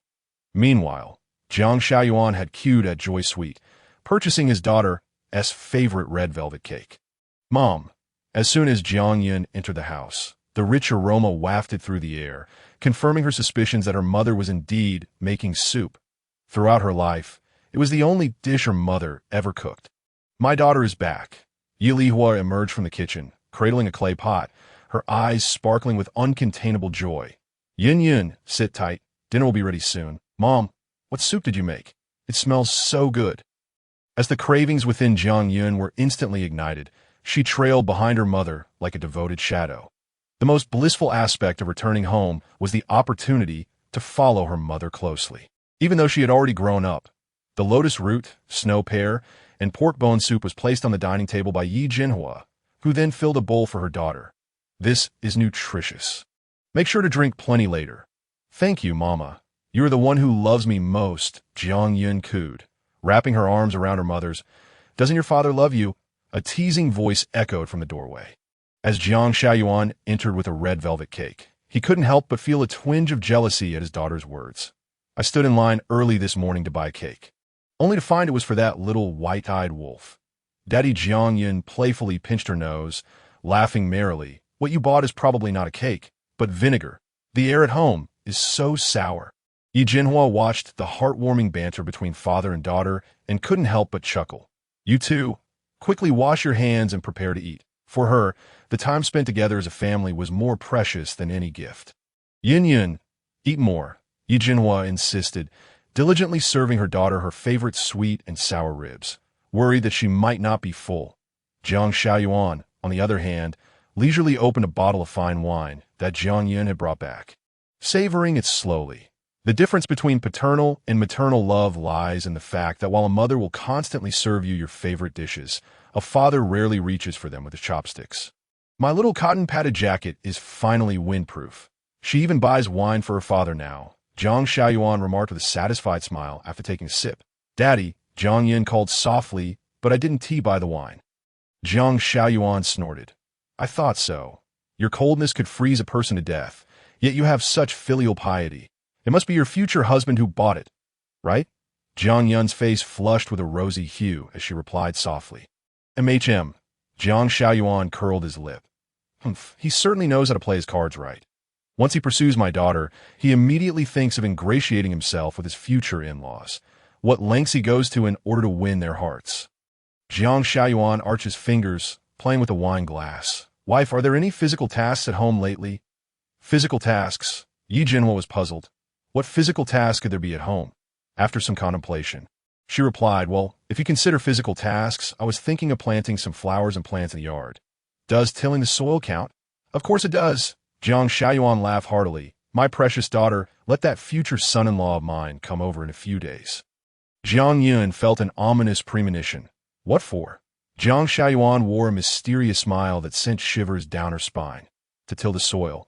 That future son-in-law is like a workhorse, brimming with strength. I prefer to write about happy families because I want the princesses from happy families to reminisce about their joy, while those from unhappy families can heal their sorrow. Chapter 73. Understanding Men. Becoming men, surpassing men. What fresh vocabulary is this? A middle-aged uncle is learning 5G surfing from the youth, and Jiang Yin couldn't help but chuckle. Dad, Dr. Zhang's hands wield a scalpel to save lives. Not to till the soil for you. Hearing his daughter's words, Jiang Shaoyuan snorted. You're not even married yet, and you're already turning your elbows outward. He leisurely took a sip of wine. If you don't work hard this year. Next year you'll be calling her Annie.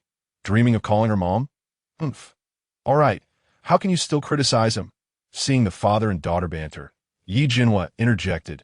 I've never seen you help your father with work before. What do you mean I didn't help?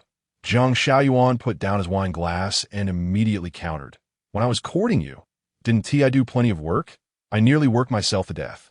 Upon hearing this, Yi Jinhua smirked, looking at her husband with a teasing smile. Oh, you do remember that it was when you were pursuing me, right? Ah, back when you were the new son-in-law, you worked hard. But once you became the old son-in-law, it was whoever wanted to work could do so. Their daughter couldn't help but burst into laughter. Jiang Yun suddenly turned her head to Jiang Shaoyuan. Smiling lightly, Dad, is what Mom said true? Unjustly accused, my dear wife. It's not that I don't work. It's just that your father's tasks are simply too many. Jiang Shaoyuan expressed his grievances. I put on a show for my father-in-law. And he treats me like a servant. The main issue is that after doing so much work, my mother-in-law still chimes in with, you're not as good as that young man from last year. My self-esteem took quite a hit back then. When I was with my wife, I was still a green leaf in the boudoir, the opposite of a beautiful flower in the boudoir. Speaking so much. Are you full? Yi Jinhua shot him a glance. Full. Jiang Shaoyuan set down his wine glass, thinking about his mother-in-law's words, feeling heartbroken and unable to eat more. If you're full, then wash the dishes. Yi Jinhua slowly curved her lips, beginning her subtle persuasion.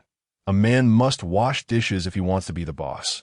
Watching the scene unfold, Jiang Yin chuckled, giving her mother a thumbs up. Family hierarchy has been made tangible at this moment. Seeing her daughter so joyous, Yi Jinhua's lips also curled upward. Of course, your father's family status is quite high. If he doesn't cook, no one dares to enter the kitchen, and if he doesn't mop the floor, no one dares to pick up a mop. Isn't that high? Indeed, it is quite high. Jiang Yin couldn't help but laugh, lazily leaning against her mother's shoulder, her expression filled with mischievous delight. Just then, Jiang Shaoyuan, returning from the kitchen after cleaning up, suddenly turned back. One more thing, he gazed at the queens of the household with tender indulgence. Only I dare to use the laundry detergent at home. Let others try and see what happens. With that, he turned and disappeared into the kitchen. Jiang Yun and Yi Jinhua exchanged astonished glances before bursting into laughter. Mama, Jiang Yun covered her mouth, giggling. Do you think this is inappropriate? What is inappropriate about it? Yi Jinhua peeled some grapes from the table and handed them to her daughter. We now live in a matriarchal society. Times have changed. They've enjoyed such delightful lives for over 5,000 years. We must understand men, become men, and surpass men. Jiang Yun laughed heartily, watching her mother, who seemed to know only how to surf the internet, with playful curiosity. Mom, how do we understand men, become men, and surpass men? Isn't that simple? Yi Jinhua suddenly became intrigued. You take some time off, and I'll take you for a massage. The technicians there all have abs. You can pick from cute little puppies to fierce wolves. Jiang Yun looked at her incredulously, laughing until she was breathless. How is my dad any worse than those dogs? Your dad. Yi Jinhua's expression was nonchalant, but her eyes sparkled with mirth. When your dad was young, he was indeed quite handsome. And now he is just a mess. Nightfall. After dinner, Jiang Yun went upstairs, languidly lying on the sofa with her long legs crossed, staring blankly at the night scene outside. She was pondering how to design the diamond she had brought back from Y country into cufflinks when the vibration of her phone on the table snapped her back to reality. Little cat. The man's clear voice came through, particularly melodious in the night. What is up? The woman lay lazily on the sofa, her body limp, staring at the screen without moving. Jiang chuckled softly. This woman never took the initiative to contact him. She even asked what was up. If he answered that he was sleepless, it would sound superficial. If he told the truth, it was that he missed her. He had grown accustomed to her intruding into his life. When she was absent, he felt an inexplicable loneliness. Although she wasn't physically there, his emotions were already intertwined with hers. Nothing much. Jiang quietly gazed at the woman on the screen. Blowing a puff of smoke? I just wanted to see you. Where are you? Jiang Yun's voice was soft and sweet, like a kitten scratching at his heart, sending shivers down his spine. The backdrop in the video was decorated in a new Chinese style, different from the decor of their villa tea home. Jiang still had a cigar in his mouth, his suit jacket casually unbuttoned, exuding a lazy elegance. The composed yet slightly rebellious man radiated a charm that captivated women, leaving Jiang Yun momentarily entranced. Are you staring at your man in a daze? The man's voice drifted from the other end of the video. Jiang chuckled lowly. His little cat was quite adorable. Jiang Yun admitted readily, her alluring eyes glinting as she teased. I want to see what's under Dr. Jiang's suit. Mama said we should surpass men at that moment. She resembled a mischievous rogue. Jiang Yun, the low, magnetic voice from the man broke through her playful demeanor. Have you ever heard the saying? What saying? She replied, knowing full well it likely held no good connotations to owe. She smirked, deliberately elongating her tone, twirling a strand of hair around her finger. What is it? With every expression and gesture, she possessed a charm capable of captivating the masses. The man's Adam's apple visibly bobbed, his wings like eyelashes trembling slightly from restraint. If you cannot provide a future for a man, then do not take off his suit. Jiang Yun burst into laughter. Is that an ancient saying, too? Is it you who said it? Or was it Lu Sun? With her laughter, her eyes gradually curved into crescent moons. And the little cat playfully raised an eyebrow. Besides, I have never taken off Dr. Jiang's suit. He always does that himself. Jiang narrowed his eyes, casually removing the cigar from his mouth and flicking it with his fingers. Indeed. You have never taken it off. His thin lips formed a faint arc, because you are always so eager that you can't even unbutton it. Therefore, I have no choice but to do it myself. Chapter 74.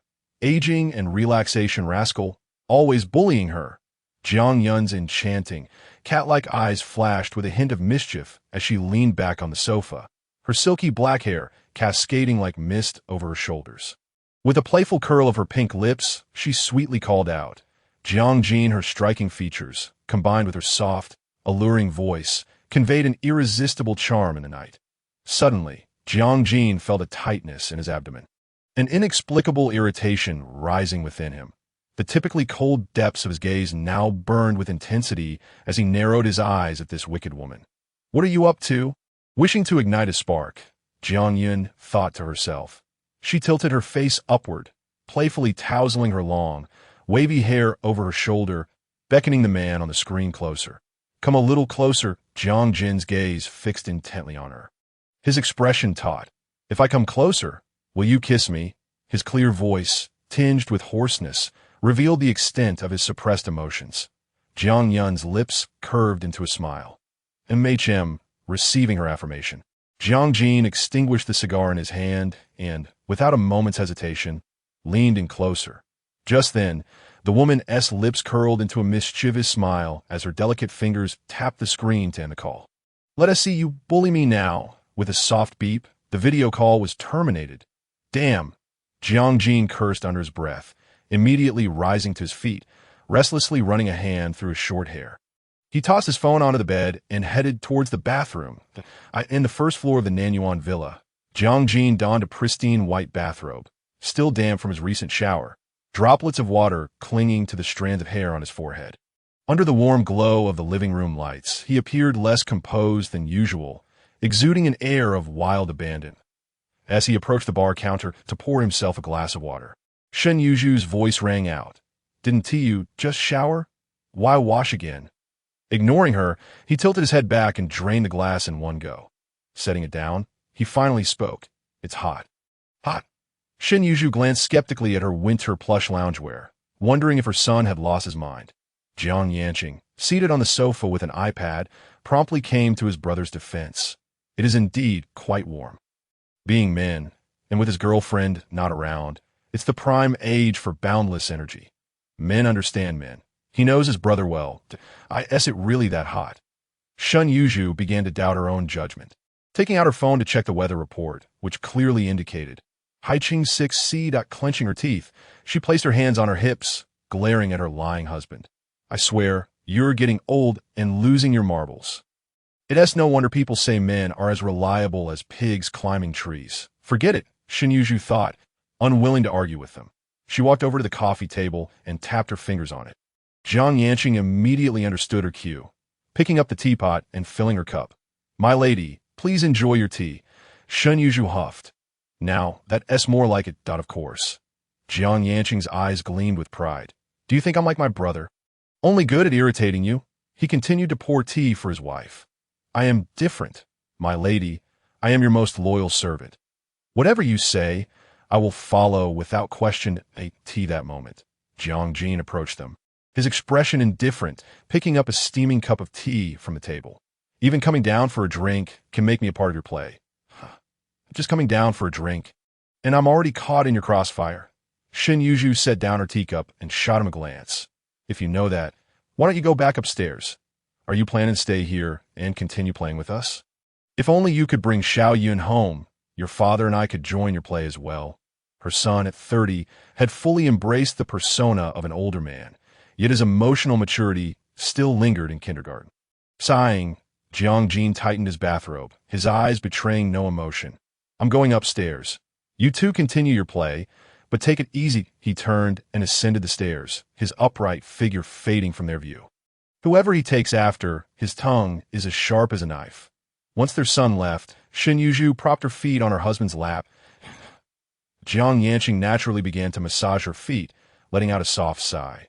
Besides having a sharp tongue, our son is still fundamentally good. With a chuckle, Shun Yuju teased. You have quite the wit.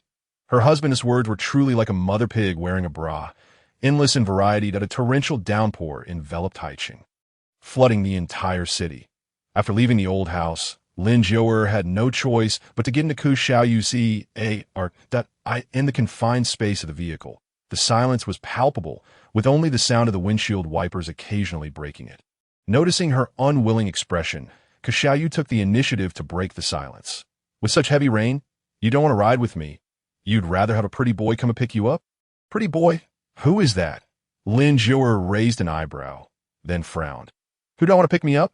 The one you said you have no resistance against in your social circle. Xiaoyu spoke casually, a hint of jealousy lacing his words. Then why do you call him a pretty boy? He has a name, Duan Boizhou. Lin Jiuer replied coolly, her eyes flashing with disapproval. So you're quite protective? Huh. Xiaoyu's face darkened, a hint of annoyance creeping in. What does that pretty boy have besides being younger than me? Why does that silly girl defend him so fiercely? Lin Jiuer, do you have a preference for the younger ones? Aren't men also fond of younger women? Lin Jiuer retorted, quick-witted. Xiaoyu scoffed lightly. That pretty boy, oh no. That Duan fellow, doesn't he like your best friend? My best friend is stunning. What man wouldn't he like her? Speaking of Jiang Yun, her face glowed with pride. Her best friend was beautiful, and she felt a sense of honor. Who could understand the thrill of having such a striking beauty as a friend? Xiaoyu cast her a sidelong glance. Your best friend is dating my Jin Ji. Is it really something to be proud of that other men like her? Besides, your best friend has a boyfriend but still goes out with other men. Lin Jiuer, don't you have any principles? Principles? Lin Jiuer laughed at the absurdity. There's nothing wrong with my best friend. My only bottom line for her is not to betray the country. As long as she doesn't break the law, there's nothing I can't tolerate. Chapter 75. Appearing safe, what kind of logic is that? Your friend can be excused, but men become scoundrels for the same behavior. Xiaoyu snorted softly, glancing at her while driving. Does your sense of values follow your looks? Is that a problem? Lin Jiuer rested her hand on the vegetable basket on her lap, tilting her head to look at him. As long as someone looks good, their values can follow their looks. She was a true aesthetic snob. When it came to looks, Xiaoyu immediately thought of that pretty boy, that Duan fellow. Do you really think he looks good? As he asked, there was a little warmth in his eyes, but his hand on the steering wheel gripped tightly. Not good-looking. Lin Jiang countered, recalling the youthful energy of that younger man. Her lips involuntarily curling up. He is handsome. Okay. At her words, Xiaoyu's expression darkened, and as they reached a red light, he slammed the brakes. What kind of eyes do you have? If he is handsome, then what am I? Am I not way more attractive? He suddenly doubted the aesthetic judgment of this woman. The dangers of being aesthetically challenged were worse than being illiterate. You? Lin Jiang rested her chin on her hand, studying him closely with bright eyes, as if evaluating him repeatedly. After a long moment, she finally drawled. At this moment, he appeared as immature as a child. And the air inside the car was permeated with a hint of the chemical compound CH3COH. With beauty filters applied to the maximum, wouldn't that just be a deceptive portrait? Lin Jiang gazed at this big boy, who was even less mature than the young Ku Yiqian, and couldn't help but chuckle. Yi Xiaoyu instinctively turned his face to look at her. Why do you care whether it's deceitful? I am simply ever-changing. When his charming peach blossom eyes smiled, the corners would lift mischievously, exuding an inexplicable roguishness. As their gazes met, Lin Jiang felt a subtle flutter in her heart. To be fair, he wasn't lacking in looks, though his words could be quite sharp. Fine, fine, you're not a deceptive portrait. You're a scam, she thought, too lazy to argue with him. Leaning against the car seat, she turned her face away and peered out the window at the scenery beyond. The rain tonight was indeed heavy. It poured down in torrent from the pitch-black sky, blurring the lights along the roadside. The interior of the car was bathed in a soft glow, and as Xiaoyu turned his face, he caught a glimpse of her dazed expression reflected in the car window.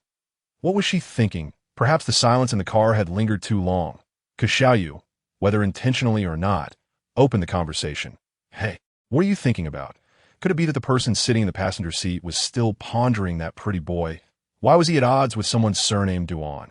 Xiaoyu raked his fingers through his hair, feeling inexplicably irritable. Lin Jiang paused for a moment, then instinctively replied, I was thinking about the rain. I didn't bring an umbrella. How will I get upstairs later? She reassured herself, thinking that worst-case scenario, she could just dash upstairs and take a hot bath. Is that all you were thinking about? Xiaoyu's tone lightened a bit. I have an umbrella in my car, but there's only one that I'll take you upstairs later. The corners of his lips curled into a slight arc. He still possessed the most basic, gentlemanly demeanor. The clear voice of the navigation system chimed. You have arrived at your destination.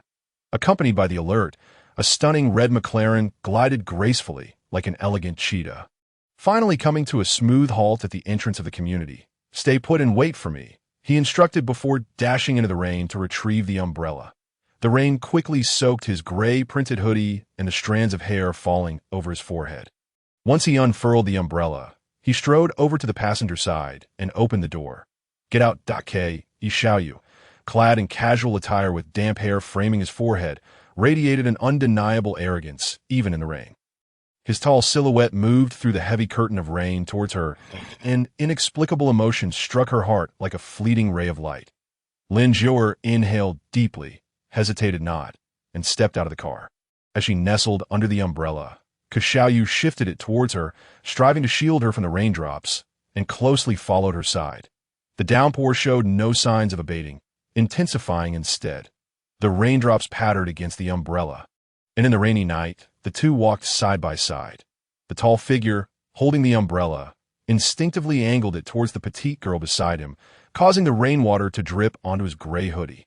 In the puddles on the ground, the falling raindrops reflected their two silhouettes. We've arrived.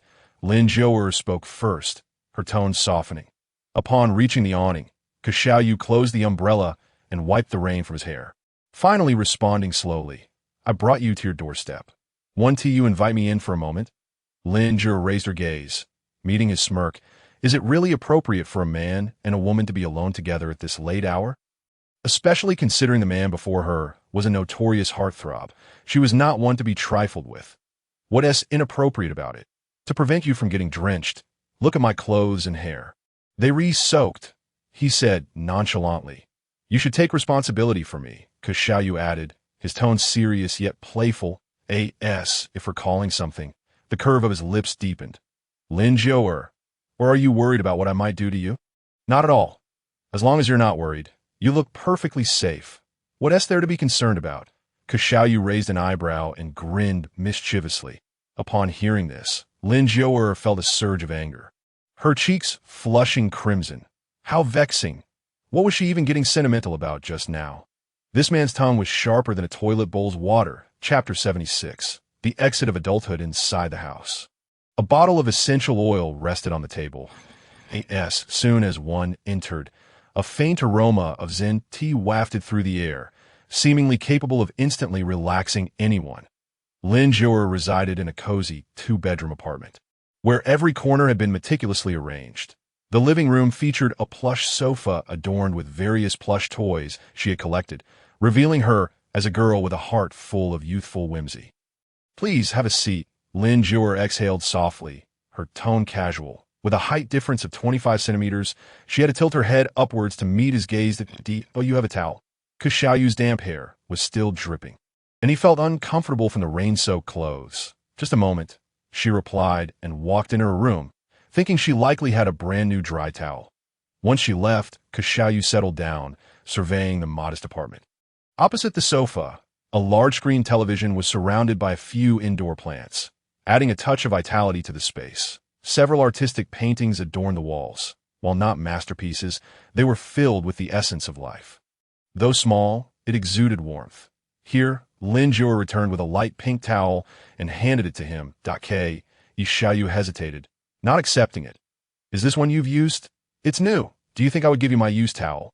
"Coulda Xiao." Lin Jiao pouted, and, seeing he wouldn't take it, shoved it in his arms, exasperated. "Hurry up and dry off. Don't catch a cold and blame me later." "Well, I suppose that's acceptable." Xiaoyu looked down at her, his eyes sparkling with lazy amusement. It wasn't that he didn't want to take it. Ever since he was ridiculed for wearing a pink shirt last time, he now harbored a psychological shadow towards the color pink. "If I've used it, I wouldn't dare give it to you," Lin Jiao quipped as she walked into the kitchen to a man who could discuss all 12 zodiac signs. She feared he might be ill. Xiaoyu paused for a moment, then began drying his short hair with the towel, his gaze drifting to her silhouette. "Wait, what do you mean by that?" "Nothing much." Lin Jiao placed a glass of warm water in front of him. "Drink up and head back quickly." She was just an ordinary girl, not wishing to mingle with these wealthy heirs. "Is this how you treat your benefactor?" Xiaoyu squinted at her with his charming eyes, truly ungrateful. "The water is poured, the towel is given. What more do you want?" Lin Jiao merely wished to usher this towering figure out, and without thinking, blurted, "You don't expect to spend the night here, do you?" The moment the words left her mouth, she regretted it. She wished she could bite her tongue off to Xiaoyu's eyes sparkled, a smirk playing on his lips as he gazed at her. "If you wish for it, that wouldn't be impossible. I could endure some discomfort just to accompany a lovely lady." He casually tossed the damp towel onto the sofa, tugging at his hoodie as if to remove it. Lin Jiao instantly took a step back, covering her eyes with her hands. "What are you doing?" Her fingers weren't tightly pressed together, but her eyes peeked through the gaps. She wondered how his physique was. Surely he didn't have 8-pack abs or a line. Lin Jiao, Xiaoyu called her name. Instinctively, she lowered her hands, only to meet his slightly upturned lips. The man before her was smiling. "Disappointed? Are we?" He raised an eyebrow, his eyes seemingly hiding a deeper meaning. "Didn't he expect I'd have something underneath?" "Did you? You can open your fingers wider." Caught off guard, Lin Jiao felt the urge to perform a complete set of Tai Chi on the sofa. She cleared her throat, attempting to sound nonchalant. "Who's disappointed? What is so appealing about a lean dog?" "Lean dog?" Xiaoyu chuckled lightly. "You truly are something. Your mouth is the hardest part of you. Comparing him to a telephone pole was acceptable, but likening him to a lean dog would breach his defenses." "Oh no, that is not what I meant," Lin Jiao rambled, desperately trying not to provoke him. "Lean dog is a new term, meant to compliment a boy's attentiveness that it." Xiaoyu raised an eyebrow skeptically. "Indeed." Lin Jiao nodded vigorously, launching into a serious explanation. "Let me explain. Generally, we categorize exceptionally handsome men like you into 2 types: milk dogs and wolf dogs. Adding lean in front simply means you're attentive, a considerate boy." Fearing he wouldn't believe her, she earnestly elaborated. "Exceptionally handsome?" Xiaoyu laughed heartily. "Didn't you say I was easy on the eyes?" Yes, being exceptionally handsome counts as being easy on the eyes. Lin Jur pinched her thigh, praying to the heavens not to strike her down tonight. You don't believe me? I do. Xiaoyu tossed his damp hoodie at her. Chuckling softly, you were bold enough to lie, so how could I not believe you? He downed the warm water on the table in one gulp. The clothes are wet because of you. You were responsible for washing them and returning them to me. Lin Jur felt a pang of annoyance at her forehead, lamenting how she had found herself in such a predicament. Could you kindly direct me to the nearest tavern? At this moment, I feel an overwhelming urge to curse. In her desperation to swiftly send this demanding gentleman on his way, she mustered a strained smile, repeatedly assuring him, of course, I shall ensure it is impeccably cleaned. Xiaoyu narrowed his eyes, casting a scrutinizing glance in her direction. Ultimately, he refrained from saying more and turned to leave. Since Jiang Yun returned home, her life had taken on an exceedingly regular rhythm, marked by a routine of repetitive journeys between her warm, comfortable abode and the bustling, clamorous office. Each morning, she departed her cozy sanctuary to face the day's demands, only to return in the evening, weary but grateful, to her little nest. The exchanges with Jiang were limited to heartfelt video calls, where they expressed their profound longing for one another. Perhaps by design, she tantalized him with her absence, leaving him yearning and unfulfilled. During this intensely busy period, she devoted herself entirely to crafting a pair of cufflinks for that man. Every detail, every line, was meticulously considered and artfully refined, ultimately allowing the cufflinks to blossom into a breathtaking creation. The phone on her desk vibrated, signaling a message from Duan Baijiu. Sister, I have returned to Y Country. Thank you for being my guide for a day. Wishing you well. The message was brief, tinged with regret, not for their unfulfilled romance, but for the fact that it had never truly begun. He was, however, remarkably composed. The bright young man in his 20s chose a dignified exit, avoiding entanglements and quietly retreating. Jiang Yun's fingers tapped lightly on the keyboard as she replied, wishing him success in finding someone whose rhythm matched his own, with whom he could walk side by side in a lifelong romance. Chapter 77. The little rabbit is about to be eaten in the cloakroom. Jiang Yun selected an elegant black halter neck dress adorned with shimmering rhinestones at the neckline, the hem gracefully grazing just below her hips. The fitted design perfectly accentuated her alluring curves, while the deep V neckline plunged daringly. She slipped into a pair of 7-centimeter black strappy heels, the stark contrast between her delicate, fair skin and the dark color creating a striking visual impact. Descending the stairs in her heels, she announced, Mother, I shall be stepping out for a while. Yi Jinhua approached with a cup of freshly warmed milk, handing it to her. So late. Where are you off to? She worried whenever her daughter ventured out at night. I've arranged to meet Jiu for a few drinks. It's been too long since we've seen each other, Jiang Yun replied, taking small sips from the milk. During this period, she had channeled nearly all her energy into designing the cufflinks for Jiang.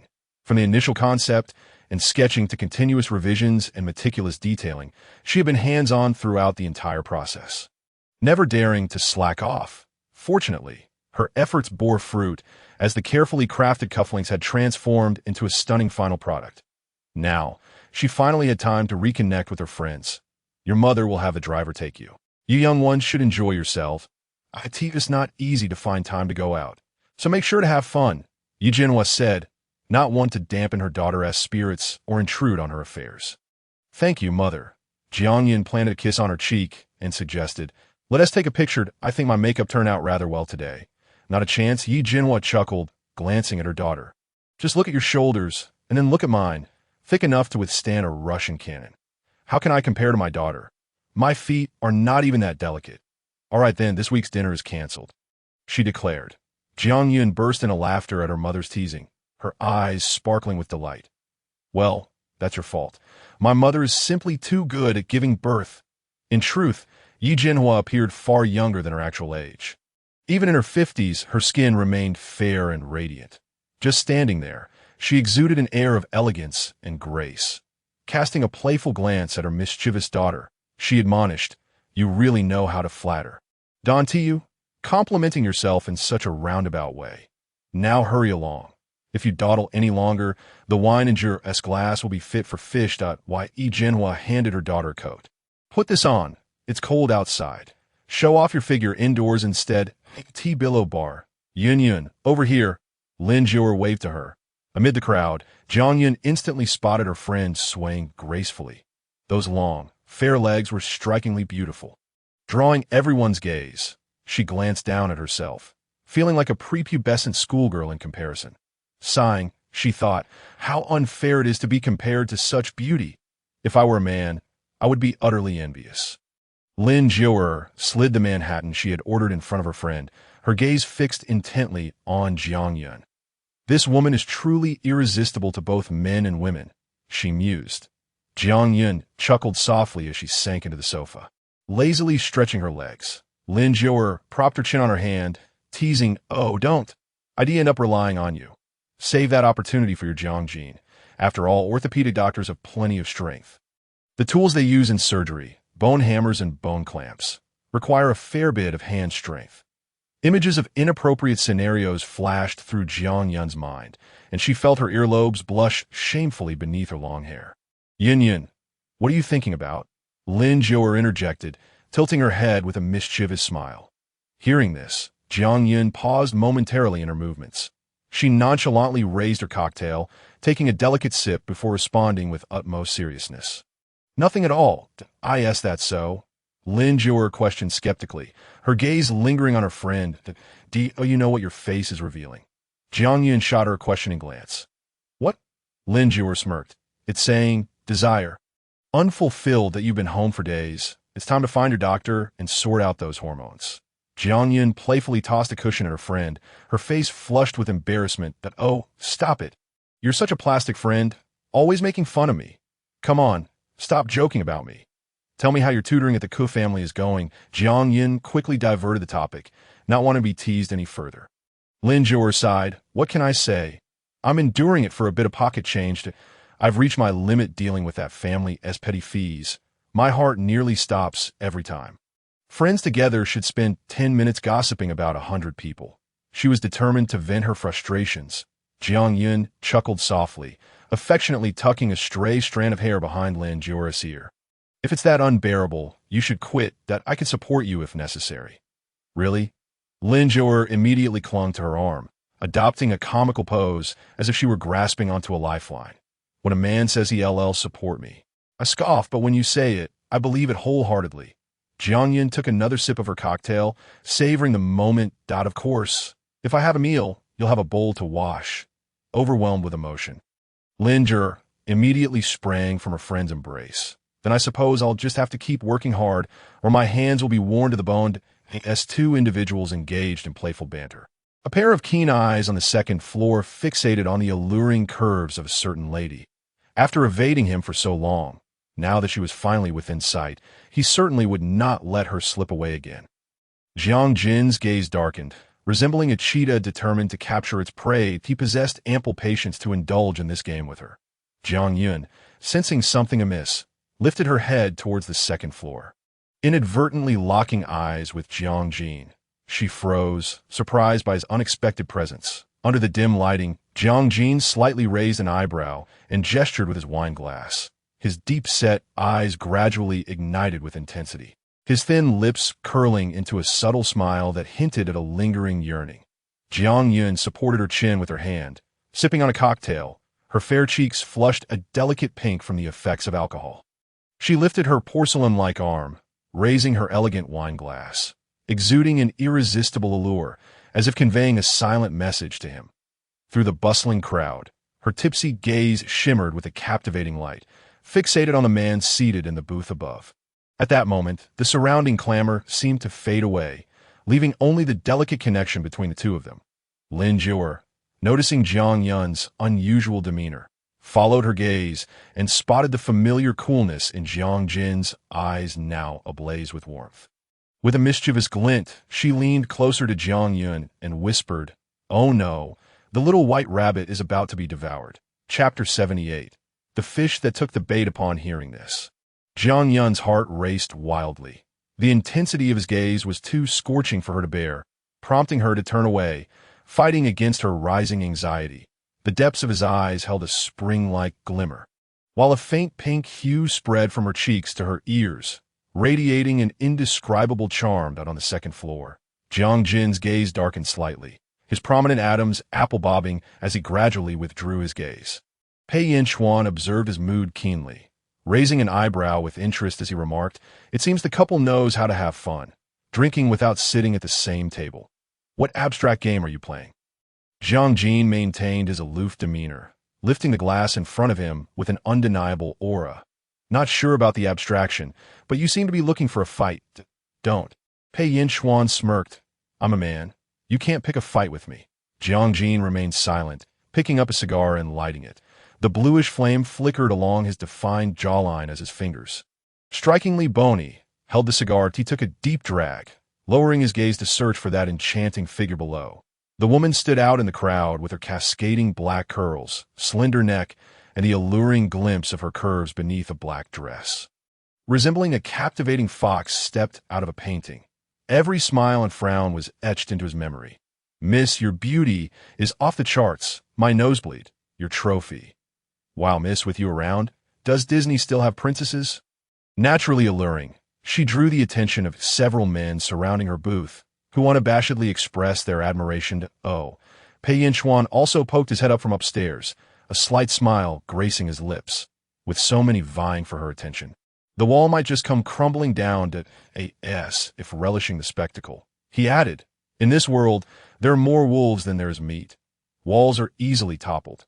Jiang Jin's eyelids flickered, and without a word, he extinguished the cigar he held and swiftly grabbed the suit jacket from the sofa, making his way downstairs, just as Jiang Yun intended to smile back and politely express her gratitude. She was suddenly enveloped by a suit jacket, colliding into a firm chest. The familiar scent of ebony and sandalwood enveloped her. Looking up, she found herself face to face with the taut jaw of the man. Jiang Yun playfully grasped his shirt cuff, pouting, "What are you doing?" "Afraid you might catch a cold," Jiang Jin replied coolly, tightening his embrace around her waist, his hard chest pressed against her softness, his throat suddenly parched. "This cat, how long has it been since I've been allowed to touch? I'm not cold. Let me go." Jiang Yun protested, attempting to shrug off the suit, his hand pressed down on her delicate wrist. "Dressed so lightly, are you not cold?" "Lightly?" The woman seized upon his words, her red lips curving into a smile. "You actually think I'm dressed too lightly?" Jiang Jin did not respond, rolling up the sleeve of his shirt, revealing the muscular definition of his forearms. Suddenly, he bent down, one arm cradling Jiang Yun's hips, lifting her effortlessly into his embrace. "What are you doing?" she exclaimed in surprise. "Shoo!" Jiang Jin's grip on her hips tightened, his expression somber. Lin Jur, noticing his increasingly dark demeanor, rushed over, timidly saying, "Dr. Jiang, Yin is a good girl, just a bit sharp-tongued at times. Please don't hold it against her." That's so," Jiang Jin mused, scrutinizing the woman in his arms, his gaze lingering on her rosy lips. "Her tongue is indeed quite sharp." Jiang Yun blushed in his grasp, scolding him silently for his lack of decorum. Jiang Jin carried her directly to the top-floor suite. "Put me down," Jiang Yun protested, squirming. The man released her, allowing her to stand steadily on the ground. Today, Jiang Yun wore black, strappy high heels, and, as one strap loosened, she bent down to fix it. When she looked up, her voluminous curls cascaded with her movement, her exquisite face radiating beauty. With makeup enhancing her features, her finely arched brows and red lips appeared irresistibly enchanting. She remained silent, leaning against the wall of the suite, resembling a master angler awaiting her catch. Meanwhile, Jiang Jin stood before her like a fish caught on the hook, ready to be reeled in. The man towered over her, his imposing height of 188 meters creating an overwhelming presence. Their gazes locked. It became impossible to discern whose heartbeat raced more fervently. A languid voice broke the silence. "Such a fine figure. No wonder so many men are enamored." "Jealous?" Jiang Yun teased, her delicate arm encircling his neck as she pulled him down slightly, her warm breath brushing against his ear. "So what? In the end, you are the only one who has me." The rich aroma of alcohol mingled with the jasmine scent emanating from her, enveloping Jiang Jin's senses.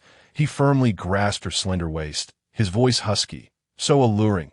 "How should I punish you?" The deep timbre of his voice resonated with a tantalizing allure. Tightening her heart, this man, while appearing completely restrained, harbored an unmistakable wickedness within. Jiang Yun blinked innocently, feigning naivety. "What do you think, Dr. Jiang?" With a soft chuckle, he replied, "You're quite the actress. Just don't cry later." In the next moment, she was unexpectedly thrown over his shoulder, the scent of his cold aura enveloping her. Jiang Jin's powerful arm secured her waist, rendering her immobile. "Let me down, old man," she protested, struggling and playfully hitting his sturdy back. Before she could finish her sentence, she sank into the softness of a plush sofa. "Take it off," he commanded, his deep, sharp gaze fixated on her, his voice gravelly. Noticing her lack of response, Jiang Jin slowly crouched before her. His long fingers carefully grasped her slender ankle, gently tugging until the black strap binding her foot was undone. He toyed with the strap in his hands, a smirk playing on his lips. His eyes filled with unmistakable intent. "You tie it back on." Chapter 79.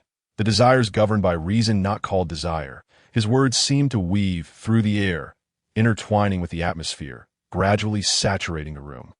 Jiang Yun tilted her head, blinking innocently. "Why do you want me to tie it back on?" "Didn't you just untie it?" At that moment, she resembled a soft, obedient girl. Jiang Jin gazed at her with a knowing smile. As patient as a cheetah watching a lamb. His firm chest pressed against her back. The familiar scent of ebony and sandalwood mixed with alcohol engulfed her, making her acutely aware of his warmth. His warm lips brushed against her ear, causing her body to melt. Jiang Yun instinctively recoiled. "Can you move away?"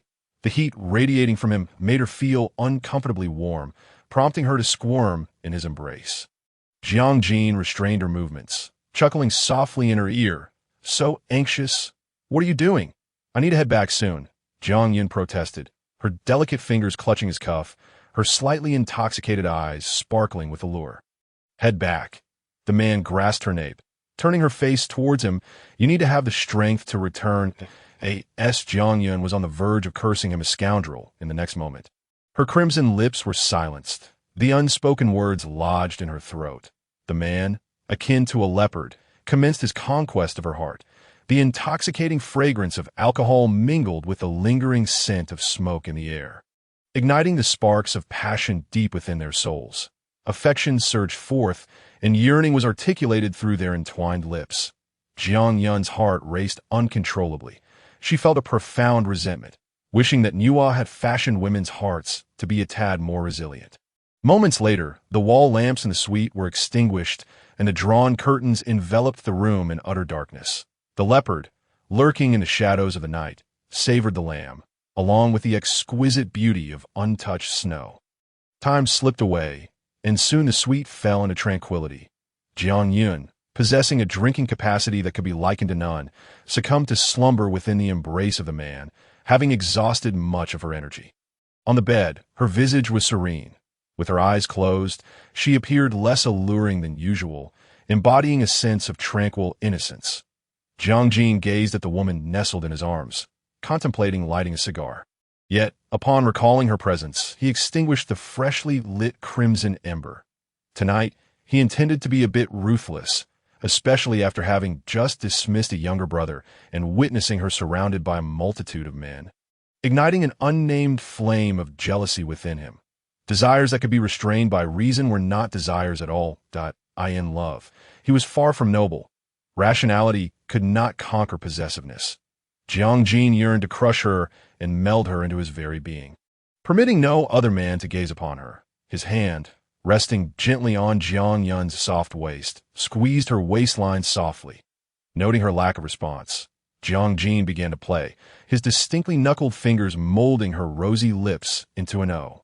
He lowered his head, akin to a woodpecker, pecking gently again and again. Jiang Yun, with her delicate, boneless hands, playfully struck at him. "What are you doing? Are you not going to let me sleep?" Jiang Jin grasped her small hand, pressing it to his lips, his gaze tender and indulgent. "Get up and take a shower first. Then you can sleep. Half awake and half asleep." Jiang Yun rubbed her drowsy eyes, instinctively burrowing into Jiang Jin's embrace. Her voice sweetly coaxing, "Jiang Jin, I want to hug him." Jiang Jin's voice rumbled from his throat, watching the little woman in his arms act coyly, and his heart nearly melted. Not to mention a hug. He would give her his very life. He rose, cradling the half-asleep little cat, and carried her into the bathroom to cleanse her. Inside and out, he was meticulous and patient that a man who had satisfied his desires was always particularly amiable. Jiang, where's my dress? Jiang Yun pondered, contemplating changing into something else for him to take her home, that it's gone. Jiang replied tersely, his tone devoid of any remorse. He did not fancy that black dress with its plunging V-neck design. Then what shall I wear? Jiang Yun pouted. I can't just throw on a coat and go out in nothing. This old man, it was no exaggeration to call him a brute. Jiang turned on the shower, and as the warm water cascaded down like silk upon them, droplets splashed up, creating a fine mist that hung in the air. Jiang observed the faint pink marks on her skin. His dark eyes, unfathomable. You don't need to indulge in sleepless nights. As the morning light broke, sunlight filtered through the sheer curtains. Jiang Yun curled up, her petite body radiating heat, her fair face flushed. Get up. Jiang poured her a glass of water and held her to drink. Shortly after, he called the front desk to bring a thermometer, and upon taking her temperature, it registered at 39. 8C. Feverish. I will take you to the hospital. Early in the morning, Jiang ordered clothes to be brought for her, carefully assisting her into them, as if tending to a child. Meanwhile, Jiang Yun, feeling groggy, leaned against him, her voice weak yet petulant. Jiang, you scoundrel. You made me sick. Chapter 80. Let her cause a ruckus. He accepted all good morning. Dr. Jiang, you brought your girlfriend to work today. The security guard at the hospital entrance. A 5G surfing uncle had heard the buzz about Dr. Jiang's girlfriend when he announced it at the hospital. The genius surgeon, who stood at the pinnacle of medicine, had been unceremoniously pulled down from his pedestal by an unknown beauty. The female colleagues who had once admired him and even harbored secret affections felt their hearts shatter upon hearing the news. Too clingy. No way around it. Jiang remarked nonchalantly, exuding a chilling aura.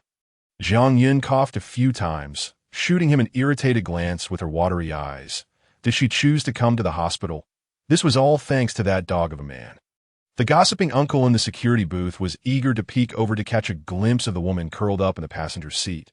Jiang, without hesitation, pressed the accelerator, and the vehicle shot forward like an arrow. Leaving only a cloud of dust behind, along with the bewildered security guard, he scratched the back of his head, chuckling awkwardly.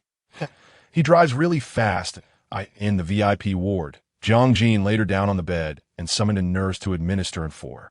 Jiang felt weak and achy all over, her hands and feet languid. Her face was flushed with fever, and she whimpered to the man beside her. Jiang, I want to hug. Women could be sulky, and men would inevitably be enchanted. As expected. Jiang sat on the edge of the bed and pulled her into his embrace. Seeing the discomfort etched on her delicate features, Jiang felt a pang of pain and guilt. How could he have been so indulgent? Truly, he was a scoundrel. He called the nurse standing at the door. Give her in 4.1 hand pressed hers down, while the other shielded her eyes, planting a kiss on her forehead. Don't be afraid. As the needle pierced her skin, Jiang Yun's long, slightly curled lashes fluttered, her fingers curling up at her side, not uttering a sound throughout. Good girl. Jiang pressed a kiss to her shifting little head and tucked her disheveled hair behind her ear. However, Jiang Yun alternated between feeling cold and hot, fussing and burrowing deeper into him, occasionally muttering. Jiang is such a scoundrel, as if to vent her frustrations. Her fair hands occasionally grasped the well-pressed fabric of his shirt, deliberately wrinkling it. Her little feet were not idle either, the rosy tips resting against his dark trousers. And no matter how much the little woman fussed, Jiang accepted it all. She was ill. He bore full responsibility. At 30, he sometimes resembled a fresh-faced youth in his early 20s, displaying boundless energy. The intoxication from the alcohol, coupled with his intense possessiveness, led him to act recklessly. The nurse administering the four gazed at Jiang Yun with admiration. What a radiant young lady. How could an ordinary person like her share the same air? And her figure, so slender, yet capable of supporting such curves. Dr. Jiang was truly fortunate. Jiang shot a glance at the nurse standing like a statue. His tone icy. Aren't you leaving? The nurse hastily prepared the four-drip. Right away, as she exited, she kindly closed the door behind them. After the nurse left, Jiang Yun pouted, her fair face flushed, and a glimmer of tears in her eyes. "You're so fierce." Just moments ago, he had displayed a cold, detached demeanor, completely unrecognizable from the man who had entangled with her the night before. He presented a composed, authoritative facade to the world, yet inside, he harbored the rebellious spirit of a youth. Jiang chuckled softly. "I wasn't fierce at all. You were. When? Last night. If you hadn't been so indulgent last night, I wouldn't be in the hospital now." Jiang's calm voice descended from above her. "But you seemed to enjoy it last night." Her diamond-studded nails traced red lines across his back, her body stirring beneath him. Jiang lifted her gaze, her watery eyes brimming with indignation. "Who told you to carry me away last night? If you hadn't come over, nothing would have happened." There was no helping it. After 24 years of being without a man, she had finally acquired a boyfriend and was now reveling in the joys of intimacy. Jiang's expression remained indifferent. "The way you reacted to my advances shows just how much you desire me." "And you don't desire me," Jiang retorted. Jiang did not refute her. "It's all my fault, scoundrel." The little woman turned her flushed face away, refusing to acknowledge him. Sunlight filtered through the clean windows of the hospital, illuminating the spacious and bright conference room. Unlike usual, the punctual and exemplary Director Jiang was conspicuously absent from the morning meeting, drawing the attention and speculation of those present. "Dr. Chun, when will Director Jiang arrive?" The medical staff inquired. "Not sure," Dr. Chen answered honestly. Coincidentally, the nurse who had just finished administering Jiang's for emerged, her eyes sparkling with intrigue. "Dr. Jiang. He arrived early this morning. His girlfriend has a fever and is accompanying her for the 4. Dr. Jiang's girlfriend was a sensational phrase within the hospital. The crowd immediately gathered to gossip. Dr. Jiang's girlfriend must be stunning, right? How is her figure? Indeed, she's the kind of beauty who could debut as an actress. Nurses are not stingy with their compliments.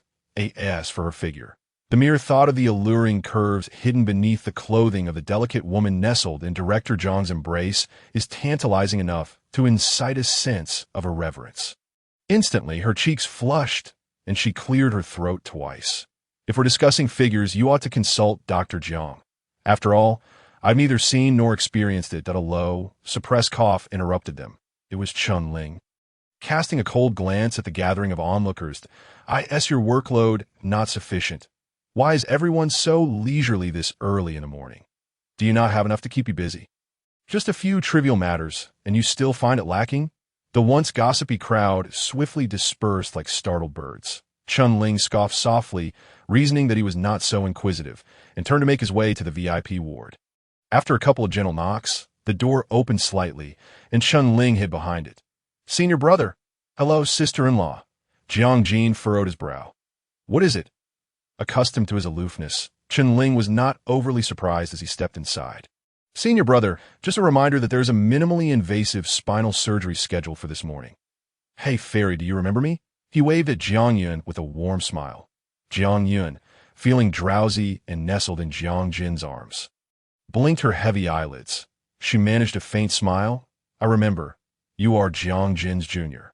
Chun Ling chuckled. "Sister-in-law, your memory is impeccable that I mentioned back then that you were a fairy descended to Earth. And indeed, you have captured the heart of our department's most unattainable flower." From the moment Chun Ling first laid eyes on Jiang, he had been captivated. Now, even in her frail state, her delicate features could not hide her exquisite beauty. "Is there anything else?" Jiang interrupted Chun Ling's reverie. Chun Ling paused for a moment, regaining his composure. "No," he pouted, thinking his senior was rather stingy, not allowing him even a glimpse of the stunning beauty. Alas, his sister-in-law had thoroughly transformed a principled surgeon into a lovesick fool. Chapter 81. In his hospital suite, in the hospital room, rest for a bit. Jiang covered her with a blanket, his tones softening as he tended to the delicate woman who was both spoiled and fragile due to her illness. "Is there anything you would like to eat, little cat?" Jiang's long, cascading hair fell over the pristine sheets, accentuating her fair complexion. "That I would like some congee." "All right." Jiang leaned down to kiss her forehead. "Stay here and wait for me. I'll be back as soon as I finish my tasks." "Okay." Jiang's voice was weak, reminiscent of a newborn kitten, as she emitted a soft, contented hum. With her eyes gently closed, she lay quietly in the hospital bed, appearing exceedingly fragile. Jiang exited the room and took out his phone to call Shun Yuzhu. "What is it? State your business, or withdraw," came the somewhat noisy response from the other end, where Shun Yuzhu was engaged in a game of mahjong with friends at home. Jiang succinctly instructed, "Have the housekeeper prepare some congee and a few light dishes to send to the hospital." Shun Yuzhu tossed a mahjong tile and exclaimed, "Is the hospital food not sufficient? Why the fuss? Who spoiled you with such picky habits?" Jiang rubbed his temples, finding it hard to believe he was related to her. "It's not for me. It's for Jiang Yun." Upon hearing this, Shun Yuzhu immediately stood up. "Oh, it's for Xiao Yun. How did she fall ill? What does she want to eat? I'll have Wang Ma prepare it right away." Standing at the door, Jiang's broad shoulders and trim waist gave him an imposing presence. With the morning light casting a gentle glow upon him, his earlobes took on a rare blush. "It's nothing serious. She's just a bit tired and has a fever." Shun Yuzhu began a tirade. How could she be so exhausted as to develop a fever? As her boyfriend, how are you taking care of her? It's shameful for a doctor, she added pointedly. In my opinion, you must be a mediocre physician. Jiang stared at the phone screen with an impassive expression, cutting the call without hesitation. He sent Shun Yuzhu a message. "Just have the driver deliver it. You needn't come over. It might disturb her rest." Without looking back, he headed straight to his office. Jiang Yun awoke from a drowsy slumber, feeling significantly less fatigued, likely due to her fever subsiding. Awake came a deep, soothing voice as Jiang stood tall by the bedside. He had rushed over immediately after finishing the surgery. Upon entering, he found the petite woman on the bed still in a state of sweet slumber. After a day of turmoil, her cheeks remained flushed. When a nurse came to remove the four, he signaled her to be quiet, ensuring she wouldn't be disturbed. Jiang slowly lifted her lashes, her eyes still slightly dazed. That moment, her nasal tone was quite pronounced. "Time to eat." Jiang retrieved the dishes from the insulated container, carefully placing them on the bedside table. Oyster sauce lettuce, steamed ribs, 3-flavor mushroom soup, and a bowl of congee. The food still radiated warmth. And the rich aroma of the soup began to awaken Jiang Yun's appetite. Jiang patted his thigh, beckoning her over. "I can't move." Jiang Yun bit her soft lip, her eyes misty with a hint of pleading as she raised her arm towards him. "I want to be carried." Jiang chuckled softly. Spoiled, this little woman was indeed both pampered and demanding. Yet in the next moment he stood and walked over, wrapping his arms around her. The faint scent of disinfectant mixed with the rich aroma of his woodsy cologne enveloped her senses. "If you're spoiled, then don't expect me to cater to you," Jiang Yun playfully retorted, attempting to slide off his lap. "There are plenty of others who would be happy to serve me." The strong arm around her soft waist tightened, the muscles visibly tensing. "Oh, you dare to provoke me now." Jiang pressed his lips together, gritting his teeth as he flicked her forehead gently. "Keep it up, and you'll wish for a repeat of last night." The mere thought of the previous night made Jiang Yun blush, repeatedly hitting his broad back as she glared at him. "Jiang, if you mention last night again, I will have words with you." Her impressive figure seemed to be filled with poetic verses. Jiang Yun noticed that Jiang's thoughts had drifted far away. So she reached out and waved her hand in front of him. Jiang's expression faltered for a moment before he quickly regained his composure. "It's nothing. Would you like to take a break?" The mere thought of that enchanting waist, which might one day nurture a child belonging to both of them, softened the man's demeanor slightly. Yet he dared not voice it, fearing a playful reprimand from the petite woman. When he remained silent, Jiang Yun did not press further. Instead, she lazily stretched her limbs and sweetly said, "Then let's take a nap, Jiang. Hold me tight." Jiang laid down on the not-so-spacious hospital bed, placing a gentle kiss on the forehead of the woman nestled in his embrace. "Sleep well, that we'll go home together after I finish work tonight." Jiang Yun burrowed deeper into the warmth of his embrace. Her ear pressed against his chest, listening to the steady rhythm of his powerful heartbeat.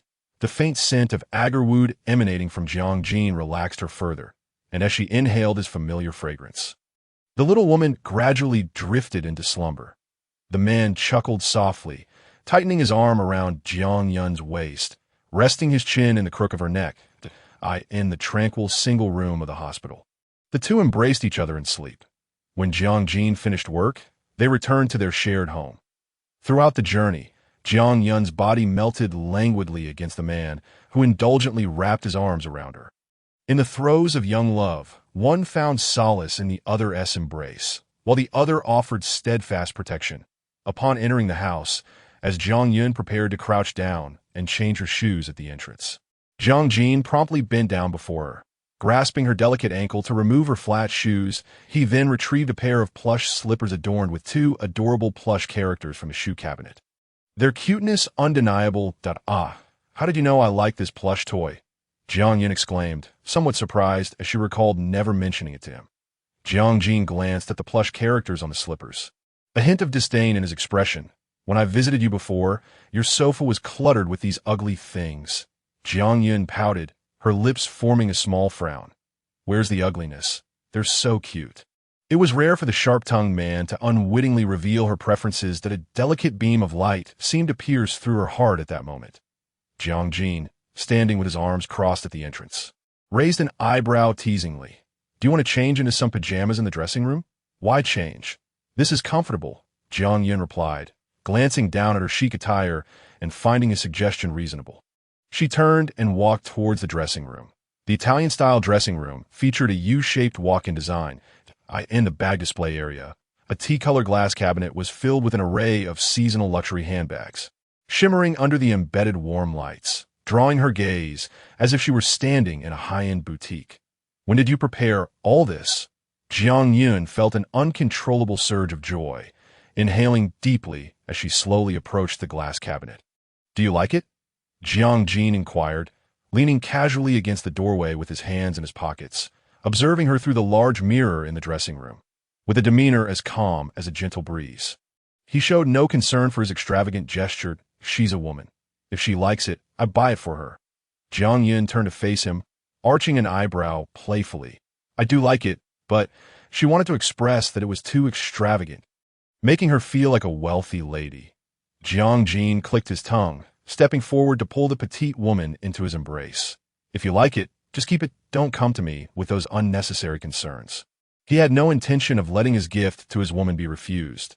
With half her face nestled in his embrace, her slender fingers grazed his chest as she smiled. Jiang, you're quite skilled.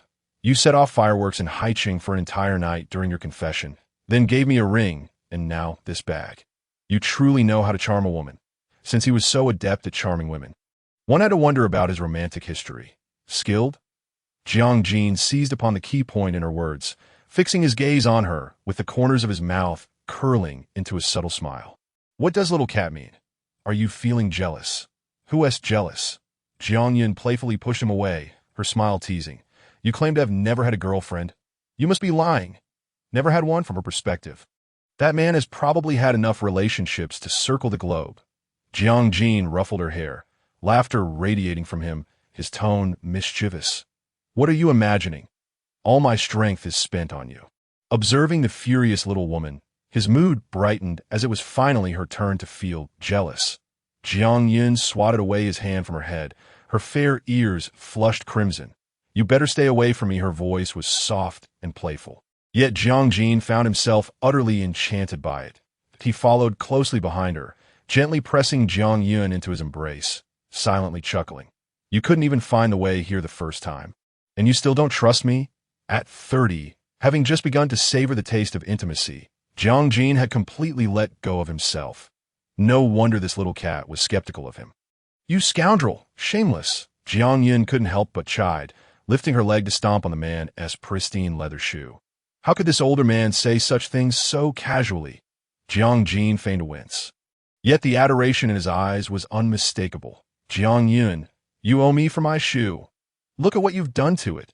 Jiang Yun glanced down and burst into laughter. The brand-new black leather shoe had been indented beneath her foot. Two impressions side by side, perfectly aligned. The little woman giggled, teasing him. What kind of cheap leather shoes are these? They can't even withstand a little pressure. Jiang wrapped his arms around her, relishing her playful antics, his face radiating affection. Well, they're indeed rather cheap, bought for 9.9 with free shipping. Chapter 83. Showering her with love as they playfully tussled, They tumbled onto the Italian sofa in the dressing room.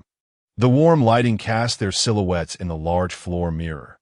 Jiang sat on his lap, her delicate legs entwined around his waist, both acutely aware of each other's warm breaths. In the tranquil night. The temperature gradually rose. Jiang's eyes were a profound black, the light accentuating his refined features, making them even more striking. Under some inexplicable enchantment, the little woman brushed aside the stray hair from his forehead. Their gazes locked, and Jiang's eyes held an extreme allure. The obedient Jiang, previously seated on his lap, found herself unable to resist the urge to reach out with her soft, delicate hand to tug at his tie. Dr. Jiang. Kiss Me. Her enchanting gaze held a tantalizing mix of sincerity and mischief, akin to a soft, innocent lamb leaning against him. Jiang was well aware of how to entice him, and the previously stoic man found himself utterly defenseless against her charm. In the next moment, Jiang grasped the back of her head and kissed her deeply. The kiss was tender and lingering, with gentle pecks that felt like a fleeting taste, leaving a whirlwind of emotions in its wake. Before long, Jiang released her. Jiang's cheeks flushed crimson, her expression adorably dazed as she looked at him. Just as she opened her mouth to speak, Jiang captured her lips once more. Sealing her slightly parted, rosy mouth with his own, that a rush of fervent breath flooded her senses, igniting an indescribable warmth. Like dry, kindling meeting a roaring fire, the two lost Shen served a sumptuous bowl of soup to Jiang, concerned that it might be too hot, and thoughtfully blew on it to cool it down. So what am I supposed to eat? Jiang asked. Go cook a couple of dishes yourself, came the reply. Watching the playful banter between mother and son, Jiang couldn't help but chuckle, her beautiful eyes curving into crescents. Auntie, you are quite amusing. Upon seeing her smile, Shen mirrored her expression, finding her daughter-in-law increasingly delightful. Indeed, you think Auntie is fun too? Who would have thought that beneath my unremarkable appearance lies a rather entertaining spirit? Unlike this stubborn boy, who is as taciturn as they come, devoid of personality, as if he were missing a chromosome. Jiang received the soup with both hands, sipping it delicately with a spoon. Annie, you are far too modest. You still look stunning, and no wonder they say time never defeats a beauty. I hope that when I reach my 50s, I can still look as youthful as you do. Shen beamed at the compliment, picking up a chicken wing and placing it in Jiang's bowl. My little Yun is not only beautiful, but also sweet-tongued. She cast a knowing glance at the taciturn man beside her daughter-in-law, playfully admonishing him. Take notes. This is how one speaks. Not everyone possesses the gift of eloquence. Unfazed by the subtle jibe, Jiang smirked. Now that I have a daughter-in-law, my mother no longer seems appealing. One woman had given him life, while the other would accompany him through the rest of it. Observing their harmonious interaction filled Jiang with contentment. Shen scoffed lightly. When have you ever been appealing? My maternal affection for you has long been depleted. Glancing at the woman who was stifling laughter nearby, Jiang's hand mischievously pinched her thigh beneath the table, a playful smile gracing his lips. Mom, are you trying to sabotage me today? The sudden gesture caught Jiang off guard, causing her to choke slightly. Followed by a couple of coughs, she shot an annoyed glare at the man beside her. Are you all right, little Yin? Take your time. No need to rush. Shen hurriedly offered a napkin. Jiang accepted it. I'm fine. I've had enough. Thank you for bringing me food. Shen surveyed the table laden with dishes, noticing that Jiang had barely eaten. Concern clouded her eyes. Is that all? You barely touched your food. Do you usually eat so little? Not really, Jiang interjected. She had quite a bit for lunch. It's just that with you around, she can't eat much. The implication was evident. Aren't you leaving soon? Jiang felt like she might just die of embarrassment right there, casting a fierce glare at the troublesome man. She hastily clarified, Auntie, please don't listen to him. It was your delicious lunch that made me overeat. And now I'm feeling too full. Fearing Shen might not believe her, she kicked Jiang under the table, urging him to confirm her words. Right, Jiang? Leaning lazily against the sofa, Jiang regarded her with a teasing glint in his eyes. Yes, she overindulged and even asked me to rub her belly. Who else would I ask if not you? Shen shot him a discontented look. In this day and age, If a girlfriend doesn't run away, it's considered a victory. Enjoy your luck while it lasts. Realizing that perhaps her daughter-in-law felt uncomfortable eating in front of her, she quickly added, "Little Yun, take your time. Annie has plans with some friends for a card game. So I'll be heading back. If there's anything you want, just let me know, and I'll bring it for you tomorrow." After bidding farewell, Jiang escorted her to the door. Noticing his displeasure, Shen Yuzhu assumed it was because she had teased him in front of Jiang Yun. "What's wrong? Are you upset because I said a few words to you?" "Not at all," he replied, though he felt she had come at an inconvenient time. After all, he had endured her scolding since childhood. Leaning against the door, he smirked. "You can scold me all you want. Just take care of Jiang Yun and shower her with love." Chapter 84. Purity is a man's best dowry in recent days. Shen Yuzhu had been visiting Jiang Yun almost daily, bringing lovingly prepared meals from their housekeeper, Wang Ma. Understanding that the young woman might feel bored while recovering at home, Shen Yuzhu always made time to chat about gossip. Their conversations ranged from teasing and scolding her son to discussing topics of interest to women, such as beauty, jewelry, skincare, and fashion.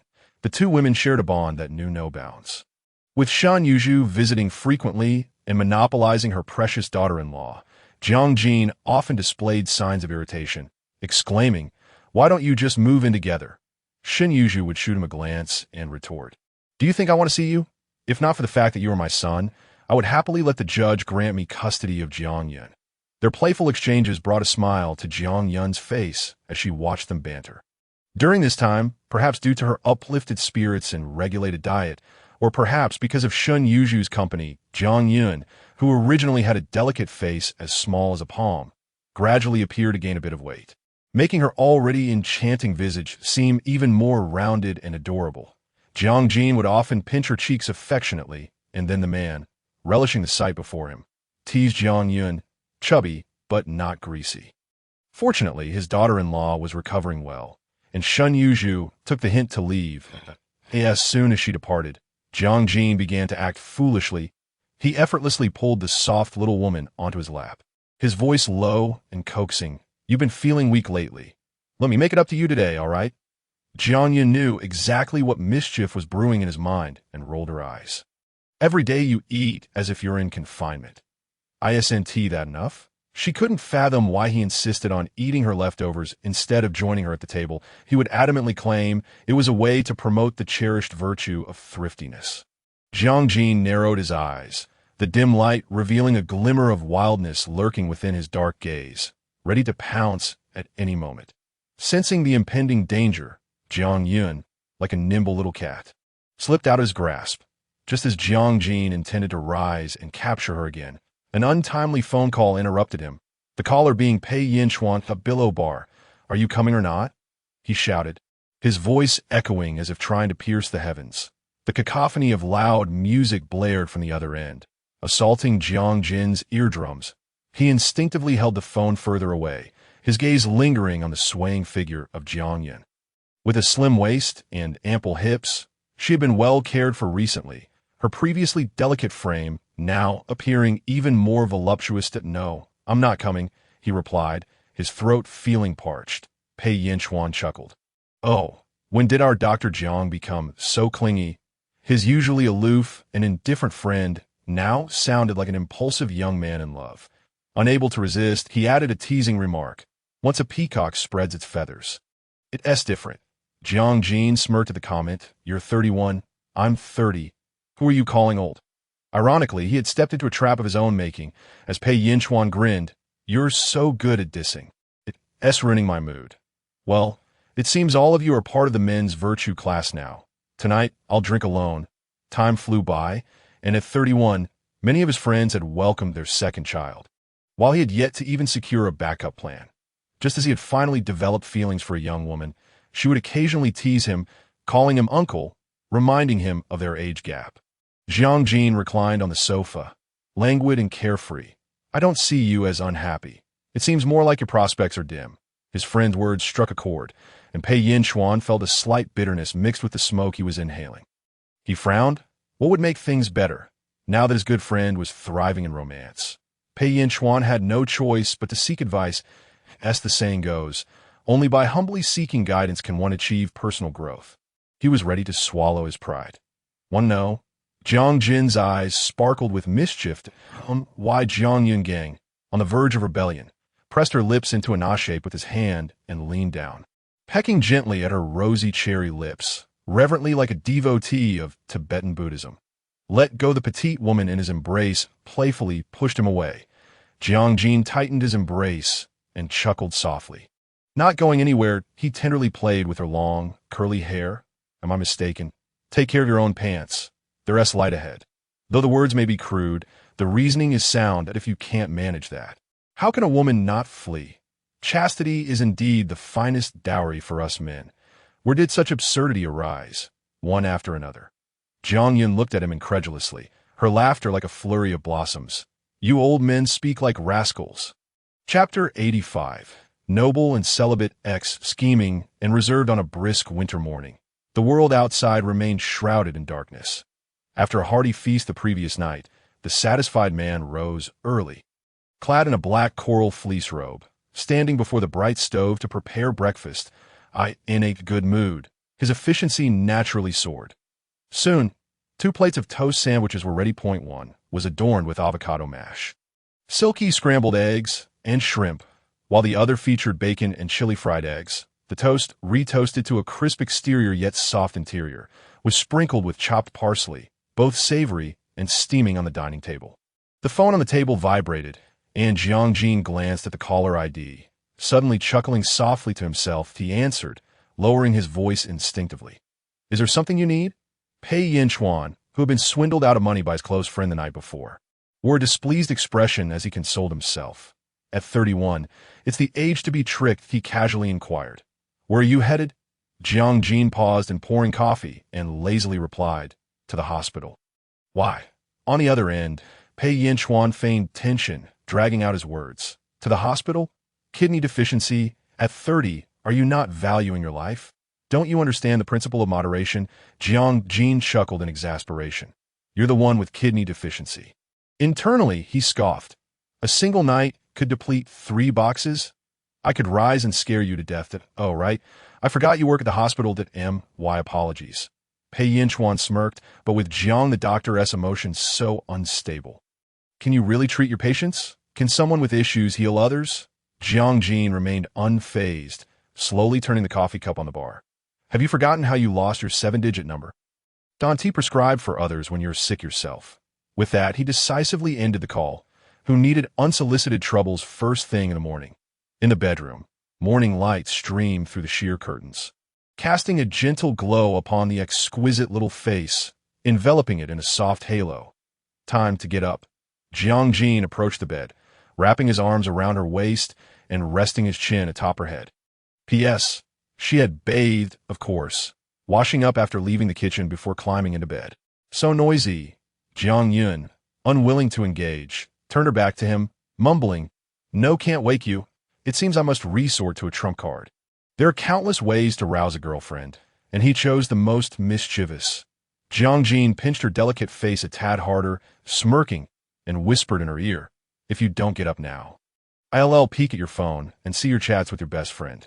Jiang Yun, still lost in her dreamy slumber, felt as if a lightning bolt had struck, dispersing all remnants of sleepiness and confusion upon hearing those words.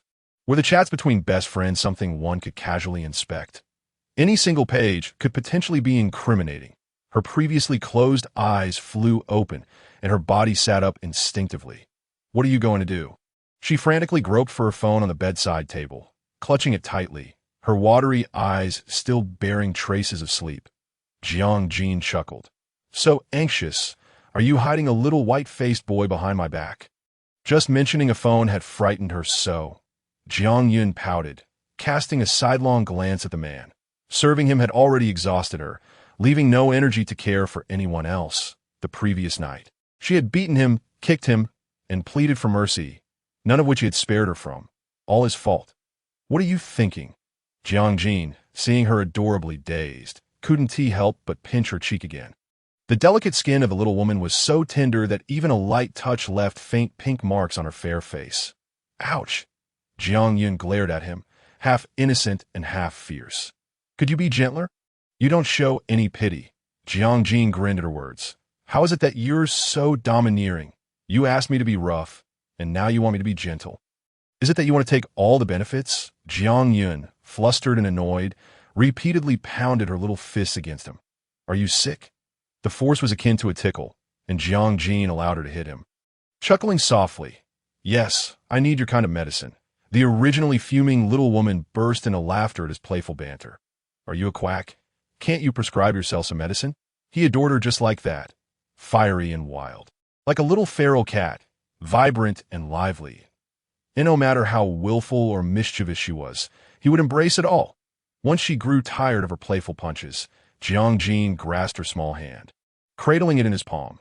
No matter how skilled a doctor is, without medicine, what use is merely writing prescriptions. Besides, I don't need to take much of this remedy. Just once a day will suffice. Jiang Yun paused, meeting his teasing gaze, then grabbed a pillow from the bed and tossed it at him, exclaiming in mock anger. Get lost! She tugged at her hair, frustrated by how she had been deceived by his noble and celibate demeanor. This was merely her comeuppance for being swayed by appearances. During breakfast, Jiang Yun barely spared a glance at Jiang Jin, as though he were invisible. She clutched a piece of toast and bit down fiercely, each crunch reflecting her embarrassment and anger, exuding a beauty in her fury. Slow down. Jiang Jin observed as he moved the warmed milk closer to her. Don't choke that I don't need your concern. Jiang Yun glared at him. Now he was pretending to be a good guy. He hadn't shown any softness when she had cried and begged him the day before. A well-fed man is always exceedingly agreeable. And Jiang Jin was no exception. He sipped his coffee lightly, a low chuckle escaping him. If I don't care, who will? You've already accepted my dowry. Do you think you can just run away? Jiang Yun's eyes flashed with deep skepticism. When did I ever accept your dowry? Didn't you take my chastity? Jiang Jin raised an eyebrow at her, accepting a dowry without responsibility. Jiang Yun, I must remind you, is a form of fraud. Jiang Yun was utterly speechless. He appeared noble and celibate in public, yet scheming and reserved in private. Who was committing fraud here? She should have downloaded an anti-fraud app when she first pursued him. Chapter 86. So fond of each other. Let us have one before the vanity mirror. Jiang Yun applied a winter day-esque tipsy makeup. The overall palette featured warm browns, with milky tea-colored eyeshadow, complemented by a pair of Time Milk Tea contact lenses. Her long lashes accentuated and clearly defined. The soft, fluffy waves of her hair and the lip gloss, along with blush, harmonized perfectly, embodying the warmth of the winter sun, a truly opulent look fit for royalty. Do I look good? Jiang Yun shot a flirtatious glance at the tall figure standing in the doorway. Her sultry gaze alone could ensnare him. Jiang Jin walked toward her, his sharply defined features coming into view. His voice deep and magnetic. You look splendid. So stingy with his compliments. Jiang Yun pouted. It was clear that men did not appreciate the art of makeup. If a straight man didn't tea like something, it merely meant it was extraordinarily beautiful. With that thought, she couldn't help but beam, her lips curving into a smile. Jiang Jin watched her as she pouted and smiled, finding her irresistibly adorable. Unable to resist, he lifted her from the chair and held her in his arms. Are you unhappy because I didn't praise you enough? Sitting in his embrace, Jiang Yun swung her legs, her fingers playing with her long curls, feigning annoyance. Not at all. You men shouldn't think too highly of yourselves. I wear makeup because I want to look good, not to please men. Emotions are precious.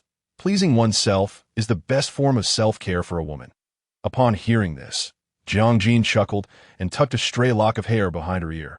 What s with the awkwardness? I just don't like you wearing lipstick. It makes kissing inconvenient. Jiang Yun jumped off his lap and headed straight for the wardrobe. Don't even think about it. When a woman wears makeup, she cannot be kissed. The cloakroom was divided by gender. Jiang Jin's side was filled with a uniform collection of dress shirts, suits, watches, and ties that, in contrast, Jiang Yun's wardrobe was a dazzling array.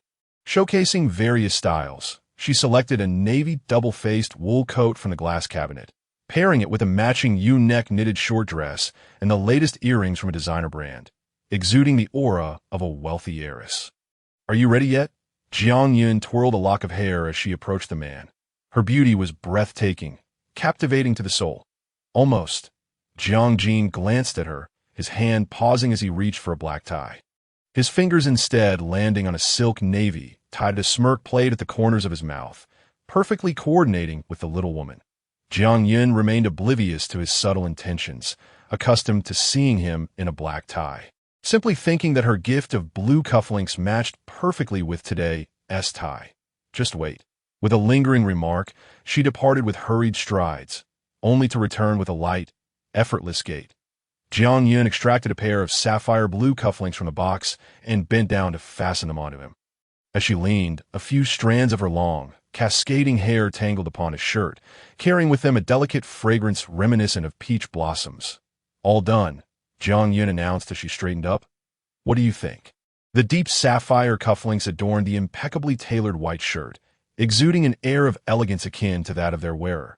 Jiang Jin's dark, penetrating gaze scrutinized her, concealing a restrained affection and desire within. Did you design these yourself? Tilting her head, Jiang Yun retorted, what else could it be? His previously tranquil eyes suddenly stirred with emotion as he raised his arm to examine the cufflinks with care, a subtle smile curling at the corners of his mouth. Tasteful. Much like your choice in the flowing river of time that lay ahead. Regardless of the suit Jiang Jin donned, the pair of sapphire buttons she had designed would remain the sole embellishment upon his shirts. A smile crept upon Jiang Yun's lips. So, by gifting you these, you're actually praising yourself? She shot him a teasing grin. Do your patients express gratitude for the surgical tools after you operate on them? Jiang Jin raised an eyebrow, intrigued.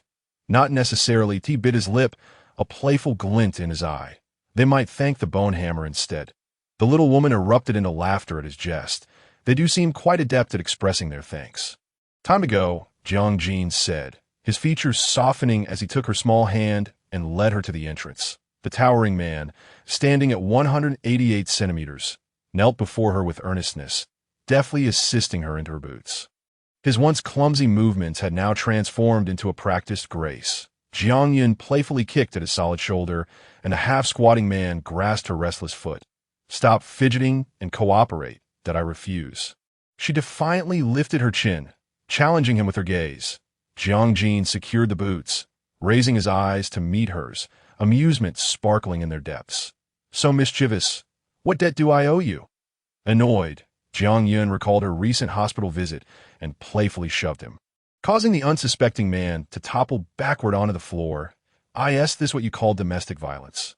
You might break my ribs, Jiang Jin smirked, naturally slinging her bag over his left arm while holding her hand with the other. Jiang Yun huffed. Breaking them would be a relief. At least I wouldn't be bullied every day.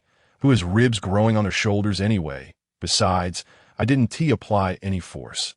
Jiang Jin remained silent, guiding her toward the elevator while she continued her complaints. Good morning, sister, a child's voice rang out as they entered the elevator.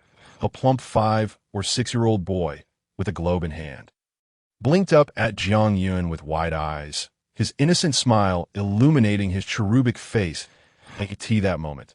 The boy's map seemed to lack only the poles, captivated by the beauty of the sister before him.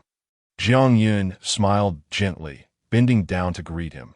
Good morning, little friend. The boy glanced at the impeccably dressed man beside her, his expression devoid of emotion, radiating an icy aura.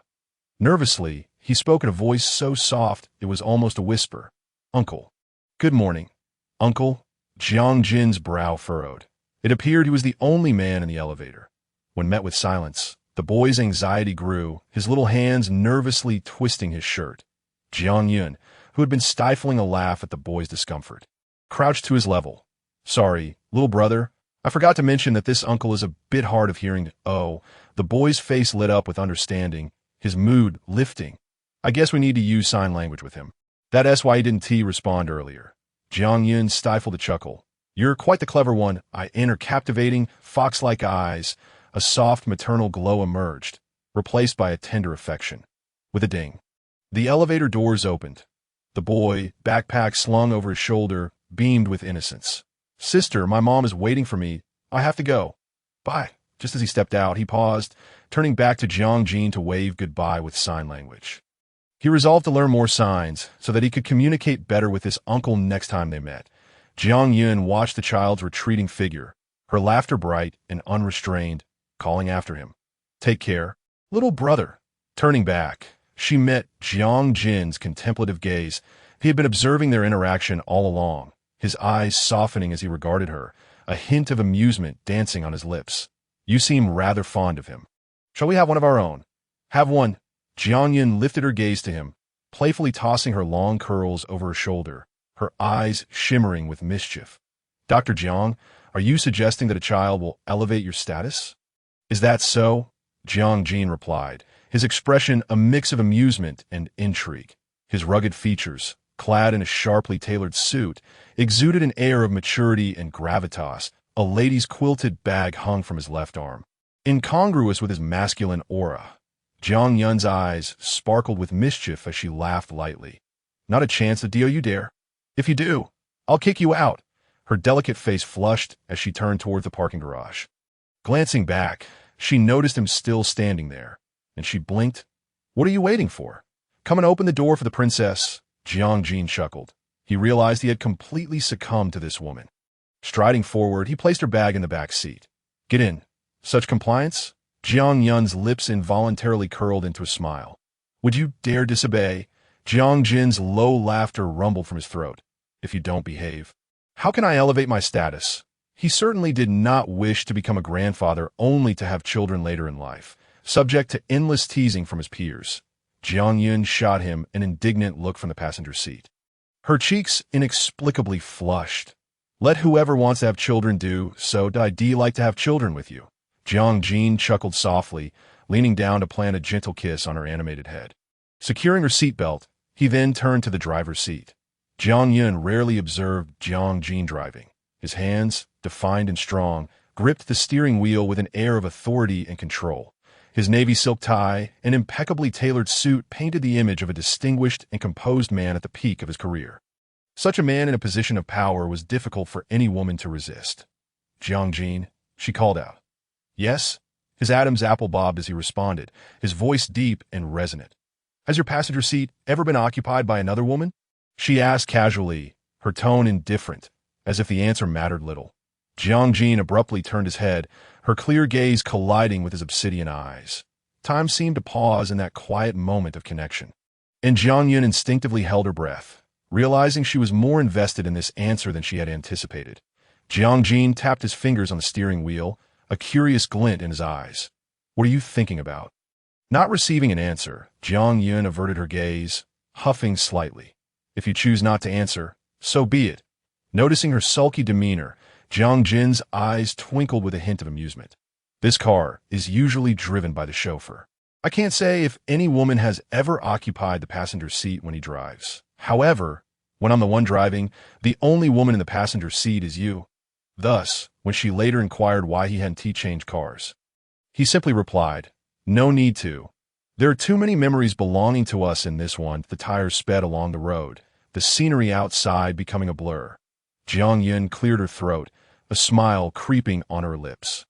Are you happy now? Silver-framed glasses perched on Jiang Jin's pronounced nose, his deep-set eyes intently focused on the windshield, a playful smirk tugging at his lips. Don't you feel I'm treating you unfairly by being with this old man? Jiang Yun leaned back against her seat, her beautiful eyes gazing innocently and sweetly at him. I never said I felt wrong being with you. That's true, he replied, his low voice laced with playful sarcasm. When have I ever failed to provide for you? What could you possibly feel wronged about?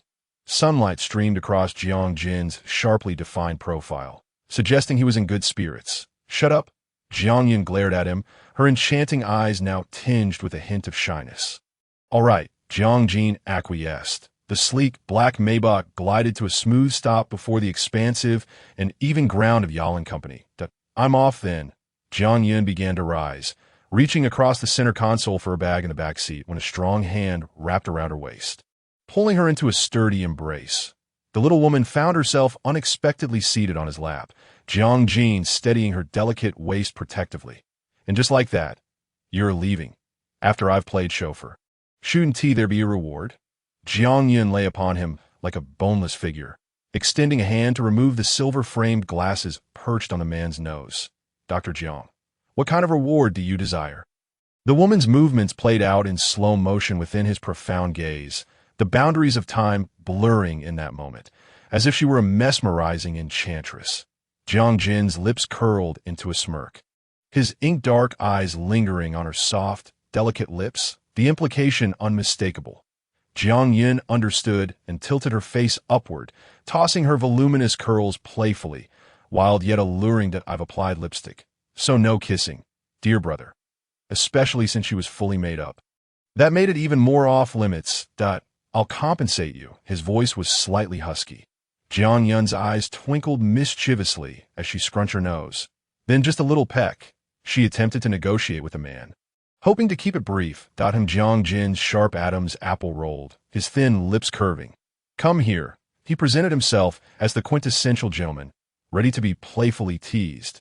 Jiang Yun raised her head, pouting slightly, and gently pecked the corner of his lips. Just as she attempted to pull away, Jiang Jin's large hand grasped the back of her head, deepening the kiss. Jiang Yun found herself ensnared, her lower back pressed against the steering wheel. The air inside the car grew thick with heat. She could distinctly feel Jiang Jin's warm breath, and as if under a spell, she closed her eyes, her long lashes fluttering involuntarily. Time slipped away, and eventually, they ended the kiss. Jiang Yun could not help but lightly pound on a solid chest, her cheeks flushed with a mix of embarrassment and annoyance. What about your integrity? Integrity, Jiang Jin chuckled softly, resting his chin on his hand, one hand cradling hers gently. The man's words at this moment cannot be taken at face value. Jiang Yun chose to ignore the rogue, retrieving a mirror from her bag to touch up her lipstick. Jiang Jin! Upon seeing her reflection, she immediately erupted in frustration. Your lips are cleaner than makeup remover. The satiated man chuckled good-naturedly, allowing the woman in his embrace to fuss around. He found her playful antics endearing. Let me apply it for you. Jiang Jin attempted to take the lipstick from her, wanting to smooth down the ruffled little lioness. No. Jiang Yin protested vehemently, opening her cushioned foundation compact to carefully touch up around her lips before finally applying the lipstick. From now on, when I wear lipstick, could you keep your distance? Then you must promise that I promise that is your promise even meaningful? Not at all. Chapter 88. Physical Desires Over Emotional Connections. The first hospital of Haiqing stood tall in the heart of the bustling city. A renowned medical institution equipped with advanced medical facilities and a professional healthcare team. Each day, it attracted countless patients seeking treatment and assistance. Even before working hours commenced, the hospital doors were crowded, with a long queue already forming at the registration desk.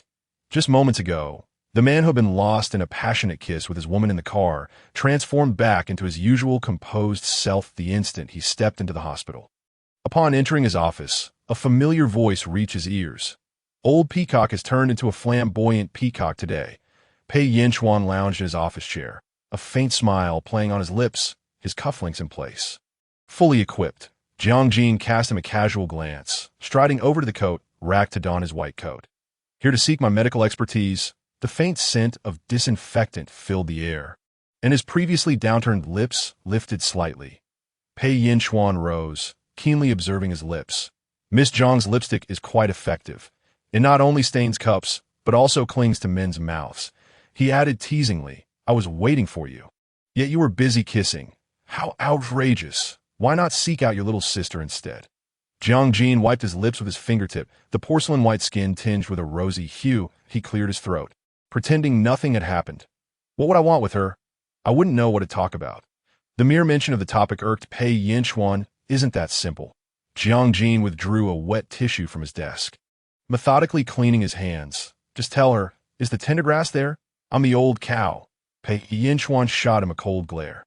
You can leave now, that if I remember correctly, this is my office. Jiang Jin tossed the used tissue into the trash can from a distance, his expression nonchalant. Not seeing you off. Now that I'm here, you won't even let me have lunch? Pei Yinchuan fiddled with the pen on the desk, silently assessing his good friend, standing at 188 centimeters. Jiang Jin had a tall and handsome figure, his white coat impeccably pressed with no creases, the buttons of his white shirt fastened to the last one, revealing a sharp throat and an air of abstinence. TSK. Pei Yinchuan expressed his dissatisfaction. What am I lacking compared to you?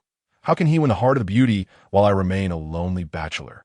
You're lacking because Jiang wears silver-framed glasses. I am simply more capable. As soon as the words left his mouth, the smile vanished from Pei Yinchuan's face. Bullying a single dog. Are we? Senior brother. Chen Ling gently knocked on the door, peering in. Are you busy? The morning meeting is about to start. Not busy. Jiang picked up the medical records on the desk, speaking calmly. I just finished seeing a patient that you're the one who's sick. Pei Yinchuan glanced at him coolly, silently giving him the finger. Jiang chuckled, childish, and returned the gesture. During the morning meeting, Jiang phone vibrated in silent mode, prompting him to check it. Pei Yinchuan messaged, ask your woman to design a set of jewelry. Choose the expensive, understated ones that a freshman girl would wear. Jiang quickly replied with a few words. Only looking for grass to eat? Be careful not to get pricked. His long fingers slid to the top of the chat. Tapping the conversation. I'll come find you at noon. Be a good girl and wait for me at the office. When Jiang saw the message, it was already noon, just as she was about to reply. Her assistant Lin Ning knocked on the door. President Jiang, there's a super handsome guy here to see you. Super handsome guy? Jiang smiled.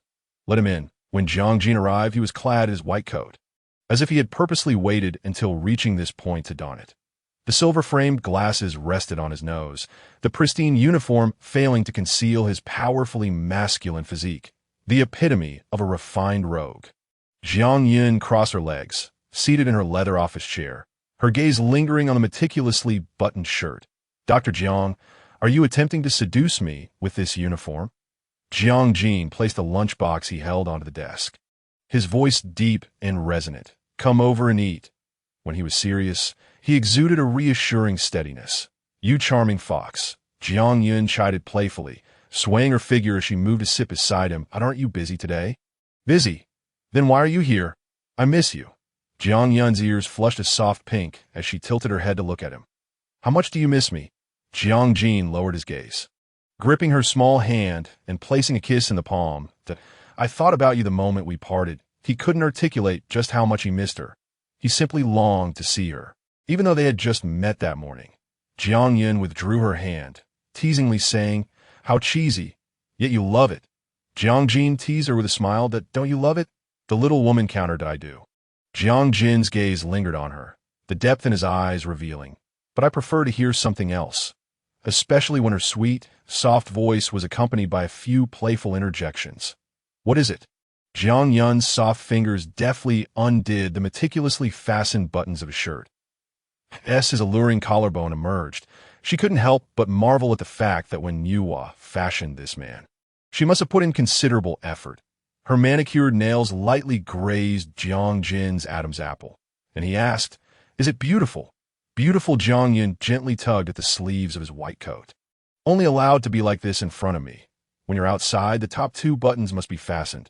This little woman is quite domineering, Jiang chuckled, pinching her delicate chin. So when I go out, should I wear an Adam's apple cover? Sure, Jiang giggled. I can help design a few for you, lace ones, silk ones, anything will do but not knitted ones. Knitted ones are old-fashioned and don't suit you. Seeing her laugh joyfully, Jiang couldn't help but smile in return. What kind of nonsensical thoughts filled this little head of hers?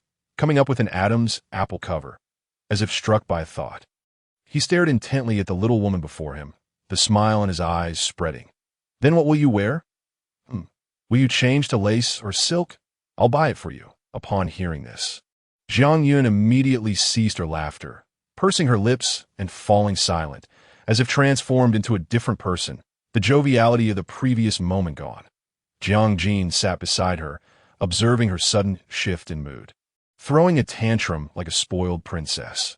Yet the little woman merely turned her face away, ignoring him and refusing to look at him, appearing quite aggrieved. Ultimately, the man had no choice but to relent. He gently stroked her hair. What's wrong? Jiang's cold gaze landed on his wrist, her tone laced with restrained anger. Every time you bring this up, it makes me feel as if you're seeking me solely to satisfy your physical needs. Many times, she had the impression that the man before her placed physical desires above emotional connections. Seeking physical needs, Jiang furrowed his brow. Amidst his busy schedule, he squeezed out a moment of time solely to accompany her for a meal. To gaze upon the woman who occupied his thoughts so intensely, his cold, sharp brow arched in disdain. Jiang Yun, is this truly how you perceive me? Chapter 89. Longing for her. Isn't it so? Jiang Yun's voice floated, her heart tangled like a ball of yarn clawed by a cat. Every time he sought her out, was it not merely to fulfill the desires of a man? Including the last time, when he had even brought her to the hospital, that a wave of sorrow surged in her nose, and she shut her eyes, desperately suppressing the bitterness threatening to spill from her throat. She suddenly felt so self-indulgent, yet chided herself for feeling such a way. She had pursued him, and thus, such an outcome was inevitable. You may leave, she said. Jiang Jin was somewhat perplexed, just a moment ago. Everything seemed fine, and now, what had changed? Are women truly so capricious, changing their expressions faster than one turned the page? He pressed his lips together, feeling a twinge of irritation. If you do not wish to see me, just say so. I don't want to, Jiang Yun replied, her gaze averted from the man's face, her eyes beginning to sting. She instinctively turned her head away. She was never one to weep easily. It was just that, during this period, under the illusion of being favored by the man before her, she had grown delicate and sensitive. He had never uttered the words, I love you, to her. The only time he had, it was in bed, and that I love you had dissipated like a gust of wind in the frigid winter, vanishing into thin air. Jiang Jin furrowed his brow, slowly turning to look at her, suppressing the turmoil within. If you wish not to see me, at least remember to eat the meal on the table. You may take the food with you. Jiang Yun replied coldly, her tone as frigid as the soft, playful demeanor she once exhibited while nestled against him, playfully demanding, Jiang Jin, come here and embrace your princess. Just this morning, she had kissed him intimately in his arms. Yet now her eyes, once filled with affection, brimmed with detachment. Jiang Jin's expression hardened, his thin lips pressed into a straight line. If you want to eat, eat. If not, toss it away. With that, he turned and walked away. As Jiang Jin's figure receded, his tall silhouette gradually blurred, ultimately vanishing over the horizon of the office floor. With a resounding slam of the door, tears welled in her eyes. Finally, her delicate lashes could no longer bear the weight. And a cascade of scalding tears fell, one drop after another. The lunch on the table remained untouched. Beside it lay her favorite cake, joy-sweet red velvet. In the evening, both of them tacitly refrained from returning to that home. At Billow Bar, Jiang Jin, clad in a white shirt, had several buttons of his collar undone. Seemingly ignoring the woman's words, he poured glass after glass of whiskey down his throat. Drinking too recklessly, his eyes began to glaze over. He drew out a cigar, lit it, inhaled deeply, and slowly exhaled smoke rings. The haze enveloped him, softening the rugged contours of his face, yet he still exuded an air of dominance. I say, Brother Jean, don't overdo it. Even if I'm footing the bill tonight, there's no need to drink to such excess, Xiaoyu remarked, throwing an arm around his shoulder, embodying a carefree spirit. Sitting to Jiang Jin's right, Pei Yinchuan could hardly contain his laughter. Oh, you have no idea how infatuated Brother Jean is, huh? He must have been dumped by Miss Jiang again. He chuckled mischievously, teasing him about his misguided self-advocacy, saying, is the tender grass around? I'm but an old cow. Again? Xiaoyu suddenly realized. All right, last time Brother Jean was dumped, he dragged me here to drown his sorrows. He even had women with plunging necklines around. Yet he didn't spare them a glance. I assent that so. Pei Yinchuan laughed brightly. Your sister-in-law must be captivating, huh? Oh wait, my bad. What a foul mouth I shouldn't have said that. She is no longer your sister-in-law. I wonder who Miss Jiang will be a sister-in-law to in the future. Upon hearing this, Jiang Jin, situated between the two, extinguished his cigarette, his expression darkening further. Can you both shut up about the oddities on your left and right? Their bickering not only gave him a headache, but also tugged painfully at his heart. Especially when they mentioned her being a sister-in-law to someone else, it felt as though his heart was being torn apart. Oddities, Xiaoyu, hearing himself described thus for the first time, found it amusing. Brother Pei, is Brother Jean referring to us? The 185 centimeters tall, affluent young man began to doubt himself. Perhaps it was his own oddity that made Lin Jiao or disregard him entirely. Pei Yinchuan raised his glass of whiskey and downed it. Don't mind him. This toad is pretending to be a frog. The fine sweat in his palms betrayed him. At T31, a once stable older man began to feel insecure when his friends mocked him. Truly, I've aged, Pei Yinchuan sighed deeply. The three men, as they continued drinking, transformed into something else. The trio, inebriated, embraced one another like heartbroken men abandoned by callous women, lamenting the fickleness of women. The cold, icy rain slapped against their faces. Mingling with warm tears, Pei Yinchuan led them in a sorrowful ballad. In his drunken stupor, his gaze grew dazed. Sing, why aren't you all singing? So old, Xiaoyu burped. There's a generation gap between us. Different ages, different playlists. Ha! Pei Yinchuan chuckled foolishly, feeling a bit under the weather due to the chill that he intended to smile back over his shoulder, only to have a bubble of snot pop out. Xiaoyu, his eyes bright with the effects of alcohol, leaned unsteadily towards Jiang, exclaiming, "Brother Jean, look! Pei Yinchuan's nose can blow bubbles." For the first time today, Jiang cracked a smile, the corners of his mouth lifting.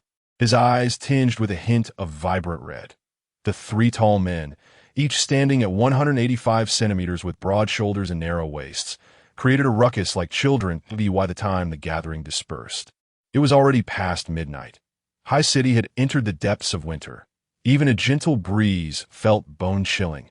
The dim yellow lights cast shadows on the ground, rendering solitary figures particularly forlorn. He recalled his first conversation with Jiang, which also took place at the entrance of Billow Bar. Back then, she was bold and flamboyant. "I'll bait you." "Will you bite?" Seemed to have happened just yesterday. Jiang raised a hand to massage his slightly swollen and painful temple, attempting to ease the discomfort that kept crashing upon him. His dark eyes glimmered red in the night. His slender hands clenched tightly within his sleeves. The strings of his mind began to snap, and he closed his eyes, forcing himself to calm down at the brink of losing control. After a long while, Jiang chuckled bitterly at himself, tinged with a sense of helplessness and sorrow. Having drunk too much, he longed for her. Chapter 90. No words to speak, no words to say. "Young master, where to?" Uncle Imo, in the driver's seat, glanced at the man in the back that he leaned against the seat.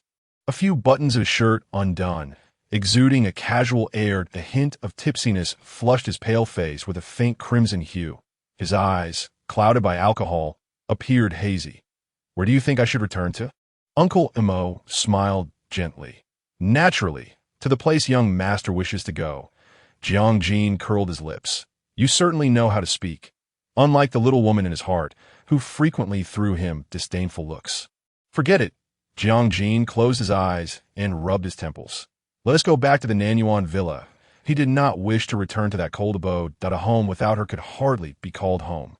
Upon arriving at Nanyuan, it was already 4 in the morning. His parents, with their stable routines, and the housekeeper had long since gone to sleep. Jiang entered the bathroom for a shower, water droplets cascading down his dark hair as he casually dried himself with a towel. In the deep, silent night, the man lay on a large bed, staring blankly at the ceiling. Utterly sleepless, he picked up his phone from the bedside, turning it on and off repeatedly, running his fingers over it. Just thinking of those eyes, devoid of laughter and as severe as the biting winter wind, he ultimately refrained from dialing that number. Jiang forced himself to shut his eyes, yet the silent night transformed into a terrifying beast, threatening to engulf him. That it was not until the first light of dawn brushed the earth, and the sky began to brighten, that the man on the bed finally succumbed to the invasion of drowsiness. Falling into a restless sleep on the first floor of the villa, a loving middle-aged couple leisurely enjoyed their breakfast. In their youth, they had accompanied each other. In their affluence, they cherished one another. Now, in middle age, they relished companionship, a silent romance.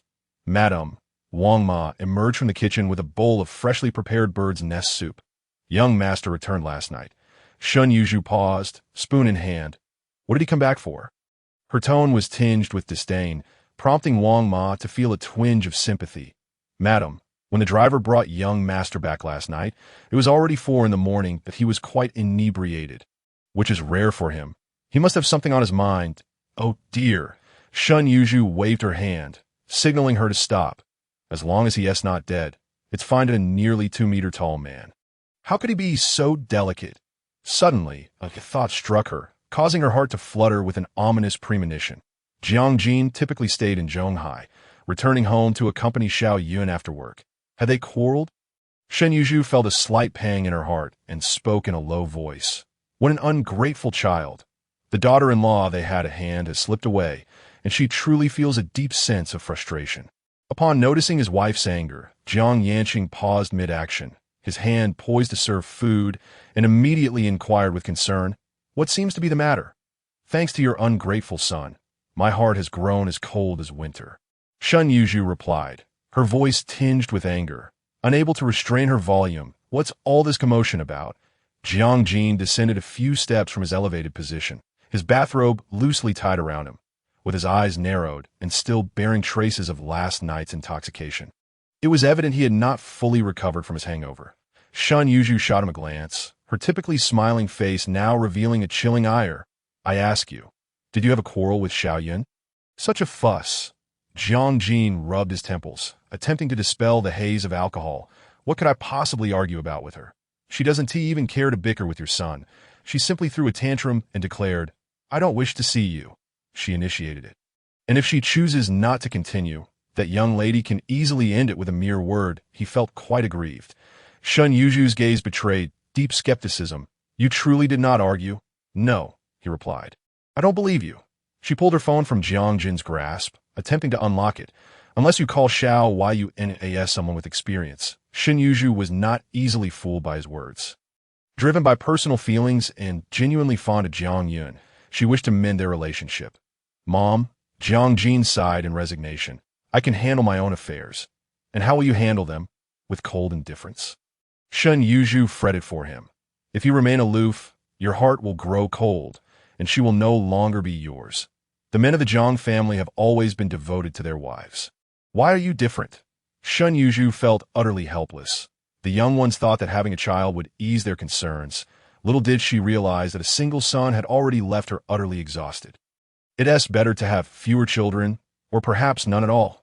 Coughing, Jiang lifted a covered bowl, the lid brushing against the tea leaves. The atmosphere was too tense, and he felt compelled to intervene. "Dear, come and eat something. Don't harm your health in your anger. The youth have their own ideas. Let them be." He had always advocated for a free-range style of upbringing. Moreover, their son was already an adult. And life's journey often involves navigating through some trials before reaching a destination. Sighing softly, Shen Yuzhu expressed, "I merely think that Jiang Yun girl is quite wonderful. She is beautiful, charming, and financially savvy. She possesses all the admirable qualities. Most importantly, the two of them seem to be quite compatible, and I genuinely like that young lady." Shen Yuzhu reassured herself that her son was unworthy. Indeed, Jiang Yun was undeniably captivating. "Well, you have many friends. If she truly has no fate with Jiang, you can help her find some suitable young gentlemen," Jiang consoled. The wisdom of age prevailed. Her husband understood how to motivate their son. Upon hearing this, Shen Yuzhu finally allowed a smile to grace her lips. "Is this ever going to end?" Jiang's expression darkened. Listening to the exchange, his jaw tightened, and a tumult of intense emotions surged within his deep-set eyes. "If you're so eager to play matchmaker, perhaps the Jiang group should simply rebrand itself as a matchmaking agency." Seeing his anger, Shen Yuzhu could not suppress a smile, tinged with regret. "Son, the gears of your fate have yet to turn. Yet the links of your life seem to have already fallen apart." Having been thoroughly intoxicated last night and deprived of sleep, Jiang was suffering from a severe headache. He had no desire to continue the charade with his theatrical parents, leaving them with a parting remark. "Don't even think about finding a boyfriend for Jiang Yun." Returning to his bedroom, the towering figure of 1.88 meters collapsed onto the bed. He retrieved his phone. Scrolling to the top of his contacts, what was once a flurry of messages now lay eerily silent. Their once vibrant communication had dwindled to a void. Jiang could not help but click on her profile, his gaze filled with longing and nostalgia, his deep eyes shimmering with unending affection. His fingertips grazed the screen, tenderly caressing her face, the warmth of his touch cautious yet yearning. After a day of repressed emotions, Jiang's heart was besieged by waves of dull pain, and an overwhelming bitterness threatened to engulf him. After an indeterminate span of time, he brought her photo to his lips, stealing a soft kiss. His Adam's apple bobbed gently, his voice a low, husky murmur. Mine. Chapter 91. Longing to see a snowfall in the depths of winter, the northern winds howled fiercely. Withered leaves danced in the cold breeze. Accumulating into a thick layer, Jiang sat quietly on the windowsill, cradling a plush toy, Starry Dew, enveloped in a profound silence. The sight of the toy evoked memories of the old man who always found it ugly, yet insisted on placing two of them in both the bedroom and the living room. Overwhelmed by a sense of melancholy, Jiang resolved to no longer allow sorrow to fester within her. She picked up her phone and arranged to meet Lin Jiang. I'm stepping out for a bit, Jiang announced as she walked into the living room, her eyes betraying a hint of unnoticeable gloom. That aren't you going to eat before you go? Yanhua inquired, stuffing several bags of individually packaged snacks in her bag. Just in case you get hungry later. The stomach is an emotional organ, and she could sense her daughter's mood. She merely hoped that even during moments of melancholy, her daughter would remember to eat properly. Will you be back tonight? Yanhua asked. I will. Just leave the door unlocked for me, Jiang replied as she slipped on her lamb's wool boots at the entrance, forcing a smile to mask her emotions. All right, Yanhua said, gently tucking a strand of hair behind her daughter's ear. Her return indicated that the person she was meeting was not Jiang. Parents can always intuitively understand their children's hearts.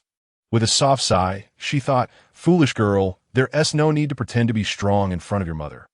Mom, I'm off now, Jiang said, adjusting her bag and forcing a smile. Go on.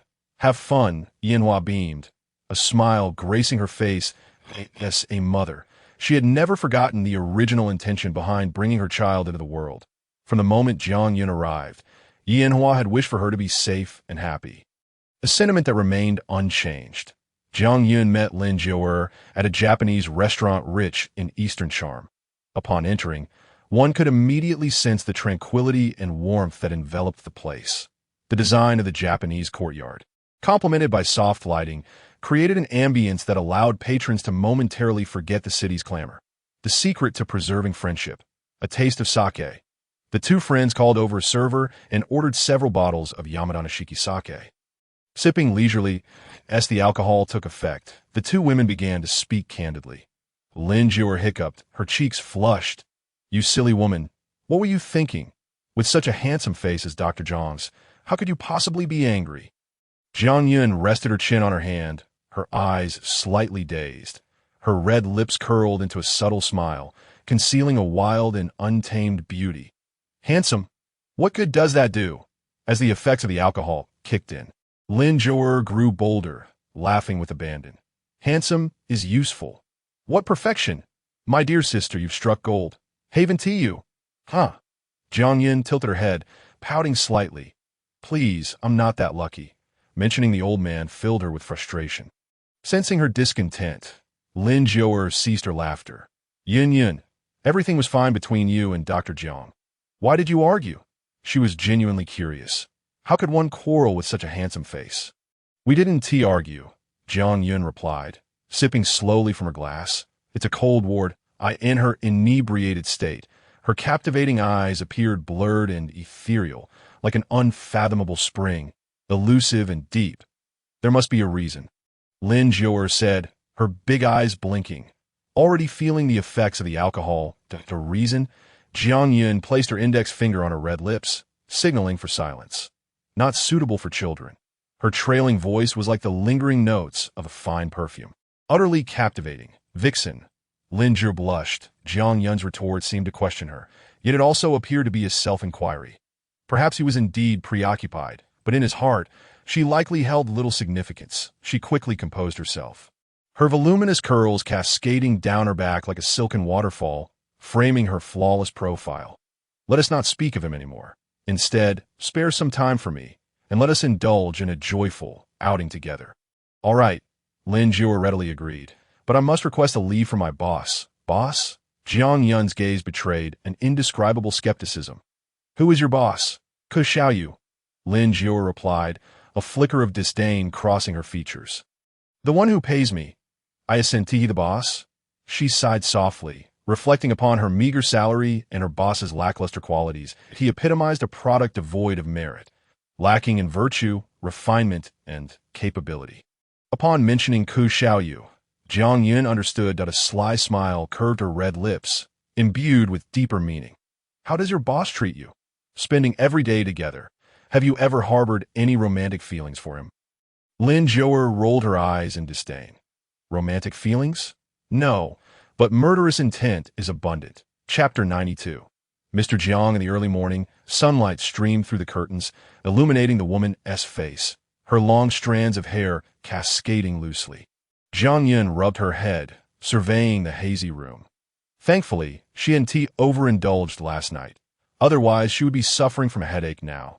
Instinctively, she reached out to fumble for her phone on the bedside table, her fingers brushing against its familiar cold surface. With a gentle tap, she opened WeChat, her eyes quickly scanning the messages marked with red dots. Yet, when her gaze fell upon the chat with that man, she found an eerie stillness. The previous conversations lay dormant within the chat box, as if time itself had come to a standstill. Lost in thought, Lin Zhouer's call broke through. "Miss, have you risen yet?" Jiang Yun smirked. "I have." "What is it?" "You just saw me last night, and now you miss me." "Of course." Lin Zhouer laughed playfully. "I wanted to ask when we're flying to Switzerland so I could take leave." "In a few days," Jiang Yun replied, lowering her eyes, instinctively squeezing the furry face of her starry little companion. "As for the visa, we can expedite the process." After hanging up, she made her way to the full-length mirror in the cloakroom. The reflection revealed her exquisitely flawless visage, with deep-set features and a slight curve of her red lips, exuding an innate allure. Jiang Yun smiled at her reflection. In life, the utmost priority is to be joyful. 3 days without contact equated to an unspoken breakup. In her vibrant life, she could no longer allow a man to sway her emotions so easily. In the midst of a gathering, the brothers had barely touched their dinner. Their entertainment consisted of drinking, smoking, and playing cards, except for the absence of women.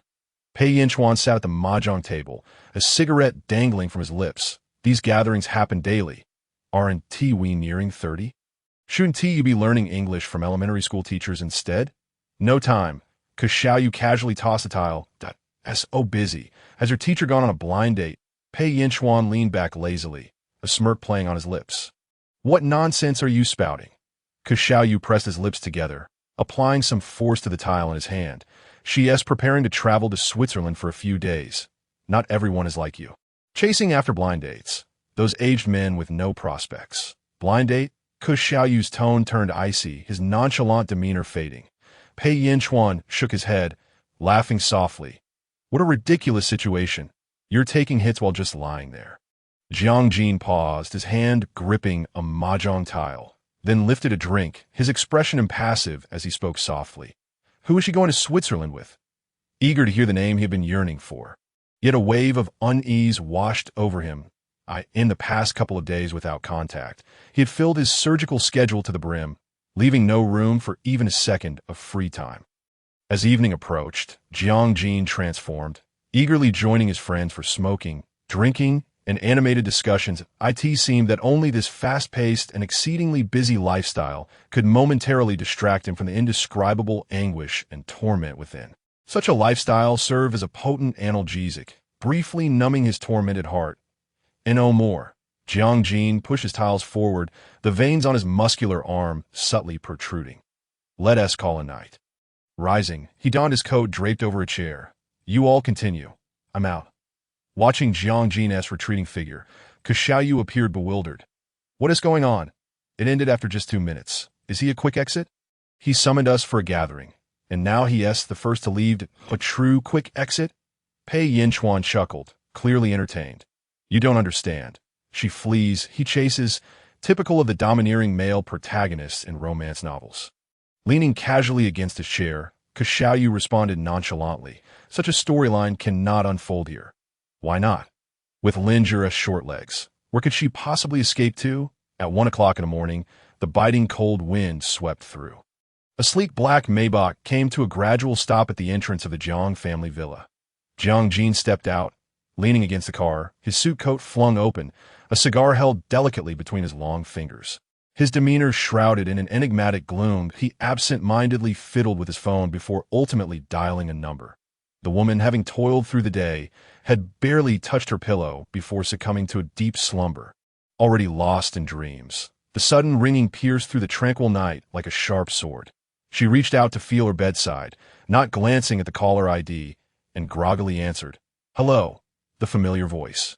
Soft and delicate, felt like a feather brushing against a man's heart. Jiang Jin's throat constricted, as if a sharp fishbone lodged within.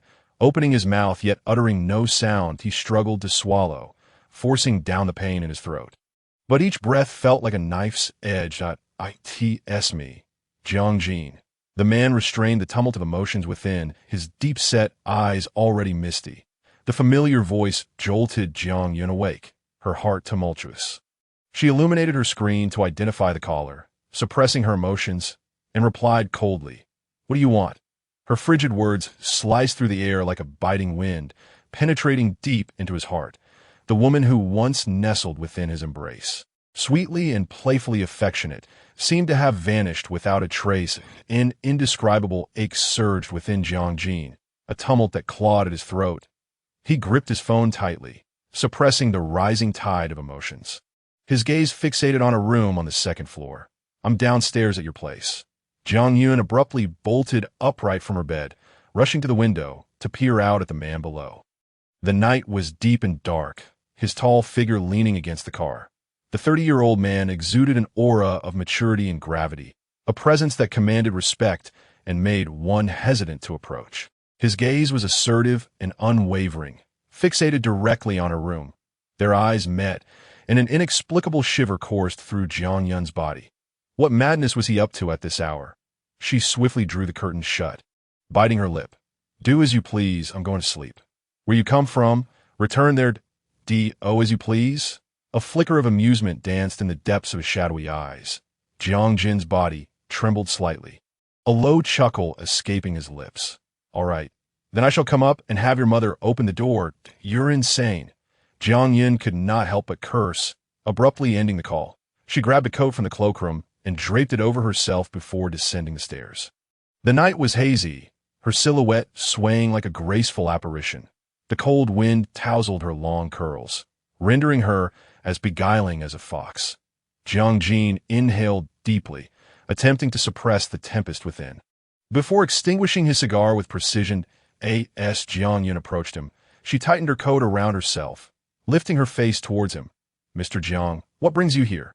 Speak. What did you just call me?" The man's brow furrowed. It was neither Jiang Jin nor Dr. Jiang. It was that cold appellation, Mr. Jiang. Chapter 93. "It suits you well, forgive me, Mr. Jiang. But is there an issue?" Jiang Yun furrowed her brows, as if age had begun to diminish her hearing. "No issue." Jiang Jin's breath hitched. He fought against the sense of helplessness rising within him and replied with measured calmness. "Changing Jiang to would be preferable." "Changing Mr. Jiang to Mr. Me?" Jiang Yun chuckled lightly, incredulous that he would say such a thing. Her demeanor remained unfazed, devoid of any emotional response. "You came here to discuss this?" "In a sense." Jiang Jin, towering over her by 20 centimeters, leaned down, the dim light illuminating the face he had longed for. "Primarily, I wish to see you." He yearned to embrace her, to tell her, "Jiang Yun, see through my longing. I miss you dearly." The accumulated yearning surged within him, momentarily choking him with emotion. Jiang Yun slowly lowered her head, her gaze settling on the dimly lit pavement beneath her feet. The faint light cast down, their shadows resembling two slender black lines gradually converging on the ground, just as their silhouettes were about to intersect. She suddenly took a small step to the left. The two figures, once destined to touch, transformed into parallel lines that would never meet. She lifted her head to gaze at the moonlight amidst the night, softly murmuring, laced with a hint of coldness, "Now that we've met, I can go back." Jiang Jin's eyes dimmed as he absorbed her expression. "Must you speak like that?" he asked, noting how long it had been since she had spoken to him warmly. The woman who once sat on his lap like a playful kitten, whose every whim he indulged, had transformed into a creature as prickly as a hedgehog. His heart skipped a beat, as if ensnared by a tightening rope. Suffocating with pain. "How should I speak then?" she inquired. The woman before him, though smiling, lacked warmth in her eyes, resembling the cold embers of a dying fire. Jiang stood silently, words failing him. It's quite cold. If you have nothing to discuss, I'll take my leave, Jiang said, pulling her coat closer and turning to walk away. In the next instant, her wrist was seized by the man, pulling her towards him. The force was not gentle, and before she could react, she found herself enveloped in a broad embrace. Her face pressed against Jiang's chest, the faint scent of rare wood and incense enveloping her, evoking tears in her eyes from the familiar fragrance that don't speak like that. It pains me, he murmured, his throat dry, bitterness lacing his voice. After 2 long days without seeing her, he felt as though his soul had been wrenched away. This proud man, accustomed to commanding authority, had to confront a harsh truth. He deeply loved the woman before him. This love, cultivated through their shared moments, had long since permeated his very being. He tenderly caressed Jiang's long hair, fearing any hint of anger from her. "Give me a hug, will you?" Jiang's nose tinged with sorrow, a wave of emotion bubbling forth that she could no longer suppress. She closed her eyes, allowing tears to cascade down onto his chest, her lips quivering softly. "No, you've already embraced me. Haven to you." Feeling the delicate shoulders tremble and quiver, Jiang's heart tightened, almost physically feeling a sharp pain. As if it were cleaved in two, he awkwardly lifted his hand to wipe away Jiang's tears and pulled her back into his arms, gently patting and soothing her. "Don't cry, darling." "Who are you calling darling?" Jiang retorted, her nose red from crying, her voice slightly trembling, her eyes brimming with tears that, if she recalled correctly, this was the first time the older man had called her darling. No amount of persuasion had ever prompted him to say it before, claiming it was too cheesy, even in intimate moments. "You, of course," Jiang replied, a subtle smile curving his lips. She was finally willing to acknowledge him. Shedding her icy demeanor, I could see that moment. This 30-year-old man felt as joyful as a child. All the bitterness and pain he had suppressed vanished like smoke in the face of her fleeting glance. Jiang huffed, feigning disdain. "I'm not. Whoever loves can be." Jiang pressed her closer, his cool gaze swirling with unspoken emotions. "Only you are." Jiang wiped away her tears, attempting to push him away, but he only tightened his embrace. "You're holding too tightly. I can't breathe," the little woman complained. Jiang even suspected this older man, driven by unfulfilled desire, might be intentionally suffocating her. Jiang loosened his grip slightly, but did not release her. "If I don't hold you tightly, what if you run away?" Now, whether he soothed her or not, the outcome was uncertain. He didn't wish to endure this heart-wrenching agony again. Age had made him more vulnerable. "You deserve it," Jiang pouted, muttering, "An old bull should have the mindset of an old bull. You must endure the grass pricking your mouth at, as you say." "I shall endure," Jiang replied, his mood lifting as he chuckled, raising his hand to massage the back of her neck. The warmth of his fingertips against her skin sent shivers through Jiang. "Your affection for me compels you to possess me. Such is the nature of men. Yet, I assure you, I have only claimed you in the past, and in the future, you shall remain my sole possession." Rather than articulating his feelings verbally, he excels in demonstrating his love through actions. However, he neglects to realize that Jiang is a sensitive woman who needs to hear "I love you" repeatedly. Jiang stood up, lifting her onto his lap as they sat in the back seat of the car. The woman in his arms ceased her tears.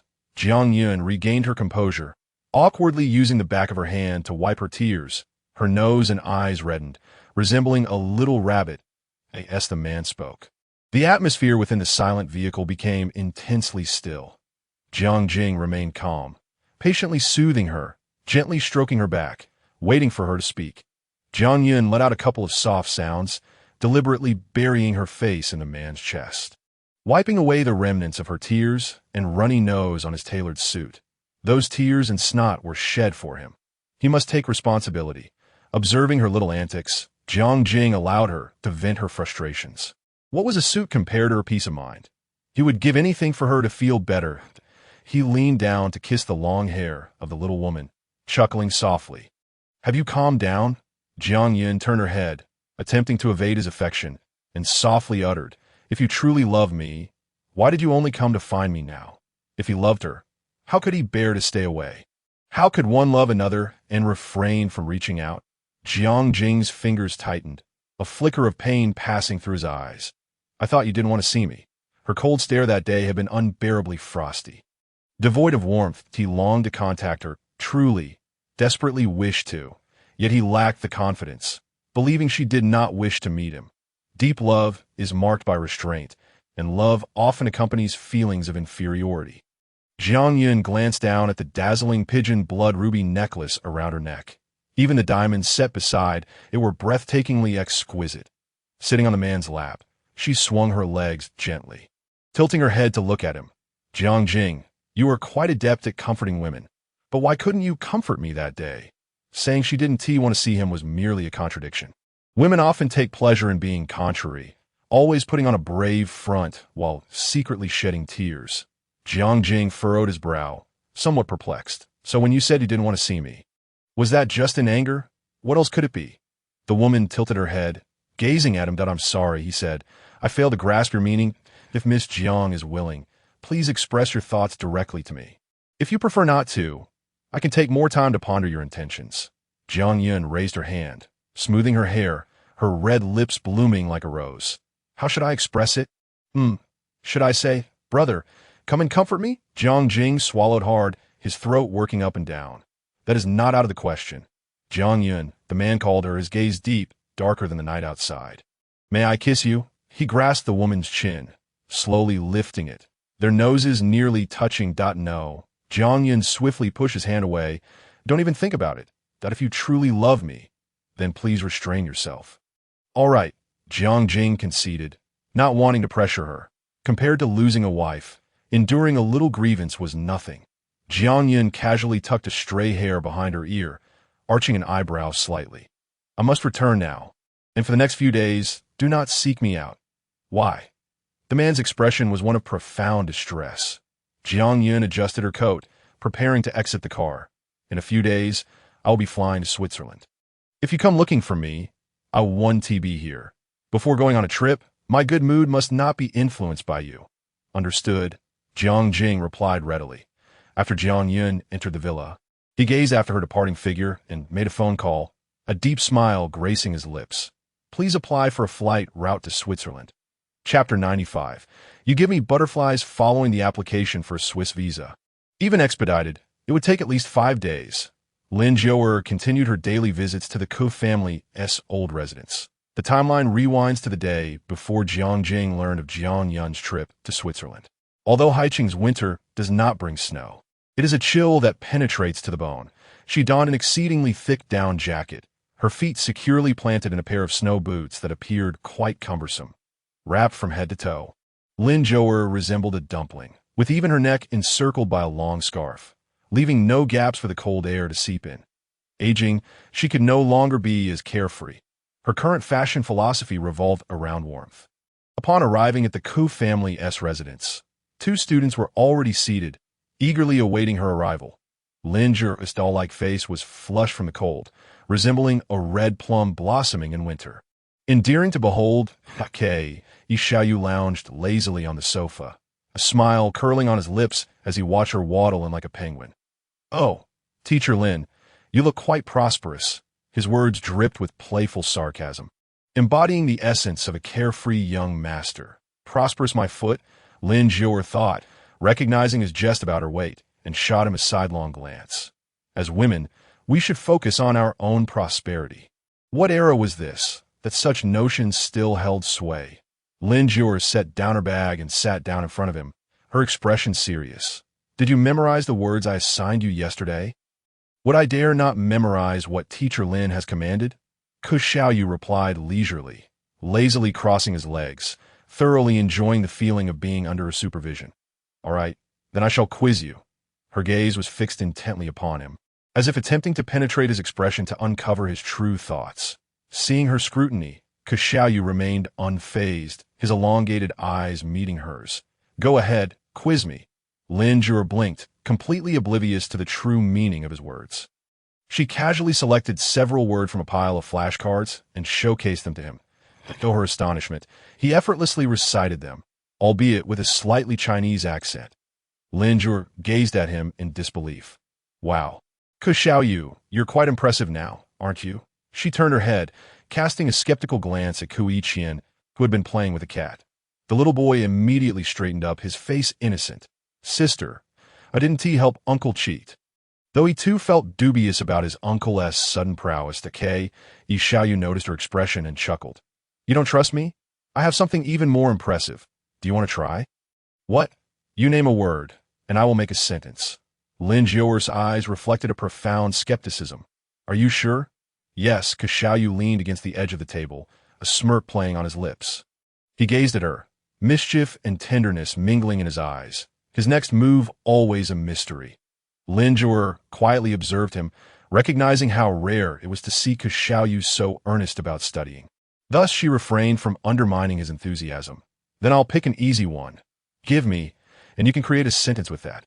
All right, the mischief in Xiaoyu's smile deepened. Teacher Lin, listen closely, you give me butterflies. The words rolled off his tongue with exquisite clarity, low and magnetic, as if carrying a current that slowly flowed into her ears. In that instant, Lin Jiaoer comprehended the meaning behind his words. A blush rapidly spreading across her cheeks. That all right? Xiaoyu inquired. Teacher Lin, do you think that sentence works? Her eyes sparkled with unmistakable amusement, fixed intently upon him, as if seeking to capture every flicker of emotion reflected in her gaze. Lin Jiaoer's hands felt restless, and she instinctively cleared her throat to mask her inner turmoil. Quite good. Internally, she rolled her eyes, thinking it was a fine sentence, but perhaps he should refrain from crafting more. It could easily lead to misunderstandings. Uncle, the little boy, Yiqian, who had been petting the cat, looked puzzled. What kind of sentence did you make? Why is sister blushing so much? Lin Jiaoer was momentarily a loss for words. Wishing to disappear into a hole, Yi Xiaoyu, with his black hair tousled across his forehead, raised an eyebrow. I didn't make any sentence. I just thought it would be nice for Teacher Lin to find you an aunt. Oh, so will sister help find an aunt? Ku Yiqian pressed on. Uncle is quite fierce. If an aunt comes to tame him for a few days, then he won't bully me as often. Xiaoyu's charming demeanor was laced with a casual gentleness, his voice light as a feather. Teacher Lin, my nephew is asking if you could help him find an aunt. Lin Jiaoer's earlobes turned crimson. Feeling utterly exasperated by this uncle-nephew duo, caught in an awkward situation, she attempted to laugh it off, forcing a smile that appeared insincere. Well, if I come across someone suitable, I'll introduce them to you. The very thought of introducing someone to him stung Xiaoyu's pride, igniting a strange irritation within him. His smile faded in an instant, brows furrowing, his face betraying a hint of annoyance. Lin Jiaoer was frozen in place, uncertain of how to proceed. She sought to change the subject. By the way, I will be going away for a few days soon, so I need to request some time off. Xiaoyu lifted his eyelids and glanced at her. Where are you going? Meeting his gaze, Lin Jiaoer felt her heart skip a beat, a hint of panic coloring her brows. Going to Switzerland? With whom? With Jiang Yun. She replied truthfully. Yi Xiaoyu regarded her intently, a spark of interest igniting within him. I've been to Switzerland. Why not let me join you? I'm quite useful. I can serve as your free tour guide, carry your bags, and even take care of the bills. What do you think? Consider it. You won't regret it. Lin Jiaoer felt utterly helpless. It was a girl's trip, and what was a grown man doing intruding on her fun? She shot Xiaoyu a disdainful glance, attempting to distance herself. No need, not considering it. Not required. Yi Xiaoyu took note of Lin Jiaoer's actions, his eyelids drooping slightly. His relationship with her was akin to that of Huang Xiaoming and Yi Ku, forever unable to call one another baby. That night at Billow Bar, the trio of Jiang Jin, Pei Yin Chuan, and Ku Xiaoyu had drunk to oblivion, oblivious to the fact that a well-meaning citizen had recorded their antics and sent the footage to Zhou Yin. When Zhou Yin laid eyes on the video, he chuckled for an entire afternoon, promptly sharing it in the VIP group chat, teasing his three brothers. Strangely enough, after a considerable time had passed, the three protagonists remained silent. By evening, unable to resist, Zhou Yin checked the brothers' group chat and discovered it had transformed from VIP Group 4 to VIP Group 1. The other three had quietly exited the chat. Chapter 96. The Capabilities of Older Men in the Manager's Office. Jiang Yun removed her coat and settled into her chair. She wore a silk linen blouse paired with a high-waisted pencil skirt, her attire exuding a professional charm that showcased her confidence and allure. Perhaps due to the exhaustion from her pointed high heels, she had discreetly kicked them off, her delicate toes nestled comfortably against the plush carpet. Manager, Lin Yingyi knocked lightly on the door, peeking her head in. "I have today's flowers for you to sign for." She entered, cradling a large bouquet of exquisite cool-skin roses, gently placing them on Jiang Yun's desk. The stunning roses, layers upon layers, each one plump and lush, were wrapped in soft, muted pink paper that seemed to blush with beauty. "Manager, your admirer has quite the taste." The flowers he sends are not only unique each day, but also exceptionally beautiful. Jiang Yun, of a similar age to Lin Yingyi, maintained a friendly rapport with her subordinates, allowing for a more casual conversation. Could it be any other way? Jiang Yun scoffed lightly. If his taste were any lower, he wouldn't be fond of me. By the way, manager, Lin Yingyi produced an invitation. Ms. Yi, who collaborates with our company, sent this over. She and her husband are celebrating their 10th wedding anniversary and would like to invite you to join them on the 5th of next month. Jiang Yun lifted her lashes, brushing a strand of hair behind her ear. "Just put it here." That a glance at the flowers on her desk told her who the sender was without needing a name. "As long as he doesn't come looking for me. It's been surprisingly quiet lately. Manager, if there's nothing else, I'll take my leave." After conveying her message, Lin Yingyi departed. Once her assistant left, Jiang Yun's gaze lingered on the roses. Each one resembled a small pink dumpling, with a clear gradient of pink shades from the inside out.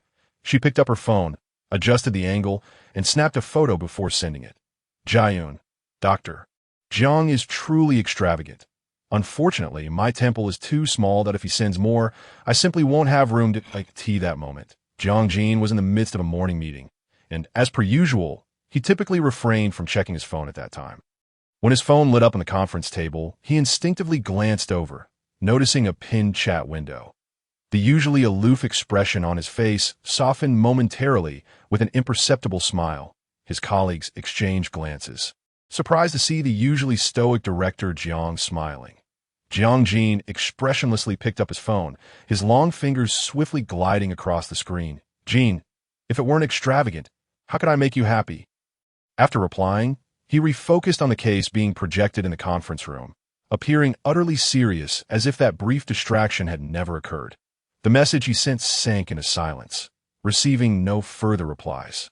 Switzerland had a 6-hour time difference from Z country. By the time Jiang Yun arrived, it was already evening. Winter in Switzerland resembled a fairy tale kingdom blanketed in snow. The pristine white snow enveloped the mountains, while the lights in the wooden chalets flickered warmly against the cold, as if traversing through an ink-wash painting.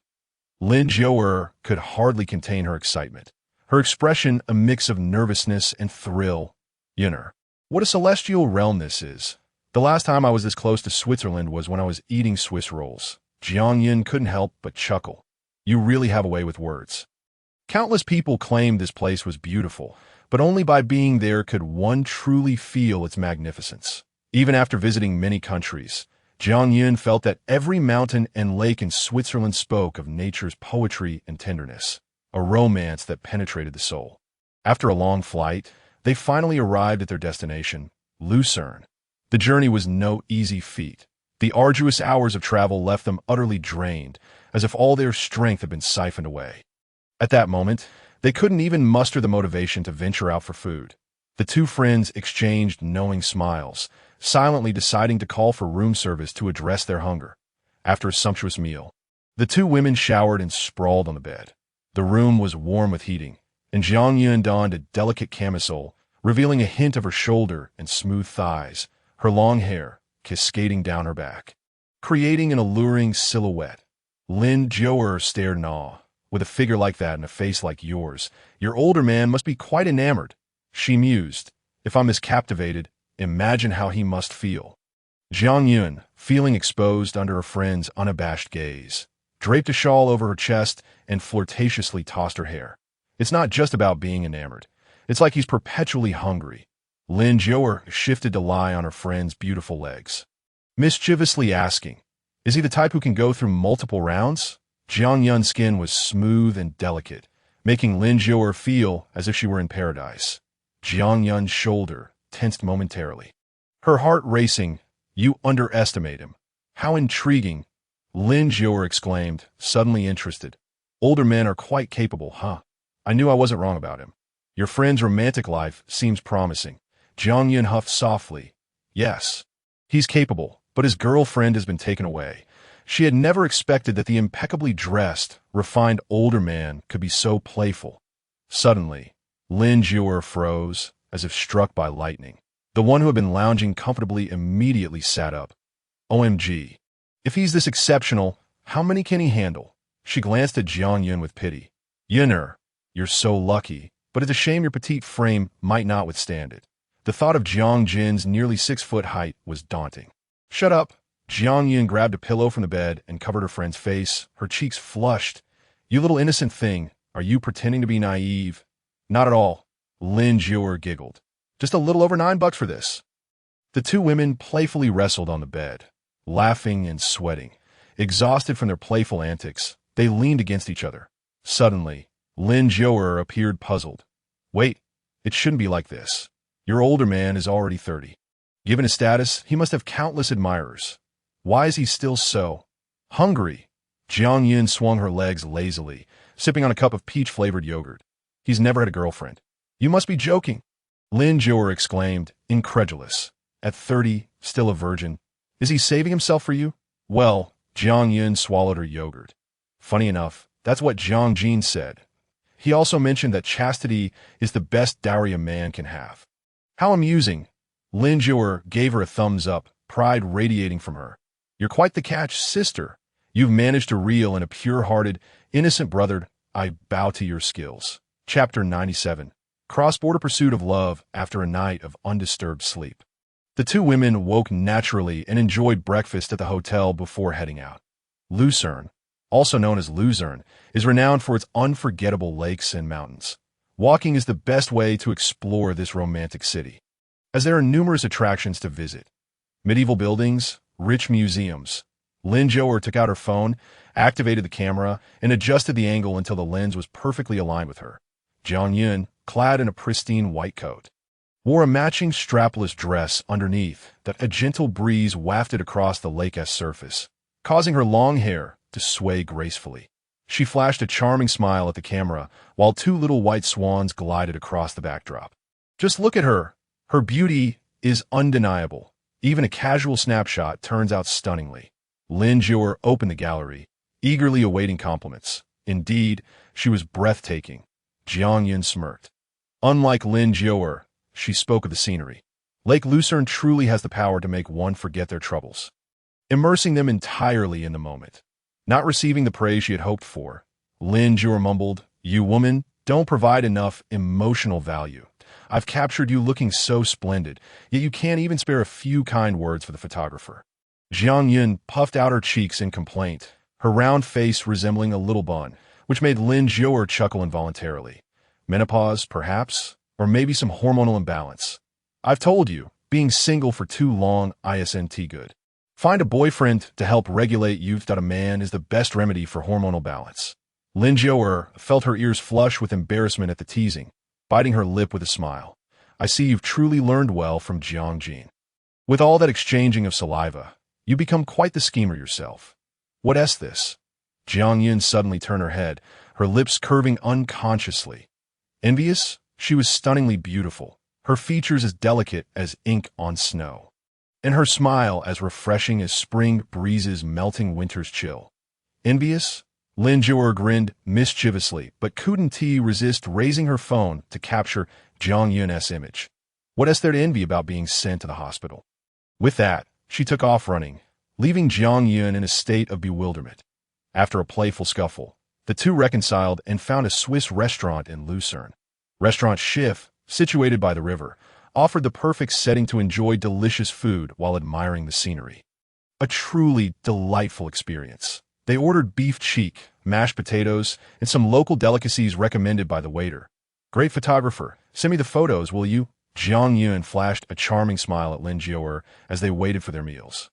Lin Jior crossed her arms, feigning nonchalance. If you want something from me, you'll have to charm me a bit more. For the sake of a beautiful photo, Jiang Yun decided to go all out. Her voice sweetly pleading. "Sister, I beg you." Her melodious tone was akin to a kitten's playful mew, stirring Lin Jia's heart and making her finally grasp the joy of a man's affection. She surrendered and promptly sent over all the photos taken that day. "A gift for you. No thanks needed." Upon receiving the images, Jiang Yun selected a few scenic shots and posted them on her social media. Fortuitously, amidst the array of landscape photos, one captured her radiant smile. The beauty of the world paled in comparison to the charm of her eyes. Later, Jiang Jin quietly saved this photo, setting it as a screensaver. A sleek private jet ascended from the bustling coastal city, soaring in the sky like a majestic eagle. It traversed layers of clouds and boundless terrain, landing steadily at a tranquil Swiss airport after a lengthy 12-hour flight.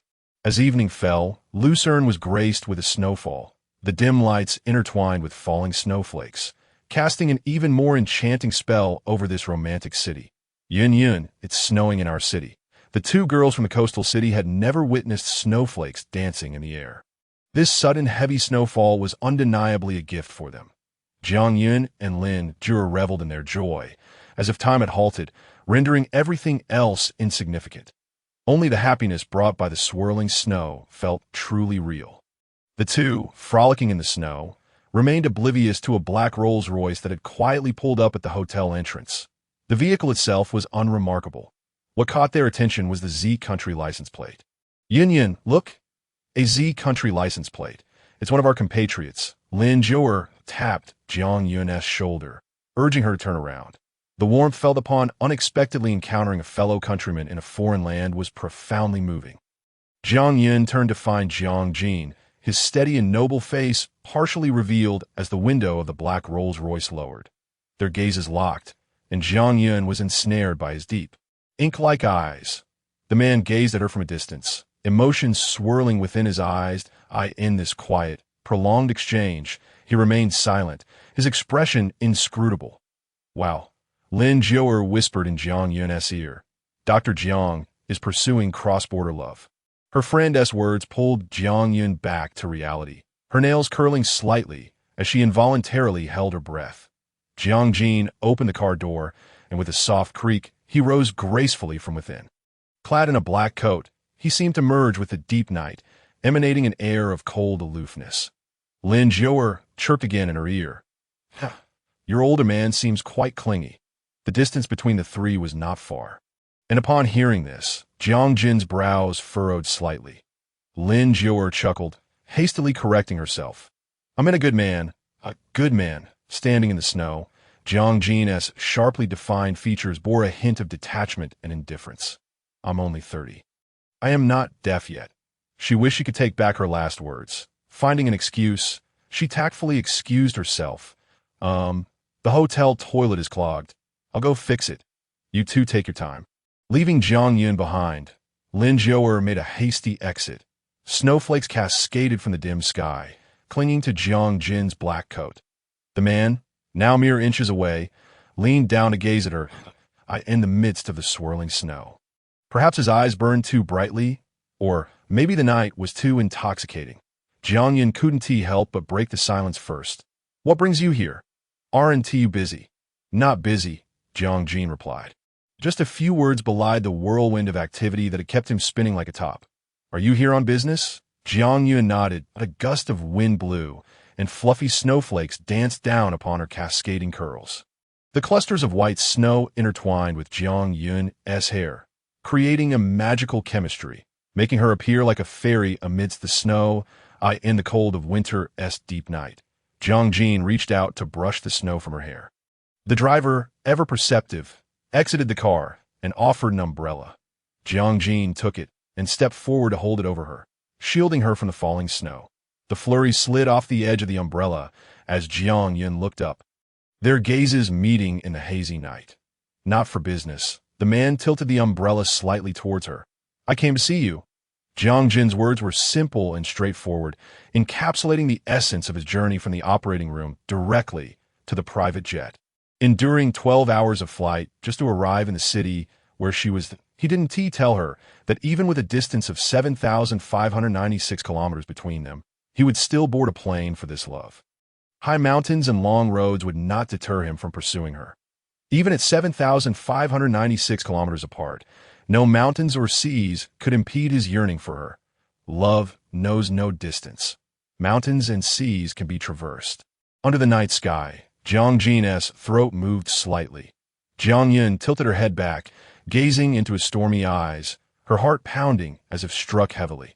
Jiang Jin's attention settled on her delicate hand, which had turned rosy from prolonged exposure to the cold snow. Take this, he offered her the umbrella. The icy night wind, laced with fine snow, brushed against them, penetrating to the bone. Jiang Jin bent slightly, removing his leather gloves to place them on her hands, still warm from his touch. Thank you, Jiang Yun said. The heavy snowfall had left the ground wet and slippery, and the haze darkened the city. After half a month apart, the once familiar yet now somewhat strange presence of someone who had once been so close felt both comforting and foreign. He frowned, his gaze dark beneath the black umbrella. Jiang Jin's eyes lingered on her for a moment, his tone tinged with a subtle hint of grievance. I just arrived. The sudden, seemingly nonsensical statement left Jiang Yun momentarily blank. And then? I haven't eaten yet, he replied, in the dim night. His words carried an unspoken meaning.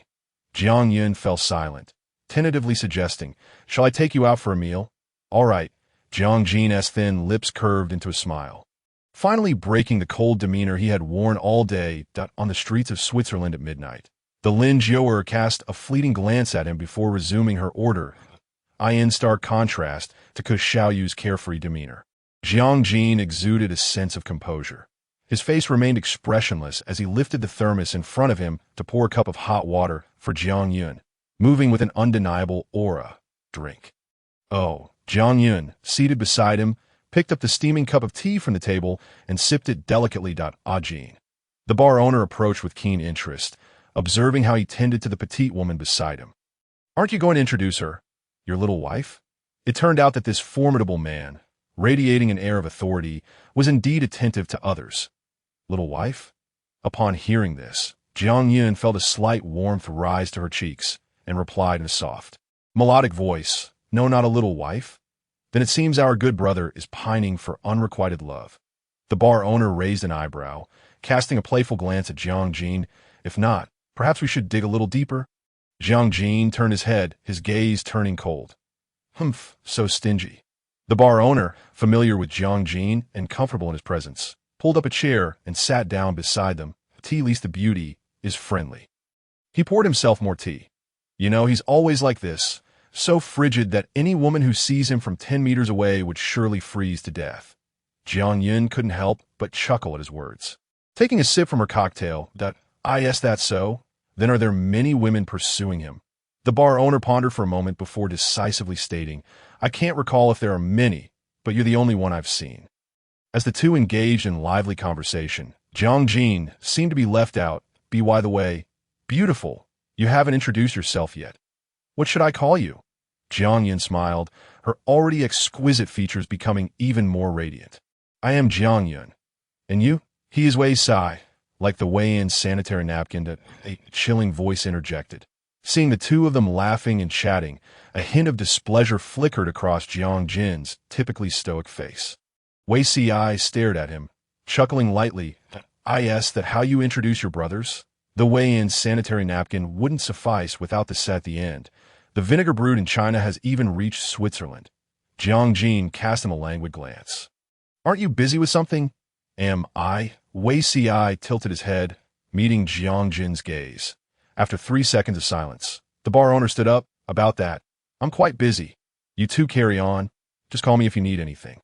Across the table, Ke Xiaoyu and Lin Jiuer observed the nearly empty bar, realizing they were indeed the only patrons present. Perhaps influenced by a bit too much drink, Jiang Yun excused herself to the restroom.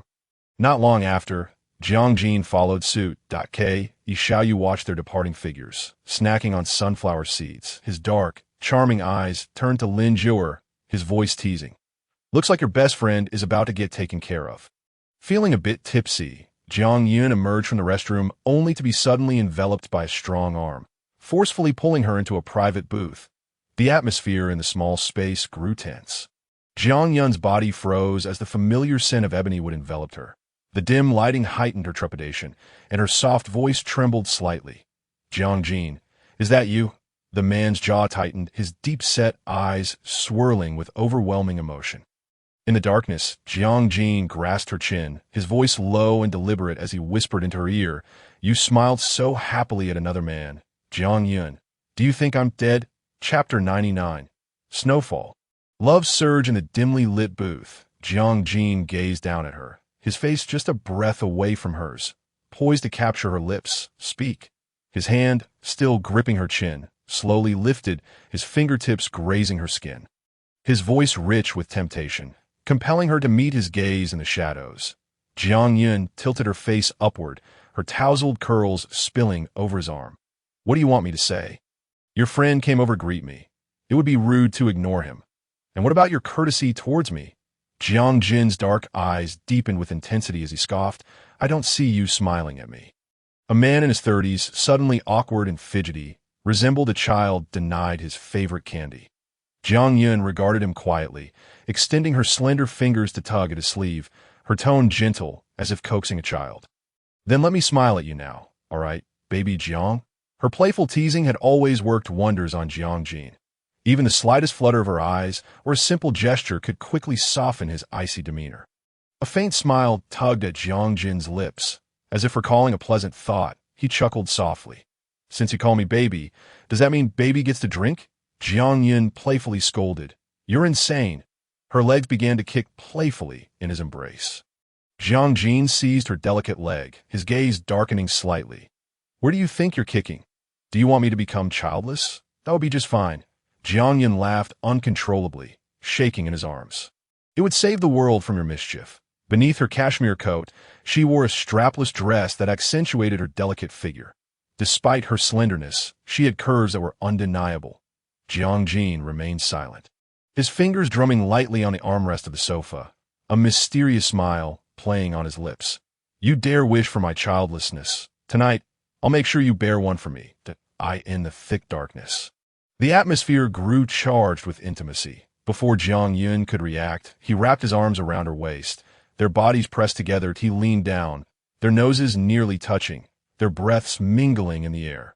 Fearing that this little woman might misconstrue his intentions, thinking he was merely captivated by her physical beauty, Jiang Jin held his breath, seemingly holding back a tempest of emotions. "Darling, may I have a kiss?" His voice was husky, his Adam's apple bobbing with each word. This request was a siren's call, sending a shiver through Jiang Yun, her body tingling as if electrified.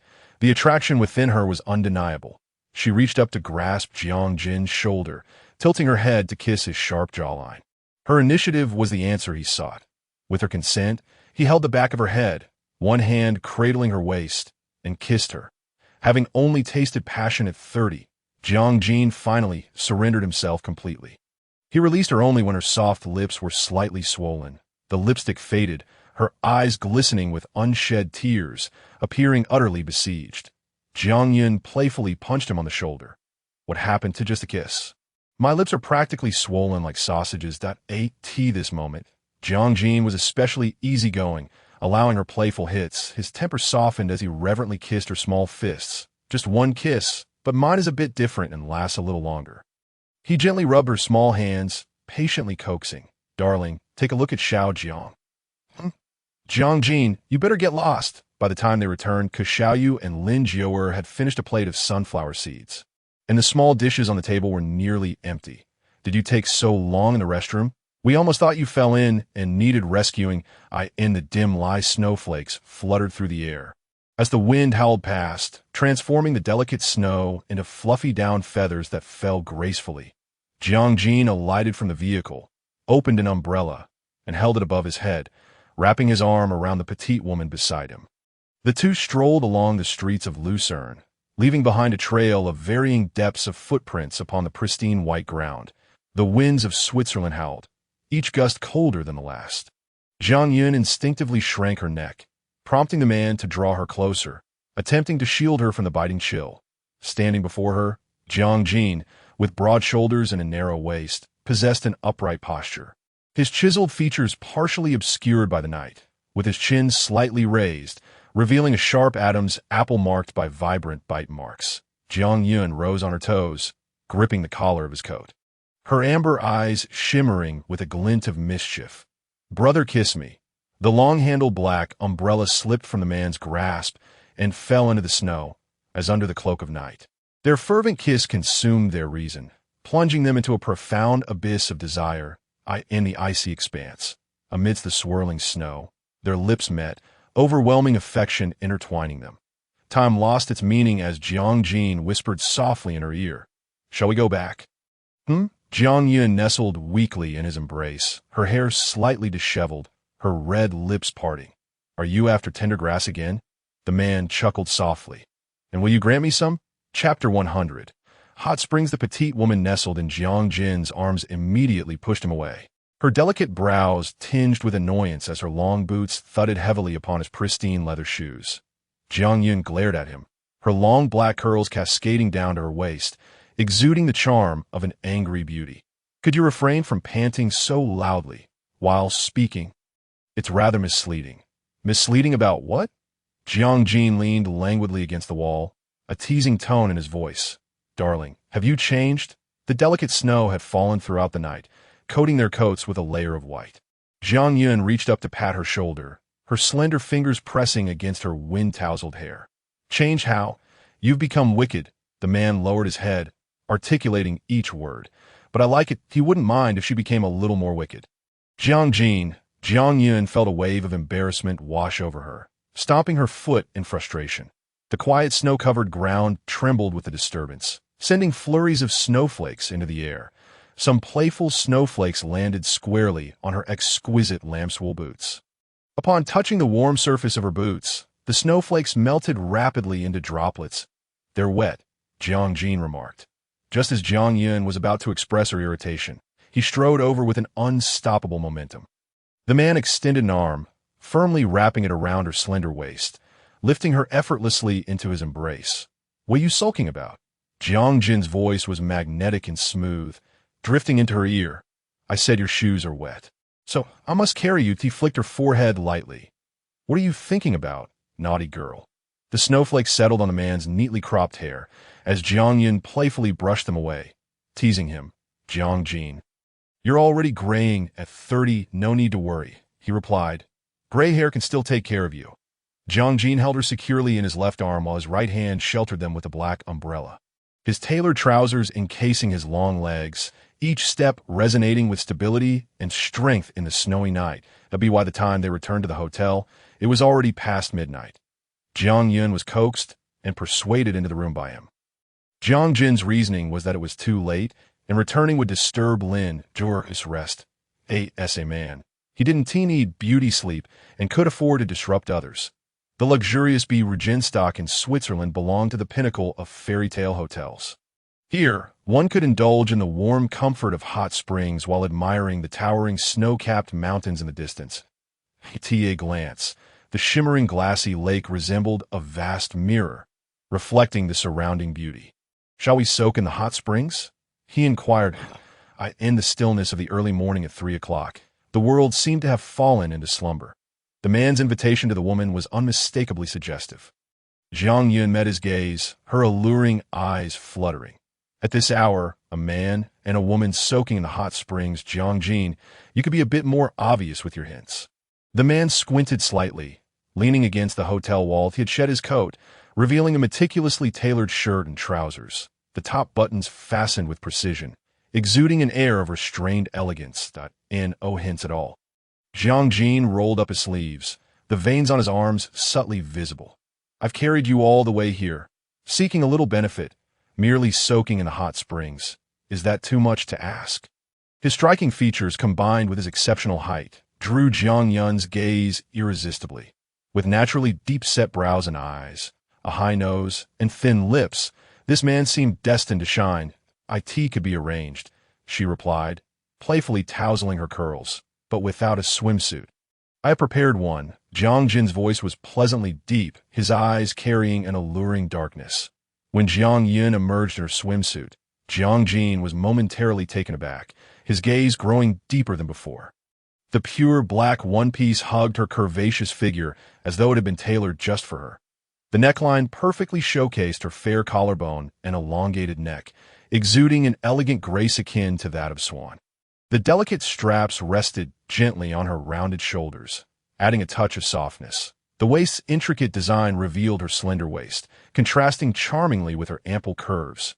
Her delicate, straight legs approached him, each step radiating an irresistible allure. Jiang's breath deepened, the depths of his gaze swirling with emotion. "Does it not look good?" she teased, her words barely leaving her lips before they were silenced by his kiss. It came with fervor. Much like Jiang himself, the sensation was ethereal, akin to the ebb and flow of waves. Drawing Jiang into his embrace, he took her hand, guiding her towards the steaming hot springs in the distance. The air thickened with steam, and amidst the haze, one could faintly discern the man's resolute features and the woman's bashful countenance. Jiang lifted a glass of champagne, offering it to her. The couple, immersed in the hot springs, leisurely savored the fragrant champagne, letting its unique aroma envelop their senses. "Is it good?" the man asked, tilting his head to observe her, the depths of his eyes nearly drowning her in their intensity. The night carried an unreal sense of enchantment. Perhaps it was the romance of the scene, or the exquisite atmosphere heightened by the alcohol, by the time they became aware of their actions. They were already locked in a kiss. The tender contact felt like the rhythm of the tides. Jiang felt dizzy from the kiss, a soft whimper escaping her lips, just as she attempted to pull away. Her head was firmly held, making escape impossible. She began to respond to the man, deepening their kiss. Jiang's passion was fervent, kissing her with a fervor that nearly left her breathless. Jiang sensed his insistence. "Yin'er, darling," the man's husky voice whispered from behind her ear. The glimmering lake danced in the night, blurring their vision. The dawn had yet to break, the mist enveloping the surroundings, accompanied by the morning's dampness.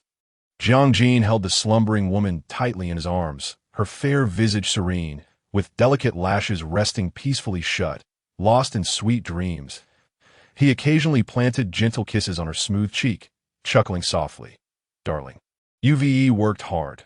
The composed and calm man in his professional life appeared eternally youthful and tireless in front of Jiang. For 30 years, his heart had been filled with her presence. Chapter 101.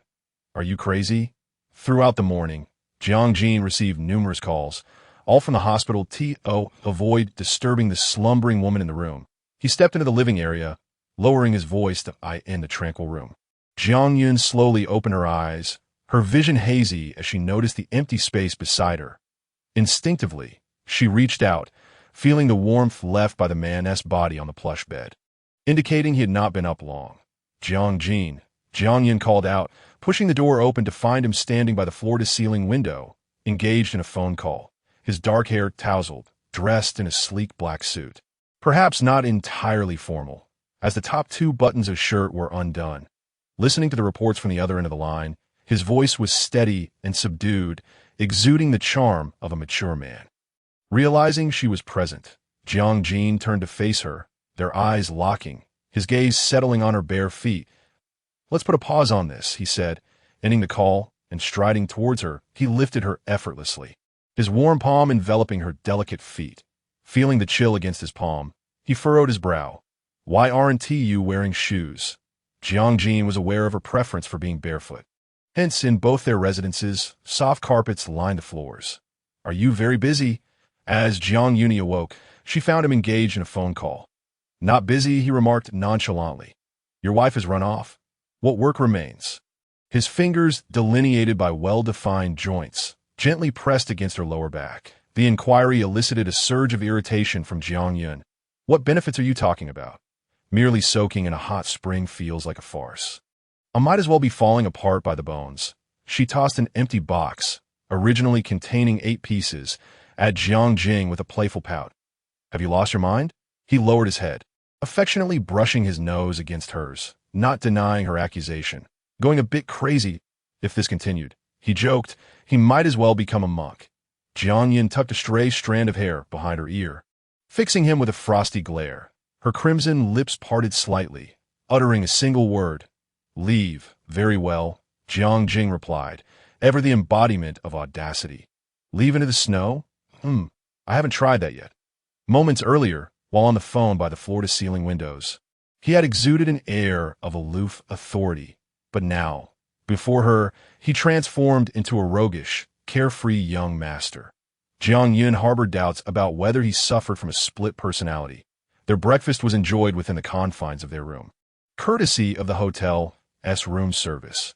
What began as a pleasant meal for the two of them inexplicably escalated to a playful tussle at the dining table, happy by the time they ventured out. It was well past noon. Having finally made the trip to Switzerland, the four of them had agreed the previous night to go skiing today. Xiaoyu, who had been waiting for quite some time, stood in the hotel lobby with his hands tucked into his pockets. The indoor temperature was comfortable, prompting him to shed his outerwear, which he now held loosely in his grasp.